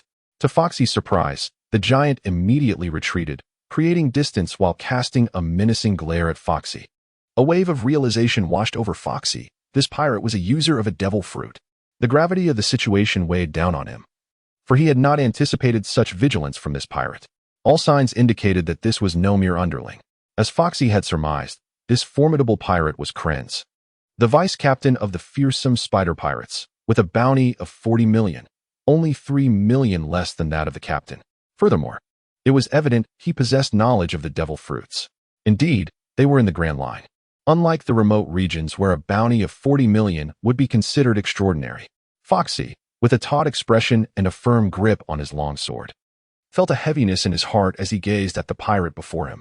Across the way, Krenz exhibited a heightened vigilance. His eyes betrayed the realization that Foxy was no longer to be regarded as a mere child. The speed he had just displayed was not something an ordinary youngling could muster. With a resounding crash, the ship's deck erupted and Krenz vanished from sight, only to reappear an instant later in front of Foxy, wielding a colossal hammer that descended upon him like a boulder. With a concentrated gaze, Foxy vanished from his position, materializing behind Krenz, his pistol drawn, firing a bullet aimed directly at the back of Krenz's head. Despite Krenz's imposing size, his agility surpassed expectations, allowing him to bend and evade the projectile. A bullet hole punctured the ship's railing as Krenz, bracing himself with one hand on the deck, unleashed a powerful kick towards Foxy with his right foot. The impact reverberated through the air. Foxy's longsword intercepted the blow, yet he was sent crashing into the cabin, lying on the ground with blood trickling from the corner of his mouth. With one hand gripping the pistol and the other clutching the longsword, Foxy rose, his countenance fierce. Striding forward with heavy steps, Krenz approached, dragging his massive hammer and showing no mercy as he swung it down. Foxy, having vanished from sight, raised his hand to fire again, only for Krenz to block the shot with his hammer. Undeterred, Foxy advanced, firing with his left hand while thrusting his sword towards Krenz's armpit with his right. Krenz, wielding his enormous hammer with both hands, exuded an aura of formidable strength. With the ultimate application of his swift techniques, Foxy enveloped Krenz in a shadowy flurry of attacks with his sword. However, his opponent proved to be even stronger than Foxy had anticipated. After firing several rounds, the pistol became inoperative and Foxy discarded it, forming a delicate gesture with his fingers as a pink aura surged forth towards Krenz. At that moment, Krenz used his hammer to parry Foxy's longsword, but as he noticed the imminent approach of the glowing aura, instinct warned him of impending danger. Without hesitation, he sidestepped, revealing a fleeting vulnerability. A golden opportunity presented itself. Foxy reappeared beside Krenz, his longsword striking towards Krenz with the swiftness and precision of a venomous serpent. The imminent peril sent chills cascading down Krenz's spine. He had never anticipated Foxy's ruthlessness, targeting his most vulnerable point. For a man, life may be expendable, yet one's pride must remain intact. Thus, with gritted teeth, Krenz twisted his body once more. However, this very movement allowed the long sword to graze his thigh, blood erupting like a torrent from a breached dam. With a visage contorted in agony, Krenz collapsed to the ground, his ferocity only intensifying as he clamped his legs tightly around the sword. In a desperate retaliation, his left hand, propelled by the sound of slicing air, swung fiercely towards Foxy's head. Foxy's countenance remained tranquil as he decisively discarded his longsword, vanishing from sight. In the next moment, he reappeared behind Krenz, delivering a powerful kick to his side. Like a cannonball, Krenz was propelled into the wreckage, his face contorted in agony. Seizing the opportunity, Foxy swiftly materialized before Krenz once more, driving his right foot forcefully towards Krenz, who, despite the pain, rolled away just in time to evade the strike. However, Foxy's abilities were already primed for another use. A pink aura enveloped Krenz, and time seemed to slow. Observing the aura's effect on Krenz, Foxy did not relent. Instead, he hastily retrieved a long knife from the ground and slashed at Krenz's throat, subsequently driving the longsword deep into Krenz's heart for good measure. As Krenz's eyes bulged with fear and defiance, he yearned to struggle, yet his body was as sluggish as that of a snail. He could feel the pain intensifying. blood gradually seeping from his neck and heart. Death was not terrifying. What was truly dreadful was the anticipation of death. As time dragged on, when Cleanse finally regained his senses, he instinctively clasped his neck with both hands, and the once slowly escaping blood gushed forth like a fountain. While the stabbing pain in his chest widened his eyes in horror, his chest heaved violently, and Foxy, witnessing Cleanse's unblinking demise, withdrew the long knife and charged towards other pirates, striving to rescue as many Navy personnel as he could. At this moment, Foxy did not abandon his fade. Aware of his own frailty, the sound of bullets whistling through the air filled his ears, and Foxy kept his observation hockey active, though still in its infancy. It had already enabled him to evade perilous situations on multiple occasions. Without this heightened awareness, the level of danger would have undoubtedly surged. Amidst the clashing of swords and the chaos of battle, the deck was littered with countless corpses, intestines and entrails strewn about. Severed limbs and dismembered heads lay scattered, revealing gruesome, bloodied remnants. This was a veritable hellscape. Foxy materialized before a second lieutenant, thwarting a deadly crisis posed by a pirate, successfully rescuing him and swiftly dispatching the nefarious foe. In comparison to Krenz, these pirates were undoubtedly significantly weaker. Even a half-hearted Foxy could easily contend with them. However, within the ruthless spider pirate crew, there were still numerous formidable pirates, although not on par with Krenz. A certain lieutenant commander and 2 majors aboard the warship were momentarily impeded. This lieutenant commander also possessed the ability to shave, engaging the third-in-command of the fearsome spider pirate crew. As Foxy dealt with Krenz, he soon extricated himself to assist, turning the tide of battle decidedly in favor of the Navy. Whoosh! A delayed light circle shot forth, striking a pirate locked in combat with one of the majors. The head slowly detached from the neck, crimson blood cascading in a steady flow.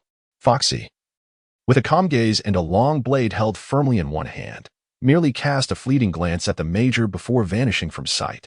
Is this truly a student emerging from the academy? Gasping for breath, the major observed as, at the appointed time, the pirate's head soared into the air, blood gushing from the severed neck in a rather spectacular display. Although Foxy was merely a private, not a single soul aboard the entire warship dared to underestimate him. Even those who harbored contempt in their hearts maintained an outward facade of respect. A wielder of the devil fruit's powers, the major sighed, recognizing that this individual possessed the treasures of the sea and was a student of the academy, thus enjoying a far brighter future than his own. Most importantly, he had influential figures backing him. Comparing oneself to others truly is infuriating. As Foxy traversed the warship, he engaged each pirate he encountered, unknowingly rescuing numerous sailors in the process. Many who once looked down upon him began to change their perceptions, with the final scream echoing in the air. Foxy and a lieutenant joined forces to vanquish their adversaries, leaving no pirates aboard the warship. However, the enemy vessel was teeming with pirates and naval forces. At this moment, the battle between Gotti and the pirate captain reached a fever pitch. Blood dripped from Gotti's long blade, which bore several nicks. As Foxy observed the enemy ship disappear from sight, quickly tend to the wounded. Those who can still fight, charge. The lieutenant, bloodied and gasping for air, witnessed Foxy rushing towards the enemy ship and issued commands before disappearing with a swift movement. The pirate ship was beset by fierce winds, with its decks splintering under the strain. There, Gotti clashed with the pirate Spider, their might clashing with a force that reddened Spider's face.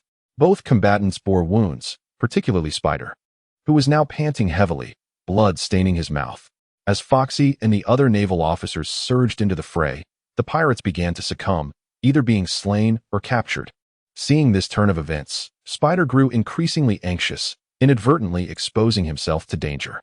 With a resounding clash, Gotti struck Spider with his blade, sending him flying amidst a shower of splintered wood, causing Spider to spew forth blood once more.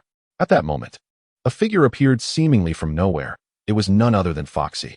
With his bloodied blade striking like a venomous serpent towards Spider's neck, the latter felt a chill of dread. In a desperate roll, Spider caught sight of the assailant, his gaze filled with malice. With a weapon of formidable weight, he swung down upon Foxy with lethal intent. Utilizing his observation hockey, Foxy discerned the trajectory of the attack in his mind and promptly stepped to the right, simultaneously thrusting his long blade towards Spider's abdomen. Spider's expression shifted dramatically. He had not anticipated that this young boy could evade his strike. In a split second, he altered his attack, swinging toward Foxy's waist. With a fierce glint in his eyes, Foxy formed a delicate gesture with his left hand while redirecting his blade to parry Spider's assault. All the while a pink aura surged forth, striking Spider directly. Bang! Foxy propelled himself forward, while in the next instant, the spider remained frozen in place, moving sluggishly. At that moment, Gotti materialized, wielding a massive cleaver that swept across the spider's neck. As the severed head soared into the air, despair flickered in the spider's eyes, while the gaping neck began to slowly spurt blood. Amidst the remnants of the wreckage, Foxy staggered to his feet, wiping the blood from his mouth, his complexion pale. As time elapsed, the head rolled across the deck like a ball, leaving a vivid crimson trail. With a resounding thud, the headless corpse of the spider collapsed onto the deck, its neck gushing blood and twitching incessantly. Gripping the gear cleaver, Gotti's gaze shifted as he looked at the approaching Foxy. He had not anticipated Foxy's ferocity, nor that he was a formidable ability user. Previously, he had only known that Foxy had emerged from the academy, and that Admiral Crane had advised him to look after him. He was unaware of Foxy's detailed background. "Are you all right?" Gotti inquired, observing Foxy, who appeared devoid of any blood. "I'm not finished yet, Colonel. Please, let us conclude this battle swiftly to prevent further losses among our comrades." Foxy shook his head, feeling only a slight emptiness in his body. His injuries were not particularly severe. Nodding resolutely, Gotti charged into the fray like a ferocious tiger. With the demise of the spider crew, only a few insignificant opponents remained, posing no challenge to him at all. The battle concluded in merely a few minutes. In the Grand Line, at the Navy's G-11 branch, Gotti's fleet had arrived for resupply following their encounter with the ruthless spider pirate crew the previous day. The ship had sustained damage, and numerous wounded required medical attention.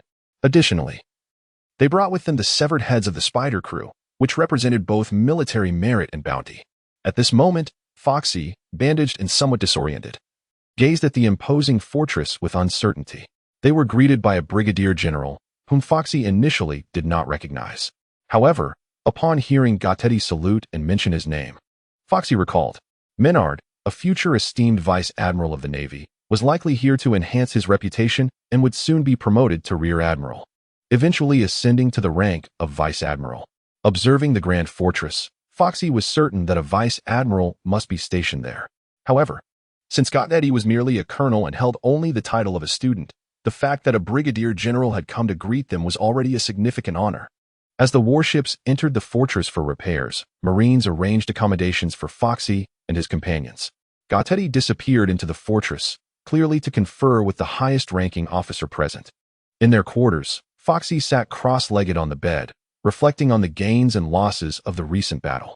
While his abilities were indeed formidable, his shortcomings were glaringly apparent. When faced with a true powerhouse, he found himself to be of little use, particularly against an adversary possessing observation hockey. Foxy had indeed contemplated the idea of enveloping her hands with a sluggish aperture, wouldn't he that create an invincible advantage upon contact with her foes?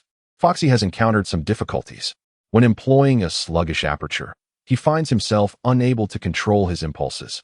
Akin to a male desperately trying to prolong his endurance, yet succumbing to a tremor, resulting in a profound disinterest in the world around him.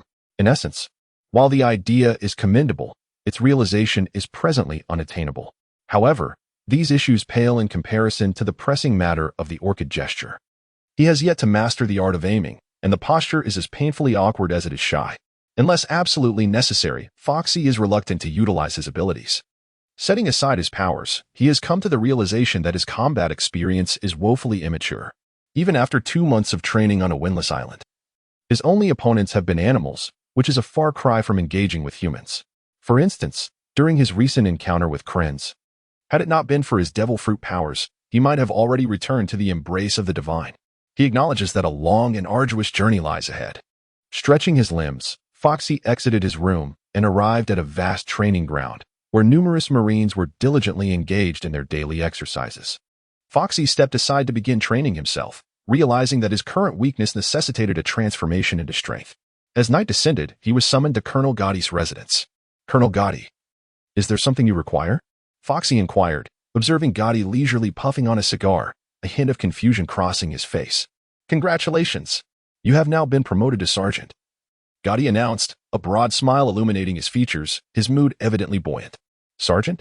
Foxy exclaimed, momentarily taken aback. It seemed he had only occupied the rank of corporal for a mere day or two. How could he have ascended to sergeant so swiftly? "I have reported your recent exploits," Not only did you eliminate the bounty of 43 million on the spider, but you also dispatched the 40 million bounty on the first mate, Krins, along with other pirates, culminating in a total bounty of 100 million berries. Most importantly, you saved numerous comrades, and the higher-ups have taken this matter very seriously, thus promoting you to sergeant. Additionally, you now have the opportunity to select a technique from the Rokushiki. Foxy felt a jolt of excitement at Gotti's final words. Should you choose a technique, the bounty on the ferocious pirate crew must be surrendered.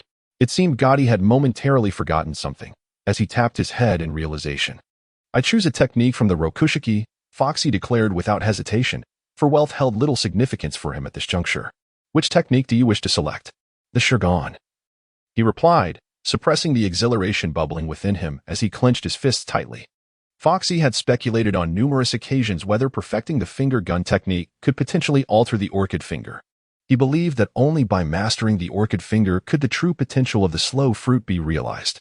Furthermore, having recently acquired a preliminary understanding of the shave technique, and being able to take a few steps in the air with the moonwalk, he now found himself lacking only the finger gun. Very well, follow me, he said, rising from his seat as Gotti gestured for Foxy to accompany him. Colonel Gotti, where are we headed? I can teach you the shave technique, but I am unfamiliar with the finger gun, so we will have to seek out another commander. Gotti, however, showed no signs of embarrassment. Foxy furrowed her brows. Rest assured, the higher-ups have already given their instructions. Perhaps sensing the confusion on Foxy's face, Gotti grinned. This reminder from Gotti jolted Foxy back to reality, and she recalled a certain figure. Indeed, having someone from above made things more convenient. Thank you, Colonel Gotti. Foxy lifted his head to gaze at Gotti and expressed his gratitude. Based on his merits, he could only be promoted to sergeant, and the prospect of learning the 6 styles was utterly unattainable, for the spider had, strictly speaking, been slain by both him and Gotti. Clearly, this was an act of goodwill from Gotti, from what he had gleaned during his time at the academy.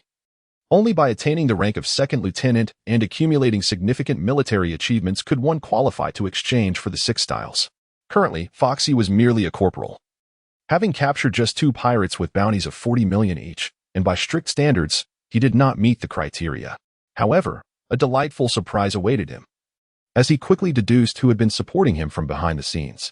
Haha, Foxy, I have high hopes for you. Gotti, amused by Foxy's understanding and cheerfulness, laughed heartily, acknowledging that sometimes investments could spare one from unnecessary detours. Just as Foxy had surmised, Gotti had attributed all the credit to him, beyond fostering a good relationship with Foxy. The more crucial motive was to leave a favorable impression in the eyes of the person behind Foxy. Before long, the two arrived at the fortress quarters, and Gotti knocked on the door. Come in. A familiar voice rang out, leaving Foxy momentarily stunned, as he pushed the door open and followed Gotti into the room. His astonishment deepened upon seeing the face that rose from the desk. Sister Ji-yuan, what brings you here? Why, surprised to see me? With a playful demeanor, Ji-yuan stepped away from her office and stood before Foxy, her satisfaction evident as she ruffled his hair. Well done this time. You managed to eliminate 2 pirates with bounties of 40 million. Major. Gotti, feeling a bit anxious, bowed to Ji-yuan. Thank you, Colonel Gotti. You may leave now. There's nothing more to discuss. Ji-yuan spoke gently, her smile radiant. Yes. As Gotti exited the office, Foxy found himself momentarily dazed by the fragrance wafting through the air. At that moment, Ji-yuan, draped in a major's coat of justice, donned a striking red shirt that accentuated her figure, her lower half clad in orange shorts. With a spider tattoo adorning her left thigh, she remained as alluring as ever. Sister Ji-yuan, how could you possibly be here?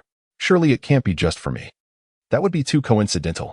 Although Foxy was aware of the improbability, he still chuckled foolishly. Rolling his eyes, Shij sat on the adjacent sofa, beckoning Foxy to take a seat at his leisure. He then spoke, some time ago.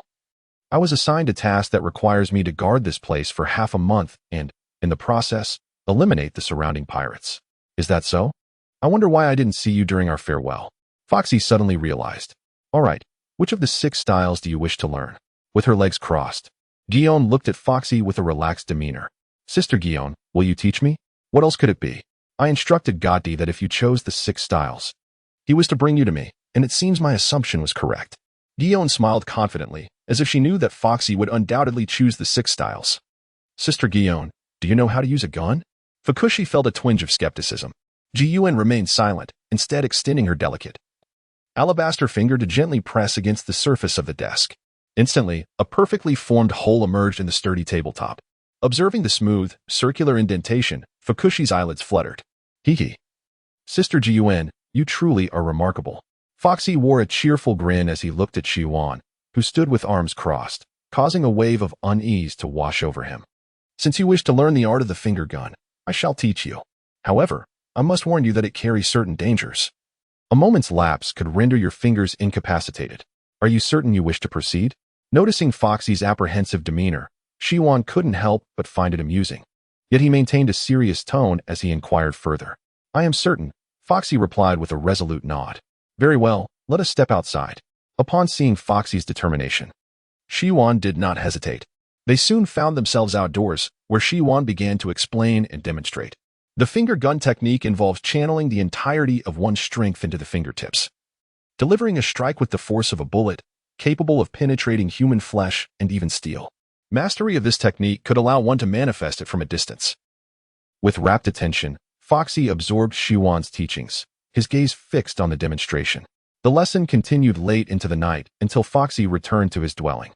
Sitting cross-legged on his bed, he endeavored to process the information, and upon closer inspection, one could see that his hands were slightly swollen and reddened. This unexpected breakthrough allowed Foxy to revel in the advantages afforded by his connections, a testament to both capital and fortune. His previous efforts to remain humble and cautious had not been in vain. Once he had fully digested Shi-Yuan's instruction, Foxy began to explore the potential of his devil fruit abilities. As for rest, he deemed that sleeping merely 3 to 4 hours a day sufficed. He formed his right hand into a graceful gesture, compressing the slow light into the shape of a sword tip, which had grown to an impressive length of 5 to 6 centimeters, far exceeding his previous attempts in a windless environment. Moreover, he discovered that simulating a weapon significantly enhanced his training. The ability to mimic a weapon indicated that the slow light could indeed change form. It need not solely be a circle, but could also take the shape of a thread or a bullet. All of these manifestations possessed remarkable malleability. Most importantly, Foxy realized that this power could also be wielded against himself, provided he so desired. In essence, if he were struck by the slow light but did not wish to be affected, it would have no effect on him. He would be entirely immune. Conversely, should he choose to activate its effects, the slow light would respond accordingly. This revelation ignited a spark of excitement in Foxy's eyes. It made perfect sense. How could his own abilities possibly harm him? What truly astonished him was the realization that the slow light could be beneficial to him. The implications were boundless.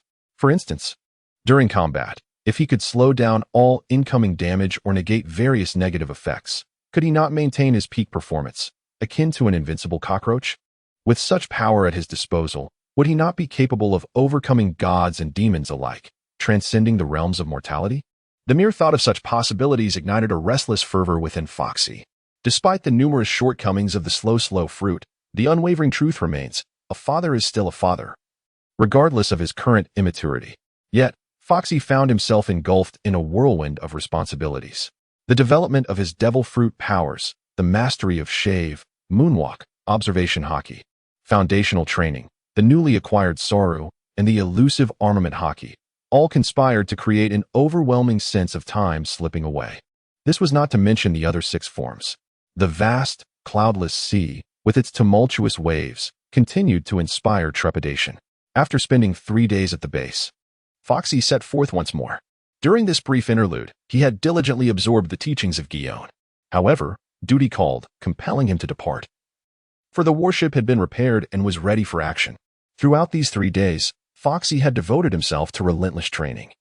Yet he still struggled to grasp the Soru technique. Aboard the ship, as he gazed at the receding fortress, a sigh escaped his lips. If circumstances permitted, he would have preferred to remain and fully master the Soru, but time was not on his side. His current mission involved accompanying erect.I on routine patrols, a task he had set out for the previous day. Withdrawing his gaze, Foxy looked out over the boundless ocean, his expression resolute. Although he had yet to master the Soru, every detail about it was etched deeply in his mind. Given time and dedication, proficiency was merely a matter of when, not if. Taking a deep breath, Foxy began to train with fervor, oblivious to the glances of admiration from some of the Navy personnel on the deck. In the blink of an eye, 10 days passed. During this period, They encountered 3 pirate crews, each a mere footnote in the grand tapestry of piracy. Their bounties all under 40 million. In every skirmish, Foxy was the first to engage, provided he confirmed that the opposing crew was not formidable. Through these relentless battles, Foxy gradually matured, and the sorrow began to awaken within him, albeit in a nascent and feeble form. When he first experienced this awakening, a surge of heat coursed through his body, leading him to mistakenly believe it was armament hockey, only to find himself disappointed in the end. However, disappointment soon morphed into exhilaration. While armament hockey remained dormant, the sorrow had been successfully cultivated. The thrill of effortlessly piercing the ship's hull for the first time was intoxicating. As he honed his sorrow abilities, Foxy began to unconsciously modify his stance, yet results were still elusive. "Colonel erect.I, is there something you wish to discuss?" Foxy inquired. "Sergeant Foxy, we shall arrive at the Alabasta Kingdom for resupply within a day, after which we will return home and conclude this mission," erect.I replied, his face adorned with a broad smile. "Alabasta?" Foxy paused for a moment, then furrowed her brow, remarking that we had only been out for half a month. Foxy currently does not wish to return. It seems that these past 10 days to half a month have flown by. Those who emerge from the academy for training experience this phenomenon. I am merely a colonel, yet with this voyage, the duration of future training will extend, perhaps by then. You will accompany a general from headquarters on an expedition. Gotti, could you elucidate? I see. Foxy suddenly comprehended that this experience was less about training than an opportunity to explore and appreciate the scenery. The true training would come later. Alabasta Kingdom? Is it a desert kingdom? Indeed. Gotti was somewhat astonished. He had not anticipated that Foxy was aware of this kingdom. Foxy, lost in contemplation, pondered the absence of the 7 warlords, concluding that Crocodile must not be among them, likely preparing for a tumultuous confrontation with Whitebeard in the New World. Stepping out of his office, he returned to the deck to continue his training. Alabasta was of little concern to him. His sole focus was on honing his skills and engaging in the daily skirmishes with pirate crews. Strangely, he sensed a rise in temperature since entering these waters. The sun overhead blazing like it had consumed a stimulant, yet this warmth was merely a minor inconvenience for him. Sweating profusely, Foxy shed his shirt, revealing scars upon his skin while he practiced his finger strength in a handstand. Before long, 5 adorable creatures resembling turtles with shells leapt from the turbulent sea. It was this peculiar group again, the Kung Fu Dugongs.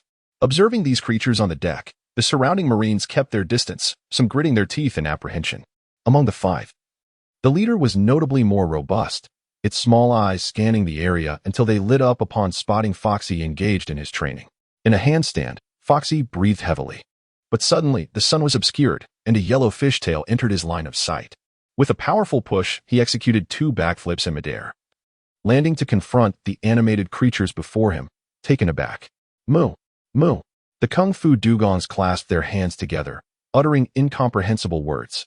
Foxy wore a peculiar expression, pondering whether marine creatures had become so audacious as to willingly throw themselves into traps.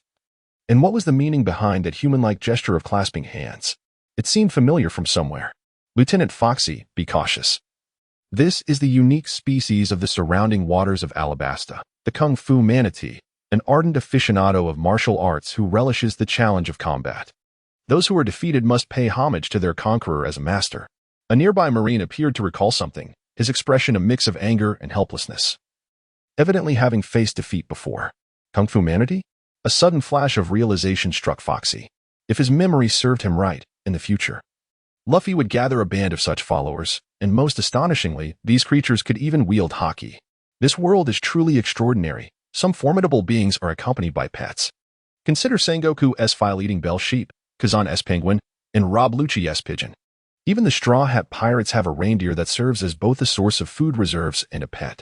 Lieutenant Foxy, exercise caution. They are formidable opponents. Even the colonel has been defeated by them. A quick glance around revealed the earlier Marine, covering his mouth, cautiously warning Foxy. Are they truly that fearsome?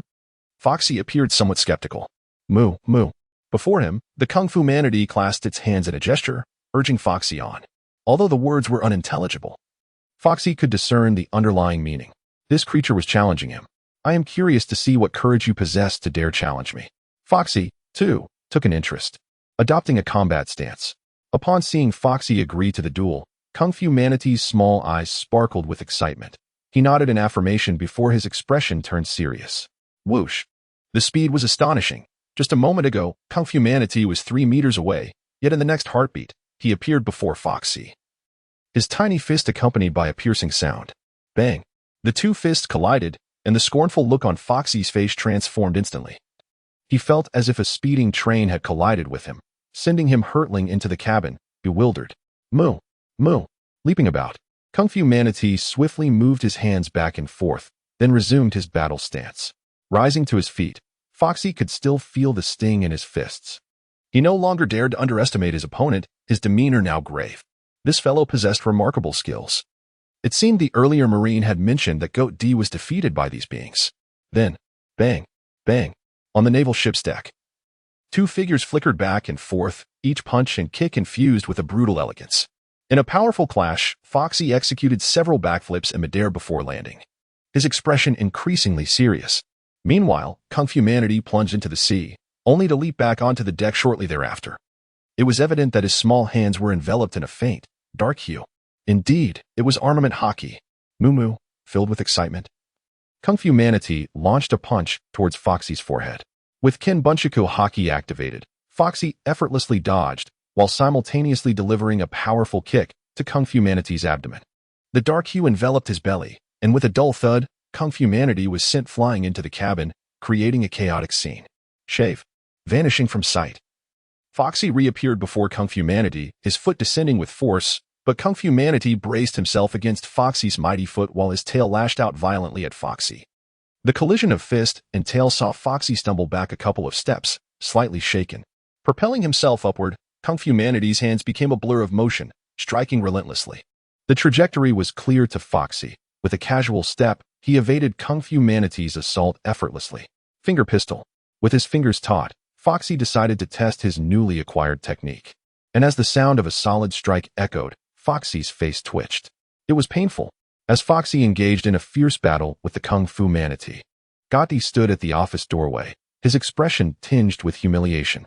Memories of his initial defeat at the hands of the Kung Fu Manatee flooded back. A loss that had left an indelible mark, even though it was not this particular creature. Despite the passage of 5 or 6 years, the pain remained a constant in Gotti's heart. As time wore on, the skirmish began to reveal a clear victor. Both Foxy and the Kung Fu Manatee were now panting heavily. Overall, Foxy held the upper hand. Although the Manatee possessed hockey, Foxy wielded the power of observation hockey, allowing him to narrowly evade each of the Manatee strikes. Most crucially, Foxy had yet to unleash his abilities, relying solely on his physical prowess in the clash. He scarcely employed the Soru technique, for otherwise, the Manatee would not have endured for so long. At that moment, Foxy treated the Kung Fu Manatee as a sharpening stone, honing his skills in both the spear technique and observation hockey. With a resounding thud, Foxy dodged another attack from the Manatee and swiftly closed the distance, delivering a powerful elbow strike to its chest. Despite the protective hockey, the impact elicited a pained grunt from the Manatee. Having fallen back into the water, this time the Manatee leaped onto the deck, refraining from further aggression. Instead, it knelt with its tail curved, its fists clasped, gazing at Foxy with fervor. Moo! Moo! The Manatee's chest heaved as Foxy discerned its intent. Do you wish to become my disciple? Moo Moo! The Manatee nodded solemnly, its expression grave. Contemplating with his slipper in hand, Foxy glanced at the Manatee before surveying the other 4. A thought took root in his mind. It seemed the Kung Fu Manatees were numerous, some of whom were quite powerful and possessed hockey. Gaining such allies was a lucrative venture, potentially yielding unforeseen benefits in the future. Very well, you shall be my first disciple, Foxy declared. He stepped forward and gently patted the Manatee's head. Moo Moo! The Manatee, filled with joy at Foxy's acceptance, turned and bellowed to the remaining Kung Fu Manatees, prompting them to kneel and salute Foxy in unison. Foxy's eyes glimmered with amusement, seemingly pleased with the prospect of having acquired such a seemingly high-ranking apprentice. Since you are my disciple, I shall bestow upon you a name. From henceforth, you shall be known as Foxy, the Kung Fu Kid. With a delightfully wicked sense of humor, Foxy maintained a serious demeanor. Moo! Upon hearing his name, the Kung Fu Kid felt a surge of joy and nudged Foxy's thigh affectionately with his head. Although his new apprentice was not human, Foxy's spirits soared nonetheless. That very night, he summoned the Kung Fu Kid to his chamber, where he expounded upon the intricacies of observation hockey, Saru, Shirgan, and moonwalk. alongside various methods for enhancing physical prowess. Ultimately, he assigned the Kung Fu Kid a mission to become the leader of all Kung Fu manatees. At the break of dawn the following day, the Kung Fu Kid departed with his little companions, while Foxy regarded the matter with a sense of nonchalance. It was merely a fleeting episode. Foxy remained steadfast in his training. However, an unexpected turn of events unfolded that afternoon. A pirate ship appeared on the horizon. As they neared Alabasta, the lookout on the tower sounded the alarm. Preparations for battle commenced. The sailors aboard the warship sprang into action, and even Foxy halted his training. Positioned at the ship's railing, Foxy observed the approaching pirate vessel, undeterred by the presence of the naval ship, and instead, he advanced directly towards them. It was evident that this pirate crew had stopped for supplies in Alabasta and encountered Foxy's warship upon their departure. Who were these marauders? With a massive gear-laden cleaver in hand, God-I and his fellow commanders emerged onto the deck. It was the infamous pirate crew led by the notorious Bondi Waldo, the world destroyer, boasting a bounty of 380 million. The lookout on the tower was drenched in sweat, repeatedly wiping his brow to confirm the sighting of the pirate flag. What? Gotiti's expression shifted drastically. A sense of foreboding struck Foxy, compelling him to alter their course. Meanwhile, Gotti's countenance darkened as he issued commands. With a bounty nearing 400 million, it is projected to escalate to over 800 or 900 million in 20 years, if not more. Furthermore, the notorious reputation of the world destroyer resonates throughout the vast seas. After all, he would not bear such a formidable title without reason. Gotti's trepidation is well-founded. After all, to confront him would be tantamount to courting death. He is merely a colonel, and even a vice admiral from headquarters might not prove to be a worthy adversary. Colonel, it is already too late. Many sailors swallowed hard, gazing up at the pirate ship, which loomed larger than their warship, casting a shadow over all. As the oppressive aura approached, Foxy tensed, beads of sweat forming on his brow. The world destroyer, Bondi Waldo, was a figure Foxy recalled from the 2 years following the Marineford War. He sought vengeance against Marineford by bombarding it with cannons, prompting the Navy to urgently summon the 7 warlords of the sea to counter him. Upon learning of this, Waldo audaciously sought out the nearest warlord, Boa Hancock, intending to strike first. Ultimately, he mistakenly arrived on the island where Luffy was training, resulting in a confrontation. Yet he fell victim to the radiance of the protagonist. To initiate conflict with the 7 warlords over trivial disagreement speaks volumes of the world destroyer's terrifying nature. The audacity required to contemplate bombarding Marineford is staggering. One must understand that courage parallels strength. He is a true pirate, a genuine heavyweight. Moreover, the world destroyer is a devil fruit user, specifically possessing the powers of the superhuman Momo fruit, which allows him to amplify his speed and the velocity and volume of objects he touches by hundreds of times. This fruit is his legacy. Just imagine enhancing one's own strength and speed by such immense factors, or magnifying a cannonball to such an extent. How does that differ from a missile? Most significantly, this individual is also a master of both forms of hockey. In the past fortnight, they had encountered several waves of pirates, albeit minor thugs with bounties in the range of 40 to 50 million, formidable in their own right. Yet, to suddenly confront such a formidable pirate, one capable of making even a vice admiral kneel, is beyond what Foxy's current vessel can withstand. Under Gotti's directive, the warship swiftly changed course. But it was all in vain, for an ominous sound of slicing air echoed from the opposing side. Foxy observed with acute clarity. At the bow of the warred pirate ship stood a formidable figure, adorned with a horned helmet, clad in a black and yellow coat, and sporting a green beard, complete with a sinuous wave-like mustache. He casually discharged a pistol towards the warship. The bullet, upon being fired, rapidly expanded in midair into a pitch-black meteorite, its velocity accelerating to an alarming degree, appearing before the warship in the blink of an eye, nearly obscuring all sunlight. The sailors aboard the warship were stricken with terror. Should they be struck, the exponentially amplified force would undoubtedly create a crater in this sea. A sense of dread washed over Foxy as he confronted the relentless threat, realizing that this was beyond human resistance. With a grimace, Foxy resolved to struggle against the impending doom. He concentrated on the bullet, slowing its trajectory to the naked eye. On the opposing pirate ship, Waldo marveled as he witnessed the bullet's deceleration, while the warship narrowly evaded disaster. An ability from the devil fruit. The moment the bullet completed its slow descent, it struck the ocean's surface like a meteor, creating a massive crater that sent violent waves crashing, lifting the warship into the air before it shattered upon impact with the water. With a graceful step, Foxy, along with God-Eddie and a lieutenant, narrowly escaped the calamity, while the remaining sailors on the warship succumbed to the depths, struggling in the tumultuous sea. Suddenly, Foxy felt a chilling presence in the blink of an eye. A ferocious figure materialized before him, Waldo. 3 Navy members skilled in moonwalk, accompanied by a mere child. Waldo hovered effortlessly in midair, observing Foxy and his companions as one would regard ants. The world destroyer. With a furious roar, God-Eddie lunged forward, brandishing his massive blade.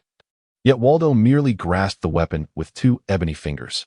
A sickening crunch resounded as Gotiti's chest caved in, blood gushing from his orifices, transforming into a cascade that stained the sea red, gradually sinking into the abyss. The strike was executed with such swiftness that Foxy could scarcely discern Waldo's method of attack. Lieutenant God-Eddie had fallen. The remaining lieutenant, as aflame with rage, gripped his long blade, trembling yet resolved, charged forward.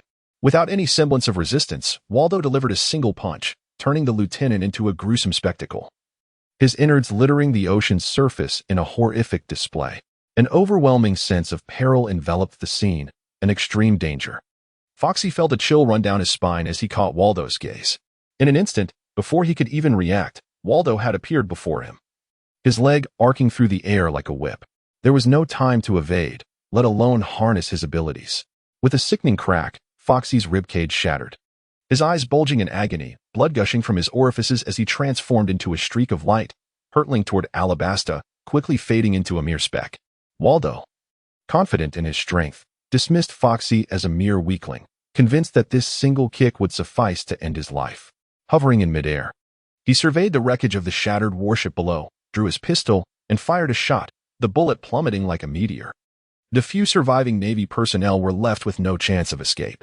With his grim task complete, Waldo vanished into the sky, while the Ward pirate ship slowly departed the area. In their wake lay a tumultuous sea, littered with the debris of warships and broken bodies. This exemplified the brutal conflict between pirates and the Navy, where words were unnecessary. Annihilation was the only certainty. This twisted world was more terrifying than one could imagine. What are pirates? They are merciless marauders, capable of heinous acts that strip away humanity, often striking simply because they take a disliking to someone. The animosity between the Navy and pirates only deepens this depravity. Alabasta, a kingdom of desert, is nearly entirely enveloped in sand, with the green zones comprising less than 1/10 of its expanse.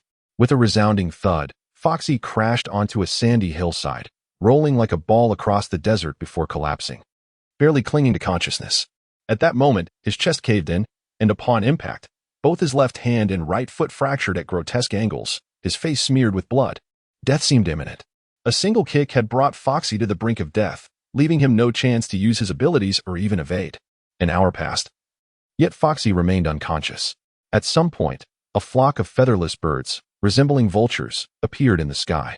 In Alabasta, these birds are known as deceitful birds.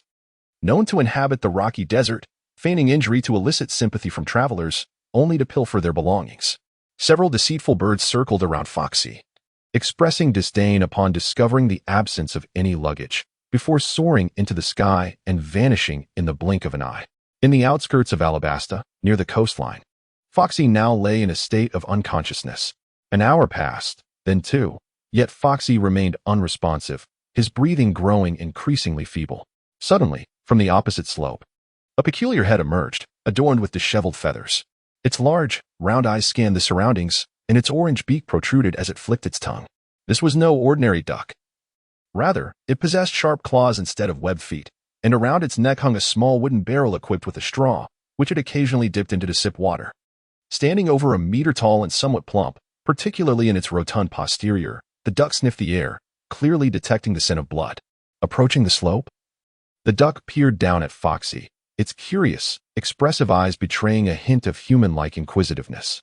In a flurry of movement, it darted to Foxy's side, circled him twice, and even flapped its wings against him. Yet, Foxy remained unresponsive. Perplexed, the duck scratched its head with its wing, its gaze shifting toward the coastline.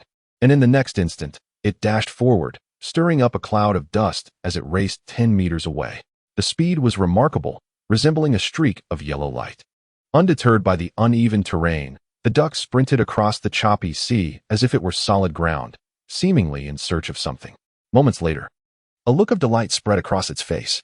In the distance, fragments of military vessels bobbed amidst the waves, remnants scattered across the water. Eventually, the duck spotted a box marked with a red cross, instinctively aware of its contents. It seized the box in its beak and hurried back to the island. Swiftly arriving beside Foxy, with a dexterity akin to human hands, the duck opened the red cross box, revealing an assortment of bandages and medical supplies. However, confusion flickered in its round, dark eyes as it contemplated which item to use. After a brief moment of thought, the duck clumsily flipped Foxy onto his back and proceeded to scatter the medicinal powders across him, wrapping him in bandages like a mummy, leaving only his nostrils and mouth exposed. After placing the remaining supplies back into the box and slinging it around its neck, the duck grasped Foxy with its beak and tossed him onto its back, the sound of cracking bones echoing in the air, while the once damp white bandages quickly turned crimson. As dust rose in a swirl, the duck vanished from sight, leaving behind only the stained sand and empty bottles to bear witness to the events that transpired. In the office of the Chief of Staff at the Marine headquarters, Crane wore a troubled expression as he observed the report being delivered by a Marine below. Is the information confirmed? He sighed. It has been confirmed that the ship commanded by Colonel Gotidy encountered the Ward pirates in the waters of Alabasta and was sunk by the world destroyer Bondi Waldo, resulting in the loss of all naval personnel. Has there been any search conducted? The surrounding divisions dispatched ships, yet to no avail. I understand now. You may leave. Furrowing her brow, Crane rubbed her forehead, feeling a sense of regret. She had not anticipated that Foxy would encounter a world destroyer. Even she might not have triumphed in such a confrontation. Given the circumstances, Colonel Gotidy and Foxy stood little chance of escaping alive. How unfortunate. If only Foxy could mature and become a pillar of strength within the Navy, this was a certainty, but such a promising start was tragically cut short. Crane remained composed, nearly sighing before returning to her duties. She could not afford to wallow in sorrow for Foxy, having endured similar situations countless times before. Time marched on, indifferent to the plight of any individual, and in the blink of an eye, 3 days had passed. Gradually, all the trainees who had ventured out for practical experience returned to the academy, with Foxy being not the only one absent. Others had also yet to return. On the training grounds, Gasper and his companions appeared darker and bore a newfound aura. "Haha, I'm a sergeant now," Drake boasted, his words as plentiful as ever upon seeing Shizo and the others. As if he were the only one promoted, "I'm also a sergeant." Shizo retorted with an eye roll, somewhat exasperated. "I'm a corporal," Barrygood chimed in, elated, for this was a promotion earned through merit. "I'm also a corporal," Shun added with a grin. "What about Gasper?" Drake glanced triumphantly at Gasper.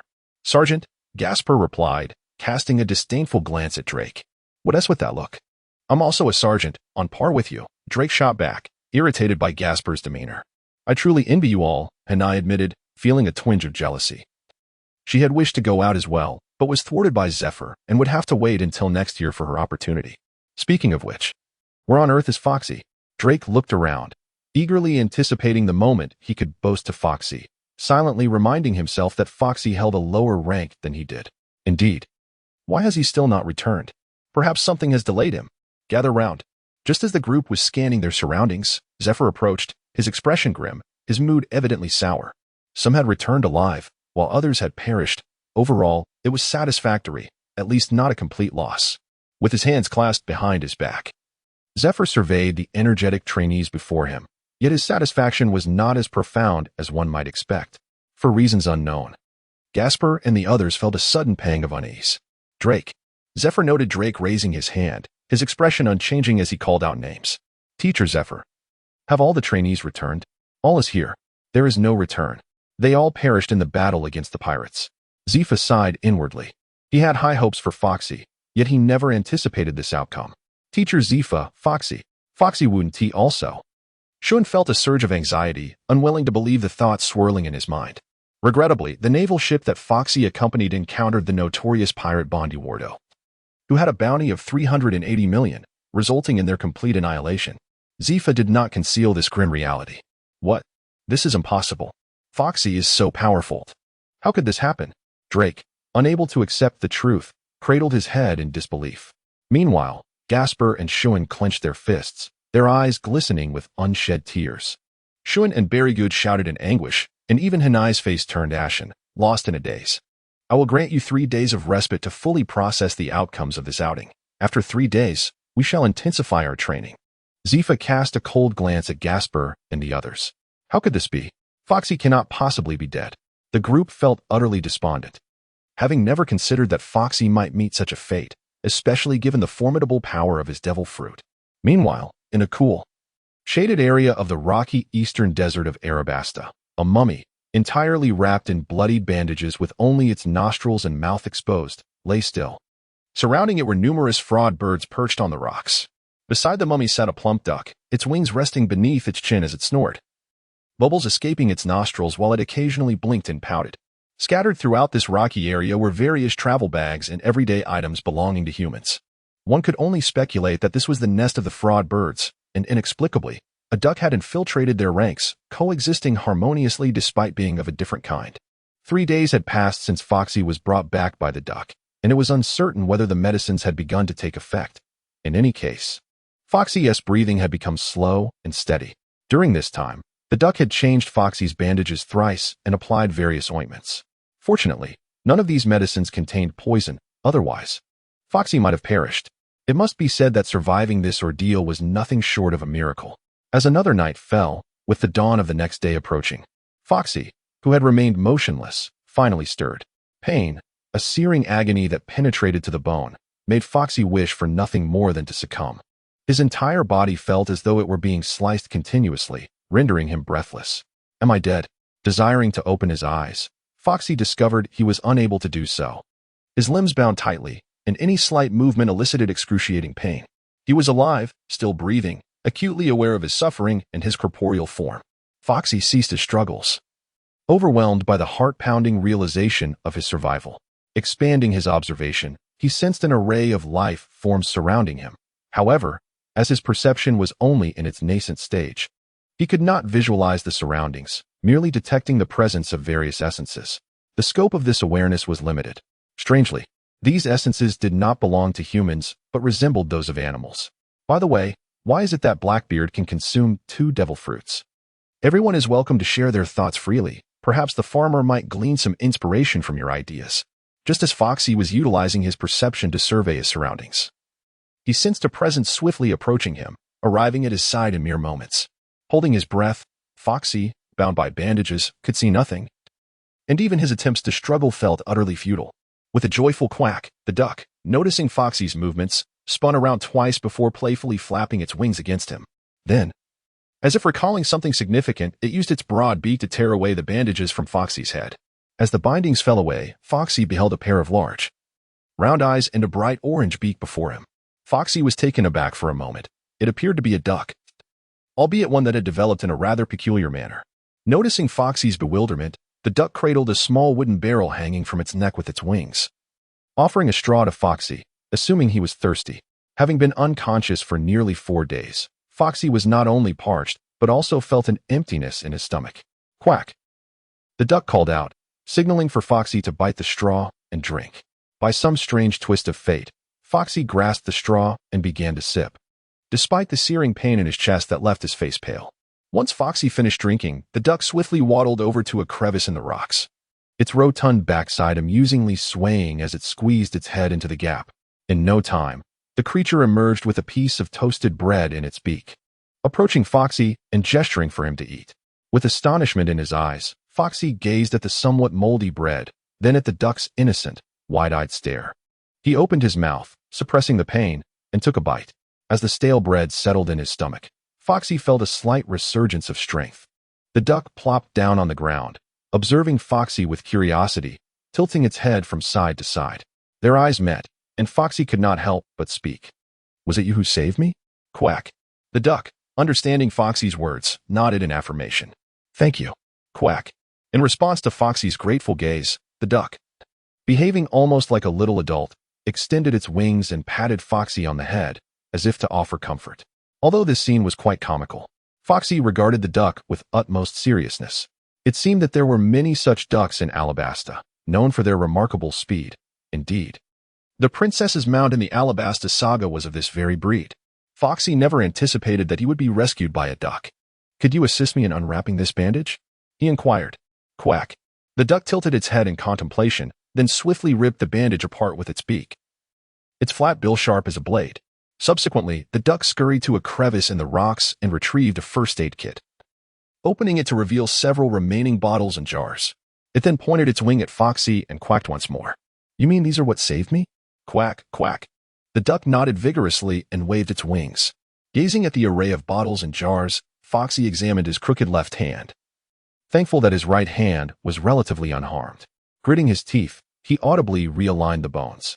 The pain contorted Foxy's face as he gasped for breath. "Could you hold my right foot down?" he implored, looking weakly at his similarly fractured foot. Quack. After a moment's thought, the duck sat down opposite Foxy, using its sharp talons to firmly grasp his right foot. Taking a deep breath, Foxy clenched his teeth and moved abruptly, the sound of cracking bones signifying the return to normalcy for his right foot. Next came his collapsed chest. Fortunately, no vital organs had been punctured. Only several ribs had fractured. Perhaps due to his constitution, he had been slowly healing over the past few days. "Thank you," Foxy said, leaning against the rock, casting a grateful smile at the duck. Quack. With a sudden sniffle, the duck inhaled sharply, causing a soft quack to escape its beak. As the sun began its descent toward the horizon, Foxy's complexion gradually regained its color, contrasting with the duck, which appeared somewhat morose, sitting alone and gazing into the distance with a drooping head. "Hey, what are you looking at?" Quack. The duck turned its head, its round eyes filled with a sense of loss, glistening with unshed tears. "Are you all right?" Quack. The duck stood, glanced at Foxy, and dashed back to the rock crevice, returning with a piece of salted fish in its beak, which it placed before Foxy before once again sitting down, staring vacantly into the distance. Taken aback, Foxy picked up the salted fish and scrutinized the duck, deep in thought. This was a duck with a story. "Would you like some as well?" Quack. The duck turned back, calling to Foxy, indicating that he should eat.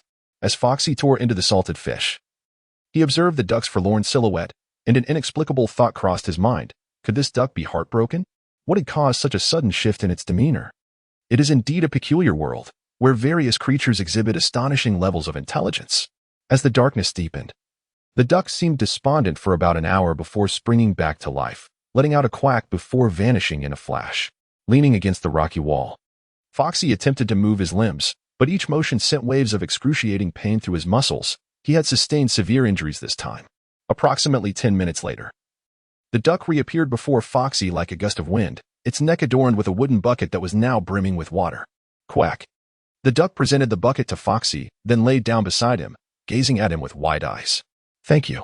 As Foxy drank the water, he felt a profound gratitude towards the duck. Without its assistance, he might have perished. Quack. "Do you have a name?" Quack. The duck shook its head. "You saved my life, and henceforth, you shall be my friend. As long as I have food, you shall share it. My name is Foxy. Since you lack a name, I shall bestow one upon you." Quack, quack. The duck lifted its head, flapping its wings in excitement. "In my world, there exists a renowned duck, one of Disney's most iconic characters. Although he possesses a rather irritable temperament, and often finds himself in unfortunate situations, he is also kind-hearted and diligent, much like you. Many adore him. His name is Donald Duck. From now on, you shall be called Donald Duck." Foxy Donald Duck. Listening to Foxy's tale, the duck's eyes sparkled with delight. It felt as though the duck Foxy spoke of might be its ancestor. Quack, quack. Donald Duck appeared quite pleased, evidently enamored with his new name. Quack. "Would you like me to recount the story of Donald Duck?" Quack, quack. Donald nodded vigorously, his round, dark eyes brimming with anticipation. "Very well. Allow me to share the tale." The reason Foxy appended his name was purely out of a sense of wicked amusement, signifying that henceforth, the creatures under his protection would be regarded as his own. Gradually, the entire starry sky resembled a flowing river of galaxies, occasionally pierced by the fleeting shimmer of a shooting star. Amidst an expansive desert, a solitary duck was attentively listening to a human recounting tales. In Alabasta, the endless expanse of sand lay beneath a blazing sun, which released its heat in close proximity, causing the atmosphere to ripple as if alive. Suddenly, a yellow flash of lightning blinked across the horizon. Zooming in, one could see a human seated upon the back of the duck. Undeterred by the various slopes and obstacles that would typically hinder speed, the duck surged forth as if gliding over flat terrain, gaining momentum.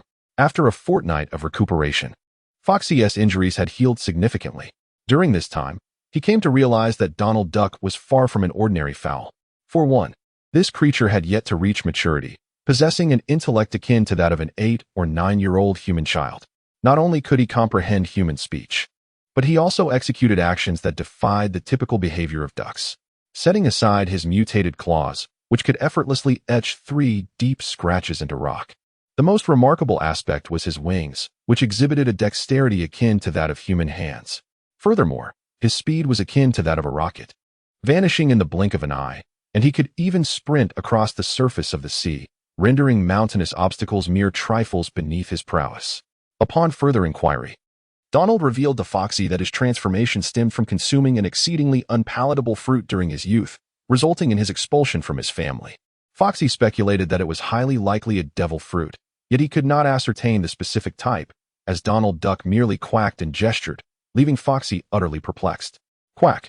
With sand flying in all directions, Donald Duck came to a halt before a unique sandy expanse, while Foxy gracefully descended, gazing at the seemingly tranquil desert before turning to Donald Duck, suggesting he wander about freely and return for him later. Quack! Donald nodded and swiftly vanished into the distance, his rotund rear swaying behind him. Taking a deep breath, Foxy activated his observation hockey, closing his right eye as he ventured into the desert. Initially, there were no issues. The desert remained unchanged, save for the occasional gust of hot wind. However, after traversing 30 to 40 meters, the once placid sands erupted violently, as a menacing maw with sharp teeth emerged from the ground, attempting to devour Foxy as a delectable morsel. Unfazed, Foxy seemed to anticipate this, sidestepping to the left, causing the fearsome jaw to snap shut in vain. But this was merely the beginning, for another gaping mouth lunged from the earth towards Foxy. Bang! Bang! As Foxy delved deeper into the desert, an increasing number of jagged-toothed maws appeared, revealing the presence of colossal lizards. These were the Sandora great lizards, positioned at the apex of the food chain in the Alabasta Desert, known for ambushing from their sandy hideouts. Their fearsome jaws could effortlessly crush steel, and their claws could rend rock asunder. Adult specimens typically ranged between 20 to 30 meters in length and were exceedingly ferocious. This desert served as their lair, a veritable domain teeming with Sandora great lizards beneath the surface.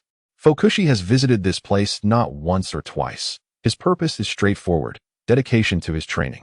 With a graceful demeanor, he wanders through this desolate land, honing his observation skills. Under the scorching sun and oppressive heat of 50 or 60 degrees, he feels no discomfort, having long acclimatized to the stillness of the isolated island. Although his physique has yet to reach monstrous levels, it surpasses that of an ordinary person by countless folds. In a sea teeming with formidable beings, who among them does not possess a physique akin to that of a beast? Thus, Fokushi immerses himself in his training. This brush with life-threatening danger serves as a stark reminder that his efforts and toil remain insufficient. He must grow stronger, stronger than anyone else, before true power. He finds himself devoid of even the opportunity to utilize his devil fruit abilities. Previously, he had felt a sense of pride, believing that with the slow fruit, he would be invincible.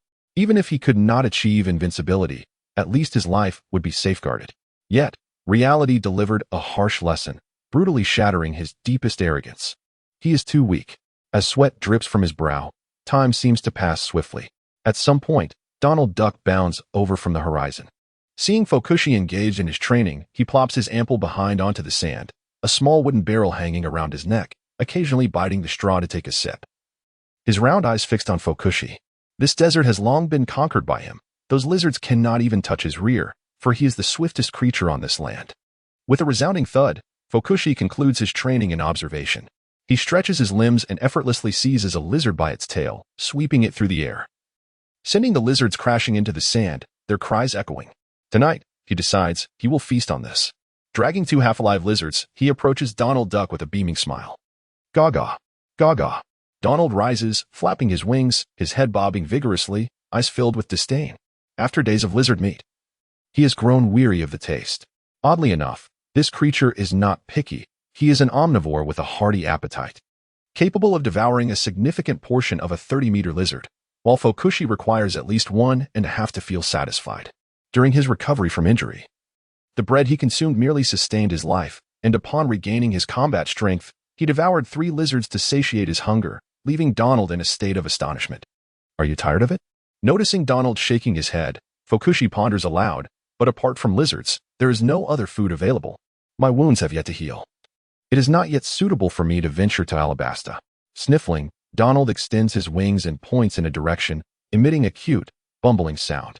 Surprisingly, Donald possesses quite an appealing visage. Is there something delicious in that direction?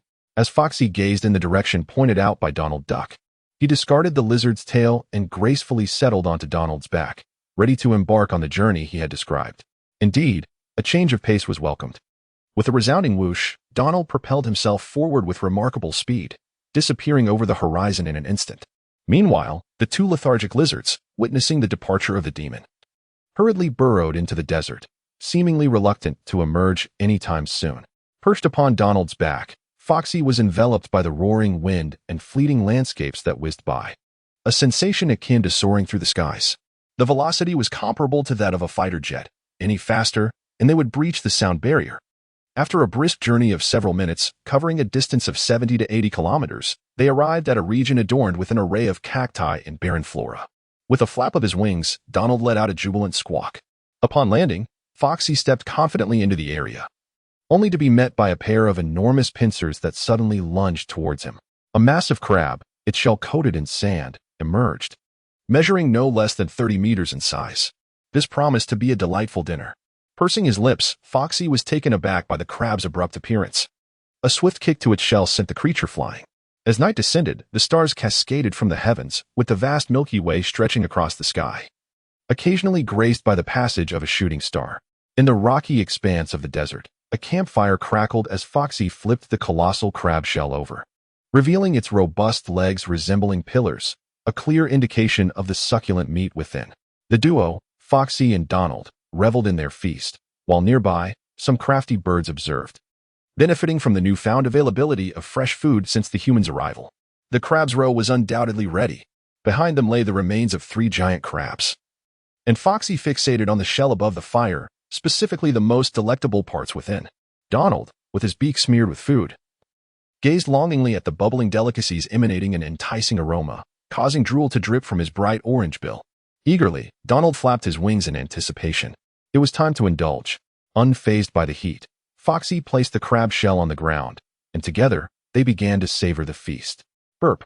After their sumptuous dinner, the pair reclined on the ground, their bellies round, and occasionally releasing satisfied belches. Donald, content, caressed his belly and blinked with joy, feeling particularly blissful during this time. After a brief respite of over 10 minutes, Foxy rose, brushing the sand from his backside and stretching while gazing at the infinite starry expanse. It was time to practice. Meanwhile, Donald, lying on the ground, felt reluctant to move. Ever since Foxy had introduced him to training 3 days prior, he had initially been enthusiastic. But soon fatigue took its toll. Having just feasted, he longed to remain inactive for a while longer. With a playful kick to Donald Duck's plush posterior, Foxy expressed his desire for him to become stronger. In this world, many creatures possess considerable strength, and some are even capable of awakening their haki. Foxy sensed that Donald had great potential. Gaw. Turning his head, Donald glared at Foxy with evident displeasure. He was reluctant to learn. Don't you wish to soar through the skies? Look at me. I can fly without wings. If you train with me, you too shall take to the heavens. I have witnessed ducks like you soaring above, and they even emitted electric sparks. Foxy gracefully executed a moonwalk in midair, winking at Donald Duck. Foxy is not speaking nonsense. There are indeed flying ducks that can emit electricity in anime. The duck named Billy from the film Strong World is a prime example. It was no small feat for Luffy to defeat the duck known as the Golden Lion. Over the days spent together, Foxy learned that among Donald Duck's many dreams, one was to soar freely through the sky. Quack! The tuft of feathers on Donald's head suddenly stood upright as he rose to question Foxy, wondering if he was truly serious. I am not deceiving you. Given the chance, I shall take you to witness it. Falling to the ground, Foxy gently patted Donald's head. Quack, quack. Flapping his wings, Donald was filled with excitement. Let us commence our training. Immediately, Foxy began squatting beneath a boulder as large as a villa, while Donald hoisted a rock the size of a bedroom. Together, under the starry sky, they diligently trained. Marineford remained as majestic and imposing as ever, with rows of warships either departing or docking at the coastline, unchanged in its grandeur. A month had passed since Foxy's demise. On this sunny day, an unexpected guest appeared in the plaza of the headquarters. This man, distinguished by his unique mustache, bore an imposing presence, exuding an aura of indomitable power and fearlessness. Despite his notably pale complexion, truly a spectacle, gazing up at the headquarters building, the man strode inside, seemingly unnoticed by the passing Navy personnel, an occurrence that felt quite uncanny. The uppermost floors of the headquarters housed the offices of high-ranking Navy officials, including Fleet Admiral Sengoku. At that moment, Sengoku was engrossed in paperwork, while at his feet lay a sheep with a bell around its neck, munching on discarded documents. On the sofa below, Garp was tearing into a pack of donuts with great relish, albeit with excessive noise. Unable to tolerate it any longer, Sengoku lifted his head to glare at Garp. Gritting his teeth, "Eat in your own office. Do not disturb me here. Unless you approve my leave, do not even think about it." Garp, with his legs propped up on the teapot, continued to eat with even more gusto. "You bastard. Such matters should be directed to Fleet Admiral Kong." Slamming his hand on the desk, Sengoku, visibly irritated, glowered at Garp. "All these donuts and sunbae were bought by me. You owe me for them. I just came from Fleet Admiral Kong. He told me to find you." Garp conveniently ignored the latter part of Sengoku's statement, acting as if it were entirely justified. It is indeed quite lively, isn't it? As the argument between Sengoku and Garp unfolded, a figure stood at the entrance, grinning broadly as they observed the two men. Upon hearing the commotion, Sengoku's expression shifted to one of astonishment, disbelief evident in his eyes. Even Garp appeared momentarily taken aback, the donut he held falling unnoticed onto his lap. Roger's overwhelming aura surged to the heavens, while Sengoku radiated a golden light, causing all the chairs around them to be sent flying. The office was soon enveloped in a tempest of dark red thunder. With the emergence of this kingly will, the entire headquarters building was stirred. "Roger, how did you come to be here?" Garp asked, his countenance serious as he rose to his feet, a powerful, abyssal presence emanating from him. "After all these years as rivals, there's no need for such tension." Ignoring Sengoku's conqueror's haki, Roger casually strolled over to the nearby sofa and poured himself a cup of tea. Sengoku, visibly perturbed, refrained from making any rash movements. "Hey, what is going on here?" Outside, the golden light coalesced as Borsellino, his expression grave, gazed at Roger sipping tea on the sofa. Soon, the others, Kong, Suru, and Kazan, were also alerted. "Pirate King Gold. Roger." A furious roar erupted, the surrounding temperature soaring. Sakazuki, having rushed in upon hearing the commotion, launched an attack the moment he laid eyes on Roger. His right arm transformed into a magma fist, hurtling towards Roger with devastating ferocity. In an instant, the building trembled as Sakazuki's assault pierced through the walls like paper, erupting into a meteor shower outside. Magma? It's Sakazuki. The outside world erupted in chaos as the magma meteor shower rained down. All eyes of the Navy fixated on the headquarters. "Sakazuki, you impetuous child." With his hair standing on end, Sakazuki, upon hearing a voice from behind, unleashed another attack without a moment's hesitation. Canine Red Lotus. His entire arm liquefied into lava, forming a fearsome dog-ass head that roared through the air, lunging at Roger. Boom. Magma erupted, instantly shattering the office, thick black smoke billowing upwards as the upper floors of the building began to plummet towards the ground. Roger, with a single hand, held back Sakazuki's attack, a glint of murderous intent flashing in his gaze. As Sakazuki met Roger's penetrating stare, he felt as though he had plunged into an icy abyss. Cold sweat trickling down his forehead as he sensed the imminent threat of death.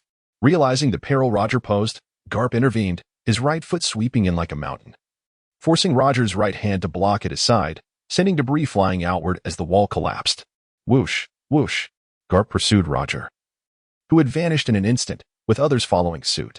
In midair, a powerful gust swept through as Garp threw a punch, rippling through the atmosphere. "Garp, you remain as formidable as ever." As two fists collided, blood suddenly spilled from Roger's mouth, causing Garp to furrow his brow and wear a troubled expression. Although his punch was undoubtedly forceful, it should have been impossible to inflict such an injury on this man. After being rivals for over a decade, no one understood Roger better than Garp. Like a meteor crashing to the ground, the vast square cracked open, revealing a large pit at its center where Roger lay, spiritless. As if mortally wounded, his breath shallow. As he fell, Garp gazed at his own fist, his demeanor dark and stormy.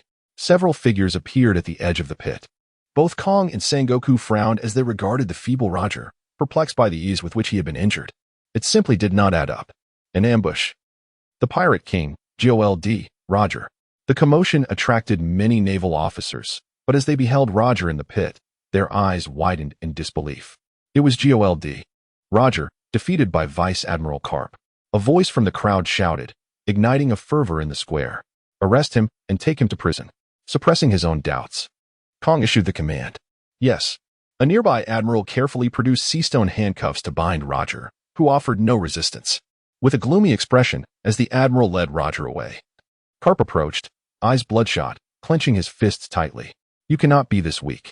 Anger and frustration surged within him, resembling a roaring lion. I still fell into your trap, Roger replied, bloodied but grinning broadly at Carp.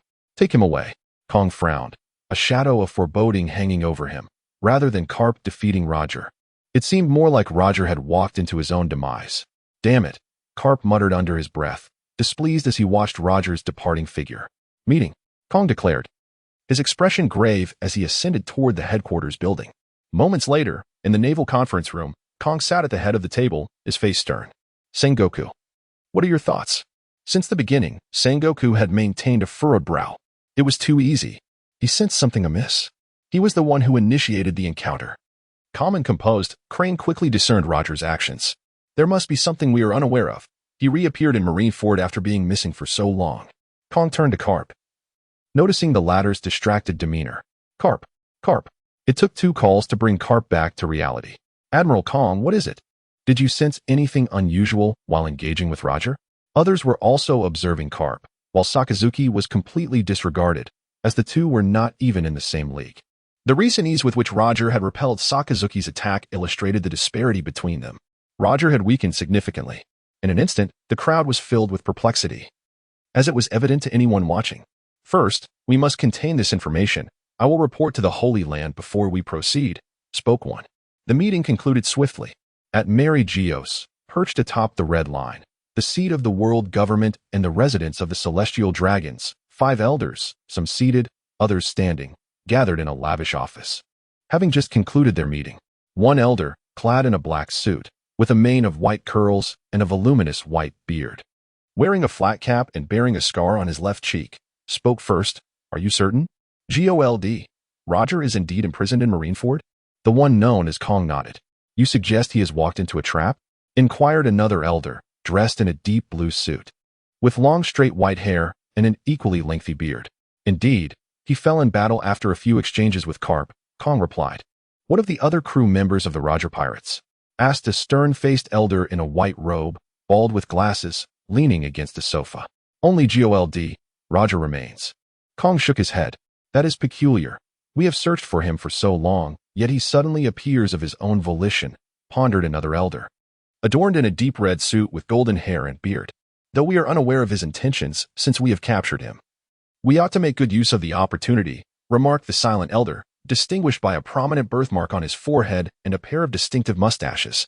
Are you suggesting? The other 4 elders, including Kong, turned their gazes toward the elder with the birthmark. We have long sought to eliminate Roger, fearing he might expose the secrets of Raftel and the Void Century. If that is the case, let us execute him before the world, thereby instilling fear among the pirates at sea. This ocean belongs to the world government, not to the so-called pirates, much less to any pirate king. The elder's eyes glinted with a fierce intensity. You speak wisely. Now that Roger is in our custody, any plot he may have holds little weight against us. This matter warrants reevaluation. Kong, return to Marineford immediately. We cannot afford any missteps. The elder in the white robe regarded Kong with a serious expression. Understood. Kong nodded before departing from the office. This matter must be reported as well. The 5 elders, distinguished by their fluffy white beards, observed the remaining 4 with a sense of gravity. As they traversed the corridor of the office, they gradually made their way deeper into the castle. The seemingly endless hallway enveloped in silence, save for the sound of their footsteps. As they approached their destination, the previously composed demeanor of the 5 elders began to betray signs of tension, with beads of perspiration appearing on some foreheads. A careful observer might detect a glimmer of fear in their eyes. Upon emerging from the corridor, warm, gentle sunlight cascaded down, revealing a quaint courtyard alive with the sounds of chirping birds and fragrant blossoms, where butterflies danced gracefully. It was a veritable paradise. In the midst of the vibrant flowers and lush grass, an indistinct figure stood with its back to the entrance, extending a delicate, ethereal hand, upon which a butterfly alighted, creating a tableau imbued with tranquility and serenity. My Lord Emu. In a moment that belied their status as the world's supreme authorities, the five elders knelt before this figure, their expressions betraying trepidation akin to that of subservient attendants. 3 days later, the world erupted in chaos. News spread like wildfire across oceans and islands, delivering a revelation that would upheave the very seas. The pirate king, GOLD, Roger, has been captured by the Navy and will be executed in Logtown in half a month, to be transported to Impel Down tomorrow. Across the 4 seas, the Grand Line. In the New World, pirates clutched newspapers, their eyes wide with disbelief at the astonishing news. What? This is impossible. The pirate king has been captured by the Navy. Such a fantastical notion seemed inconceivable. The news arrived with such suddenness that it left both pirates and merchants alike in a state of shock. GOLD. Roger had been defeated by the Navy's hero, Monkey D. Garp. The announcement of the pirate king's impending execution in Logtown, along with the detail of his transfer to the world's most notorious prison, Impel Down, sparked suspicions of a conspiracy. It seemed a deliberate ploy to lure Roger's crew into a trap. As time flowed on, the seas grew increasingly tumultuous. This cannot be true. What on earth has transpired? How could the pirate king be captured by the Navy? Many pirates roared in outrage, unable to accept the reality of Roger's capture. At the Foxy.A archipelago in Shacky's bar, Rayleigh sat in contemplation, gazing at the newspaper in his hands. He removed his white-framed glasses from the bridge of his nose and sighed. He went through with it. Behind the bar, Shacky exhaled a plume of smoke from her cigarette, sharing in Rayleigh's lament. This is the path chosen by the captain. Setting the newspaper aside, Rayleigh grasped a nearby bottle, taking several hearty swigs. And the others? Shacky hesitated, words escaping her. The captain has given his final command. Rayleigh shook his head and stood. Continuing, I need to step outside for some air. Return soon. As Rayleigh departed, Siachi found herself at a loss for words. The New World. Father, GOLD. Roger has been captured by the Navy. Aboard the Moby Dick, the immortal Marco held the newspaper, his expression one of disbelief. What? Surely I must have misheard. GOLD. Roger has been apprehended by the Navy? The surrounding crew members, upon hearing Marco's words, immediately voiced their skepticism. With a hearty laugh, Whitebeard set aside his large jug and took the newspaper from Marco's hands. His brows furrowed as he scanned the news, and then, for reasons unknown, he let out a heavy sigh. Father, this cannot be true. How could Roger be captured? Did he not just meet with you recently? Josu exclaimed, anger flaring within him. It was widely known that Roger was a man whom even their father respected greatly. How could the Navy possibly capture him so easily? Moreover, Roger's crew was formidable. With the likes of the Dark King Rayleigh and the indomitable Spock Jabba, individuals who could effortlessly contend with Navy admirals. There must be some treachery at play. To capture Roger, it would take more than just Garp. He surrendered willingly. The world government has truly twisted the facts, Whitebeard interrupted, as he downed his strong drink, cutting through Josu and the others' outrage. Surrendered? Marco and the others looked at Whitebeard with confusion. Roger is destined to usher in a new era, Whitebeard mused, gazing at the horizon while sipping his liquor. In the North Sea, a prosperous island lay in ruins. What a monumental revelation. Amidst the debris, a youth donned in sunglasses with golden short hair, dressed in a black shirt and white trousers. His feet adorned with pointed shoes, grinned wickedly, his bloodied hands clutching the newspaper. Around him, towns were ablaze, corpses littered the ground, and fresh blood painted the scene of the island's recent plunder. The pirate king has indeed been captured by the Navy. Below, a disheveled man clad in a cloak with circular patterns, wielding a cane marked with a plum blossom emblem, appeared equally astonished as he read the newspaper, his nose perpetually dripping. Torpole, a user of the sticky fruit, is one of the highest-ranking members of the Don Quixote family. In half a month, he will be executed in Logtown. Shall we go, young master? Asked a man beside Torpole, adorned with a fringed hat and tribal-like red cloak, his face marked with 2 lines. Diamante, a user of the string fruit, is also among the upper echelons of the Don Quixote family. Prepare yourselves. We are heading to Logtown. Understood. In the New World, a child called out, Mom, the Pirate King GOLD. Roger has been captured by the Navy and will be executed in Logtown in half a month. Mom, do you truly believe those foolish Navy men could capture Roger? The newspaper claims it was the Navy hero Garp who apprehended him. Go to Logtown and see for yourself. Yes. Meanwhile, numerous illustrious figures, renowned across the vast seas or destined to gain fame in the future, were making their way to Rogertown. They sought to witness the fall of a legendary king. In the now repaired headquarters of Marineford, the empty office bore witness to an unsettling atmosphere. Admiral Kong. Might this be somewhat perilous? Crane inquired, her expression grave as she gazed at Kong. The news had already been disseminated. This was the decision of the 5 elders. Kong shook his head and continued, I understand your concerns, yet even if the entirety of the Roger pirates were to attempt a rescue, it would be akin to moths drawn to a flame.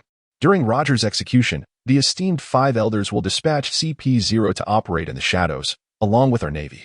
Crane nodded, falling silent, though lingering doubts clouded her mind, for Roger's actions had been exceedingly sudden, leaving even her bewildered. With half a month remaining until the execution, the 5 elders intended to draw out some foolhardy souls during this period. Tomorrow, Sengoku, Garp, Zifa, you will lead Akainu, Kizuru, Kazan, and other admirals to escort Roger to impel down. Understood, the somber expressions of Sengoku and the others indicated their acknowledgement. One must concede the world government was shrewd. Pushing back the execution by half a month was a strategic maneuver to lure out potential threats. Prepare yourselves. We depart tomorrow. There is no need to rush during the escort, as we have ample time. Kong made a final admonition. As the meeting concluded, Crane remained restless, contemplating a visit to the prison to gauge Roger's demeanor. Upon arriving, she stood outside the cell, observing Roger locked within. The longer she looked, the more she sensed something amiss. It was not that Crane overestimated Roger. The seastone chains in prison could hardly contain him.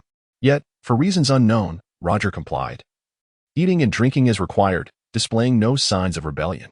The more this unfolded, the stronger her sense of unease grew. Is that you, Vice Admiral Crane? Still as striking as ever, Roger remarked with a hearty laugh, his pallor deepening as he looked at her from inside the cell, yet his voice remained robust. What scheme do you harbor? Crane's expression hardened, disregarding Roger's jest. A scheme? Haraha. It seems I've stumbled upon something amusing, Roger replied, regarding Crane with a bemused expression. I wouldn't dare engage in a battle of wits with you. One misstep could lead to disaster. Why have you vanished for over a year? Why come to Marineford so suddenly? Crane pressed, her face darkening. Why vanish? ISNT it, because you all have been hunting me down? I had no choice but to hide. But you are the pirate king. And what of it? I'm still being chased across the globe by that scoundrel Garp. Roger retorted, a grin plastered across his face. Humph, regardless of your intentions, I shall not allow you to succeed. With a cold snort, Crane realized that no further inquiries would yield answers and turned to leave. In Alabasta, amidst the endless desert, the scorching sun hung high in the sky, and the temperature in the heart of the desert had soared to 50 degrees. In this desolate, barren expanse, a massive mound of sand and rock was suddenly in motion. To be precise, it was not a mountain but a colossal sandy boulder, estimated to be over 100 meters high, its weight beyond measure. Beside this immense rock lay a small stone, where a yellow duck, with its tongue hanging out, gazed listlessly at the horizon, akin to a beggar devoid of hope, its expression now numb.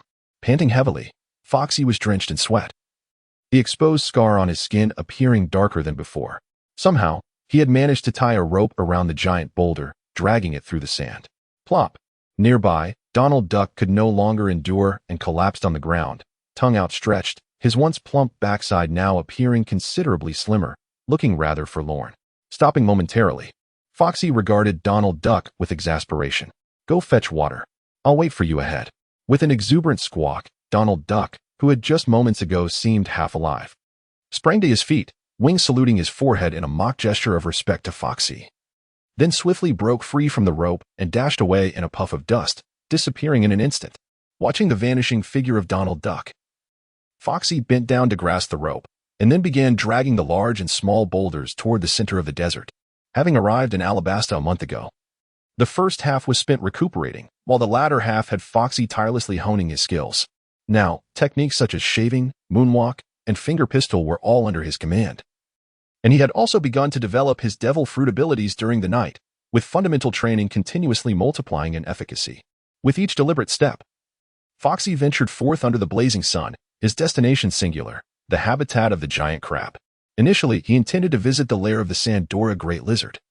But for reasons unknown, there had not been a single lizard in sight during his visit yesterday, unbeknownst to him, due to Foxy's presence.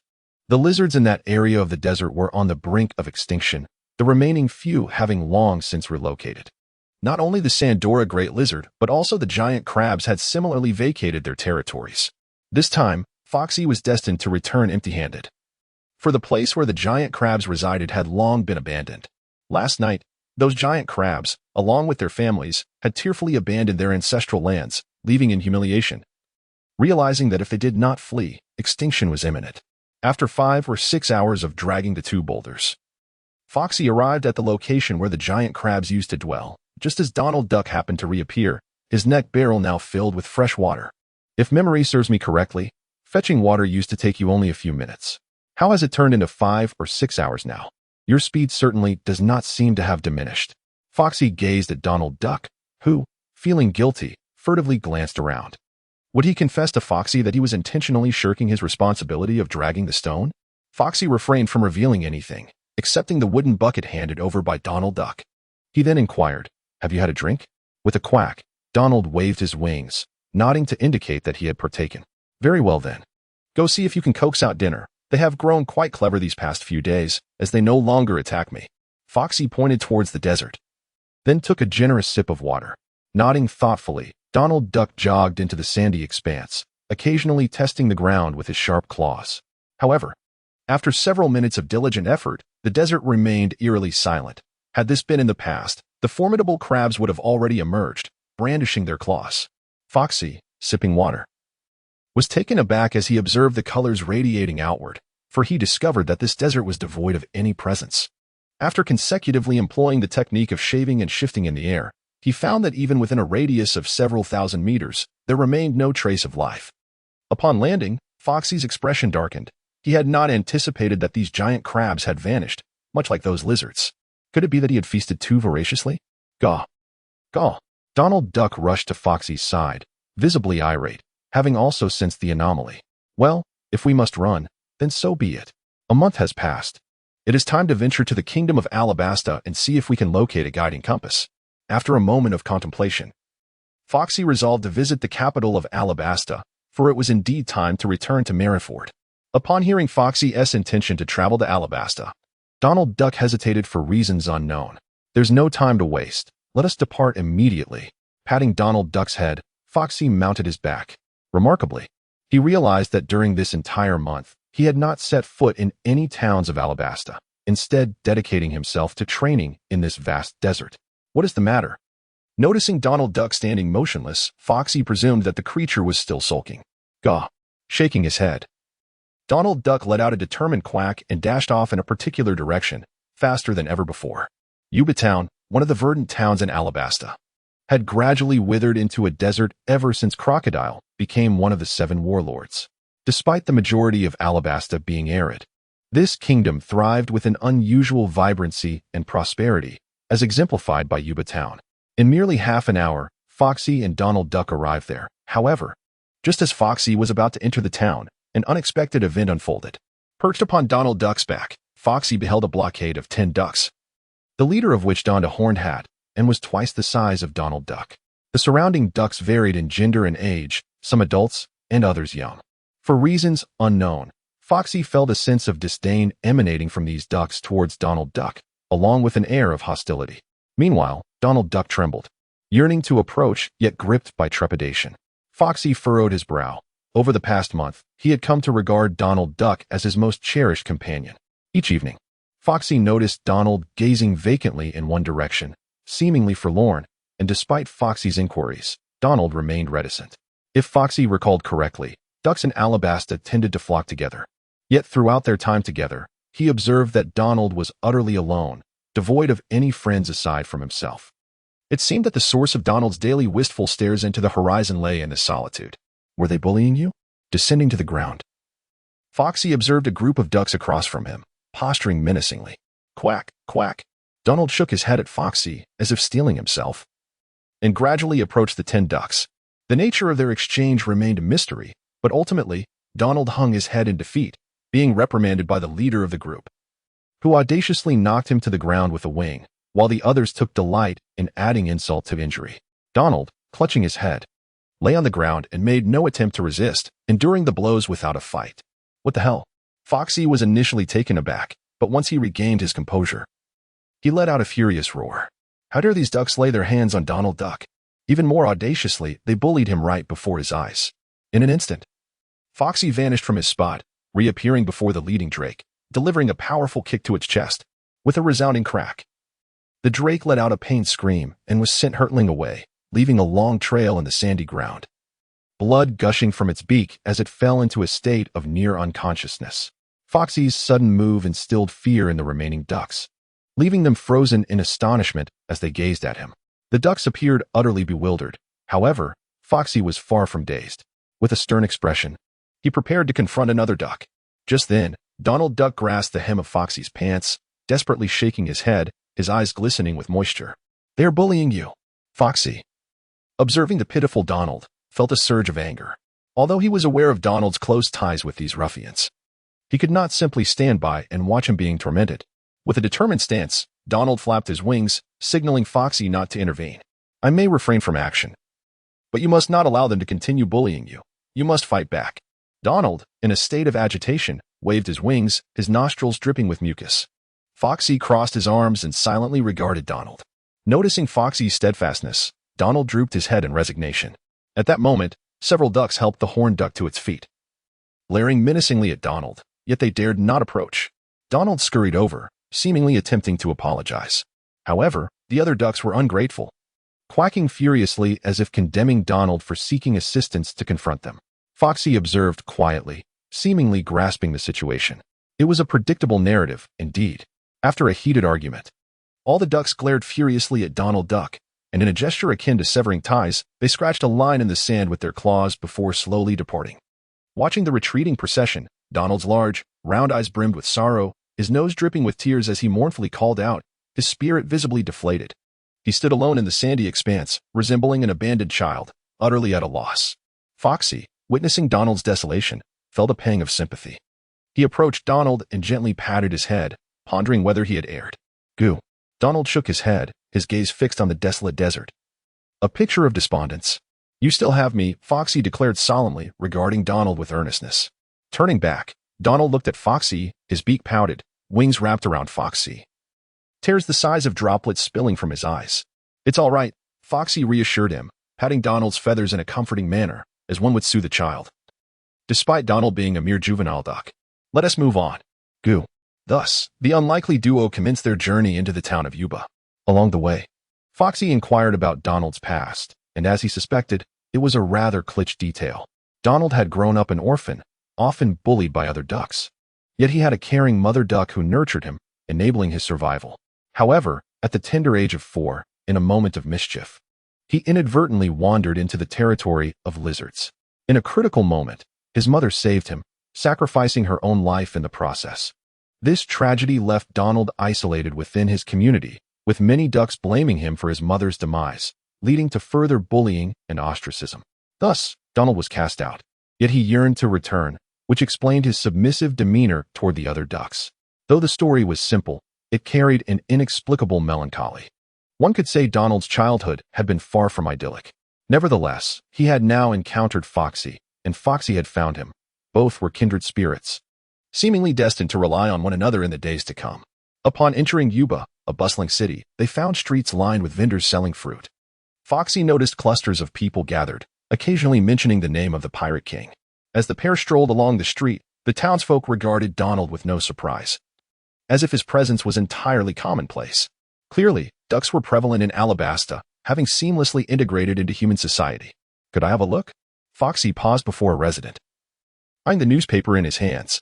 "Here you go." The resident offered the paper without asking for payment. "Thank you." Upon receiving the newspaper, Foxy's expression shifted as he perused the intelligence within. The Pirate King, Gold, Roger, had been captured by the naval hero, Garp, and would face execution in Logtown in a fortnight. Foxy, after reading the report, found himself somewhat lost in thought. Is the era about to commence? Donald Duck, noticing Foxy's daze, curiously leaned in to observe the news report, though he could only comprehend the illustrations. It seemed it was time to depart. Having finished the report, Foxy resolved to head to Rogue Town. He could not possibly be absent from such a historic moment. Foxy had initially intended to remain in Alabasta for a while longer, but it appears that such plans are no longer feasible. Although there are still 2 weeks until the execution, traveling to Lowtown will undoubtedly require several days. Not to mention the potential for unforeseen circumstances along the way. Foxy, with an instinctual awareness, realized that the entire ocean was stirred with excitement. The New World and the Grand Line were undoubtedly teeming with pirates and factions hastening towards Lowtown. With so many individuals converging, conflicts were inevitable. Hence, the journey would likely be fraught with turbulence. As the saying goes, one may wish to avoid trouble, yet sometimes trouble finds you. Consequently, Foxy had no intention of lingering in Alabasta any longer. Lowtown was surely under the watch of the Navy, and reaching it would guarantee his safety. However, embarking on this journey alone posed challenges, and he deemed it prudent to seek a ride for enhanced security. Having formulated a plan, Foxy returned the newspaper to a local resident and patted Donald Duck on the wing, making his way towards the inn. Throughout his walk, Foxy's mind was consumed with thoughts, but upon arriving at the inn, he found himself in an awkward predicament. He was utterly broke. Donald Duck, noticing Foxy's hesitation at the entrance, sniffled and gazed at him with a bewildered expression. "Wait here for me," Foxy instructed. With wide eyes, Donald nodded in agreement. Moments later, Foxy vanished from sight, only to return after 5 or 6 minutes, now holding a sum of 20 to 30,000 berries. Meanwhile, in the alleys of Yuba, a group of thugs lay sprawled on the ground, bruised and unconscious, their disheveled attire revealing the brutal humiliation they had suffered. Having successfully checked into the inn, Foxy planned to venture out later that evening for a lucrative endeavor. To secure a ride, he needed funds, and currently he was destitute, his clothing tattered and worn.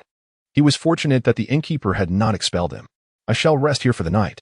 This was a double room, and as Foxy reclined on the bed, he observed Donald Duck wandering about the room. With a relaxed demeanor, Donald sprawled across the bed and turned his head to Foxy, letting out a quack.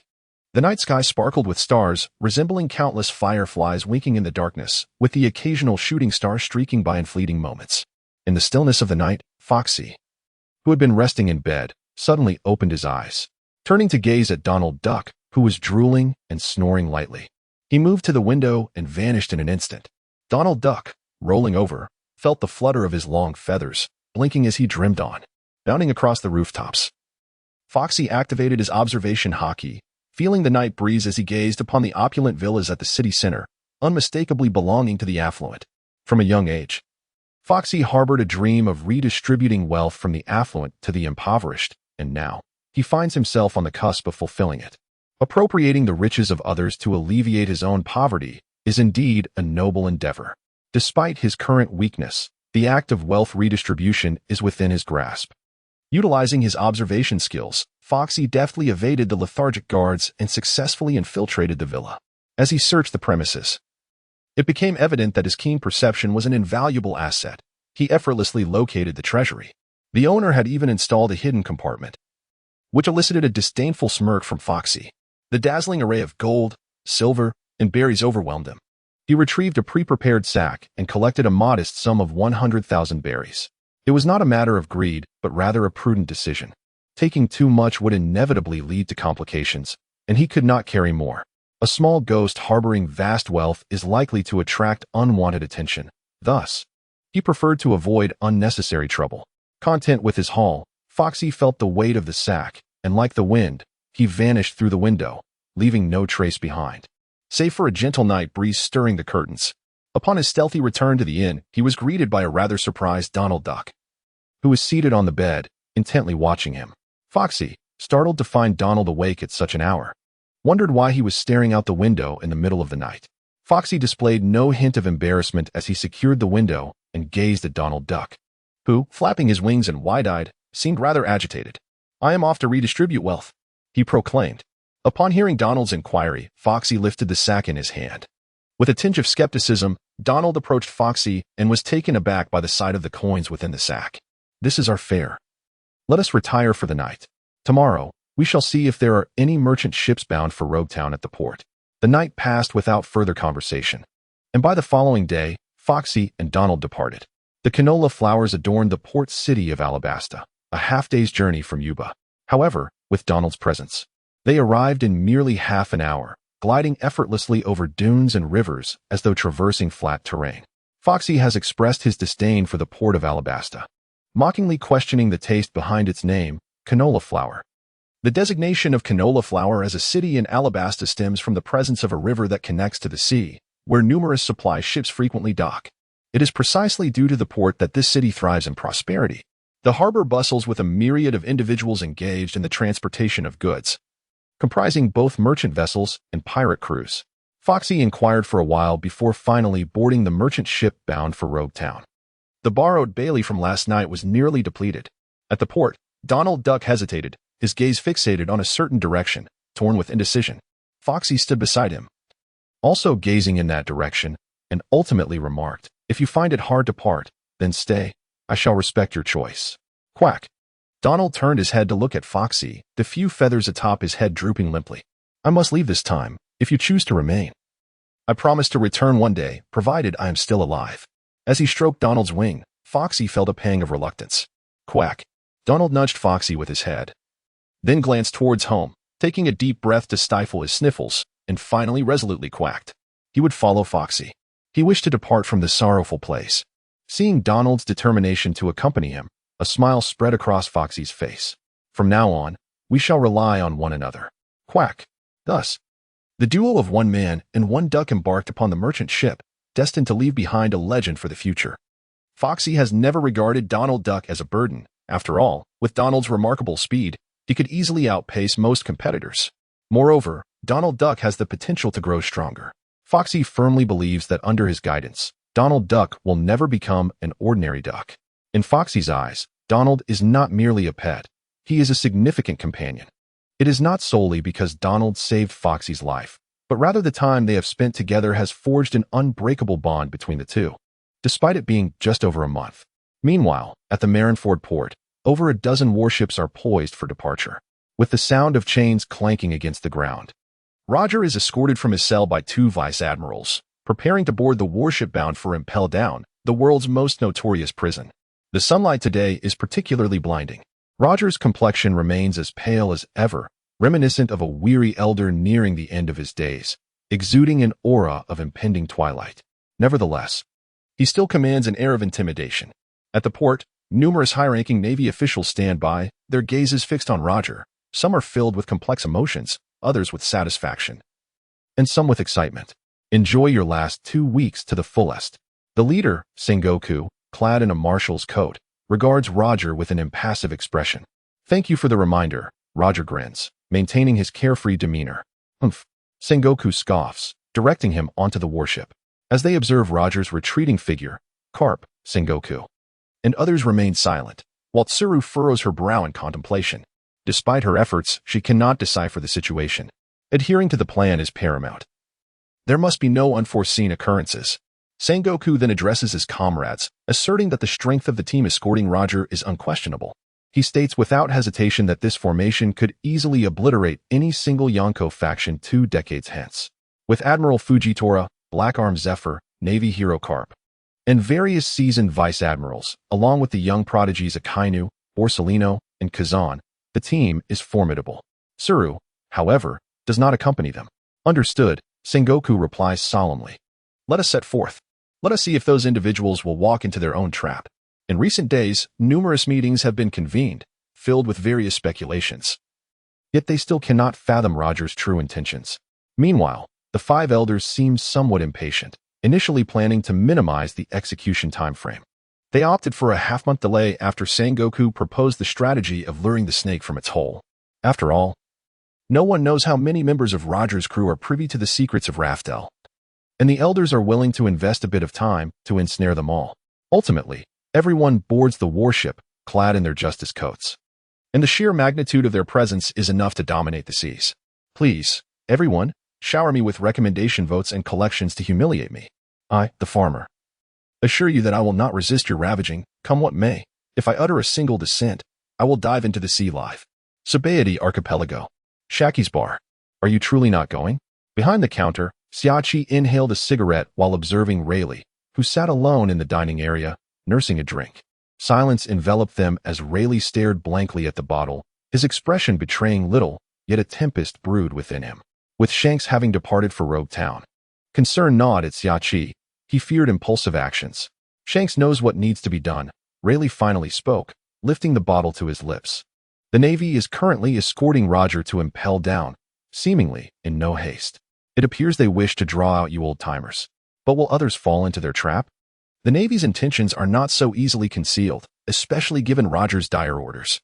"I'm going for a stroll," Rayleigh announced, rising from his seat, his mood evidently somber.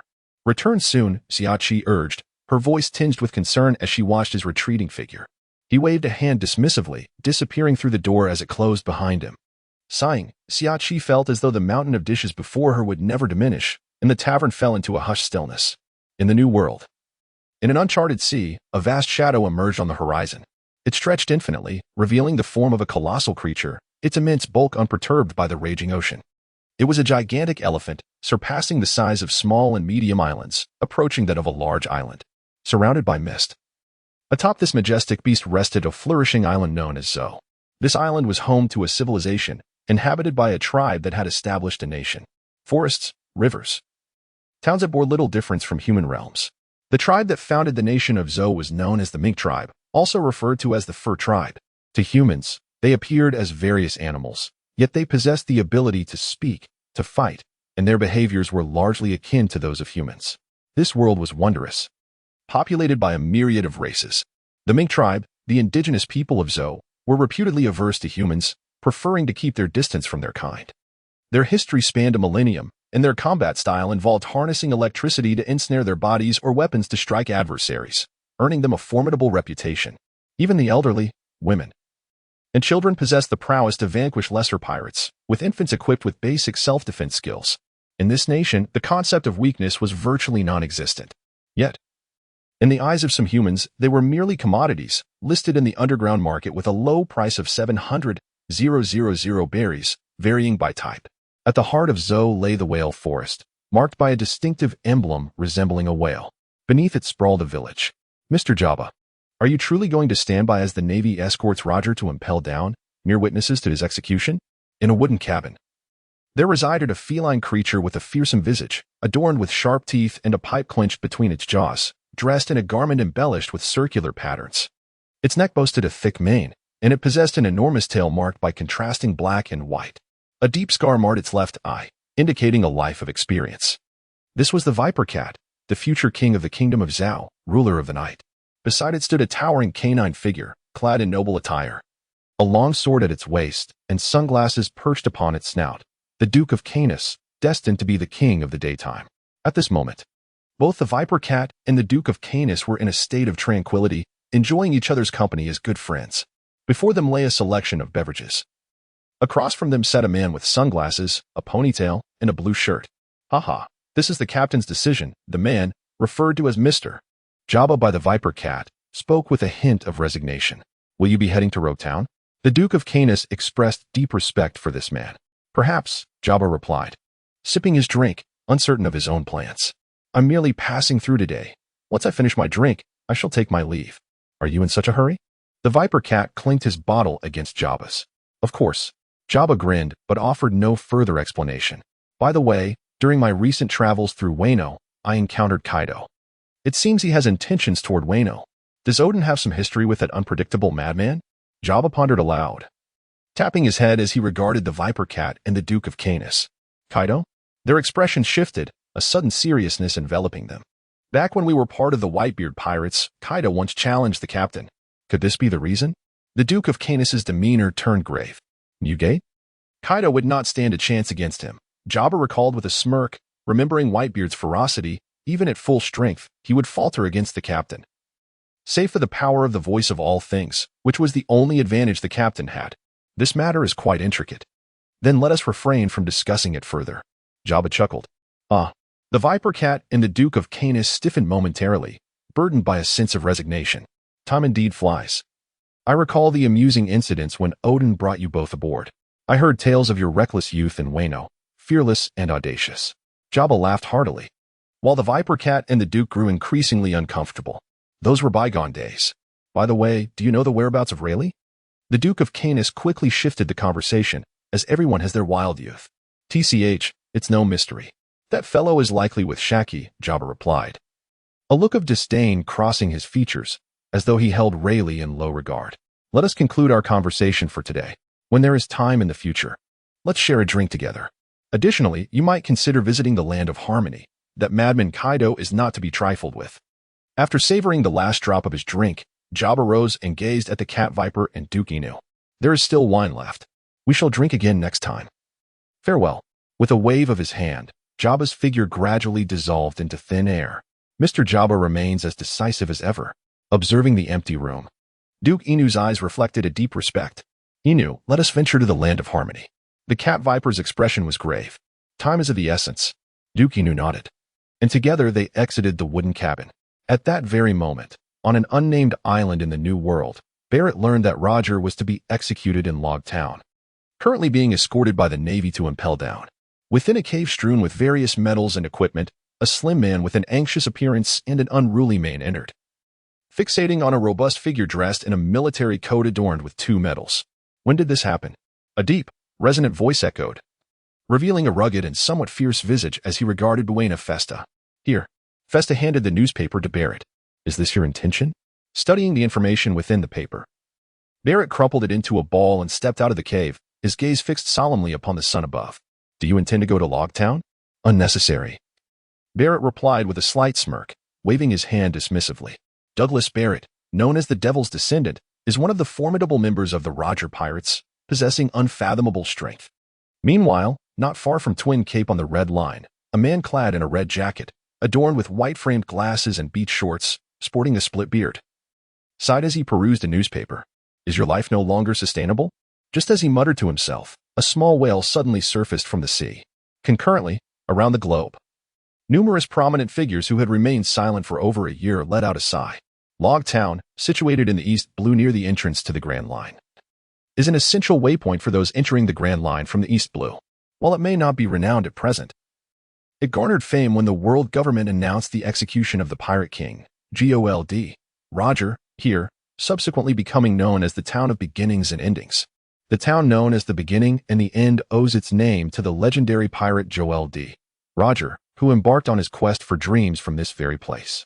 It was here that he set forth on a tumultuous journey, emerging amidst countless dominators, heroes, kings, and formidable beings to ultimately ascend as the Pirate King at the pinnacle of the world. The tale that commenced here is destined to conclude in the same locale. The world government relentlessly seizes every opportunity to strike against pirates, brazenly proclaiming to the world that pirates are indeed pirates, synonymous with malevolence and brutality. Even the title of Pirate King pales in the face of absolute justice, rendering one merely a failure. To this end, the world government has clandestinely dispatched an unquantifiable number of agents. Had it not been for the declaration of sovereignty, they could have executed their orders in Marineford or elsewhere.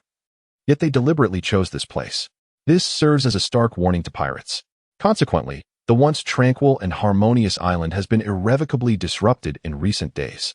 From above, one can discern an ever-increasing throng in Logtown, comprising pirates, naval officers, figures from the underworld, officials, and noblemen from various kingdoms, all converging with intricate allegiances. Numerous vessels have arrived from the New World, the Grand Line, and the Four Seas, each harboring a singular purpose, to witness the fall of a legendary sovereign with their own eyes. One day prior, a merchant ship departed from Alabasta, its destination set squarely on Logtown. On this day, Foxy and Donald Duck remained ensconced in their quarters. Foxy was inverted, balancing his entire weight on 2 middle fingers, engaging in a peculiar exercise. Nearby, Donald Duck stood in a comical pose, his silly visage lacking any semblance of vigor. His thoughts were not present. Instead, they wandered outside, yearning to witness the unfolding events. Gaga. Glancing at Foxy, Donald waved his wings, his large, round eyes brimming with anticipation. Foxy, curious as to why Donald's quacks were not akin to those of other ducks, had previously inquired about it. However, Donald merely gazed back at him with innocent eyes. Foxy was uncertain of how many times he had practiced. After mastering the middle finger, he moved on to the index, ring, thumb, and little finger. At this moment, he was drenched in sweat, his breathing becoming increasingly labored. Noticing that Donald Duck wished to go outside, Foxy did not pause. He continued his training for another 10 minutes. Gaw. Donald Duck squinted his eyes in delight, his ample posterior tail swaying joyfully. The 10 minutes passed swiftly, and after washing his face, Foxy exited the room alongside Donald Duck. Upon reaching the deck, he felt the caress of the sea breeze and gazed upon the endless horizon, taking a deep breath. The deck was bustling with people, including those transporting goods, merchants, mercenaries, and a myriad of others, creating a vibrant tapestry of life. Many, like Foxy, were hitching a ride, eager to witness the execution of the Pirate King in Lowtown. Breathing in the fresh air, Donald Duck frolicked to the ship's railing, quacking excitedly at the sea. Others nearby cast a cursory glance at Donald Duck before returning to their own affairs. Leaning against the railing, Foxy stood beside Donald Duck, gently patting him as if to offer comfort or perhaps a promise. Gaw, Donald Duck seemed to have noticed something, pointing with his wing towards the left side of the sea. There, amidst the waves, floated numerous fragments of shipwrecks and several corpses, suggesting the remnants of a pirate vessel. This sight was not isolated, as Foxy soon observed many shattered pirate ships scattered across the surface of the water. The crew aboard the merchant vessel also took note. Some appeared anxious while others exuded confidence, reflecting the myriad facets of life. Let us hope that no calamity ensues. Foxy's expression darkened as he surveyed the scene. It was evident that a battle had transpired here, undoubtedly instigated by pirates. If it were merely a common pirate crew, it wouldn't be a significant concern, as this merchant vessel boasted a security detail capable of handling such threats. After all, engaging in trade along the Grand Line necessitated certain connections. As long as they did not encounter particularly vicious pirates, the danger remained minimal. However, the true peril lay in crossing paths with those marauders who reveled in violence and plunder, which would inevitably lead to trouble. Boom. Suddenly, as Foxy pondered, a resounding explosion erupted from the sea, causing his countenance to darken. He gestured for Duck to follow him as they rushed toward the bow of the ship. Flames soared skyward, and before the merchant ship, a pirate vessel was cleaved in two. The pirates aboard were thrown into a frenzy, and a dazzling arc sliced through the waters. The shattered pirate ship disintegrated like paper, swiftly sinking into the depths. Beside the wreckage, a young man stood upon a rudimentary raft, sheathing his long sword just as he vanished. In the next moment, he soared through the air toward the merchant vessel, employing the technique known as moonwalk. He landed gracefully on the deck, and Foxy's pupils constricted at the sight of this youth, clad in a checkered shirt, with a long sword strapped to his back and short black hair neatly styled. His most striking feature was his eyes, sharp and piercing, reminiscent of an eagle.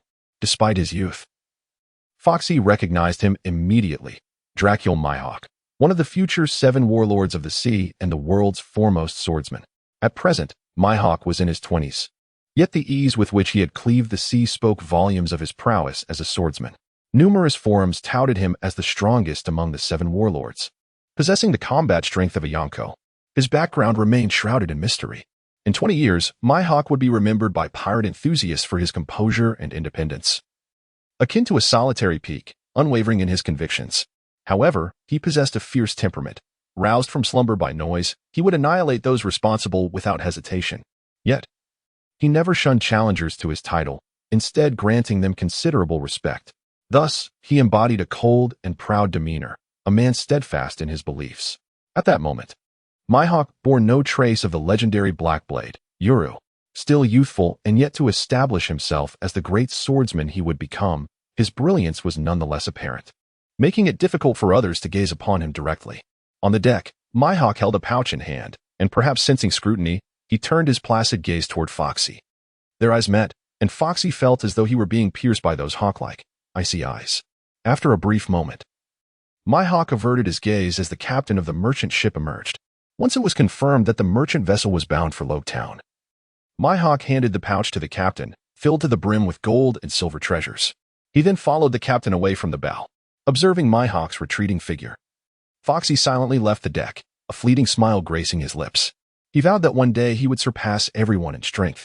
Having unexpectedly encountered Mihawk, Foxy lost the inclination to linger and returned to the cabin to continue his training. The power that could effortlessly rend the sea ignited a yearning within him. He too wished to be a swordsman.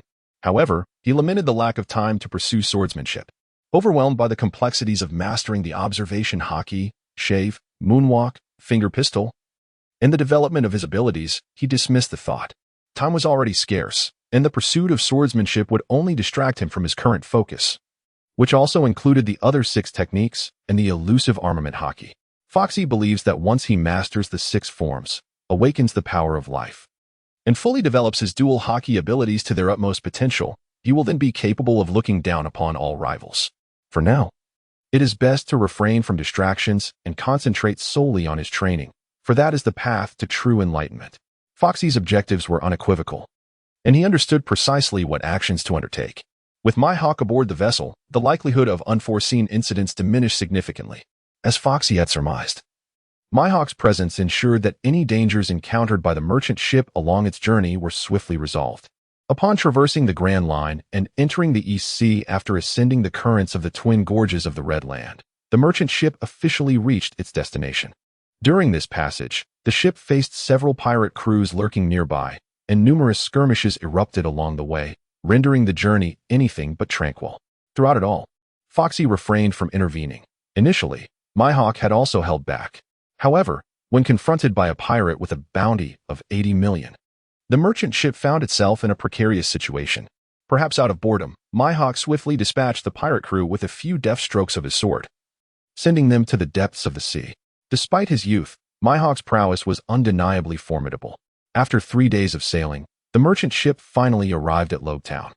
Standing at the shoreline, Foxy observed the myriad of vessels, naval ships, pirate ships, merchant vessels, and those belonging to various kingdoms. The scene was bustling, filled with a diverse array of characters. Upon arrival, my hawk disappeared, while Foxy set his sights on the Navy headquarters in Lewd Town. As expected, Lewd Town was already under naval surveillance.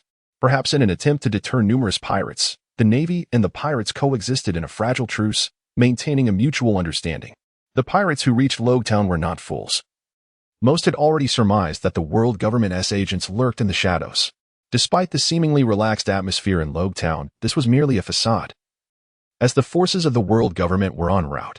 After conversing with several residents along the streets, Foxy finally arrived at the Navy headquarters. The headquarters was heavily fortified, with 3 vice admirals stationed at the entrance, accompanied by numerous rear admirals and other officers. Additionally, the world government's intelligence agency, the Cipher Pole Organization, was discreetly present. With approximately 10 days remaining until the execution, it was certain that several significant figures, whether from the Navy or the pirate world, would arrive in due course. Situated on the eastern side of Lewd Town and adjacent to the port, the Navy headquarters was home to a multitude of warships, predominantly under the Navy's control. Unauthorized individuals were strictly prohibited from entering. As Foxy and Donald Duck approached this area, they were met with the sight of numerous Navy personnel, the lowest rank being that of a second lieutenant, 2 ranks above Foxy. This was the Navy headquarters, and entry was forbidden. A somewhat bemused second lieutenant scrutinized the unusual duo, a young boy and a duck. Cadet Foxy reporting from the Navy Academy, he announced. Foxy performed a salute, revealing his identity. Gak. Donald Duck imitated Foxy's salute, his nostrils flaring with a stream of mucus that vanished with a single sniff, only to return shortly after. The lieutenant was momentarily taken aback, noticing Foxy's solemn demeanor.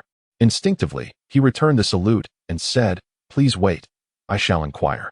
If it were merely an ordinary sergeant, he would have been disinclined to acknowledge him, but Foxy's designation as a student of the Naval Headquarters Academy commanded the lieutenant's respect. As the lieutenant departed, Foxy and Donald Duck waited with a sense of calm. Foxy refrained from staying at a hotel due to the recent surge in accommodation prices and his limited financial resources. Given the presence of a naval division, it seemed far more prudent to reside within its confines, where he could also enjoy a measure of security. Shortly thereafter, the young lieutenant, having ascertained Foxy's identity, admitted him into the division and personally guided him to his quarters, exhibiting a demeanor tinged with obsequiousness. During his verification of Foxy's credentials, he had discovered in the records that there indeed existed a sergeant named Foxy enrolled at the Naval Academy, who had recently been confirmed deceased. Through careful comparison, he confirmed that this was indeed the same Foxy, and the records further indicated that Foxy was a protégé of Admiral Crane, a senior staff officer. This connection with Admiral Crane explained the lieutenant's somewhat sycophantic behavior. Upon reflecting on the lieutenant's fluctuating demeanor, Foxy comprehended the underlying motivations, yet chose to remain discreetly polite. Ultimately, at Foxy's request, his room was situated in close proximity to the training grounds, facilitating his pursuit of improvement. "Thank you, Lieutenant. I am quite satisfied with the accommodations," Foxy expressed courteously. "It is merely a trifling matter. I shall take my leave," the lieutenant replied, adeptly navigating the social nuances without overstepping into distasteful flattery. Nodding in acknowledgement, Foxy observed the lieutenant's departing figure before entering his room to arrange his belongings. The chamber was modest in size, unmistakably a student dormitory originally intended for 6 occupants, yet now solely occupied by Foxy and a solitary duck. The privileges afforded by connections were evident, as even the smallest details reflected the advantages of having someone in a position of influence. Had Foxy lacked his relationship with Crane, he might have received some favorable treatment as a mere academy student, but it certainly would not have been as pronounced as his current situation. Gah! Quacked Donald Duck, surveying their new abode with curiosity. Yes, for the foreseeable future, this would indeed be their residence. Foxy nodded in agreement with Donald. Let's head to the cafeteria for a hearty meal in preparation for our training, and tomorrow we shall explore Log Town. Gah! Upon hearing the prospect of a meal, Donald's round eyes sparkled with excitement, his tuft of feathers brimming with energy. However, upon the mention of training afterward, he wilted momentarily. Yet, the mention of an outing the following day revived his spirits once more, his emotions shifting like an actor's, showcasing a remarkable human-like quality. If only he could secure an Oscar in a previous life, provided he avoided capture by the mysterious departments. Let us be on our way. Foxy, accompanied by Donald Duck, stepped out into the world. Along the way, they encountered numerous Marines, most of whom gazed at Donald with curiosity. After some inquiries, Foxy managed to locate the mess hall. Perhaps the lieutenant had already provided instructions, as the chef was prepared to serve accordingly. However, since it was past lunch hours, only simple fare was available, such as steamed buns. Despite this, Foxy devoured several baskets, and Donald, perhaps savoring the novelty of the steamed buns for the first time, also indulged heartily. The question arose, should Foxy possess the Conqueror's Haki? Currently, most protagonists in pirate fanfiction wield this power, leading me to consider not granting Foxy this awakening. Yet, without it, something essential would be missing, rendering Foxy not a complete figure of the blue race. Thus, after much contemplation, I decided to consult you, my dear readers. Majority rules, so please share your thoughts, and I shall awaken or refrain from awakening him based on your sentiments. I can see all comments, whether on the starting point or QQ reading, so feel free to speak your minds. The next day, the first rays of dawn began to rise from the horizon. At the usual hour, just as the day was beginning to break, Foxy awoke. He glanced over at the other bed where Donald lay sprawled, his round belly facing the ceiling, legs crossed, wings spread wide, softly snoring. Foxy tiptoed out of the room, inhaling the fresh air, and made his way to the training ground to commence his regimen. He practiced shaving, moonwalking, and finger guns, diligently covering all fundamental techniques. Approximately an hour later, more Marines began their morning runs on the training grounds. Upon seeing Foxy performing push-ups while holding 3 2,000-pound barbells, their jaws dropped in disbelief. A 2,000-pound barbell amounts to a ton. Foxy was merely a youth, yet he was training with a staggering 3 tons of weight, executing push-ups at an astonishing speed. His extraordinary training, far beyond the limits of ordinary individuals, left the Marines in awe, particularly when he balanced his entire weight plus a ton on a single finger. The impact made their own training feel like child's play. As Foxy immersed himself in his relentless training, a pair of large feet appeared before him. Sweaty and breathless, Foxy kicked away the barbells, exerted a slight force with his finger, and performed a backflip, landing steadily. He stared at the figure before him, panting slightly. Clad in a light purple striped suit and a deep blue shirt, with a deep purple mohawk and draped in a major's justice coat, the figure exuded a certain seriousness. "You must be a student of Zephyr," the figure remarked, observing Foxy, whose initially stern expression softened slightly. This kind of extreme training seemed familiar to him, especially after hearing from the lieutenant the previous night about a new student arriving at the Naval Academy. Foxy found the man somewhat familiar.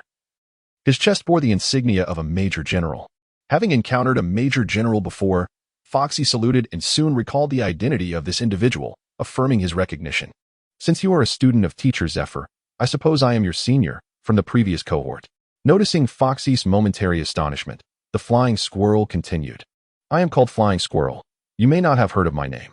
"I have," Foxy replied. "Teacher Zephyr mentioned you a few times." "Is that so?" Foxy nodded, despite Zephyr never having mentioned it. "What is your name?" "Foxy." "Foxy? Are you the student who encountered the World Destroyer during your internship?" The Dormouse initially couldn't recall, but later expressed mild surprise. Strictly speaking, he did not know Foxy personally. He was only aware of her due to the World Destroyer incident. "If there are no other Foxys in the Academy, then I am indeed that Foxy." Foxy smiled broadly. It's good to be alive. The dormouse did not inquire further, but instead patted Foxy's shoulder. In a few days, Teacher Zifa and the others will arrive here. Should any issues arise during this time, feel free to seek my assistance. Very well. Foxy nodded. Continue your training. I shall not disturb you any further. With that, the dormouse departed, evidently setting out on patrol. Watching the retreating figure of the dormouse, Foxy furrowed his brow. At present, the dormouse held the rank of a rear admiral. Yet he was poised to become a stalwart pillar of the Navy, possessing not only formidable strength but also a wealth of combat experience. He was destined to evolve into a seasoned vice admiral of the Navy. Due to his limited appearances, Foxy was not well acquainted with these individuals, at most recalling a few names. However, their formidable prowess and significant roles within the Navy could not be overlooked. Foxy did not dwell too long on his thoughts and continued his training for an additional hour before returning to his room. Observing the sprawled-out Donald Duck still lost in slumber, Foxy shook his head and approached, delivering a sharp slap to rouse him. Quack, quack. Startled, Donald sat upright, still somewhat bewildered and as clumsy as ever. Let us tidy up and take a stroll, Foxy announced. The mere mention of a walk invigorated Donald, who quickly sprang to his feet, his previously drowsy demeanor instantly transformed into one of enthusiasm. Before long, the duo departed the headquarters and made their way to the heart of Lowtown. The present atmosphere of Lowtown was bustling, filled with a throng of people. Among them, the most menacing were the pirates, and with such a congregation, conflicts were inevitable. As they traversed a single street, Foxy witnessed 3 violent altercations. Observing these skirmishes with an indifferent gaze, he and Donald eventually arrived at the central square, which, as anticipated, was the site of the Pirate King's demise. At that moment, the execution platform had been erected, guarded by a pair of Marines. Numerous residents and visitors lingered in the vicinity. After wandering about, Foxy suddenly recalled something. However, just then, Donald weakly called out, "Quack." He tapped his belly with his wings, signaling that it was time for breakfast. "What would you like to eat?" Foxy gently patted his belly, which responded with a soft sound. Donald Duck blinked, as if deep in thought. Upon witnessing Donald's foolish demeanor, Foxy discerned that he was unable to come up with anything, for during their time in Alabasta, he had primarily subsisted on stolen loaves of bread, never having the opportunity to savor true delicacies.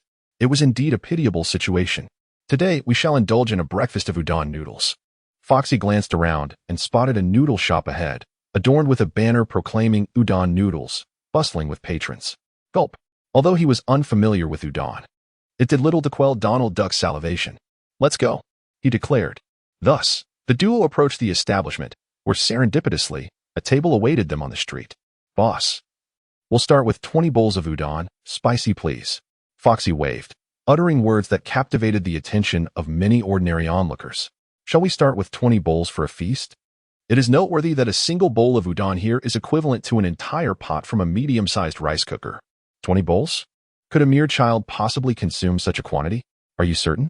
The proprietor cast an odd glance at Foxy, with the majority of his attention fixated on Donald Duck. At that moment, Donald sat upon a stool like a human, his wings resting on the table as he fixated eagerly on the pot of soup before the owner, swallowing in anticipation. "Rest assured, I have the means." The last heist yielded a considerable sum of berries, enough to satiate our appetites. Sufficiently assured, the owner redirected his gaze. To forego a business opportunity would be folly, and thus he promptly busied himself. Due to the increasing population of Rocktown, the restaurants along the streets thrived, and all owners had come to assist, with 4 or 5 helpers on hand. Among them was a young boy, around 8 or 9 years old, diligently serving spirits or juice to the various tables. It was not unusual to consume noodles accompanied by alcohol so early in the day. Such practices were hardly remarkable.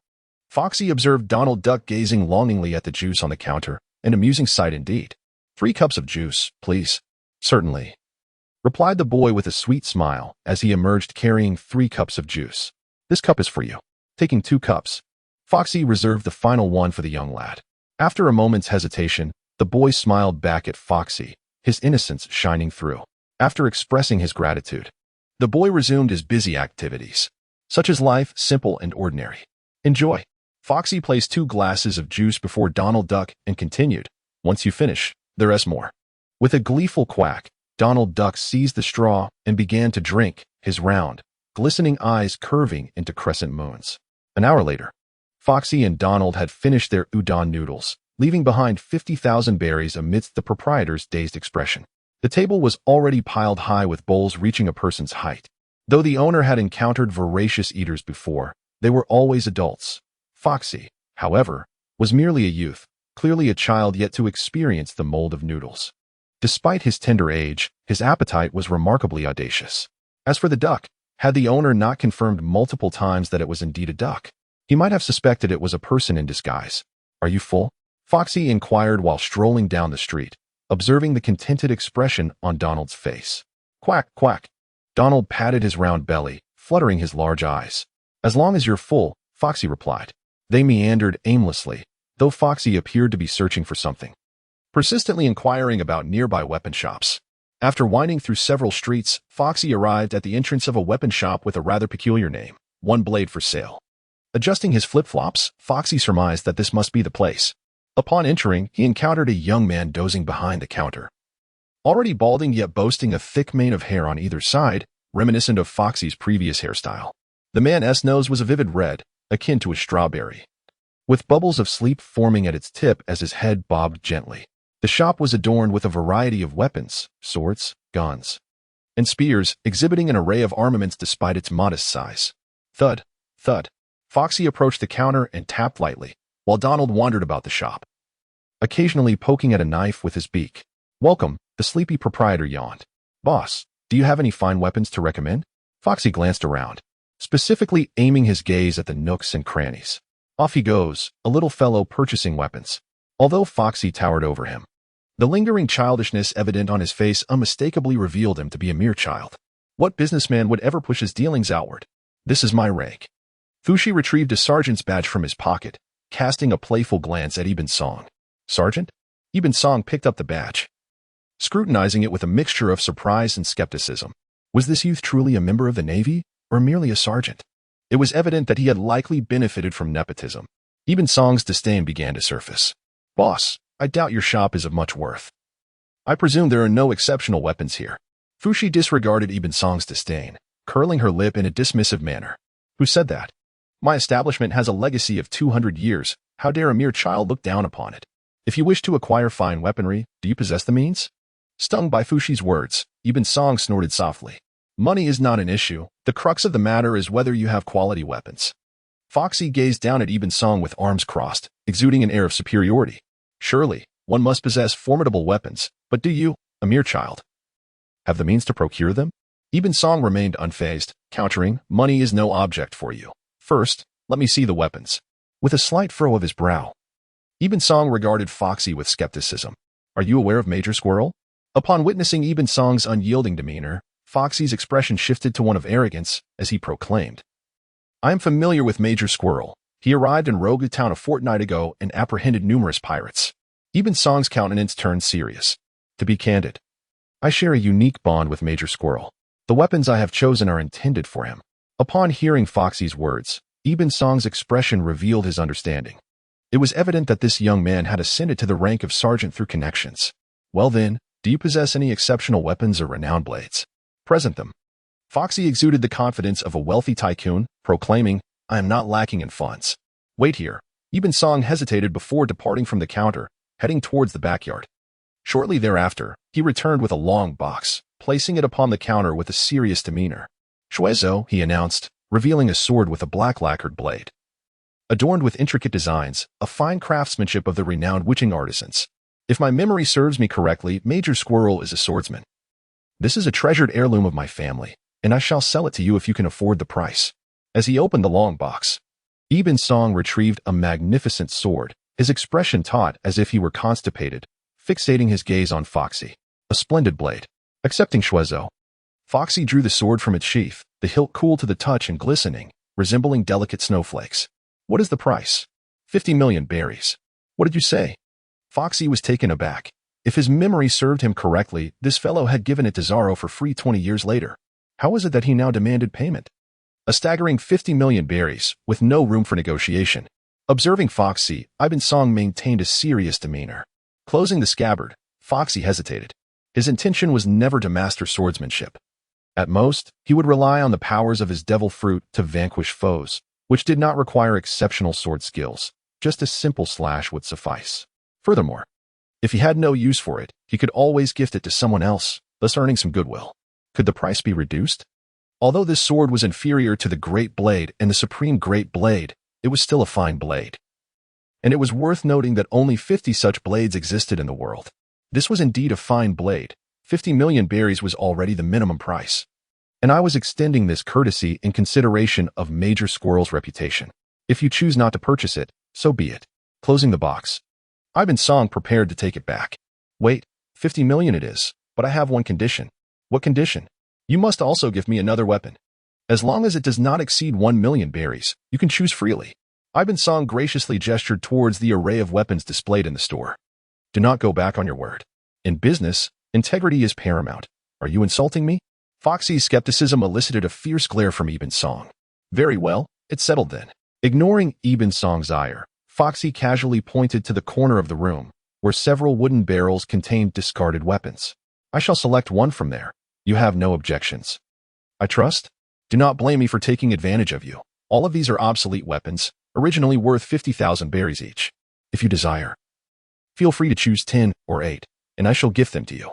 Ibn Song mirrored Foxy's earlier display of wealth, as if money were but a fleeting cloud in his eyes. With a slight curve of his lips, Foxy approached the heap of neglected swords and began to rummage through them. He was uncertain whether the Sandai Katetsu was among them, considering that it was here that Zaro had discovered it 20 years later. Initially, Foxy was unsure if this was indeed the right shop. But when the owner unveiled the snow, he knew he had found the correct place. However, with such a plethora of discarded swords, how long would it take to find what he sought? Foxy lacked the innate talent of a swordsman to resonate with a renowned blade. Owner, how much for this entire collection of discarded swords? Fushi turned to gaze at Ibn Song. 1 million, Ibn Song extended a finger.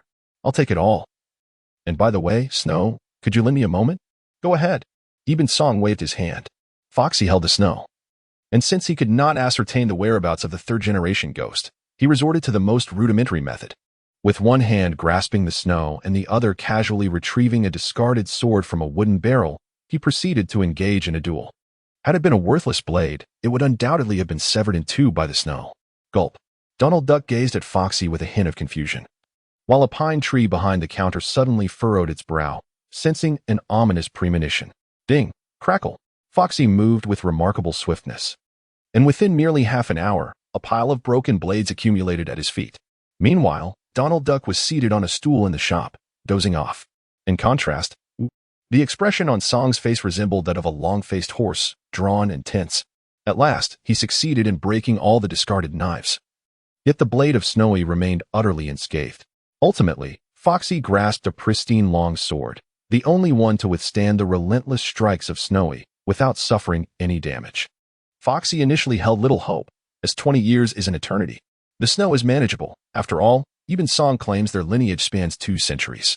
The snow remains a precious treasure, thus its existence is not surprising. However, the third generation of Guha is prone to unforeseen mishaps. What Foxy did not anticipate was that the third generation of Onit would still be present here, even 2 decades in advance. As he grasped the blade, Foxy felt an unusual sensation, difficult to articulate, yet undeniably sinister. It is said that Onit are cursed blades, capable of influencing the very mind of their wielder. Fokushi gazed at the ghostly sword, its blade forming a cross shape, with a handle made of shark skin and an ornate grip. The blade was elongated and possessed a pronounced curvature, devoid of a blood groove, while its pattern exhibited the classic flame-like design of fire-wrought steel. It appeared rather unadorned. You cannot take this sword, he declared. The corner of his eye twitched as Ishibansing watched Fokushi's grasp on the third-generation ghostly sword with rising anxiety. Boss. One must uphold integrity in business. Sheathing the sword, Fokushi's expression soured immediately. Do you not understand what kind of sword this is? Isn't it merely the cursed sword? The third-generation ghostly blade? Ishibansing nearly choked on his words. You are aware? Ishibansing felt a pang of betrayal. Of course, Fokushi retorted, placing 2 swords on the counter. 5 million. I will take these 2 blades now and deliver the payment tonight. Little one, since you recognize the third-generation ghostly sword, you must also know that all swords of the ghostly sword lineage, starting from the first generation, are cursed blades.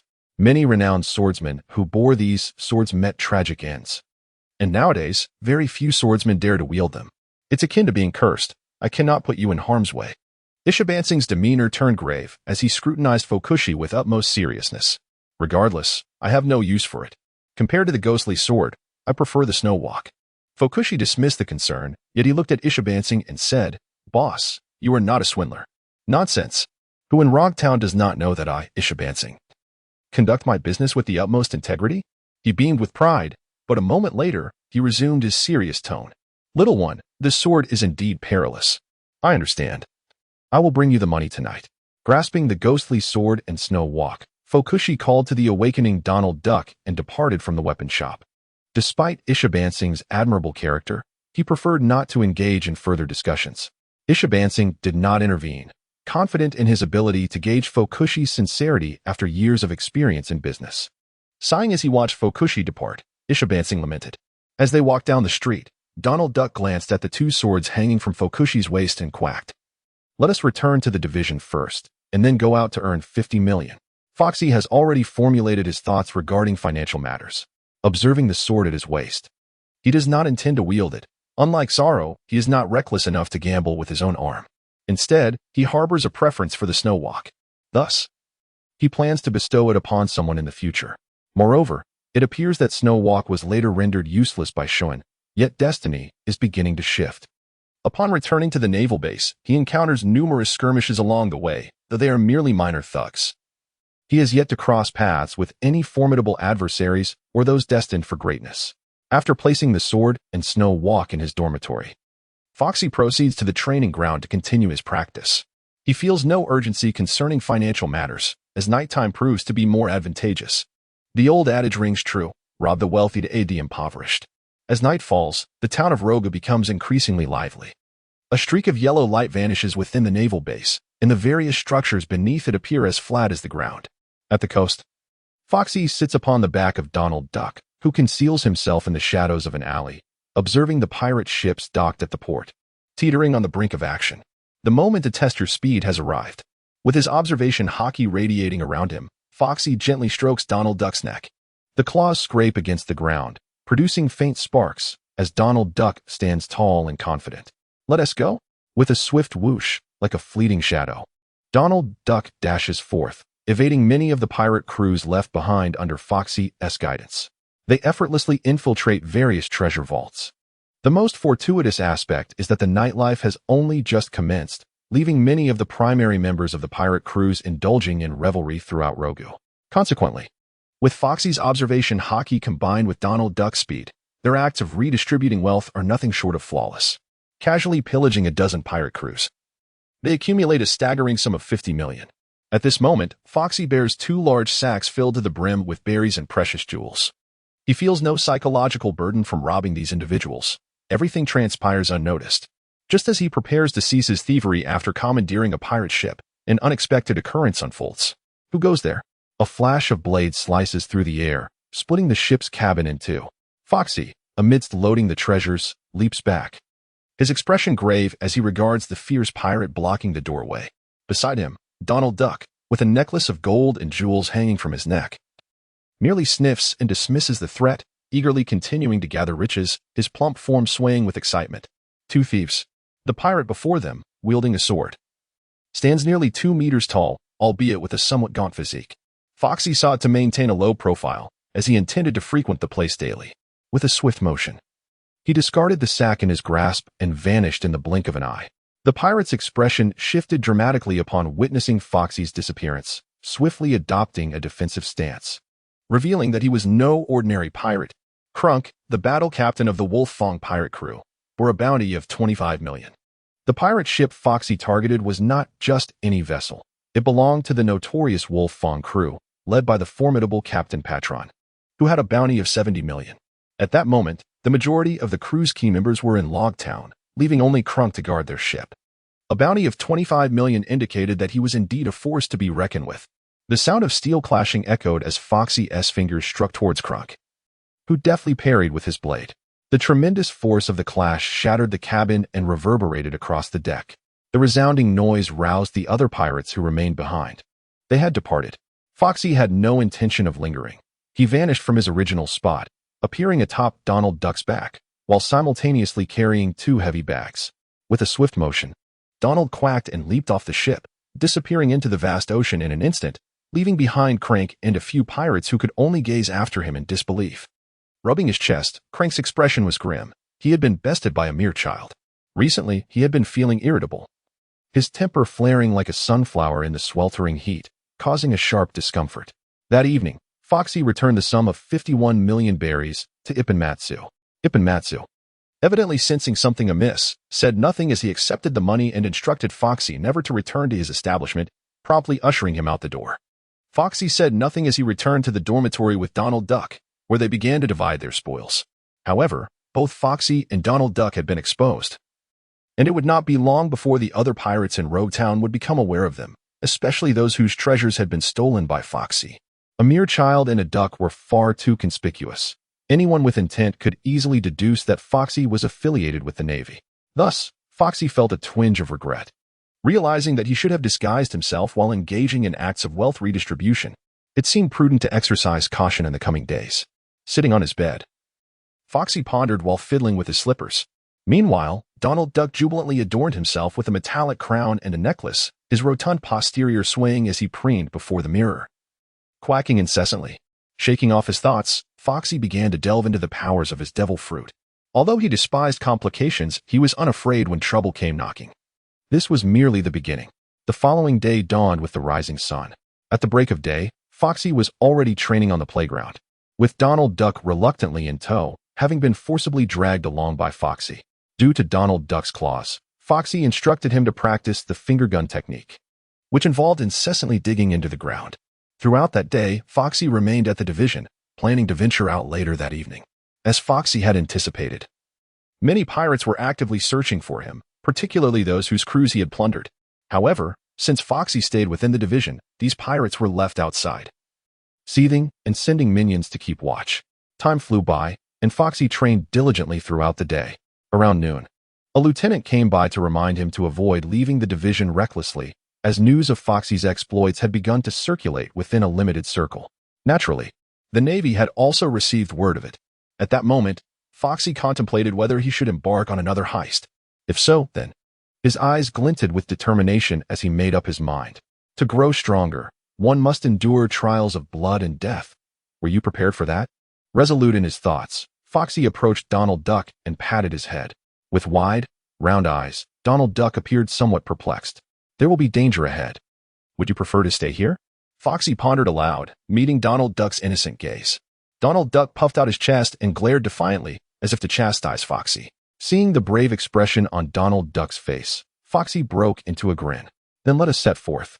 This time, Foxy arrived empty-handed, entirely unarmed. Yet Donald Duck sported a gleaming gold necklace around his neck.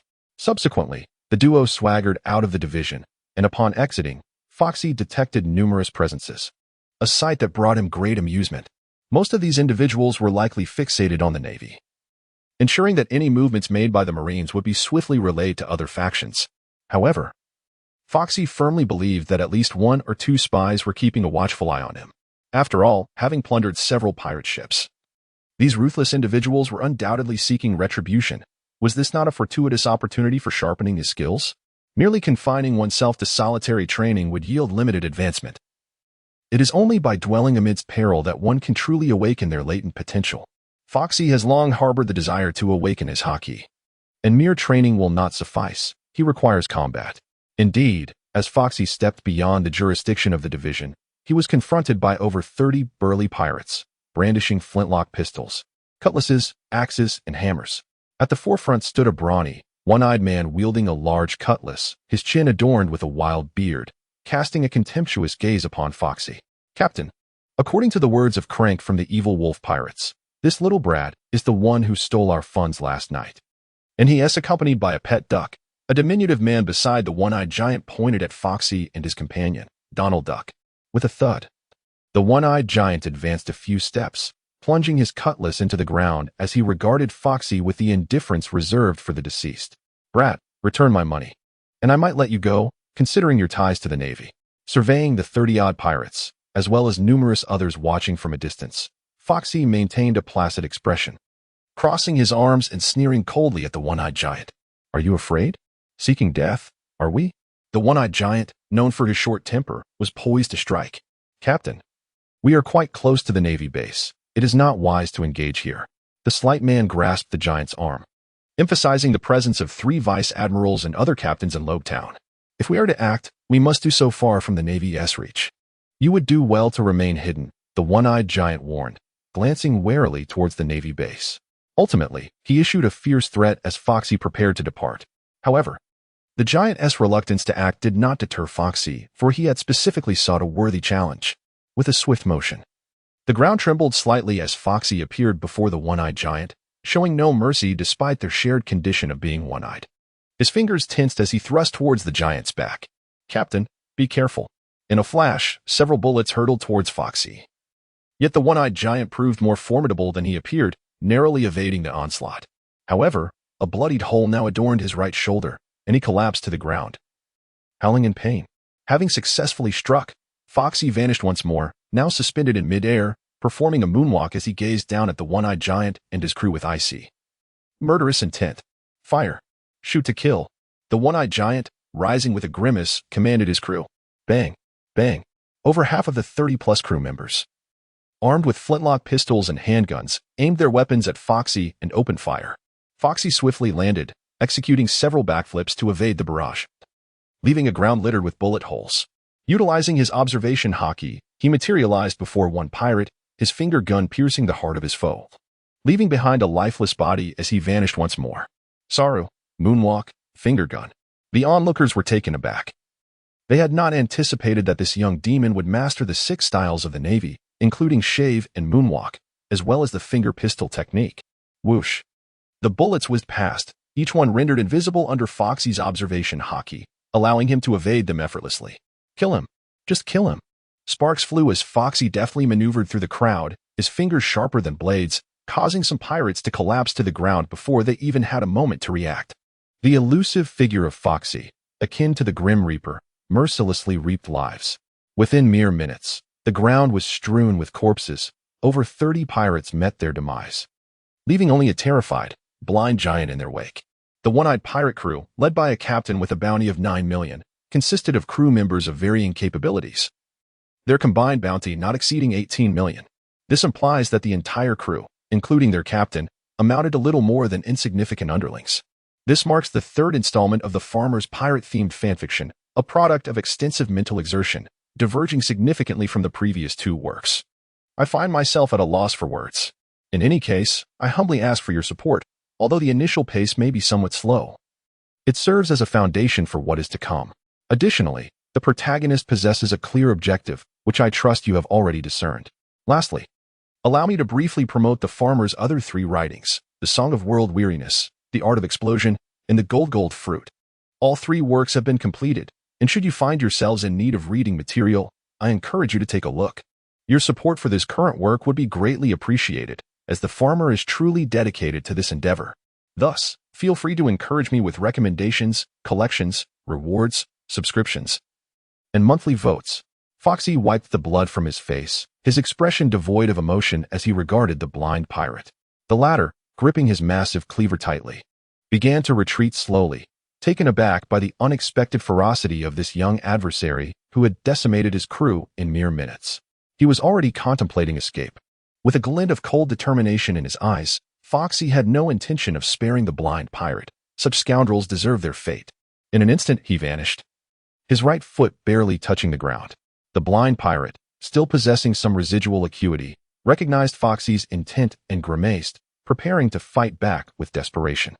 Time seemed to slow as Foxy materialized before the blind pirate, his right hand forming a lethal point with his index and middle fingers, channeling all of his strength.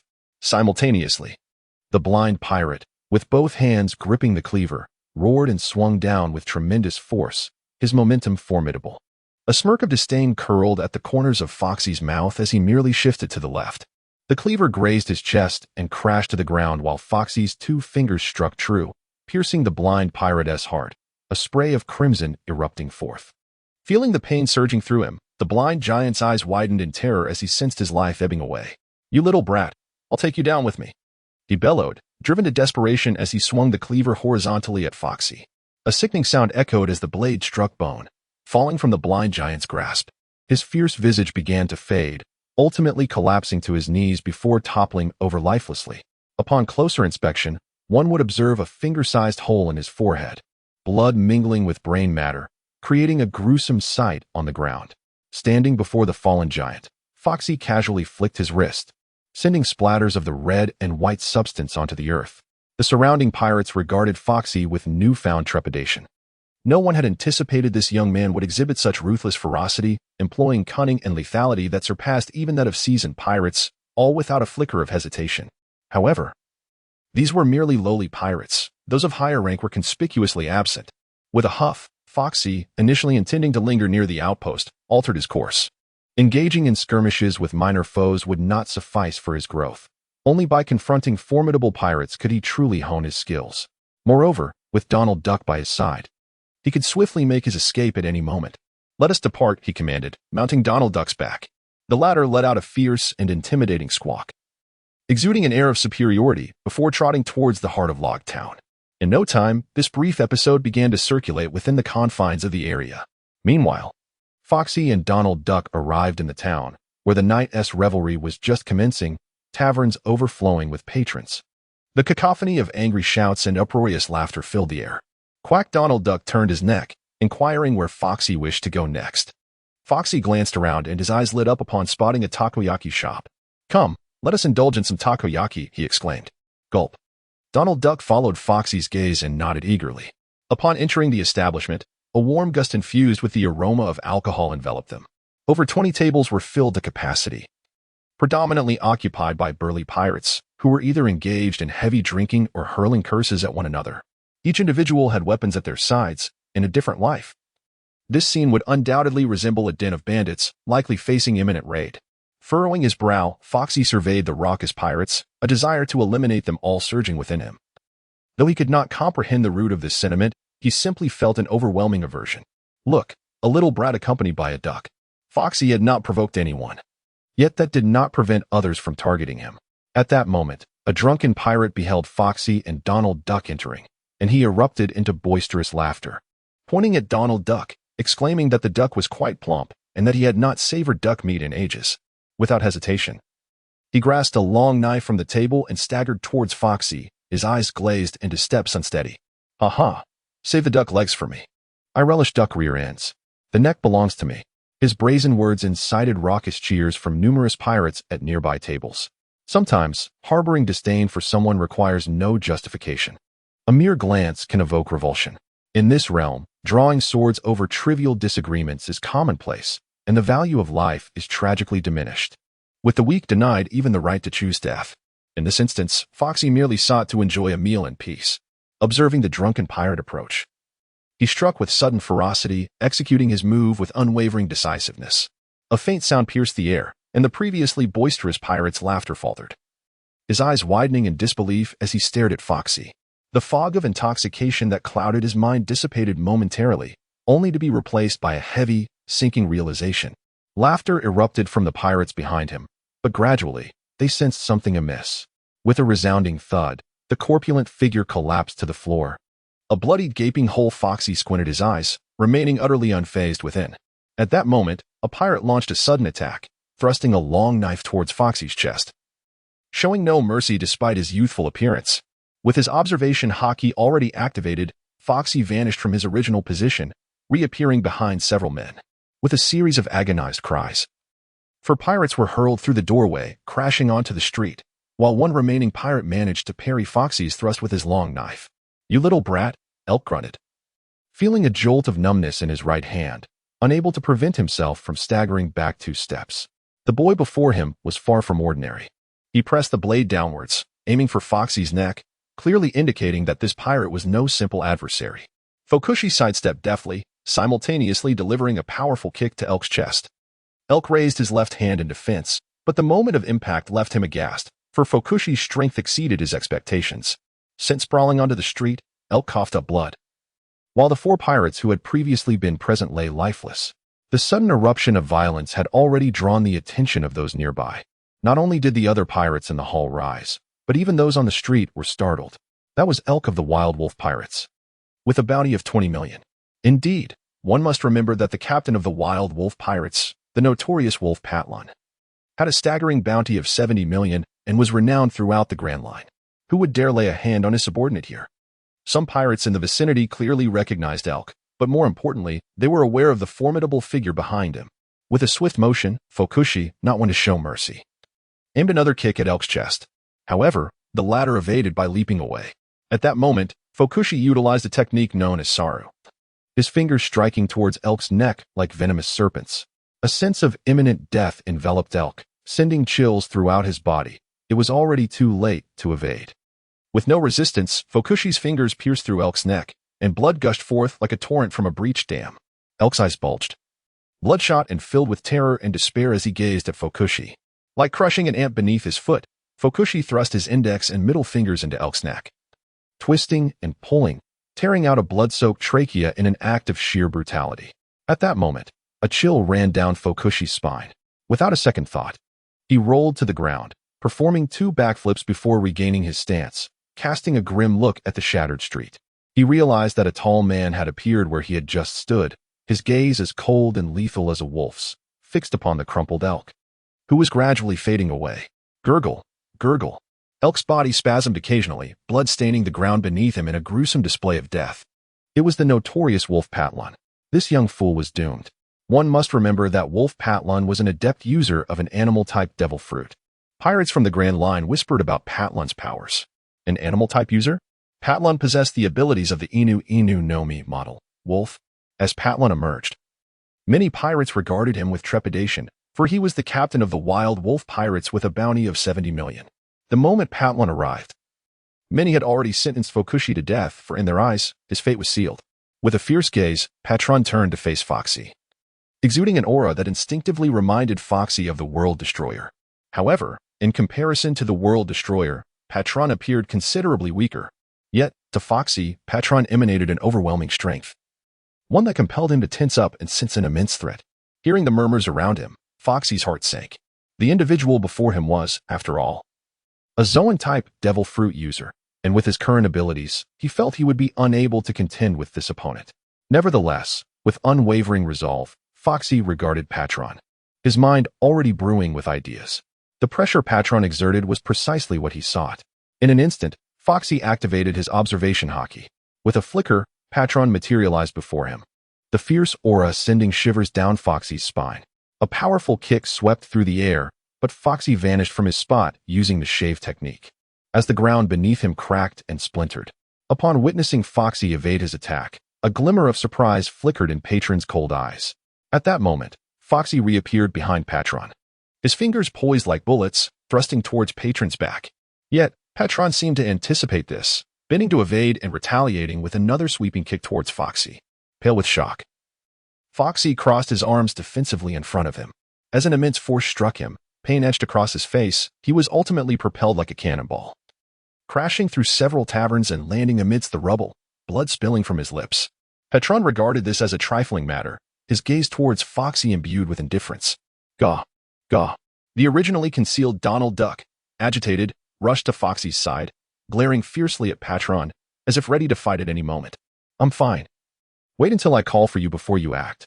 Foxy rose to his feet, brushed off the blood from the corner of his mouth, and gazed at Patron with an intense fighting spirit. In comparison, he was significantly stronger than Patron, yet he was still far inferior to the World Destroyer. This challenge was perfectly suited for Foxy, albeit with a risk of peril. Gah! Rest assured. Noticing the lingering concern in Donald Duck's eyes, Foxy offered a reassuring expression. With a toothy grin, Donald turned to face Patron and let out a faint growl, which, despite its bravado, appeared rather foolish and clumsy, primarily due to his small beak lacking any real menace. As Donald departed, Foxy took a deep breath and assumed an attacking stance, his determination soaring. Overestimating his own capabilities, Foxy's defiance elicited a hint of cruelty in Patron's sharp gaze. In an instant, both vanished from sight, reappearing 10 meters away, where their fists collided, causing the ground beneath them to crack. Foxy's face flushed as he was propelled backward, his fist trembling. Patron, enveloped in armament hockey, relentlessly pursued him. Straining to control his body, Foxy clawed at the ground to maneuver sideways, just as Patron materialized before him, delivering a sweeping kick. Foxy leveraged his hands against the ground to leap into the air, simultaneously executing a downward scissor kick. Sensing the impending attack, Patron raised his right hand defensively above his head, and with an immense force, the ground beneath them fissured like a spider's web. Patron's left hand descended upon Foxy's chest like a cannonball. With a thunderous crack, Foxy utilized the Sara technique to evade, swiftly repositioning behind Patron to launch a finger pistol attack. However, upon contacting Patron's back, which was fortified with armament hockey, Foxy's expression twisted in agony. It felt as though his fingers were striking steel. Yet, the sheer force sent Patron crashing down towards the ground. Regaining his balance, Patron took 2 steps forward. But before he could steady himself, Foxy, enduring the excruciating pain in his fingers, delivered a kick to Patron's lower back. Whoosh! Like a cannonball, Patron flew into a tavern, causing a tremendous uproar. The entire scene fell silent. Pirates gasped in disbelief, their eyes fixated on Foxy, incredulous at the sight. This little brat had actually sent Patron flying. That was the fearsome bounty of 70 million, the vicious wolf, Patron. Could it be? He truly kicked the wolf away? This boy appeared to be a member of the Navy. They were doomed. This child was surely marked for death. The fate of those who angered the wolf was always dire. Though many were astonished, the initial shock soon morphed into pity for Foxy. Any formidable warrior would be enraged at being bested by a mere child, for it was indeed a disgrace. Captain. Amidst the crowd, a band of pirates stood, their hearts racing at the sight of the shattered tavern.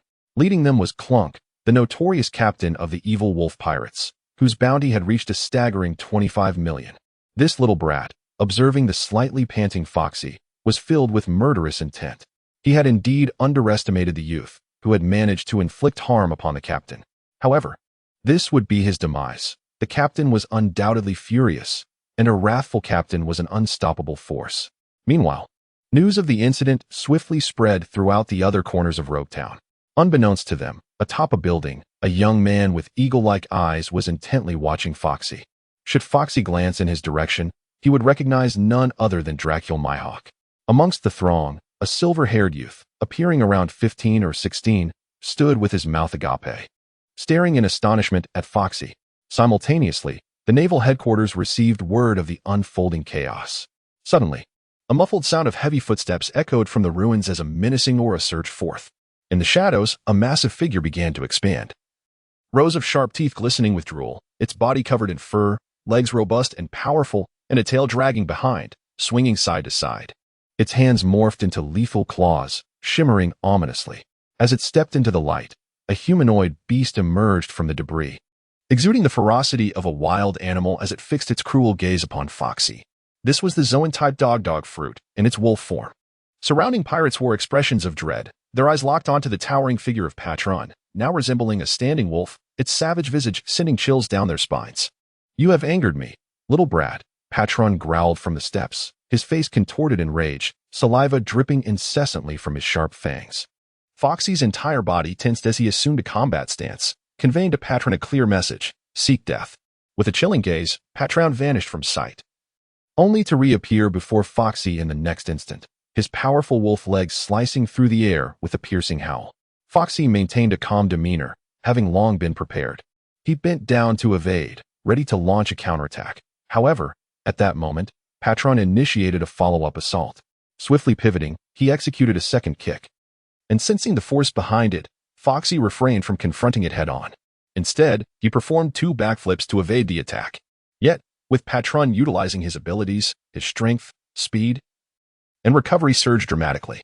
Previously, Foxy had managed to parry with some residual strength, but this time, he found himself in a precarious situation. With a resounding crash, the cobblestone street shattered. Patron's powerful hind leg pressed down slightly, and with a ferocious momentum, he appeared behind Foxy, causing the latter's expression to shift dramatically. Struggling to control his body, Foxy bent down, only for Patron to instantaneously materialize before him, his dark knee expanding ominously within Foxy's line of sight. There was no escaping this blow. Even with the foresight granted by observation hockey, it was too late. Protecting his abdomen with both hands, Foxy's face contorted as he was propelled skyward like a cannonball, accompanied by a faint crackling sound. The howl of the wind roared in his ears as blood spewed from his mouth, his hands trembling uncontrollably. With a sudden explosion of the ground, Patron astonishingly appeared above Foxy, his foot descending without hesitation. Like a meteor crashing to earth, the entire Foxy found himself utterly powerless in the hands of Patron, who appeared to be toying with him like a cat with a mouse. In the crowd, Donald Duck was growing increasingly anxious, several times tempted to rush forward. Yet he restrained himself, for Foxy had not summoned him. As he lay on the ground, Patron gazed at the dissipating dust with a mocking glint in his eyes. With numerous spectators present, he resolved to thoroughly torment Foxy, ensuring that everyone witnessed the terror of the fearsome wolf, Patron. Coughing, Foxy spat blood onto the street filled with potholes, his complexion pale. Clearing the debris from his body, he staggered to his feet. Suppressing the pain as he slowly emerged from the pit, his gaze toward Patron intensifying with fervor. Though his entire body ached as if it were disassembled, Foxy sensed an indescribable feeling, for alongside the pain, there was an unexpected warmth coursing through him. Foxy, even now, refrains from utilizing his abilities, opting instead to cultivate his skills through extreme pressure. With each battle, an indescribable sensation intensifies within him, likely linked to his mastery of hockey. Though merely a conjecture, it does little to quell Foxy's exhilaration. Is this all the power you possess? You can't even defeat a mere child. A sardonic grin spread across his face, revealing his crimson teeth, his eyes gleaming with disdain. Gulp. Surrounding pirates swallowed nervously, gazing at Foxy as if he were a lunatic. Was this little brat daring to provoke them? Excellent. With a somber expression, Patron also grinned, though his smile appeared rather sinister. Whoosh. In a blink, Foxy vanished from his spot, striking first, a humiliation for Patron. Bang. Foxy's finger gun struck Patron's right arm, the latter casting a cold glare at Foxy, vowing to tear him apart. That depends on your prowess, Foxy retorted, observing Patron's arm enveloped in a dark aura, as he swept his right foot towards Patron's waist. With a sharp clang, razor-like claws suddenly emerged from Patron's left hand, slashing towards Foxy's head like a bolt of lightning. Embracing the chilling specter of death, Foxy felt an icy dread enveloping him. Utilizing his advanced observation hockey, he narrowly evaded the attack, yet still sustained wounds. 5 deep claw marks marred his left chest, exposing bone beneath the flesh. With a fierce expression, Foxy continued his assault, unleashing a kick towards Patron. The impact resonated with a dull thud as Patron staggered back, his face contorting into a ghastly visage. In an instant, an unseen figure appeared. Foxy raised his arms defensively, but was met with a swift kick from Patron. Sent hurtling through the air, Foxy crashed into the ruins, bloodied and battered, before Patron loomed over him, delivering a barrage of blows with his right foot. Foxy barely managed to evade, as a tempest of debris swirled around, leaving a massive crater at Patron's feet. Rolling onto the street, Foxy's chest heaved violently, blood streaming down and into his right eye, yet he had no time to wipe it away, for Patron vanished into the wreckage. A gust of wind heralded Patron's appearance before Foxy, his left hand adorned with 5 lethal claws, striking like a gale. Anticipating the attack, Foxy vanished from sight, causing Patron to miss, and reappeared behind him, unleashing his finger gun with all his might. However, at that very moment, Foxy inexplicably abandoned his assault and vanished once more. In the next heartbeat, a tail shrouded in the dark aura lashed out towards Foxy like a whip. Had he pursued his attack, he would have surely been struck. Continuously employing the shave technique and leveraging his heightened observation hockey, Foxy transitioned from panic to a steadier composure. Yet, even so, he struggled to defend himself. A tremendous storm bore down upon him as Foxy emerged at Patron's left side, unleashing his finger gun like a speeding bullet. Yet Patron remained unfazed, his right foot enshrined in the dark aura, aimed directly at Foxy. With a fierce countenance, as Foxy prepared to evade the onslaught, he felt a sudden surge of warmth coursing through his 2 fingers. In that instant, he sensed that his finger gun could easily leave an imprint upon steel. With this unknown warmth surging within him, Foxy suppressed the urge to retreat, instead glaring ferociously at Patron. The impact was akin to being struck by a runaway train. A crack resounded from Foxy's chest as blood erupted from his mouth and nose, transforming into a cascade of crimson that created a crater upon impact with the ground. Before he lost control and crashed into the shattered remnants of the ruins, ultimately buried beneath the deafening roar of crumbling debris. Drip, drip. The acrid scent of blood trickled down as Patron slightly turned his head, revealing 2 gaping wounds on his shoulder, oozing crimson and staining his chest. Had he not sensed the imminent danger and evaded in time, those wounds might have marred his neck instead. This little imp was far more ruthless than he had anticipated. My goodness, he had actually injured the fearsome wolf. Patron. It was utterly inconceivable. This young rogue was undoubtedly a product of the Navy's meticulous training. Surrounding him, many gasped in astonishment, as Foxy continued to astonish them time and again. They had expected Patron's abilities to swiftly annihilate Foxy, yet not only had he withstood numerous assaults, but he had also managed to wound Patron in the process. This was truly shocking. It must be noted that Foxy was merely a child. Suddenly, the buried ruins trembled, and with a surge of force, they were cast aside, revealing a bloodied Foxy before all. His left eye was shut, while his right eye was awash in a vivid scarlet hue from the blood that had seeped in, accentuating the wildness of the 3 scars adorning his right cheek. Emerging from the debris, each step left a trail of blood as Foxy gasped for breath. "Little imp, what is your name?" Observing the pitiable Foxy, Patron hesitated. Initially, he had been filled with anger, yet now he found himself calm. Such a formidable little demon, adept in the Navy's 6 forms, Soru, Jeppo, and Shurgon, his identity must be anything but ordinary. The most plausible explanation is that he is a product of the Navy's training for the next generation. It is quite possible that a rear admiral, or even a vice admiral, is secretly observing. Against a rear admiral, he might stand a chance, but the prospect of confronting a vice admiral seems rather formidable.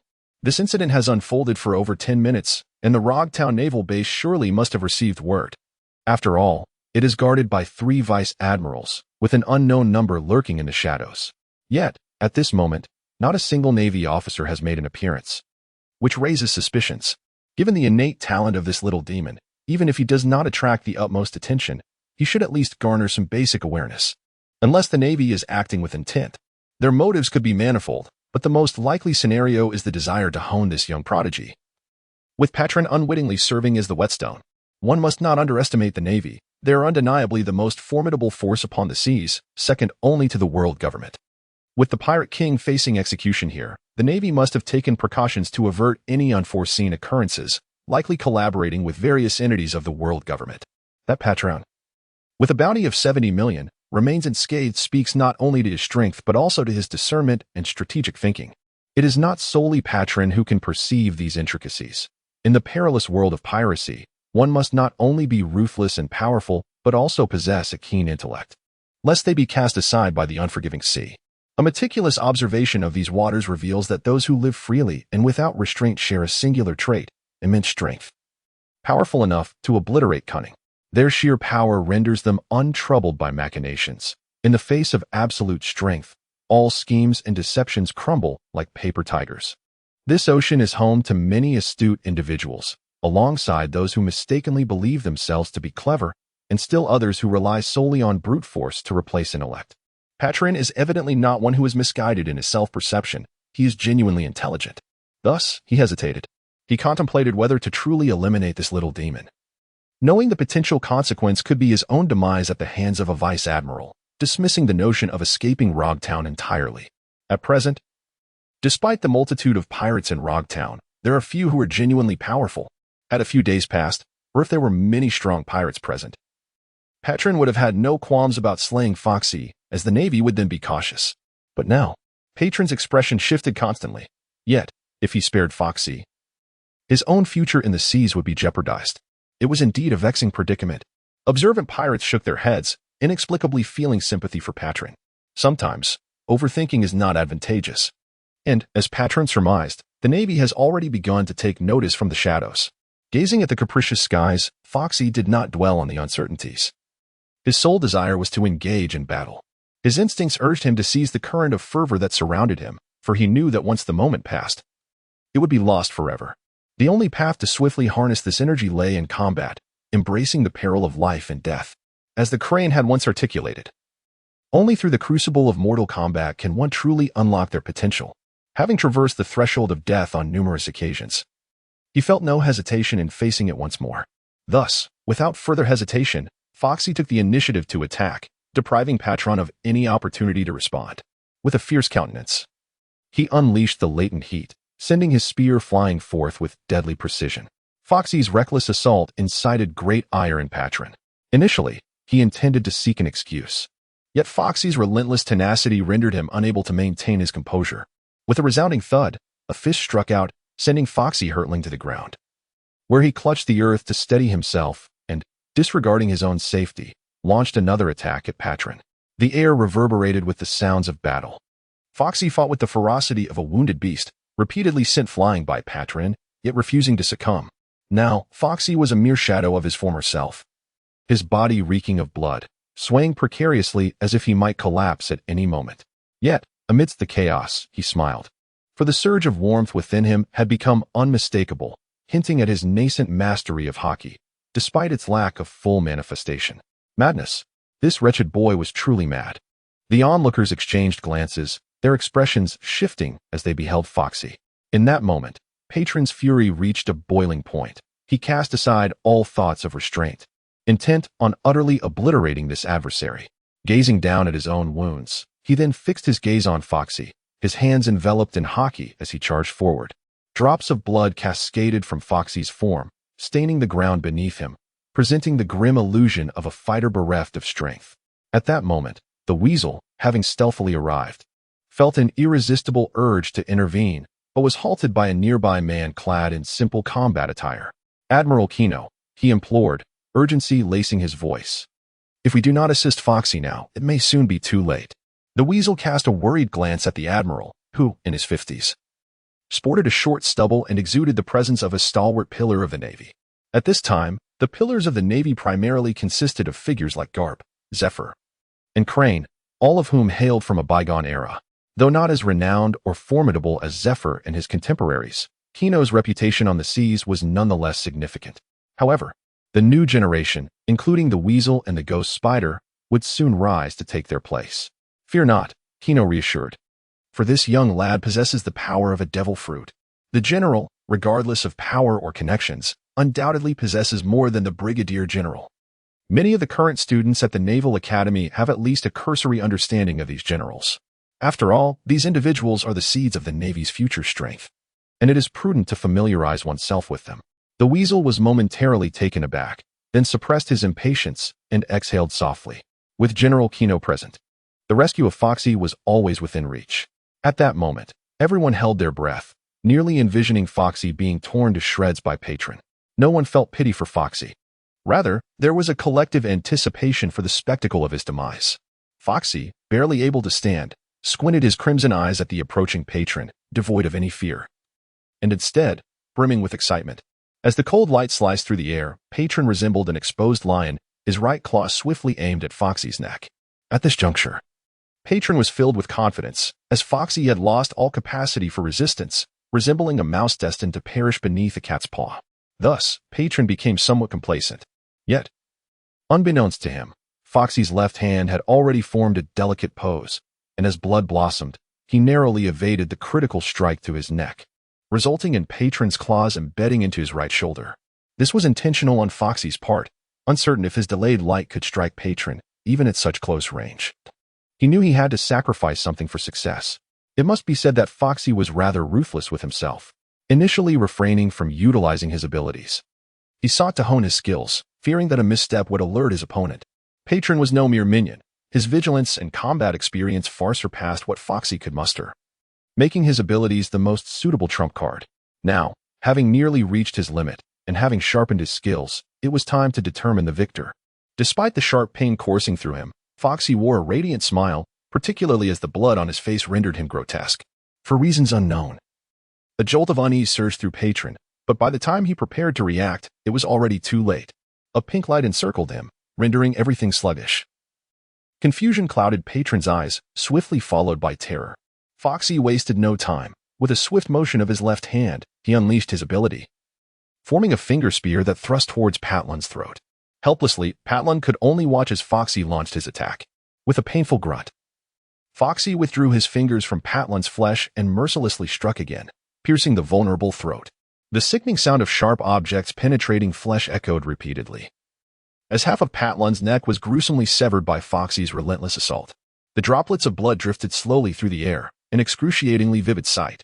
With a gaze as ruthless as his actions, Foxy was acutely aware that Patlun, as a Zoan-type devil fruit user, possessed remarkable regenerative abilities and vitality. Hence, he forcefully leaped onto Patlun's shoulder with his right hand, seizing the mangled neck with both hands and yanking upward, as various throat organs were torn apart. Patlun was split in two, his head still clutched in Foxy's grasp. the terror in his eyes far from dissipating. All of this transpired within mere seconds. Foxy acted with unwavering decisiveness, affording Patron no chance of survival. Even a Zoan-type user could not hope for resurrection once their head was severed, unless they possessed an exceptionally powerful and miraculous ability. Soon, the moment arrived, blood gushed from the severed neck like a fountain, and Patron's headless corpse collapsed to the ground, staining the earth crimson within moments. Opposite him, Foxy clutched Patron's head, the vibrancy in his eyes gradually fading. Even in his final moments, he could behold his own lifeless form. The silence was palpable as the onlookers stood in stunned disbelief, fixated on Foxy. Foxy gasped for breath, his body drenched in blood as he clutched the severed head of Patron. Suddenly, he staggered and half-kneeled on the ground, coughing up congealed blood. He had actually killed Patron. Patron had been slain by a mere naval ensign. Some onlookers gazed at Foxy in terror. His appearance was utterly horrific, and his ruthless methods were far beyond what a child could wield. Captain, the members of the evil wolf pirates were momentarily stunned, staring at the headless corpse of Patron in a pool of blood, their expressions reflecting disbelief. How could the captain possibly be defeated, let alone by a mere child? Infuriated, they vowed to avenge their captain's death. The combat leader, Crank, gripped his sword fiercely, glaring at Foxy. Kill him, under Crank's command.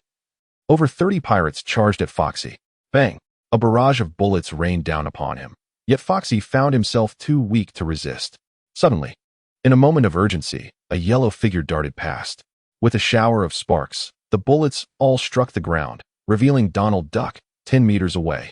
Supporting Foxy on his back, baring his teeth at Crank and his crew, fury blazing in his round, beady eyes. Ignore them. Hurry back to the base. Lying on Donald's back, Foxy felt utterly drained of strength, yet he clung tightly to Patron's head. This was a bounty of 70 million, a testament to his military achievement and mastery of the 6 forms. Donald spread his wings slightly to shield Foxy, fearful he might fall off, then unleashed all his speed, racing towards the naval base. Obstacles along the way were mere trifles, as if he were a streak of yellow light vanishing before everyone's eyes. It all happened so swiftly that by the time onlookers regained their senses, man and duck had long since disappeared. Damn it, pursue them! Crank bellowed furiously, leading his men in pursuit of Donald Duck.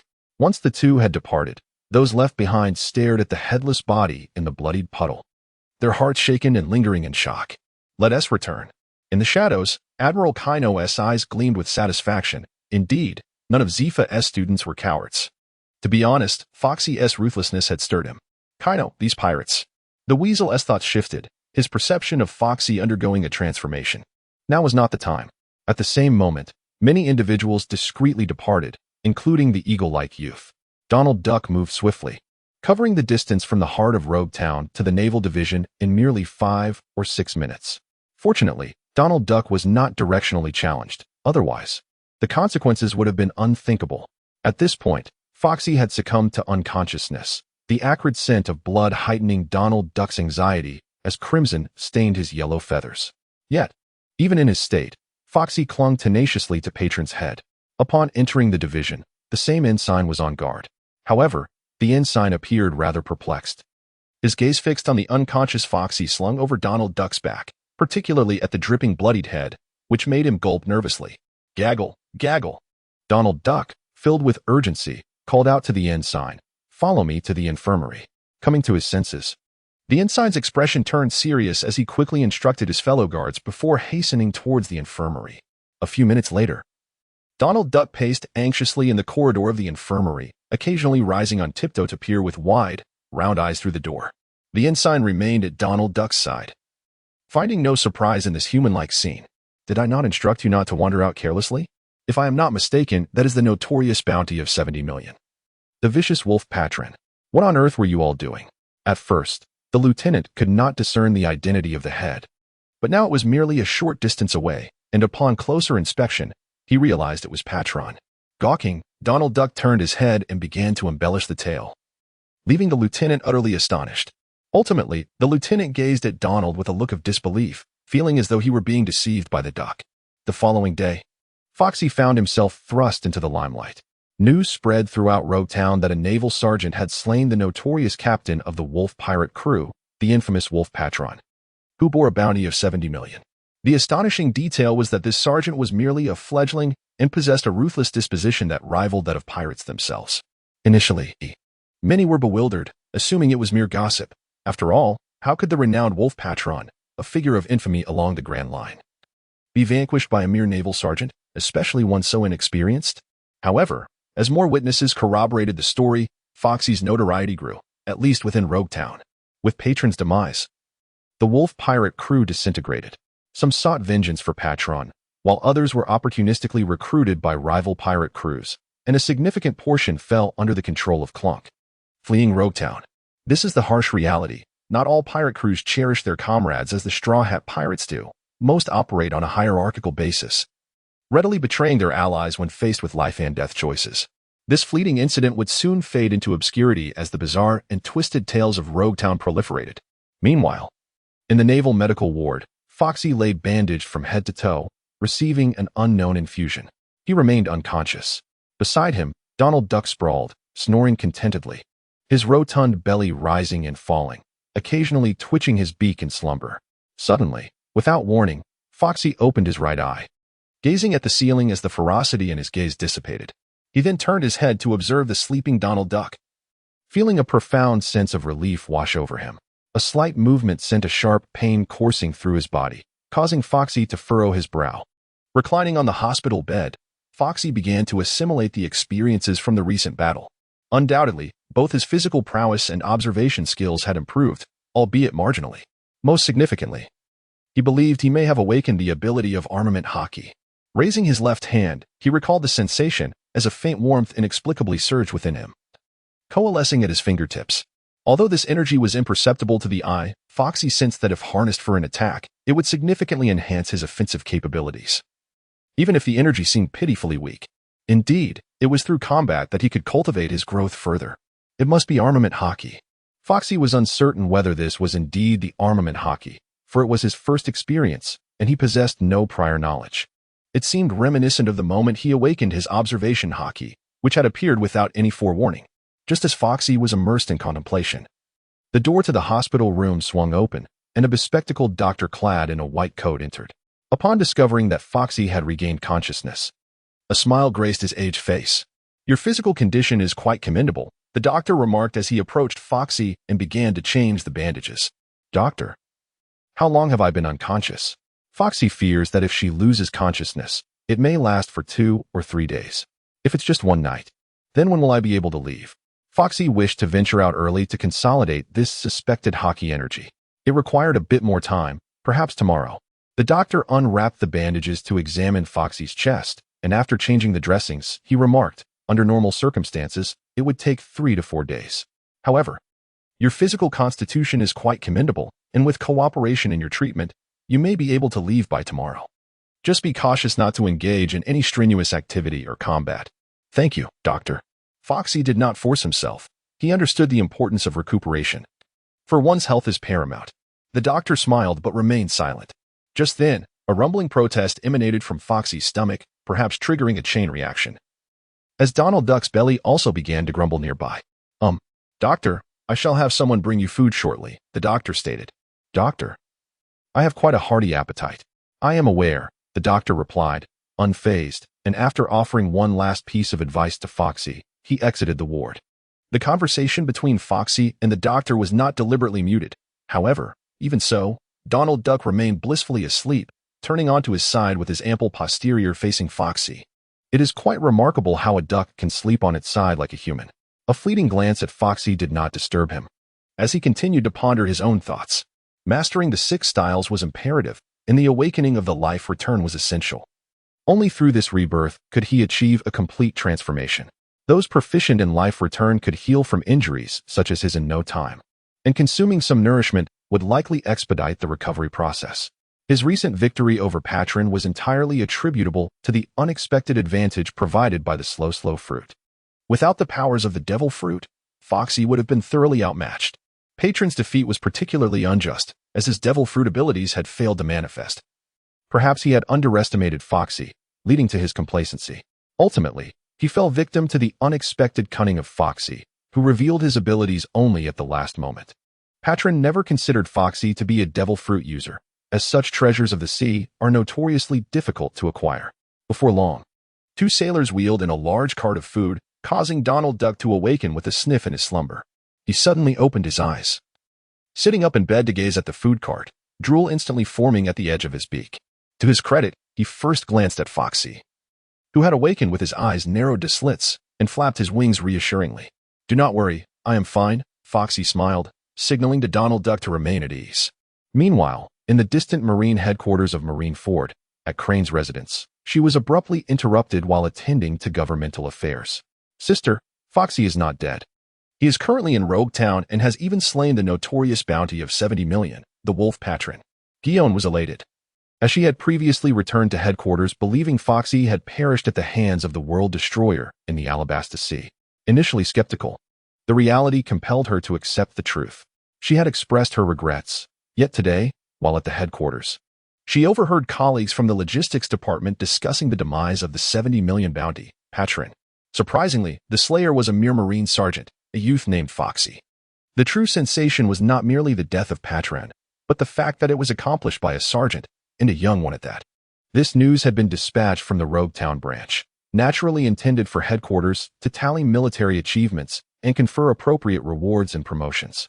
Currently, Rogue Town was the epicenter of tumult, and any ripple would be closely monitored by the Marine headquarters. Hence Foxy's actions had indeed caught the attention of many. "What?" Crane lifted her head, suspecting she had misheard. "Sister, look." Peach Rabbit handed the documents from Rogue Town to Crane.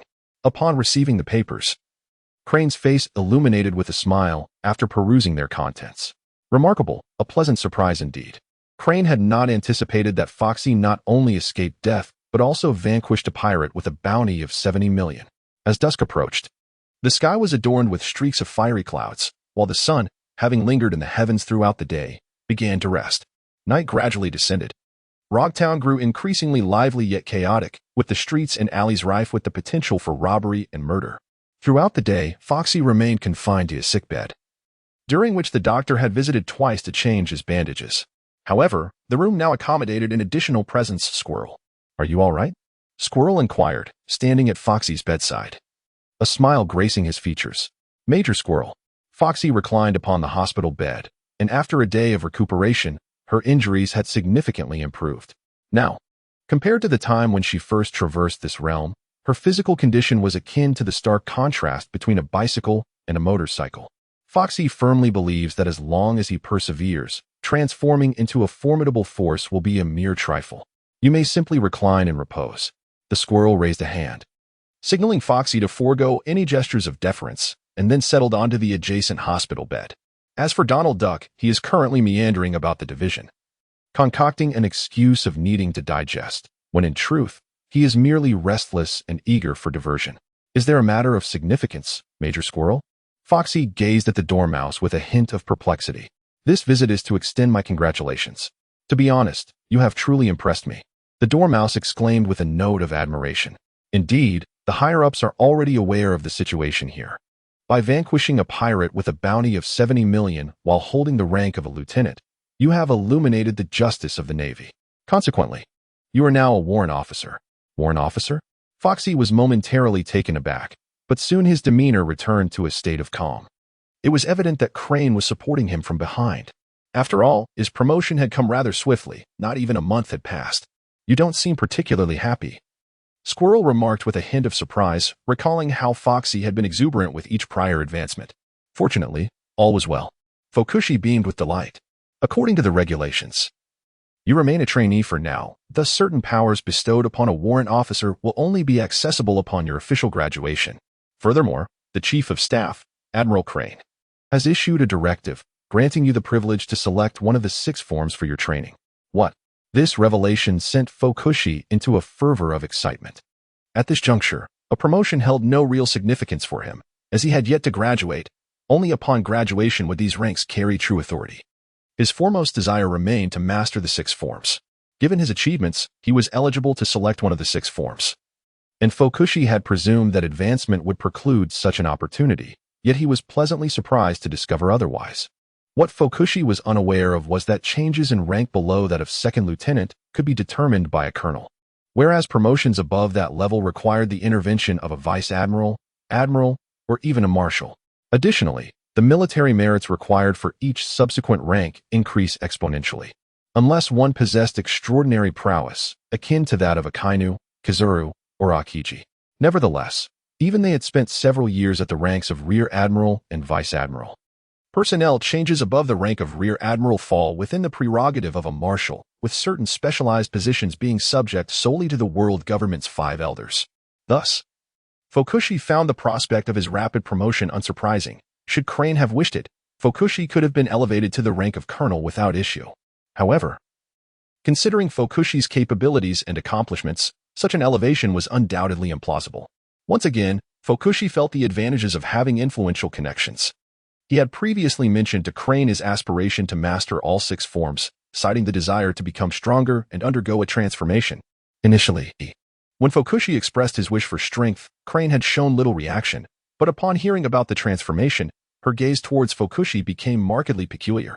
As of now, Fukushi had mastered Saru, Jeppo, Shirgan, and Tekai, yet he had not learned the other 2 forms, Kami-e and Renkyaku. The unexpected nature of this opportunity had left Fukushi pondering which form to pursue, especially since he had only recently begun to learn Shirgan. Who could have anticipated that he would be able to continue his training so soon? Is there a problem? The weasel did not expect such a strong reaction from Fukushi. No. Foxy suppressed the excitement within, gazing eagerly at Weasel, pondering whether it could provide some answers. Moreover, if I wish to learn the 6 styles, who shall instruct me? This query has already been addressed by General Crane. If you desire to study the 6 styles, seek out General Kaino. General Kaino? Foxy had no recollection of this name. Indeed, General Kaino is a vice admiral in our ranks, a contemporary of Master Zephyr and his colleagues. Weasel elaborated slightly. Foxy's demeanor has transformed. To have survived alongside Zifa and others during that era undoubtedly speaks to his remarkable abilities.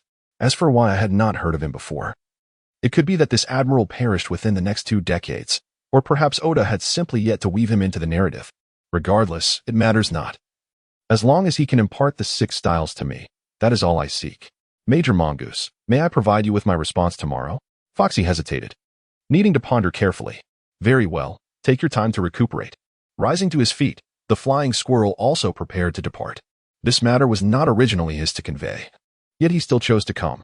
Apart from being fellow Zephyr Academy trainees, he held Foxy in high regard.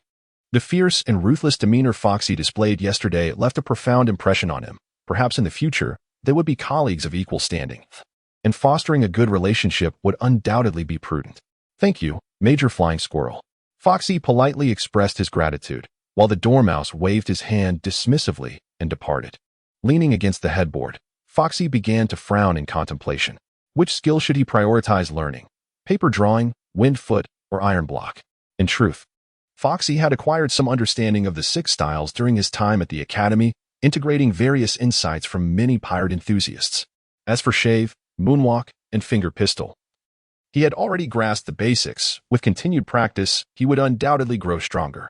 Paper drawing, as many pirate aficionados suggested, serves as a foundation for observation hockey, embodying a defensive technique that allows one to relinquish all bodily strength. It enables the practitioner to control their body with the ease of drawing on paper, skillfully adapting to various combat scenarios. With sufficient training, the body instinctively dodges attacks, eliminating the need for conscious commands from the nervous system. However, this realm of mastery seems elusive. Foxy had yet to witness it firsthand. It bore a resemblance to the Ultra Instinct technique from Dragon Ball. Though Foxy's musings were merely fanciful, Ultra Instinct relies on the body's parts executing reflexive movements autonomously, devoid of cerebral direction, significantly enhancing speed and reaction time. This separation of body and consciousness allows one to instinctively perceive surrounding dangers, bypassing the need for deliberate thought before action. Indeed, it shares similarities with paper drawing. Nevertheless, the power structure of Dragon Ball is entirely incomparable to that of the pirate world. A mere Kamehameha wave would likely spell doom for the pirate realm. Furthermore, I digress. Let us return to the main topic. Having awakened his observation hockey, Foxy could afford to postpone the study of paper drawing for now. Foxy contemplated for a moment before discarding the paper drawing. Next came the iron block and the stormy foot. The iron block represents a defensive technique, distinct from the evasive skills of the paper drawing. It embodies the strength cultivated within a meticulously trained body, endowing it with an unyielding hardness akin to steel, impervious even to ordinary bullets and blades. This concept parallels the iron shirt, golden bell shield, and indestructible body found in martial arts novels. Upon successful mastery of such techniques, one need not speak of anything else. The capability to withstand blows is undoubtedly formidable. It seems many pirates assert that the iron block serves as the foundation of the haki technique, though one cannot ascertain whether this is mere embellishment. Foxy perceived that those individuals were merely engaging in nonsensical chatter. However, there was a semblance of reason in their conjectures. He contemplated whether he had indeed awakened his armament haki. If that were the case, there would be no urgency to master the iron block technique.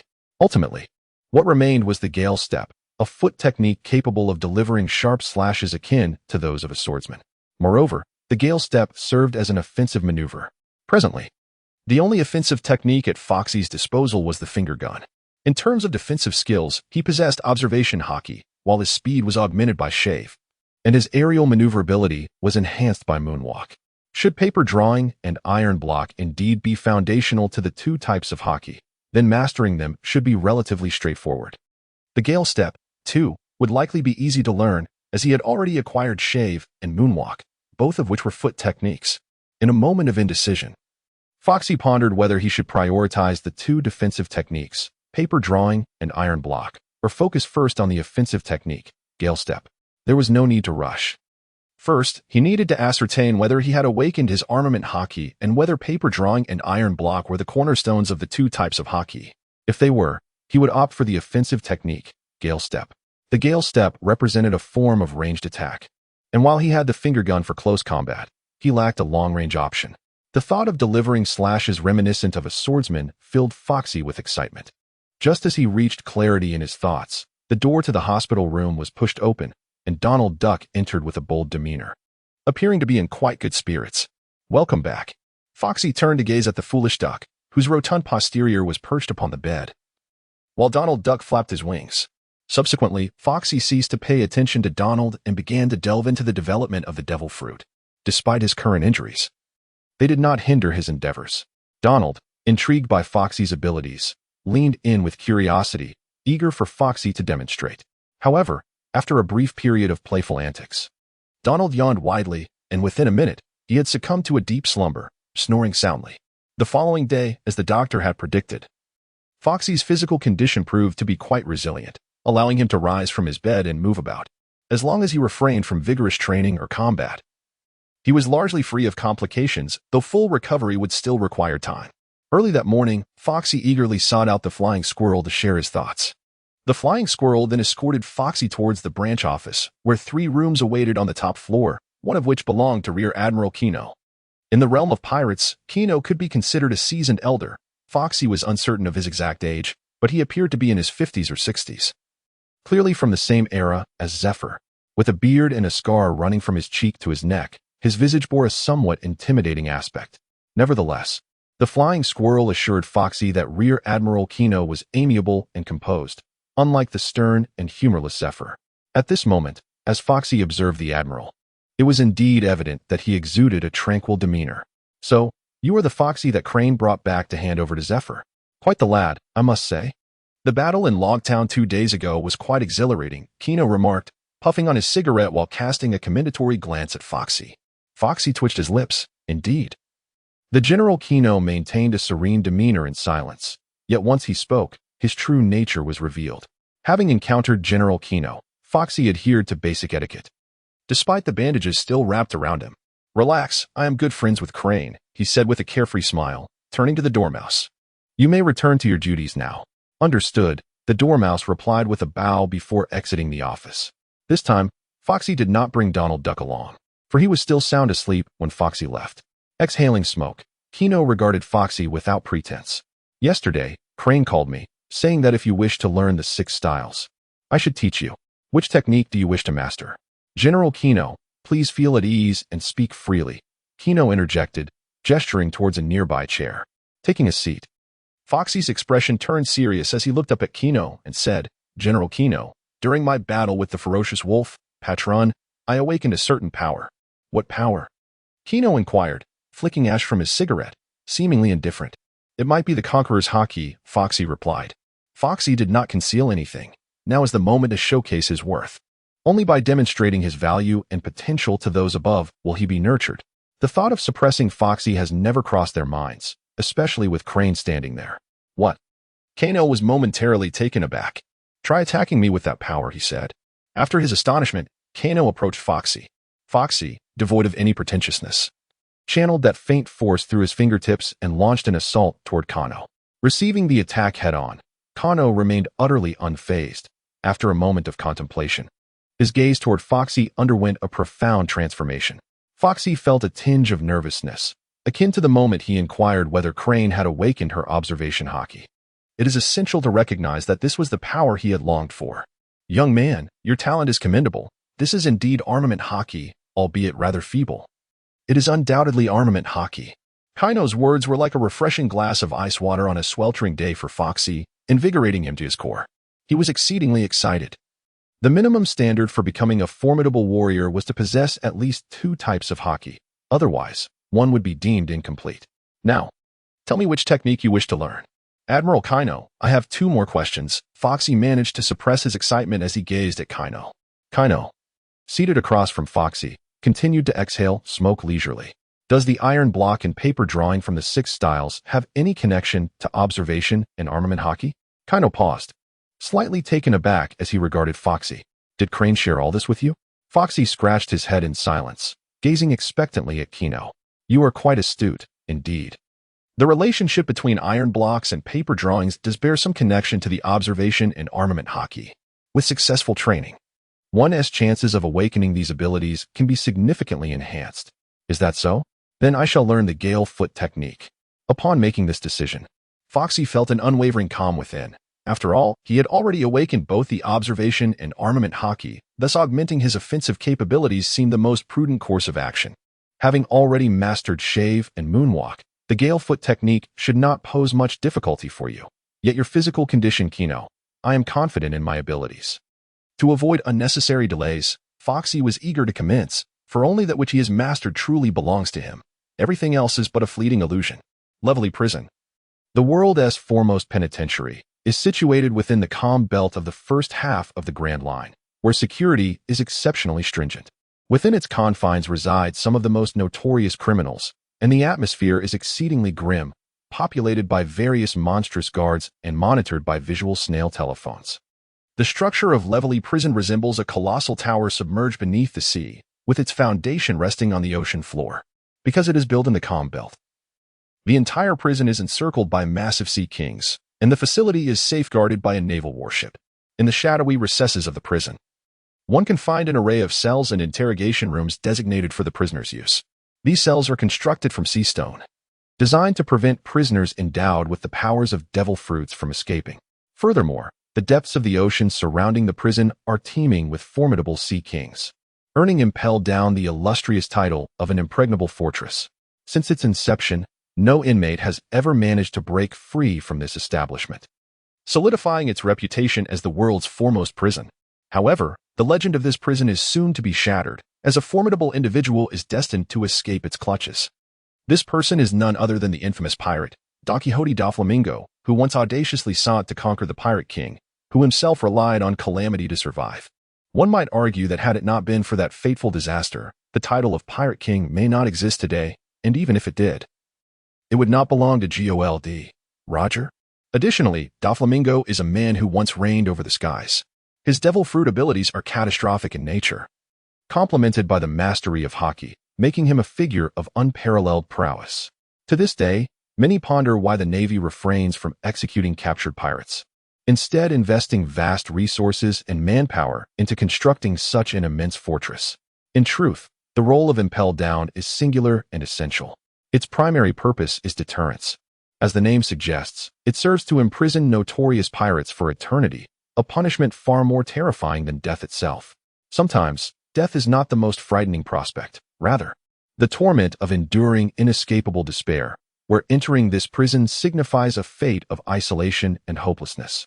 The sheer agony inflicted within Impel Down is unimaginable. If even the most infamous pirates find themselves confined here without a glimmer of hope, then for other pirates, it stands as a blinding sun in the darkness. a stark warning of their potential fate and a testament to the authority of the world government and the Navy. There exists a formidable constraint. The criminals within Impel Down are undoubtedly possessed of abilities derived from devil fruits, including some of considerable potency. Should the Navy apprehend these individuals and execute them, the powers associated with their devil fruits would merely reincarnate elsewhere, inevitably falling into the hands of others upon the sea. Thus, it would be akin to a wildfire that cannot be extinguished, with new adversaries arising in perpetuity as time unfolds. By incarcerating these ability users within this fortress, the resurgence of devil fruits can be effectively curtailed, leading to a decrease in the number of such users upon the ocean. While immediate effects may not be observable, in the long term, this strategy is undoubtedly viable. Moreover, a paramount objective remains: research. Each criminal admitted to Impel Down serves as a valuable subject for scientific inquiry. Rather than executing them outright, repurposing their existence for the advancement of knowledge proves more beneficial. After all, these individuals possess a remarkable resilience, and any insights gained would be of considerable worth to the world government. Inevitably, Impel Down is structured into 6 distinct layers, each with its own unique significance and methods of torment. The first layer, known as the Red Lotus Hell, can be interpreted as a realm of piercing agony. The second, the Beast Hell, embodies toil and exhaustion. The third, the Hunger Hell, epitomizes thirst and starvation. The fourth layer, the Burning Hell, signifies searing torment. The fifth, the Extreme Cold Hell, represents unrelenting chill. Finally, the sixth layer, the Infinite Hell, encapsulates despair. Upon their arrival at Impel Down, criminals undergo a baptism of sorts in a 100 hellish water bath, a so-called purifying ordeal. The overarching aim of this prison is to strip all inmates of their will to resist, transforming them into mere shells, akin to the slaves outside. Once they relinquish their defiance and become compliant, many are dispatched to one of 3 conventional destinations. The first involves complete indoctrination, transforming them into operatives for other branches of the world government. Their tasks may encompass assassination, serving as expendable pawns, and engaging in various nefarious activities. Should they be discovered, the government could easily discard them without consequence. This represents a crucial asset, one that the world government values immensely. The second destination is the Kingdom of Laborers, a nation situated upon a bridge in the East Blue. This bridge has been under construction for 7 centuries, populated primarily by individuals and criminals who have rejected inclusion in the world government. These people are forced to toil daily in arduous conditions, with many criminals from Impel Down likely being conscripted into this labor. The third fate is to serve as subjects for experimentation. Thus, Impel Down does not offer a swift end to its inmates. Rather, they are treated as slaves or disposable resources. If hell truly exists, it must undoubtedly be within the confines of Impel Down, where inmates are subjected to relentless abuse and torment, leaving some driven to madness or mental disintegration. Furthermore, new prisoners are often bullied by their more seasoned counterparts. Is the plight of the new inmates truly so dire? In truth, the plight of the long-term prisoners is far more dire. Within these walls, the guards wield the power to kill inmates at will. A minor infraction could lead to a brutal beating, resulting in death or permanent disability. The methods of execution are as grotesque as they are imaginative: immersion in boiling oil, impalement on sword trees, death by venomous creatures, decapitation by axe, or mauling by wild beasts, each resembling the torments of the deepest hell, indistinguishable from the horrors of true damnation. The atmosphere is shrouded in darkness, malice, and madness. Humanity has long since been extinguished here. Prisoners often succumb to insanity under such duress, while the guards descend further into madness. Thus, Impel Down has earned the sinister nickname of the Insane Asylum, for every inmate ultimately emerges irrevocably altered. The true purpose of Impel Down may be known only to a select few. The global government has invested considerable resources into it, suggesting that the benefits outweigh the costs. The 6th subterranean level, an infinite abyss of despair, houses only the most notorious individuals, criminals so vile they have been erased from history. The inmates here are near legendary figures, facing either execution or life imprisonment. Their heinous acts, often exceeding the bounds of cruelty, are systematically concealed by the government, with even the press complicit in the silence. It is as if their pasts have been entirely obliterated, and after a mere decade or two, they will be forgotten by the world. Here, one must endure an unending cycle of darkness, isolation, and hopelessness, a fate more agonizing than death for those who once wielded power, kings, and tyrants. Recently, a significant figure was incarcerated here, red-haired Shanks, Baroque's leader. In the past few days, another monarch arrived at Impel Down, the pirate king, Joel D. Roger. The escorting process proceeded smoothly. Even when the convoy deliberately slowed, the journey remained uneventful, devoid of any ambush, much to the chagrin of the prepared navy. 3 days remain until the execution. The environment is steeped in darkness, eerie and frigid, as though the world has forsaken this place. Silence reigns, and light is but a distant memory, akin to being ensnared in a black hole, devoid of sky or earth. The absence of light and the chilling stillness can drive an ordinary person to madness within mere days. Suddenly, the sound of footsteps echoes from afar, accompanied by the flickering glow of a coal lamp drawing closer. Through the dim light, rows of sea stone cells can be faintly discerned, with remnants of bones littering the scene, evoking a sense of dread.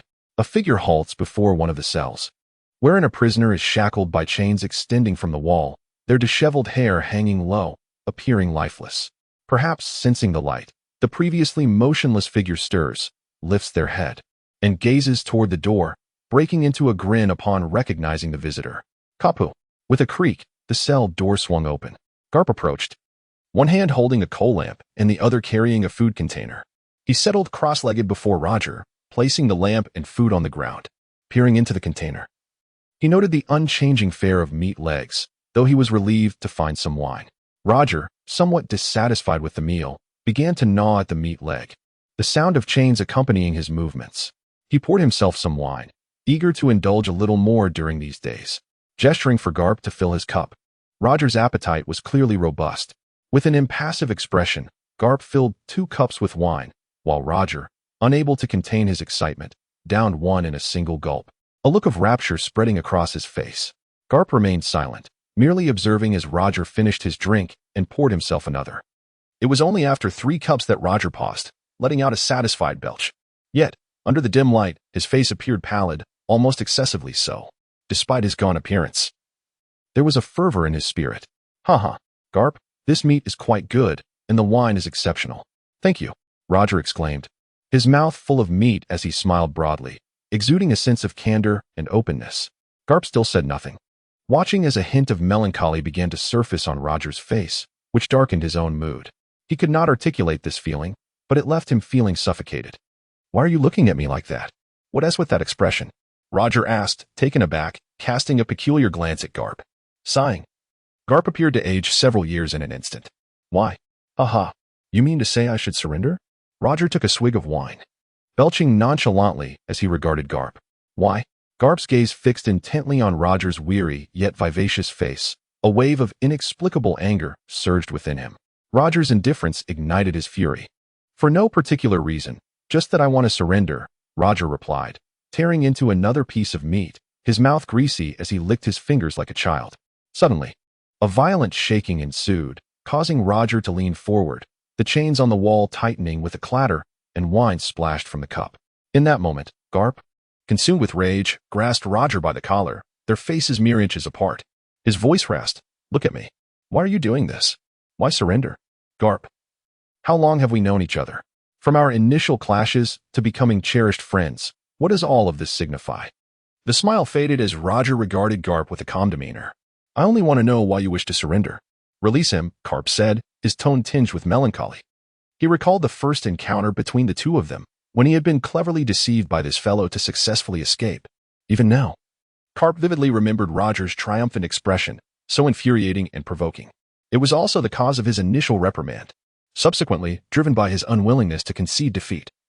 He pursued this man across the Grand Line and into the New World. First reprimand, second reprimand, third, fourth, all because of him. Over time, Garp had grown indifferent to the reprimands. He possessed but one objective: to capture this man and deliver a well-deserved slap across that insufferable face. Yet, this fellow was exceedingly cunning, evading capture time and again. Most importantly, he had suffered considerable losses in the process. Each time he managed to apprehend Roger, the latter would let him go, almost as if flaunting it, which only fueled Garp's rage. Thus, at times, when he captured this man, he would inadvertently release him, merely to humiliate him in the same manner. Indeed, Roger's face had turned ashen when he left, reminiscent of Garp's own expression at their parting. The rivalry escalated, with each chasing the other, nearly traversing the entirety of the world. As time passed, a sentiment of mutual admiration blossomed between the two, despite one being a pirate and the other a naval officer. Whenever Carp found himself in a foul mood, he could always chase after this man for a brawl. And afterward, he would feel an exhilarating sense of clarity. Both men shared a moment of reflection, and finally, Roger let out a sigh. Carp, you have your principles, and I have my convictions. I am Gold, Roger, while you are Monkey D. Carp. We are of the same ilk, though our paths diverge, nonetheless. The will of D cannot be obstructed. Roger's expression turned serious as he gazed intently at the contemplative Carp, a hint of self-mockery in his demeanor.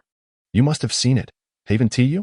After a brief silence, Carp's emotions were a tumultuous blend of anger, resentment, helplessness, and despair. Indeed. I have seen it and heard it. Would you care to listen? Roger chuckled lightly. No need for that. I cannot bear the weight of the D lineage alone. Clenching his fists, Carp felt powerless to relent.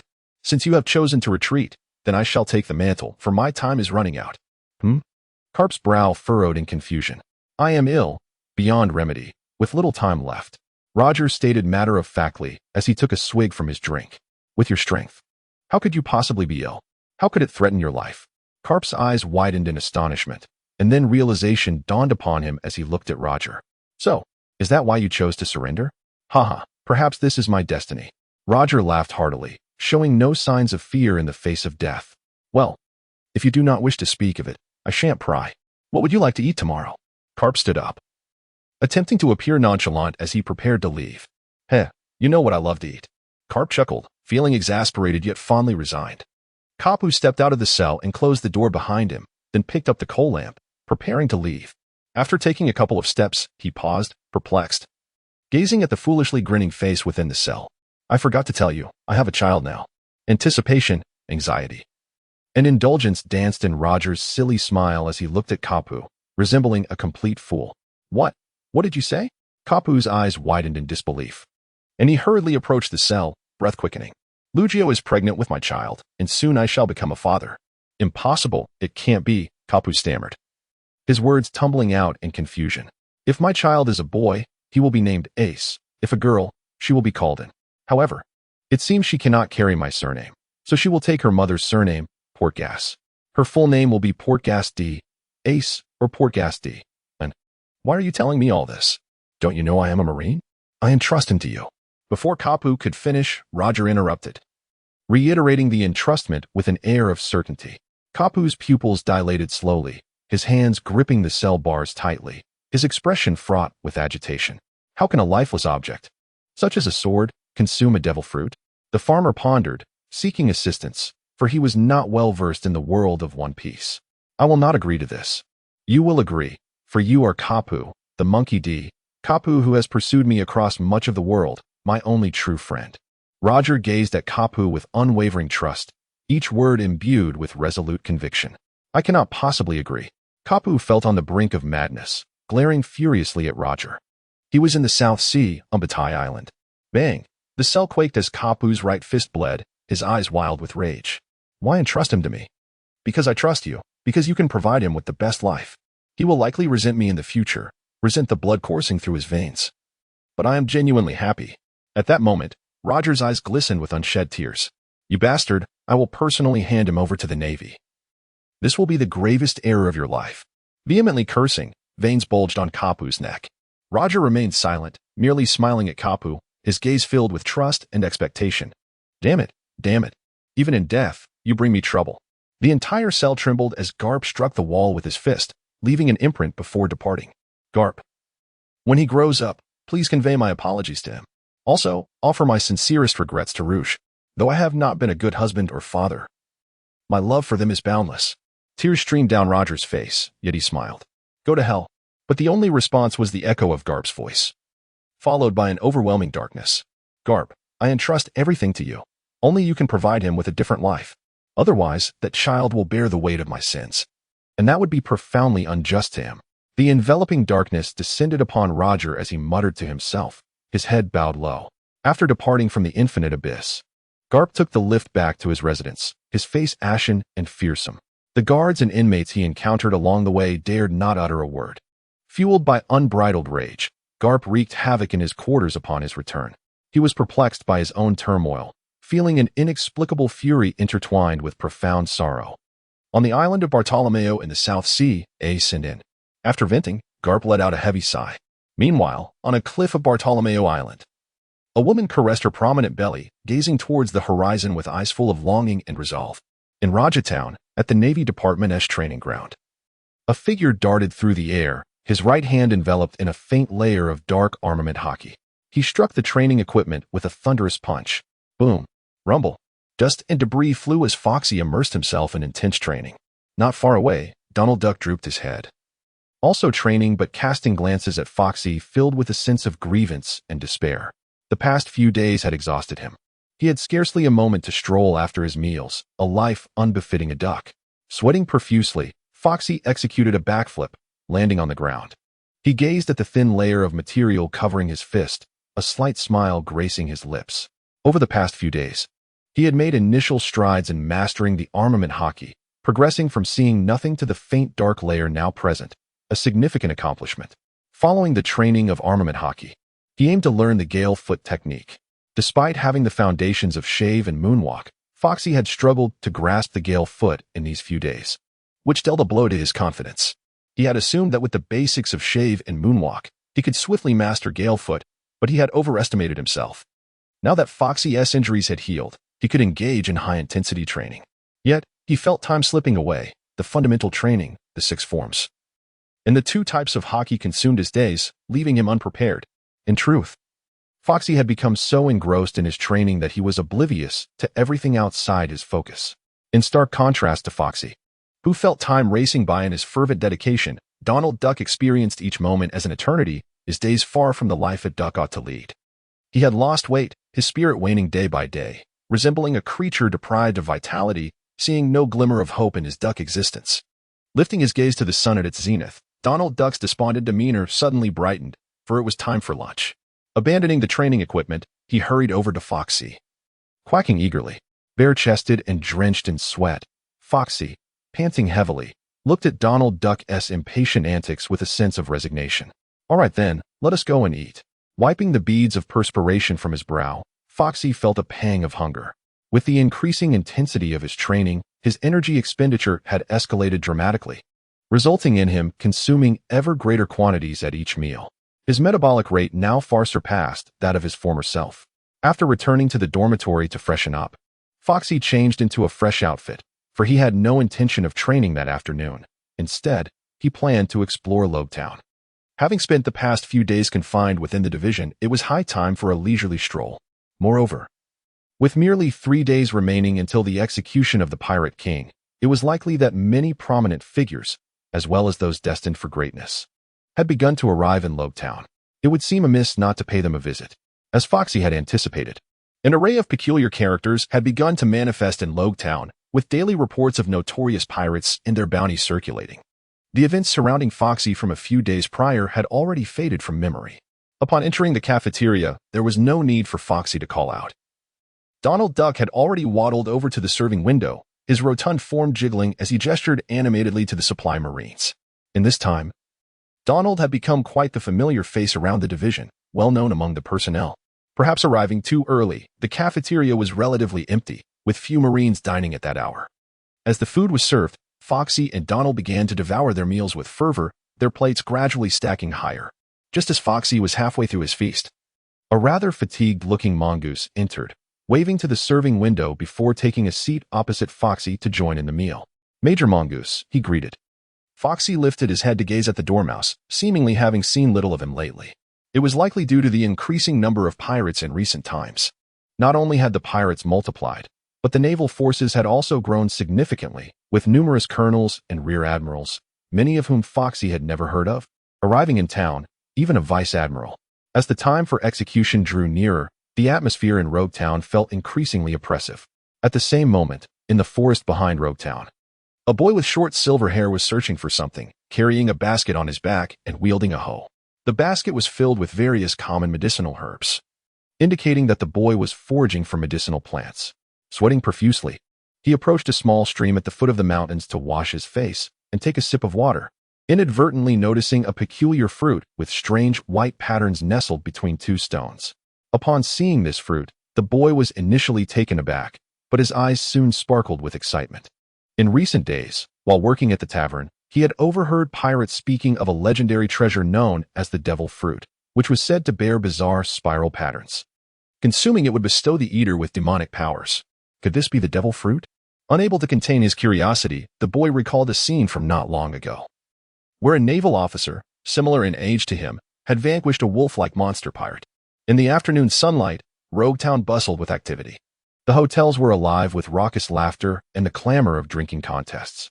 Strolling through the streets, one could hardly brush against anyone without finding that 90% were pirates, as evidenced by the weapons strapped to their waists. Amidst this chaos, Foxy, clad in naval attire and walking alongside Snow and Donald Duck, surveyed the throngs of people, particularly those pirates exuding a crude aura, and felt an inexplicable sense of distaste. He pondered when it had begun, this unsettling shift in his worldview.